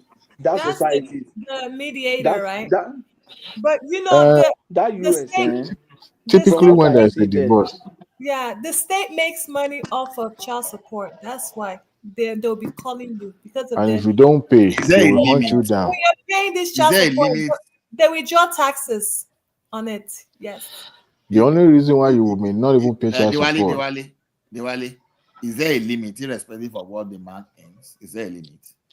there's No. no, everything is going to be factored in. If the woman is Okay. working, If a man is earning 100K in a month, for example, now, so would they say that? 100K, that's one a millionaire. That one, you will pay child support. You will be paying 10,000 monthly. 10,000 would not mean anything. I'm just asking because one guy wanted to just No, like they factor in before child support can be concluded. They factor in if the woman is also working. They look at the support the woman is getting. then it depends on who has custody. You will pay more than 10,000 child support. If you have a child less than, I think, 10 years old, the woman take the sole custody, but you have a right for visitation. Less than No, 5 or 10, it depends on It depends. So no. if not that, General rule. At what year do they stop? At what year do they stop it in America? 18. 18 or so. You stop paying at This 18. year, custody does not necessarily mean it's going to be automatically the woman. No, if they are still at the infant stage. If they are still at the infant is a different thing. If, for example, they are like 5 years, 10 years old, custody, they consider so many factors. I know. They consider so many factors. But if there's nothing that says, the woman is incapable of taking care, no, there's no drug involved, that those children are going to your wife. You will be left alone. You die alone in your room. So you see, that's right. That's society. And if your ex decides you don't have to pay child support, make sure you have it in writing because they will still get back child support when she decides to go back to for child support. So make sure you have everything in writing. They will use it against you. So all those years you didn't pay for child support, you must pay it. You know, Sherman, there was a co-worker of mine who was dating an ex-lesbian.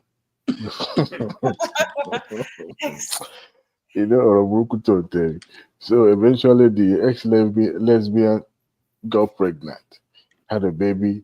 By that time she had met another lady.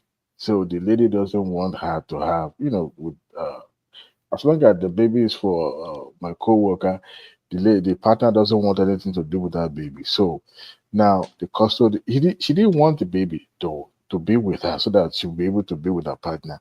But she fought dirty. She took my co-worker to court. Come and see drama. The guy was more or less practically have sole custody of that child. in physically, but in paper, it was the mama that had the custody. And my dude is still paying, I think, almost 600 or 800. The more money you collect, the more money you get, the more they will garnish your wage. Oh, yeah. It's a skilled society. And I won't blame them because in the past, we've had a lot of deadbeat fathers that would just get people knocked out and disappear to thin hair. People go to prison for it if you don't pay. Should I tell you something? I was watching this child support stuff. There was a case, two lesbians. They were married to themselves. So they decided to say they wanted to have children. So they had a friend, a guy, and they said the guy should do it for the two of them to have children. So the guy slept with the two of them. They got pregnant, and then they had children. They now wanted the guy to pay child support. The guy didn't want to be a father. They could have just gone to sperm bank and get the sperm, but the guy decided to help them. So they now wanted the guy to pay them child support. The guy now said, this was what was telling the judge that this was what happened though. And then the guy said, look, that he's not even sure that he was the father. So they now did, the way they say they should do DNA, they now did DNA and brought the case to court. When they now announced one of the DNA, the first one, they say, he is not the father. You know what the other lesbian said? Oh, so you're cheating on me? So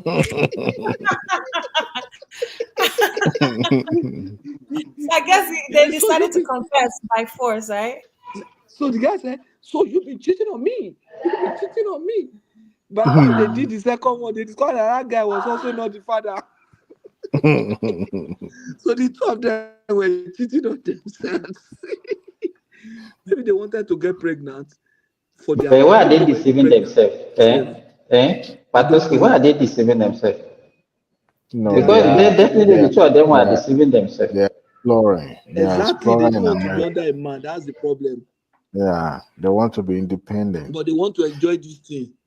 They don't want to be under a man. And they even wanted to start cheating the boy, collect that support. Family tradition is already been eroded in America. The moment the government decided they're going to focus on the minority and not pay attention to the main race, that actually they are needed to. And America like to pontificate and make themselves the moral police of the world. You take away power, you emasculate the men, and you give women power. Do you know, in some states in America, if any woman says, I'm not trying to denigrate women, no, women are powerful, but if a woman shouts rape now, it's something like obey before complain. By the time they haul you to the jail first, you yourself you will confess to what you did not do. There are thousands of people in jail that actually didn't commit the crime they said they committed. It's not even rape, even sexual harassment, just touching her butt alone. Yeah. When you watch the what do you call them? Nigeria content, all those skit makers, and they say, oh, they'll be showing bomb and you say, go catch you, you're not doing this now. At the time you pay everything you make all your life, you will use it to pay restitution. You see, realize God save me.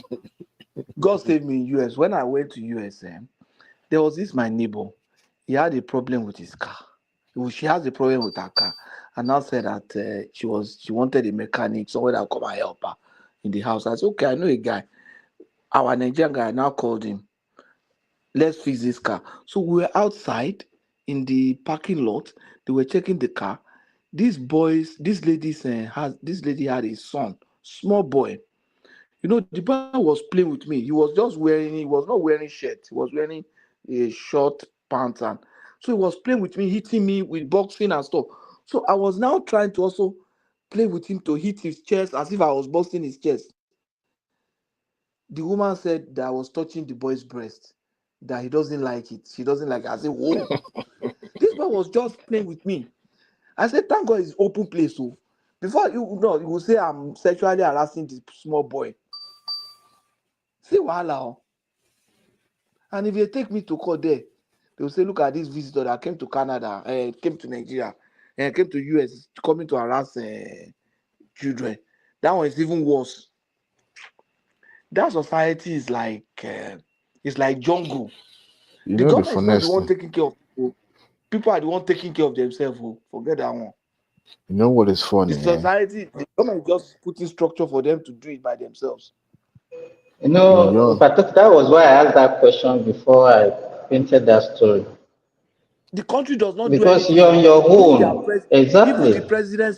even their president say, think not what America can do for you. Because people know Logic. that America do they do anything.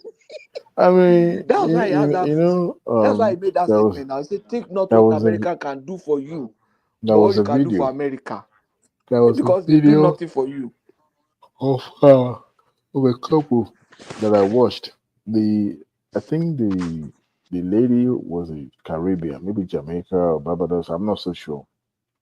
So they've been having argument here and there, but it never led to something like calling law enforcement or something. So on this particular night, the husband, I think she must have been doing it from time to time.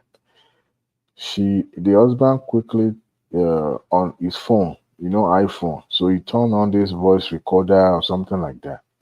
So as they were both arguing now, the phone was recording both of them.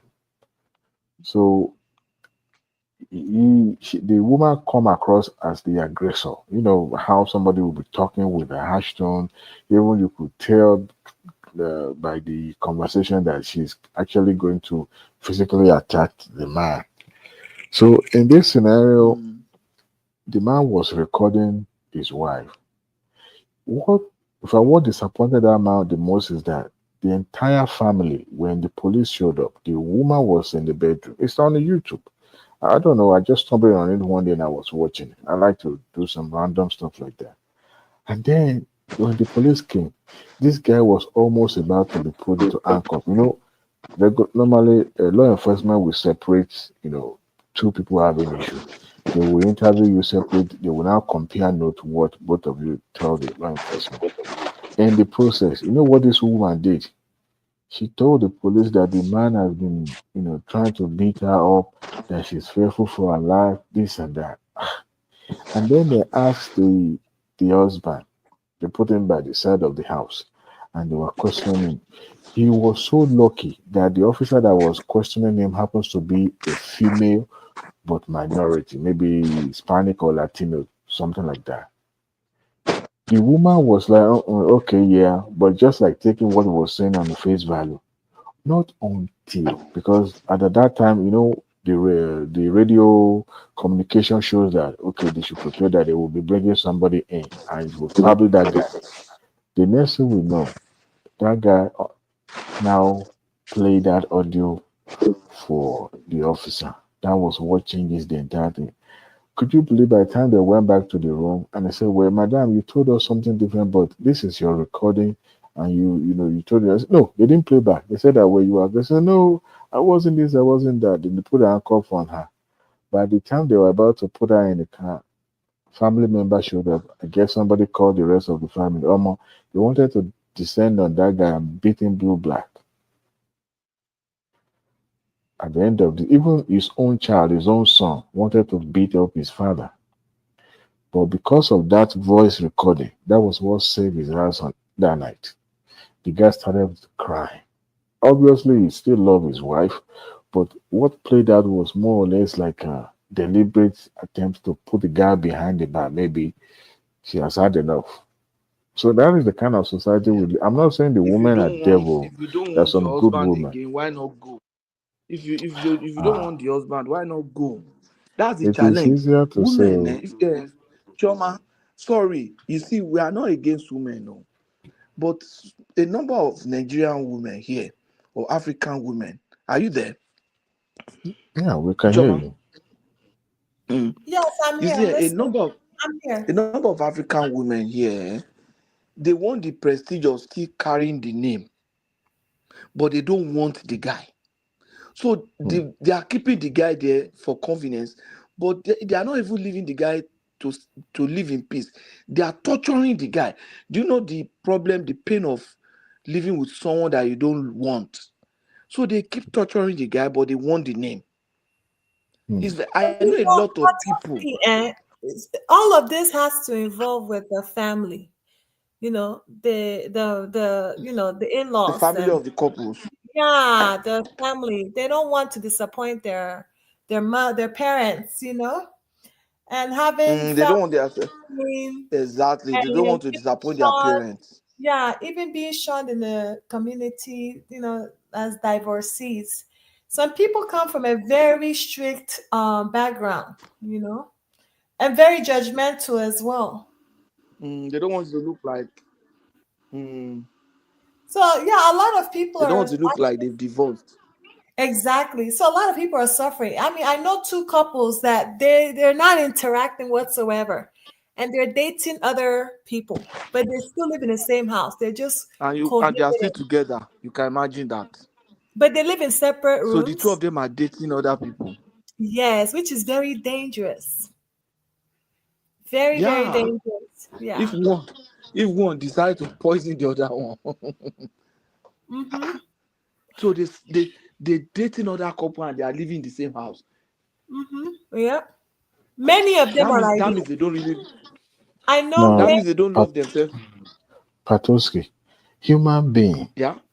We're kind of complex in a way. And as these two genders, the women are the most complicated and complex being I've ever met. At times they don't even know what they want. The way they switch 360 sometimes baffles me. What is happening?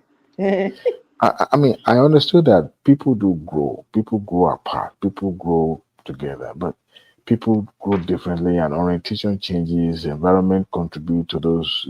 But the fact that you see somebody on a daily basis, maybe it's more of a complacency or over to know, okay, if you know somebody in and out, that person would no longer be, I won't say not valuable, but you would no longer regard that person as the way you used to, you know, since that, you know, imagine about something because you've seen this person in and out. But what is that thing that always make couple go, you know, different direction in a way that the center no longer hold? Most of the time, the man will still remain the same. If a man changes towards you, you are done. But when a woman is changing towards you, that means the man will still be looking at, not necessarily that the woman is seeing somebody out there. It's just that you are no longer the same person that you used to like or, you know, over the years for, because, you know, it's that maybe attractive or you don't have money. Yeah. You don't have money. And people change. Maybe you were cute when you got married, but now you are now with the pot belly, or the woman is the one going through a physical change and is not feeling unworthy or unattractive, and they will now be taking it out on the woman. I don't think it's the physical attraction or bodily changes. I think it's the way you communicate with each other. Sometimes the things that come out of some men's mouth and women's mouth can turn you off, make you see them as disgusting. So it's not about appearances. You get what I'm saying? You just feel disgusted by this person. They'll no longer turn you on by the things that came out of their mouth. But in Nigeria, everything looks normal. You hardly have issues in a way that the way it's been in this country. It's like America kind of gave freedom to, okay, women can do whatever they like. They can, I don't know. It's, I mean, I've always been a champion of woman cause. In Nigeria, they have it, but they don't express it because of culture, just like yeah, because this is the society will condemn you. Women are disgusted with their husband. So women are disgusted. So why not walk? Well, it's not that easy to walk away. It is very hard. It should be. Is it not? It's easier to walk away than being in the same house with because people fear condemnation. Sometimes people will go separate way and start blaming themselves for being too hasty in their decision. Maybe they feel like they are staying. The scripture said that it is better to go and live in a forest it's better to live alone in a forest than to live with a woman that does not love you. You know that when you are in a forest with animals, it's better than for you to live with wild animals that can kill you anyhow, anytime. That it's better to live there than to live with a woman that does not really love you. And I totally agree with that. If you notice your wife does not love you, run. But what I was saying, it's hard for a woman to live in Nigeria like her husband, especially when he's a sole provider. You know, Nigeria doesn't have opportunities that they have here. That's why it's easier for women to just leave a man anyhow in the foreign and abroad compared to Nigeria. Yeah. Most women are sustaining their marriage in Nigeria because of what the man can provide, honestly. You know, sometimes the woman, the one that pushes the man away to go out and frolic with side chicks. I've seen women, the woman that pushes the man, or should I say, makes the man to go out and start dealing with all those mistresses and all that. In a way, when a woman is newly married, both herself and husband can have sex 24 hours a day. But the more the children have started coming, you realize that it's no longer the way it used to be. The woman will say she doesn't want again. As a matter of fact, in Nigeria, if you say, "Oh, your woman goes in," and you say, "Okay, let's go and have sex," as a matter of fact, before the kid, okay, let's go do it. But once one kid comes, okay, headache tomorrow, today, stomachache tomorrow. When the second child comes in, they will start avoiding you in your way. And by the time the third one comes, okay, Jerusalem no longer. Jerusalem is no longer. I think you're just putting everything on sex. No, I'm just saying. But you cannot underestimate the power couples quarrel have on the relationship. What changes that dynamic is those kids will now be the cock blockers. Now, whenever you wanted to have a good time with your wife, that's when those kids will now be coming in. I know you can, but that's what I'm saying. You have double a big fighting, having disagreement, always quarreling with your wife is a turn off alone. It's not about kids. You can always have time to be intimate with your spouse. But the minute you're fighting today, you fight next week. Oh, that thing is a turn off. They're stressing you. But when you have 2-3 kids that you're taking care of. No, I'm just saying when you have always find time, as long as you're still attracted to each other. You always have time as long as you're attracted to each other. But when you make someone feel why not bad, walk away? When you're fighting constantly with your spouse, when you're always in disagreement, you don't know how to. No one wants to bend for the other. Okay, Sherman, you agree with me? You agree with me that having, when the family increases, now you have kids. Also put pressure on the family in a way that could cause both husband and wife to be having constant disagreement because you are tending to the kids. And also the man is also demanding, okay, you have to give me my rights. So I have to I'm your husband before the kids start coming.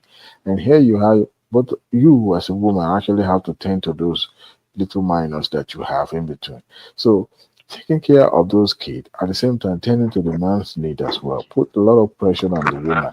And if there's no understanding, that could also lead to incessant disagreement and fighting all the time. And sometime before the couples reached, age 50 sometime or 40, they go separate way because they couldn't handle the pressure that comes between them. But by the time the kids started getting to their teenage, maybe 18 to 19, then graduating at 19 or 20, now the pressure subdue. I mean, how do I say? Is it subdue or subsidence? No, you're making everything about sex. It's not about sex. There's always a bottom line to all of this. Okay, it's Constant disagreement is a turn off. Eventually, you get turned off. You don't even want to touch the person. Imagine if you don't have kids with this person. Remove kids from the equation, right? It will Everybody still will be join a Japan. constant If you don't have kids, you're That's out my now. point. What are you? What am I waiting for? No, Everybody I'm will just join saying, Japan. remove kids from the equation. Why do couples end up separating? It's disagreement and quarrels, abusive. No, but if you look at And what are the things typically, that lead to who usually start disagreement, the argument? Either side, either one, men or No, it's female. women But that the are point, always picking fight. that's fine. But my point is, the bottom line is the constant disagreement is the problem of every relationship. You have to try to make peace. One person have to bend and choose your battles. Stop thinking everything is sex or say kids. the No. truth, the man has to bend because women are unbending. Somebody said that I don't for care who you. wants to bend, but Somebody you have says to that. reduce the amount of time you're quarreling. It's a Somebody turn off. say that. Somebody said that if you want to have a good home as a husband, you have to submit yourself to your wife. Thank you. We're You all saying the understand? same thing. But That's Toski, my thing is, I don't care if it's the woman that's bending or the man that's bending. You have to make it a point to reduce the amount of time you guys are arguing and having a disagreement. Try to have peace, like between the both of you, so that you can create intimate environment. You get what I'm saying? It's But not when, about kids. but when Honestly, there's a family discussion, but and she has a typically, point there. You I know understand, she Ade? does have She point. has a point there. I know, but I'm You trying can't to always be having narrow it argument with down. someone and be intimate with that person. No, yeah, you'll be seeing them like something else. absolutely not. I get it. I get it, that point. Now, but I'm trying to narrow it For down the to place what of typically. finances, let's take advantage of having a woman among us. Sorry, Ade. You see, I'll give you a good example here. When I first came to Canada, I took a job with an insolvency company. We deal with bankruptcy, people who have bankruptcy and stuff like that. So I started studying that why would people have bankruptcy? So each case that comes to me, I first of all, because we normally interview with them, how it started, what were you doing?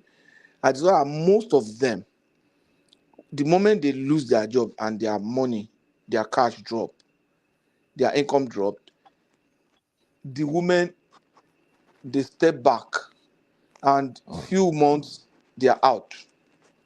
Now the bills become the man's own. Everything becomes the mortgage that was there before that they were trying to do together. Everything becomes the man's own. And in some cases, the man will also be paying child support. So the man have no choice than to just file bankruptcy because the pressure will be too much on the guy. Almost like 70% of the cases are like that. Once money is no longer there, that's it. Once money is not dropping like before, the woman wants to keep her own money. That's what I don't know whether Nigerians like that, but that's what I've observed. Most of the time, the women want to keep their own money, and if the man loses that job, you are now telling the woman to bring her own money, and she's not used to that. So she will then the next thing is all those bills are on the guy. And the that guy is has no why choice, file for bankruptcy. So I think money plays a major role too. it If you does, have right? money, and you are spending for the woman, no matter how rich the woman is, the woman still wants your own money. So And money does Soma, play between a me and role. you, women are very manipulative, very, very. Even their own children, they try to manipulate. Of course. Girls, even my daughter that is my youngest, she will be manipulating her older brothers, even me. Where I be papa, you go to pray with my brain. So women have tendency to be manipulative. Look, if I look at things, if my son comes to me and say, Daddy, I don't want to get married, I will help him to achieve his desire. Patoski, There's can I really tell you no. I the am thing, married right? though. I am married. Patoski. I'm married for 20-something years now. But there's nothing fantastic about being married. Nothing. Sincerely.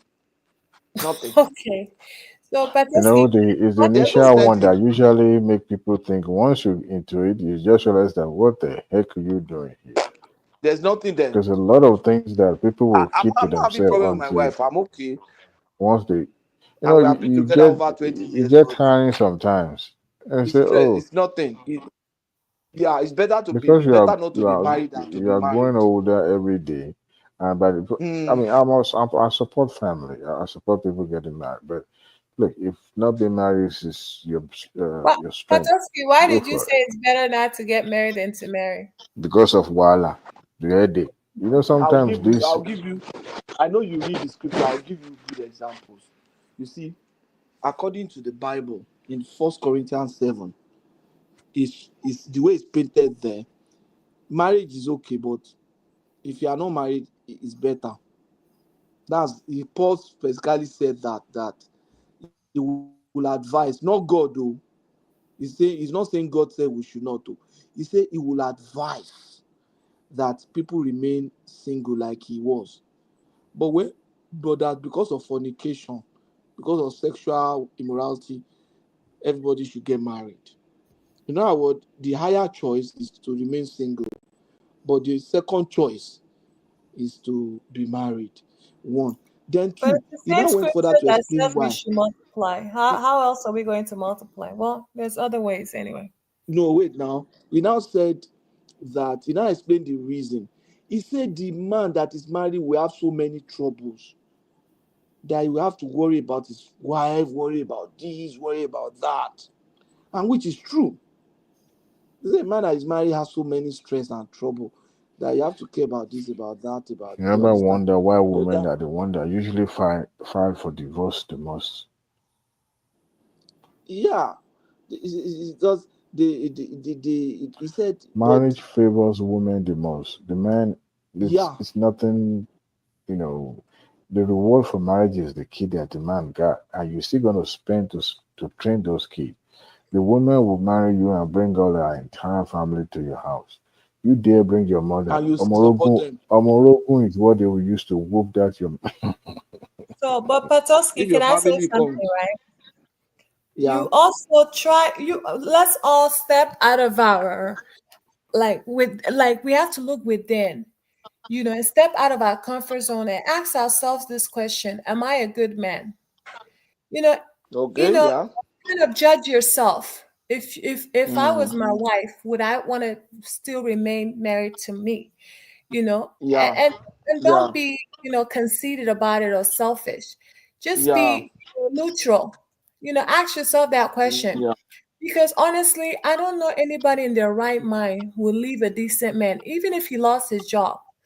If I was married to an understanding man, a good man, someone I call a friend, a confidant, someone I trust that will have my back, someone that's not causing me headache, Mm. no issues with other women. Like I don't know if I'm making sense. I wouldn't leave you.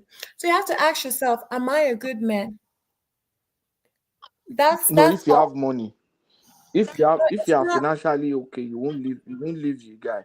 If you are not, and the guy loses his job, you will leave. So You will here's leave. the thing, that there's women that marry men they're not attracted to at all, meaning they have nothing in common. They don't even fancy the guy. The guy is not even their spec. So they're only tolerating the man because the guy he's loaded. You get my point? So once that money is gone, she herself also bye-bye. That's how it is. But otherwise, Then I it's discovered that in Mhm. Nigeria, I discovered that a number of women, they can't really manage success once they are financially comfortable. And that's why some Nigerian men, they misunderstand that thing.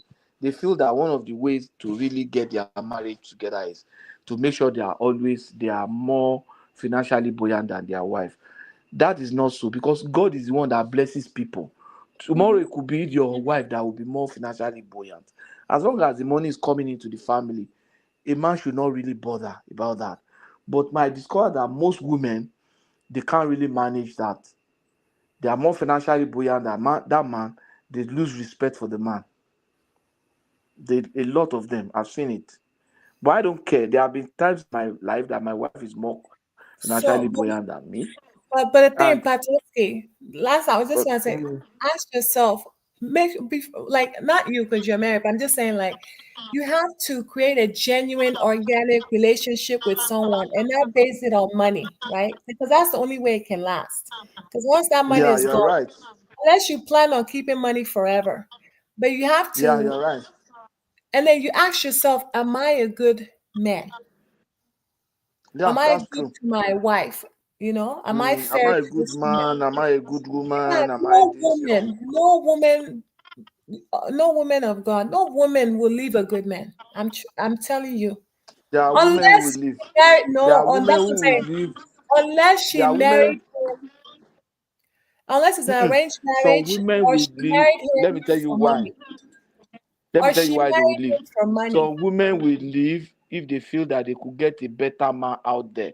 Oh, they say, fine, this my husband is good, but I've seen somebody that is better out there. That's the point. That's Now what I'm there are so saying. many. She The married him man for is good. something else. The man is good, but they feel that somebody that is better is out there. And one thing about life is that you will always see people who are better than your wife. You will always see people who are better than your husband. Mm-hmm. Because life is full of varieties. Oh yeah. So you have to just make up your mind. I'm married to my wife. I love her and I set my contentment. You will, because if I'm looking at money, there are always people who are richer. If I'm looking at beauty, I will always see people who are more beautiful. If I'm looking at look, I will see people who are younger.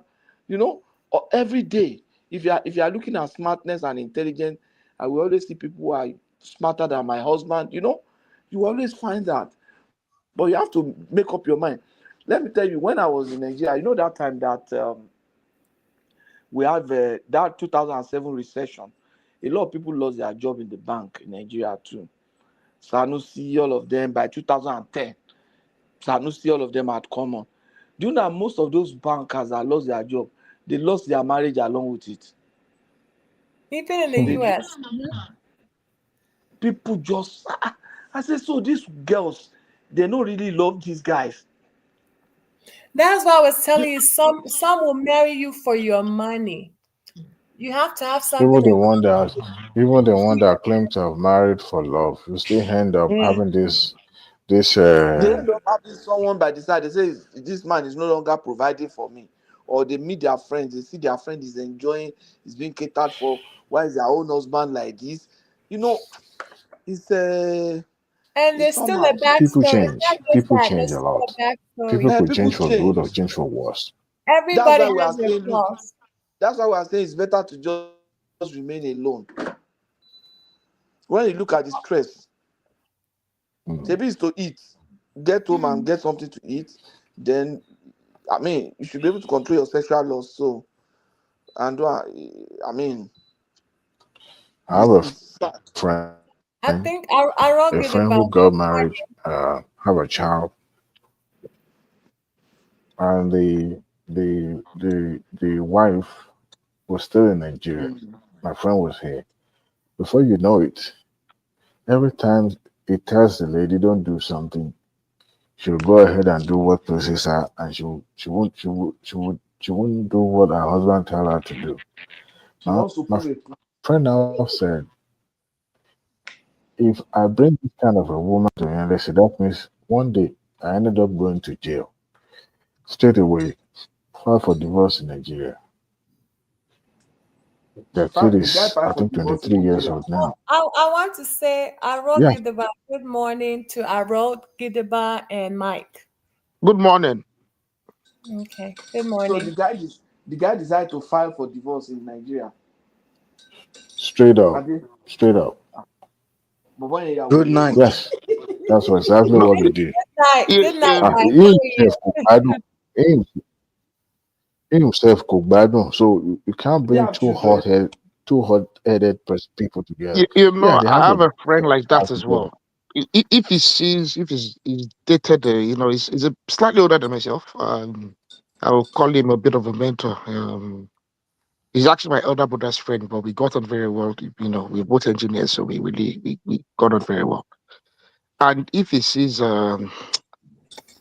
if it's his character, especially when it comes to indiscipline, someone that is hot-headed, someone that's headstrong, even if they are literally, I mean, even after they've done, they're literally about to, move on into getting married, and it just cuts that relationship off. No matter how long they've been nursing that relationship, To bá ti fẹ́ dojú ẹ̀, and they, if something, it just cuts it off. Because it's, no. I mean, he's in his mid-40s now. Ọ̀rẹ́ ẹ̀gbọ́n mi ni. He's in his mid-40s now. Ó ti bímọ. Okay. He has an So older daughter. The daughter, even, she's in college now. There's no The incentive girl, to rush. yeah, the girl is in college now. His daughter is in college. Daughter, ọmọ yẹn ó bí ọmọ yẹn sílẹ̀. He did not know. Now, he's not It's not like someone that's irresponsible. But it will be my fool did not let him know about the child for 14 years. Wow. Àdúgbò ẹni lọmọ yẹn dàgbà sí. It's not far from, but he's a very responsible, very proper person.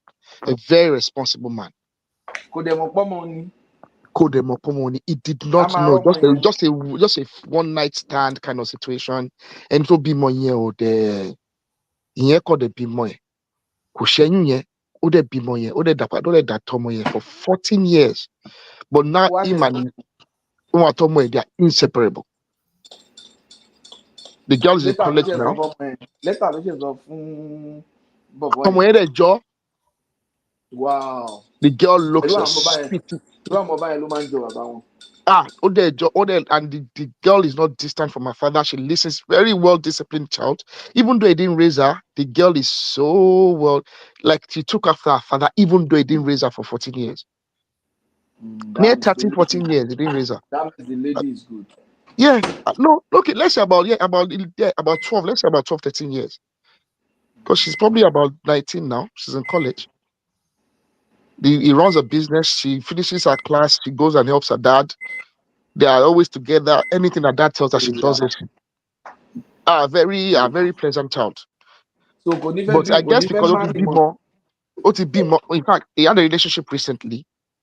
It was going very well. It was for a good while. They've already kind of done, the family already knew each other. It was really progressing and advancing. And I think the girl, they had a small disagreement there. And these girls, she made a passing comment about the child that to suggest that she doesn't want to be competing for attention with her child. No, nothing to do that, she did. But I think in the heat of the moment, she just made a statement. It ended it quick. That one ended that relationship. That one is good now. That yeah, he ended that conversation. He ended that relationship quick, very quick. Immediately. Yeah, but I've learned from that as well. There's no reason to compromise yourself, and there's no reason to go for what you're right. You know your character, you know your personality, you know what you can take and what you can't take. Don't say for the sake of beauty or for the sake of lust, flight of fancy, really. The moment, the passion of the moment, commit it into its long term, because you might regret it, and then you feel captured in there. You know what you want, you know what satisfies you. You know the character that you don't want. Don't be selfish too. Everybody has to still work on themselves. No one is perfect. Yes, no one is perfect. But I think that the woman everyone out there story. Everyone has their deal breakers. And if you have a deal breaker, then don't if you know it's not something you don't want to work on, it's a deal breaker. It's a deal breaker for you. Oh, you don't intend to change. That's just who you are, and that's who you intend to always be. Now that's outside the realm of what is unreasonable. Outside the realm of what is unreasonable, if it's a reasonable thing and it's a deal breaker for you, there's nothing wrong on standing on it. You may find someone that suits you within That's fine, Arrow, right? Let him stay single because some of these men, they feel like because they're so eloquent, educated, they're really kind of stuck up, right? And they feel like, and even the way they speak, they will not know that they come off very conceited, even to the so-called girlfriend or wife. They feel like they have a higher polarized level of maturity and eloquence, and they don't even act like normal spouse or partner. They feel like it's a competition.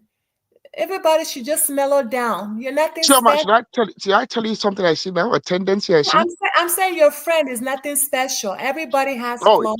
I'm I sure mean, he has some things he has to work on. The way well, he well, well. probably I speaks mean, to it's her. not God's gift to women. He's not. He's Is a not. but is a fantastic individual. Yeah, he's fantastic, and he probably, by the way you're describing him, he probably sounds very eloquent and highly educated. Oh But he yes, needs he's to very calm educated. down. He's gonna have to calm down. He's not perfect. He needs to No, you know what? He's mellow not a down. particularly overwhelmingly proud person. But he knows himself. He's satisfied with who he is. He's very confident. He has his own life Exactly. experience as I well. can tell. I can tell the type of Um, guy you're. I've met uh, many of those guys. I've known but many he, of but those he, but you know, he's not a proud person, and he's those not a kind of dismissive person. Chama, let me say this: he's not a proud person, and he's not a dismissive, and he's willing to meet people at where they are. he has a fashola attitude character, But basically. but the thing about him is he doesn't want to commit it to something for which he would then regret at a later time. Yeah, that's fine. But he needs to also work on himself and humble himself because sometimes some people can come off like they're too perfect, even in the way Yeah, they speak. that's They it. talk down to their partner. We're no No, longer no, no. He's not that kind of person. Choma, the thing about people is, especially we have that mentality in Africa where people don't understand that in life you always have to get better and better and better as a person. You work on yourself. When Mhm. situation happen, you look in the mirror and ask yourself, where did that go? Where were the part where I was wrong or where I didn't do well or where I can be better? The kind of things. People don't do that. They just, when something happens, they just look at what the other side did to them or who they like to point finger, but they don't. They walk on the Mhm. finger that's pointing that direction, but they don't look at the other finger pointing back. Like, okay, maybe in whatever happened, where did I get it wrong, or what did I do wrong? Where could I be better? Just like you said, work on yourself. But most people don't do Exactly. that. They just see that what happened to me. They focus on what the person did to them, and that. They don't think like, okay, maybe something led to that person to become like that to me, or something like that, where I could So, fix. Mike, I You know know. that type of person Arroy is describing. Harvard grad, because he's one of the best students. Everybody, the professors love him. His colleagues love him. But how do you speak to your wife? How do you communicate with your wife? You know. It So, doesn't. You know, so I've seen. He's someone some I've of been them they around quite speak to them extensively. very He's demeaning. not dismissive. He's not rude. He's not abusive. He's not arrogant. But you Let don't us. know. Maybe You're it's not the No, I self-centered. know. girlfriend. You're I not the know. girlfriend though. I You know him don't quite very well because No, you don't like I know him said, enough. You know him as a bro. You see what I'm saying? You I don't know know him how. as good as I know him as good as though he was my family, So like guess what? blood. You don't know him in the bedroom. Can I chip in something? Can I Exactly. chip in something? Let me chip in something.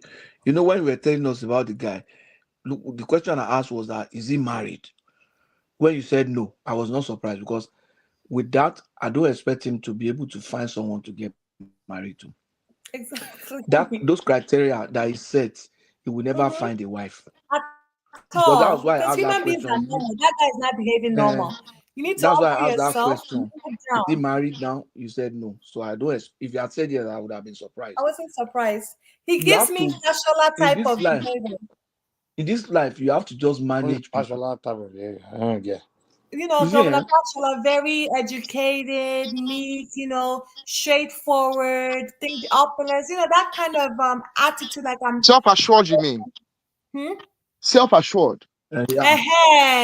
Yeah. They don't even talk to just anyhow. They talk to people in their class, that kind of thing. They only talk to you if they feel like they need something from you, or they're just inquiring, they don't care Because for you. They at the feel end like of it is they're that better than you. at the end of I wouldn't say he has a hair of better than you, but he He knows himself, and he wouldn't want anyone that would stain his whites. Let's just put it that way. Exactly. I know your friend. I know But those it's not dismissive, and it's not like that is the meaning. I have one like that. Is a Harvard grad, so I know what I'm talking about. You know, Chama, I always wish I'm like that though. I always tell him, I don't know what's going on in your relationship, but based on what you said, you also have to fix your own flaws. Ask yourself questions. Where are you getting it wrong? But he's not getting it wrong now. He's happy. He is. He is. Even Mike agrees with me. He is. He runs successful businesses.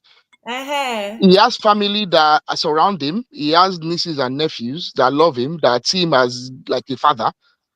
I think what Choma is saying, he has to work on, no matter how successful or great or think you are. There are areas where you have weakness. You have to work on that weakness. I mean, we are human. We are all human. So. But some people don't believe they have weakness. They just, believe because they've gone to Harvard or whatever. They have this level of education. And they don't believe even someone that's less educated to them have anything to teach them. Contribute, exactly. Like me, even children, I learn from them. I believe I can learn from a child. Thank you. I don't sit down and have conversation, dismiss them like, oh, see, don't do anything. Oh, just a child. No, you see, you have to, you don't know it all. To me, I just feel that even though the guy has those standards, if he really wants to get married, he needs to bend those standards. He would have to. Yes, you know what, I've said that to him in passing as well. Except that he doesn't want can't to be get married. too stiff. I even have more than one of them actually. There's another one that is very stiff as well. But the thing that is peculiar about both of them, they already have children. They already have a child. One child. So the point is those kind of people, they are why we usually go to miserable, man. And they are rather too successful for themselves as well. They are rather too successful. They have characters like that. Women have the same characters. They're just rigid. It's just man. I mean, I can't be that kind of person. So true, very rigid. Yeah, I can't be that kind of person. But if they want to really get married, there's nothing wrong if they don't want to get married. That's the truth. We have discussed it. There's nothing wrong with anybody not even getting married. But Mike Pato, I've noticed that tendency. A lot of successful men these days don't want to commit, especially if they are independently successful, upwardly mobile, very self-assured, very educated, very refined. People don't want to commit to my life. Exactly. No, to me, I think they don't want to bring the friction into their life. They are contented into their existence. That's why they have to work on themselves. They need to go study. They are just satisfied. I'm telling you, I know a few of them. Now. They are satisfied to just have one child. Call them alone. They don't want to get married. Yeah, they have. That's what I'm saying. Like, I think it's better. Some of us feel it's better. They all want to get married, but they're not in a rush, and they're scared of something.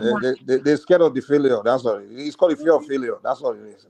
No, the fear of failure. No, it's not the fear of failure. They don't want anybody to come and disturb their peace. They don't want stress. They don't want stress. I have a few of them. No stress now. That and also the fear of failure too. Yeah, it is. If you marry with stress, no good. Not the fear of failure. A stressful marriage is a failed marriage. So it's a fear of failure. That's what it is. Do you know the type of people they mingle with? They're friends, colleagues. They're seeing your wife all the time. And now you're no longer married again. But these people, they hold informal relationships. So they hold. I mean, this is my friends. They have informal relationships. So, but any they get everybody. They don't want long term. They don't want commitment because the stress is too much now. And they fear that their friends will be, mocking them like, bros, what's up? Again. Here's the deal. Okay, here's what I'm getting from what you're saying, Patroska. Are you saying all marriages are stressful, or is it all marriages are stressful? No, we didn't reason now. Yeah, it's two different individuals now. No, it's almost like people. You know what mistake people do? They just define something. They like to define. No, but Mike, let's tell you what we just said based on maybe experience or what we said before you came in. You see, it's got that in modern times. We're not talking of all those our traditional. Even modern time, yeah. In modern times, the system, the marriage system, and the social system around marriage and the legal system is designed in a way to really stress the man. And people, Stress the man some people, in modern time or old time? In modern time. How? For example, you are in Europe or somewhere. We started by discussing a lady that had a phone and was harassing a lady was harassing her husband and everything. Luckily, the man had her phone on and started recording. At a point, the lady now called the police. When the police came, they were going to arrest the man.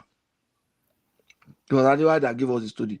The man now, one of the police officer, now, after listening to the woman, called the man aside and asked what happened. So the man came and told the story and just brought out the phone and played the recording. Okay, one, it sounds like you're describing modern time in Europe, not in Africa. In Europe, that's what we are saying. Okay, so is the context, you are speaking the context of Europe, no? Yeah, Europe. When you say whole time, okay, now the whole time you're talking about the whole time in Europe. It's our traditional, Europe and So we're now saying that even and now, also it always look like it's not really about the modern time, it's more about the person, the woman. No, we're saying whether that it's modern time or whole time. Okay, in the whole time, the woman. Okay, wait. A woman that wants to do evil to you, whether it's modern time or old time, they'll do that evil. What you can say is maybe the evil is just in a different form. No, it's not common in old time. Maybe in the whole time, maybe the woman would have just poisoned him. But in modern time, she think of other means. Like, let me use police. You understand? Let me use police to punish him. So it's just a woman. It really has nothing to do with the time.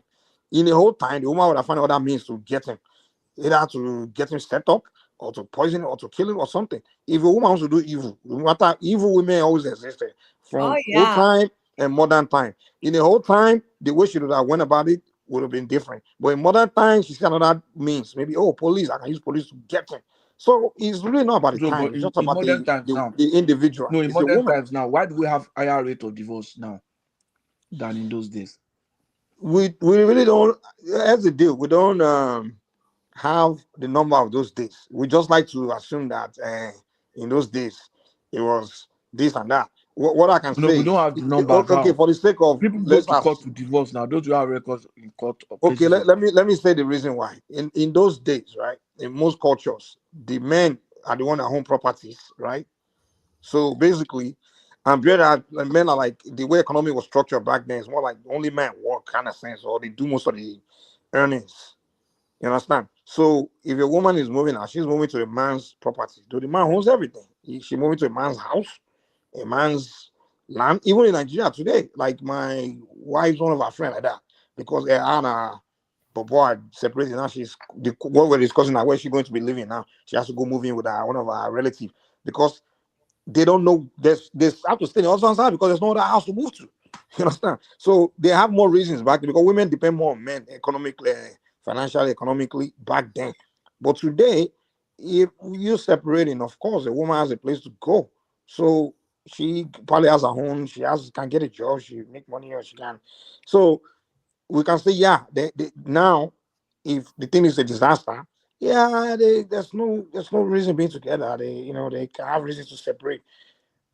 So that can be the factor why, today, the higher rate of divorce. But overall, at the end, I think the reason for divorce is because they're just either not mature enough, don't understand what they got into, or it's just not a match. They have reason being married. And also in those days, they make sure they marry their match. Today, people are not focusing on match. They don't even understand what the whole thing is about. They just see sexy girl and good-looking guy, and they want to enjoy their back in those days, each other and not knowing that life is more than that. But Mike, back in those days, I don't think it was necessary match. It was arranged marriages. Yeah, but before they arrange them, they make sure they match now. Is it not older people that used to arrange them? So it doesn't matter because marriage means something different than it does now. Because back then it was about responsibility, obligations. So responsibility. Everybody knows their role. So it wasn't about. But Chema, let me tell you about the arrangement. Fairy tale lifestyle. You get what I'm saying? So whether the woman doesn't have a choice point blank period. She's stuck in that marriage. Do you know the arranged one is likely to, the arranged one is arranged by older people, right? With experience. Like you for now today, if you're to arrange marriage for your kids, you study you know your daughter's personality and you know your son's personality. You study them well, and you also have life experience. Yes. I guarantee if you have to look at the guys, and typically when they arrange, they usually know the guy or the girl they want to match their daughter with or whatever. You, with all your life experience, you're likely going to pick the best choice for them. Or do you know for something that's going to maybe not let's say the best, perfect, doesn't necessarily work that way. Some people. No, I won't say the best, but you know, let me not say the best. Let me say you likely go make a better choice than they would. Yes. Because that's what I'm saying. Yeah. Yes. However, some people made up their mind from the time when they became friends. Like, oh, our kids will marry. You get what I'm saying? They may say that, but trust me, but when his time is coming, once they see the red flag, they see that it's not going to work. They won't do it. Okay. They may say other stuff. They will. I've seen many of those. I lived around those arranged stuff. They will say it. Even I've met occasion where older people were talking about my son, your son is sleeping with my daughter again, and then they were like, okay, and then they started having conversation about all these things that happen and things like that. And then they begin, because they want the best for their kids. They want to make sure they don't break up. So you start discussing what their personality. They have more conversation. Trust me. Old people have wisdom. They know other things that comes with. They know marriage. All those things is not easy. It's not something that simple. So after they come up with the idea, suggest the idea, they begin to have more conversation about it. And a lot of them, even before they hook the kids up, they usually want to introduce them and make them know each other. The older people use wisdom. Trust me. They use way more wisdom than the young people. Let me share my experience with you. You see, as parents, if you say we want our kids to get married, you consider a lot of things. I have a friend who has a daughter, and me, I have a son here.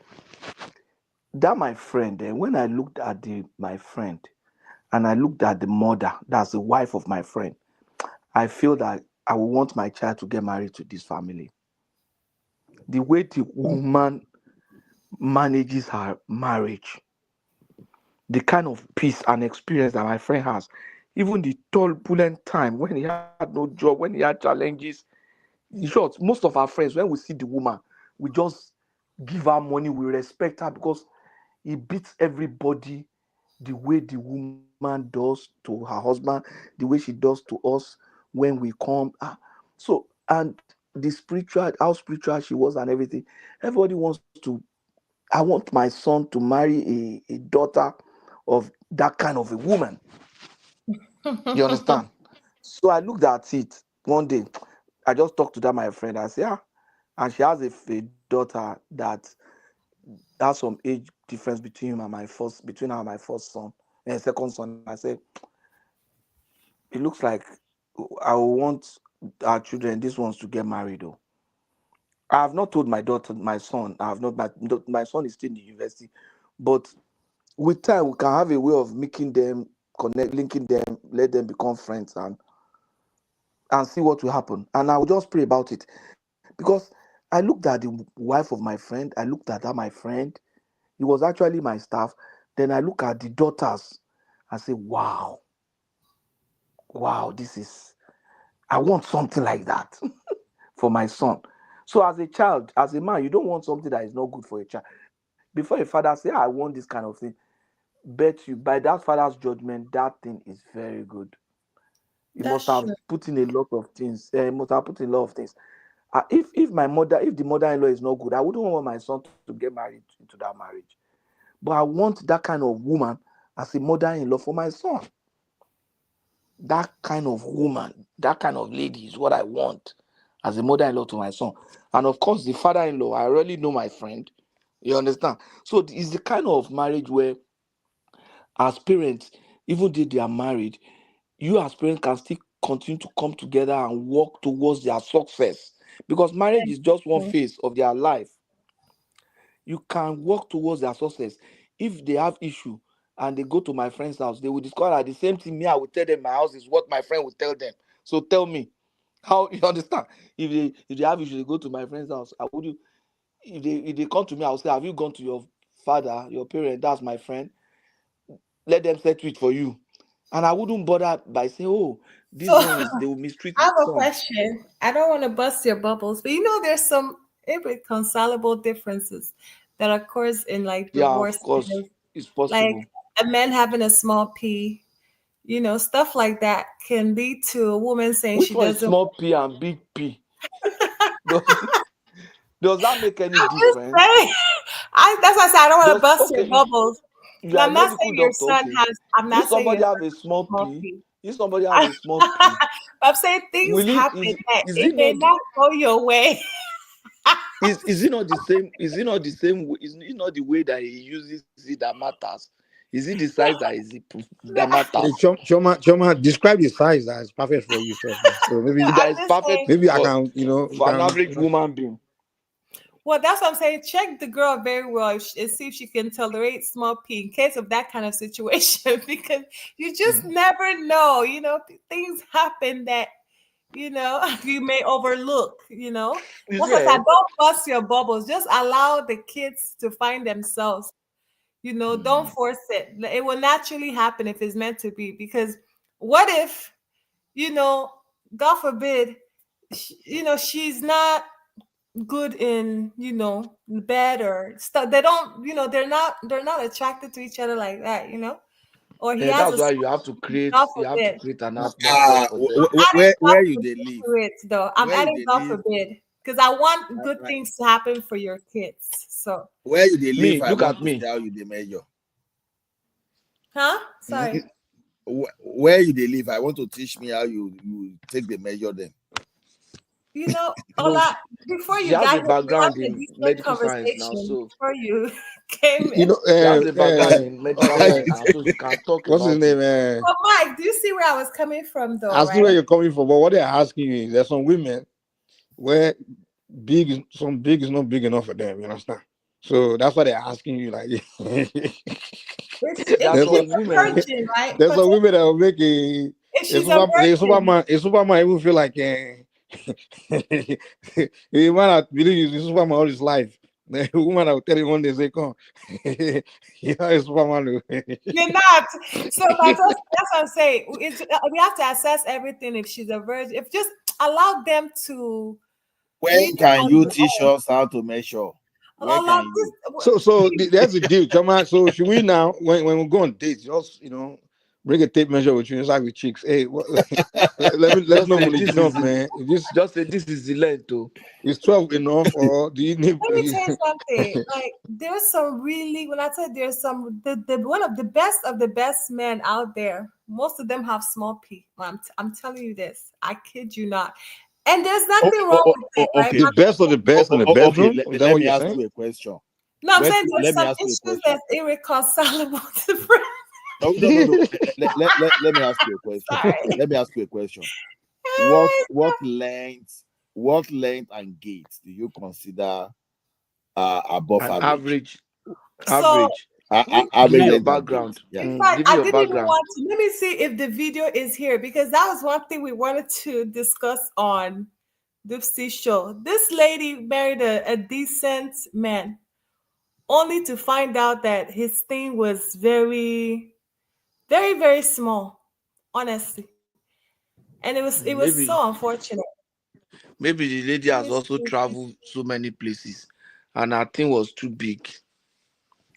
No, I don't think to be honest, I just want to know, because there is this fallacy of this length and gait. He has to be like, he has to be a giant, he has to be this. But I think most people because see Patoski,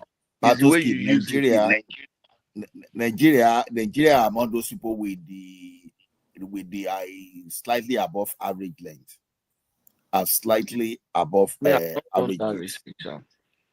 Okay, you are getting to know today now, or you can Google it and find out. That Nigerians have above average. Yeah, Nigeria are above world average. I think for most people, what I know, but yet, it's still not working out with Nigerian women. So, Choma, how do you explain that one? Rest of Nigerian men were known for being, above average. We can arguably say most Nigerian men, they're really good down there. But yet, Nigerian women are not satisfied. You guys see, so where is the problem coming from? Chioma, explain. Well, like I said, it's not everything, but I'm just saying, like, some people cannot, withstand that. Honestly. But you see, I've just discovered that when people talk about length or whatever, I think it's just a thing of the mind. Visa revoked. He's been given ultimatum to leave the UK. Wife taken away with the kids. Government have resettled them, looking after them right now. Sorry. There's a video. This lady was really complaining. I felt really sorry for her. But yeah, you guys can continue. I just feel that it's a thing of the mind. You understand? Some people in the desire to say they want to experiment, they would have gone around so many men or gone around so many women. So to me, it's a thing of the mind, and it doesn't really matter as long as you can get it up and know how to use it properly. Then you're cool. Then I also have tendency. I'm not right. I don't have a medical basis. But the point is that if you are a very tall person, you are likely to have a long pee. Just like every part of your body is supposed to be proportional to your height. You understand? That's my own judgment. If you are short, you are likely to have a short pee. If you are tall, you are likely to have a long pee. Is that not true? It's not necessarily true. I thought it will grow. As your body is growing, everything grows together. It's not about tall or short. Trust me. So how is it? How does it gain it? Is it genetically or it just assumes it? So I just feel that everything grows now. If you are tall, you have long legs, you have long hand, you have long. So maybe I just feel that place will also be long. No, it's not necessarily true. Yeah. I'll soon a short guy take a tall guy's girlfriend. So forget how you're talking about. So what is responsible for the length? If he's not a tall person and he suddenly has a long one, do they talk about small bikini? At this stage, you should know. Come on, man. This kind of thing, a 12-year-old be talking some about. of us are not. I just feel that you should be tall now. It's when you are tall. It's got nothing to do with your height. It's one of our siblings that are not the same height. So the tallest guy in the family is one of the biggest. Come on, guy, get out of here. Come on, I think you just trolling Choma. No. I'm not trolling. No, I'm saying the truth. Of the gate. So two things. Length and gate, they are two different things. Some people have a very thick one based on the gate, but then they are just like 5 inch. But whereas some people you inherit your shit from your papa, man. It's not from your height. It's genetic. Behavior. Behavior can influence it while growing up too. Yeah, your behavior, your lifestyle can influence sometimes. Yeah. It's not necessarily okay. When you are growing up, if you have somebody that let me tell you one thing now. If you are the one with so the food you eat is all determine your size. Are you telling? Is that what you're saying? No. So now you say we that were starving in Africa, then where they are eating well in Europe, then why they not bigger than us? No, your behavior. What do you mean by your behavior? The thing is, you are sexually active when you are young. That's one of those when you are still in your puberty. Then secondly, how active you are, your exercise, the type of lifestyle you live. You don't eat junk. Yeah, that has to do with your erection, but no, it has nothing to do with your size. Your erection, your lifestyle play a lot to do with your erection. Yeah. Okay, if you are not eating well, you won't get erected well. You just you won't last too long. if you don't eat well, you won't exercise, don't take your body. Let me tell you one thing. A lot of people with visceral fat, underbelly fat, all those stuff, they are likely to be affected. Yeah. Fat. So fat, all those things. Because you need that muscle in that area to get you, get blood flows and all those things. Because it's blood flow that gives you that strong erection. That's what I'm saying now. Blood flow can strengthen a lot of all those aspects you see. Yeah, you can, as you are growing up, you can actually increase it. It's still that growing up, although there are so many controversial things there. So, but it's always preferable for medical personnel to talk about it. This man, the church I attend back home, my auntie's friend said the brother needed a wife in the UK. So, and he bring the man's picture, and he was really cute. So, and we start talking, and this man was very supportive, was, supporting my family so well, and very good, very nice. Sometimes we talk on phone from morning till night. And Chama, just tell us what happened, man. I hate when Nigeria will take 3 hours just to tell us what so happened. we do other things like couple does. So he came and said he wants to marry me, that he's a man he's a man of God. He does not want to date. So he liked what he's saying. He's just gonna go for it. And the sister has explained much about me as well. So I was like, okay. I was very happy as well, because I'm not that kind of person who go around. And we did the marriage. He filed up and bring me to the UK, not knowing that the thing is carrying in between his leg does not function. I've been with him now in the UK here for 8 months. 8 months. That 8 months is fasting upon fasting. When we finish one set of fasting, we'll start another fasting. 8 months, no knacking. I just want to use this media to advise my fellow ladies. Please don't fall for this trick. If the man wants to marry you, see him, test him. Don't fall for this trick. No. Now I don't. I think she just wants to catch cruise with this one. Say, is that why you should be going to go and knock somebody before you marry the person? What if after marrying the person? No, but did you hear the message? You're not hearing the message. I heard the message. The woman married the guy. They didn't have sex before they got married. Before she came to the UK, she's lying, man. And before she got to the UK, so she now found out that the guy had erectile dysfunction. Not that it was too small, that the thing was not working. But what I'm saying is that he's now advising people that, before you marry someone, make sure the person sleep with you. That's not right. The normal thing is, what even if he sleep with you, finish, when I'm married, then the thing stop to the work. So what do? Do you divorce the person?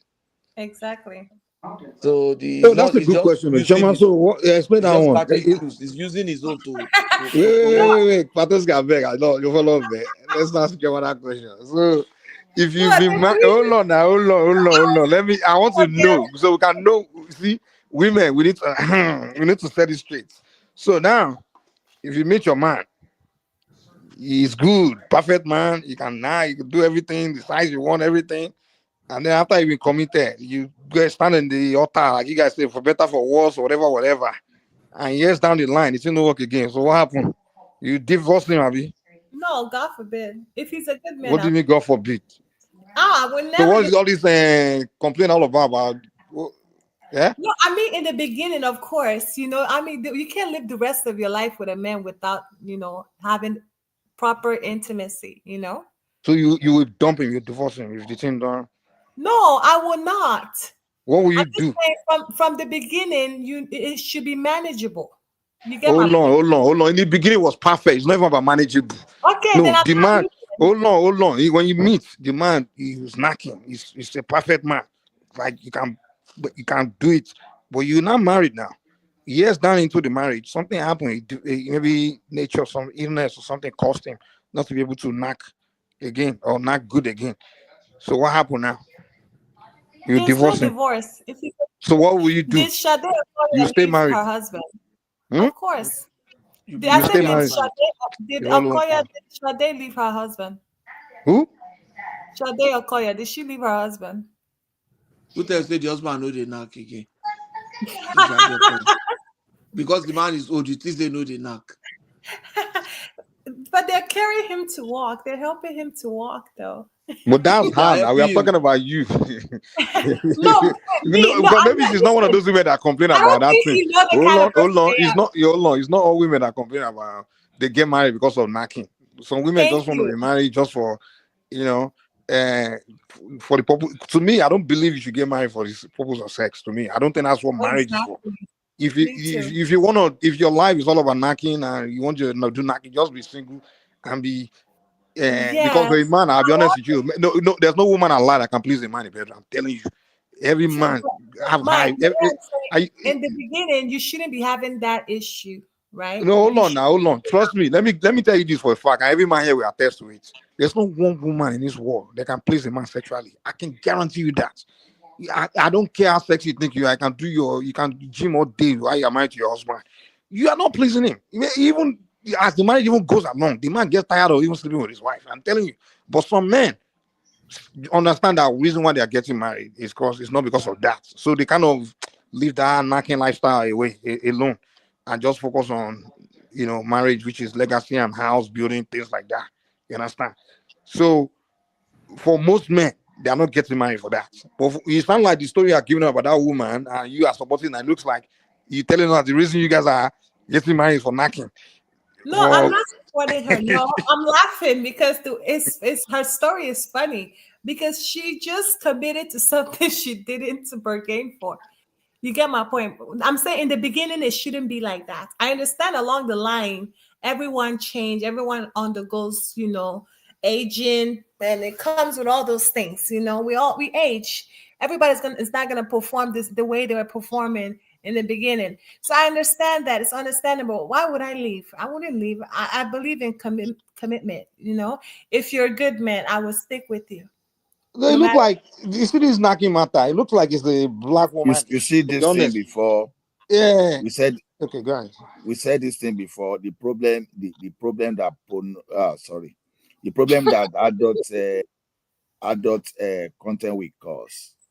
I don't think we have enough marriage counselor that can settle that, because when people get addicted with adult content, they think that is how it is in real life. We tried to talk about it like 4 or 5 days ago. And they take drugs. Even if they don't take, they will have heart attack now. No, exactly, because a lot of dopamine will be needed in such activities, and that's where you are draining yourself, and you are promoting negative energy for the later part of yourself. So the thing is, where those people, they don't have emotion attached, and most of those people too, they've already go pipes on. When I say pipe, they've already done pour water somewhere. You understand that at the time they are coming, so even there's nothing stimulating them to drop at that time, they are doing all those stuff.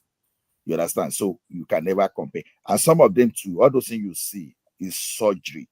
They've done surgery. Some of them, they have some surgery on their pee. Where do they do that kind of surgery now? Which parts of the body did they use? Every man never go do that surgery. No, you cannot. There's no surgery. There's no surgery that can make that happen. Listen to me now. So now you never go do that surgery, have you? Is there surgery that can make that happen? Oh my goodness.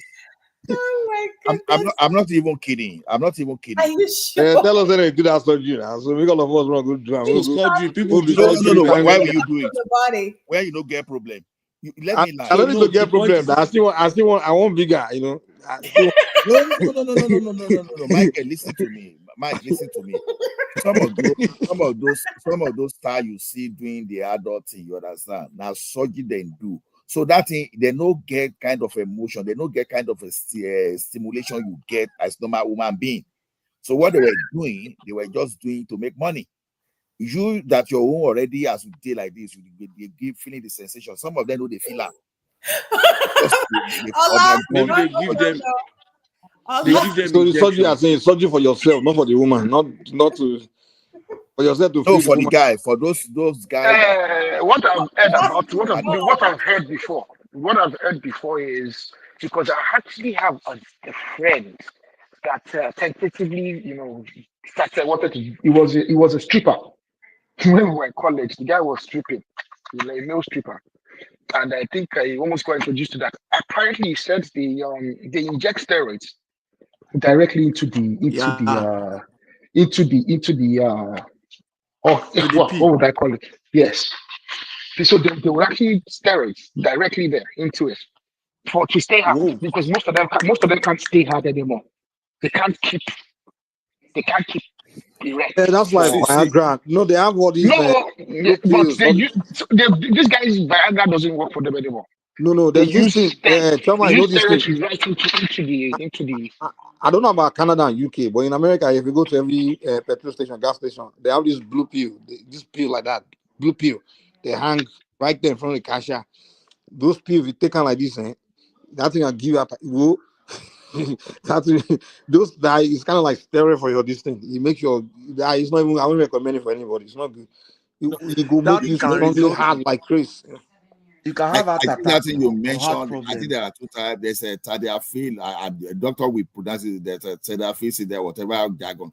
One, they say one can last you for 24 hours, and some can just last you for a few hours. And those things dangerous because over time too they can affect your sight. So there's nothing with good benefit that will not have its own side effects. So those things will send blood directly. There's nothing that can affect your size, Ola. There's nothing that can affect your size. It can only affect how hard you are. It cannot grow your size. Once you get to an adult, your size is perfect. The thing is, if you are using it constantly over time, it can affect your sight. The same thing they say about chloroquine too. When they took chloroquine away, but that one's anti-malaria. All those things you see, all those enhancements, especially maybe the contact graphy or whatever. I don't even know the name of the contact graphy, whatever. Two types of them. Over time, if you are using it, you depend on them so much, it's going to affect your sight at a particular point in time. It's not going to make you blind, but it can make you look. Okay, your sight. Okay, I thought you said your size. No, okay, sight. Okay. Yeah, you need to affect your eye. I thought it was something about your sight. Hold on, guys. I don't want it to get juicy because guys will be upset if I shut it down when it gets juicy. So let me shut it down now. So anyone who wants to listen to the conversation, I am going to send a link in the kids are awake, so you don't want to in the comment section so that you guys can come and join us. And thank you for watching the show. And hope to see you later on today. Good night and good morning. Have a blessed day. Ta-ta.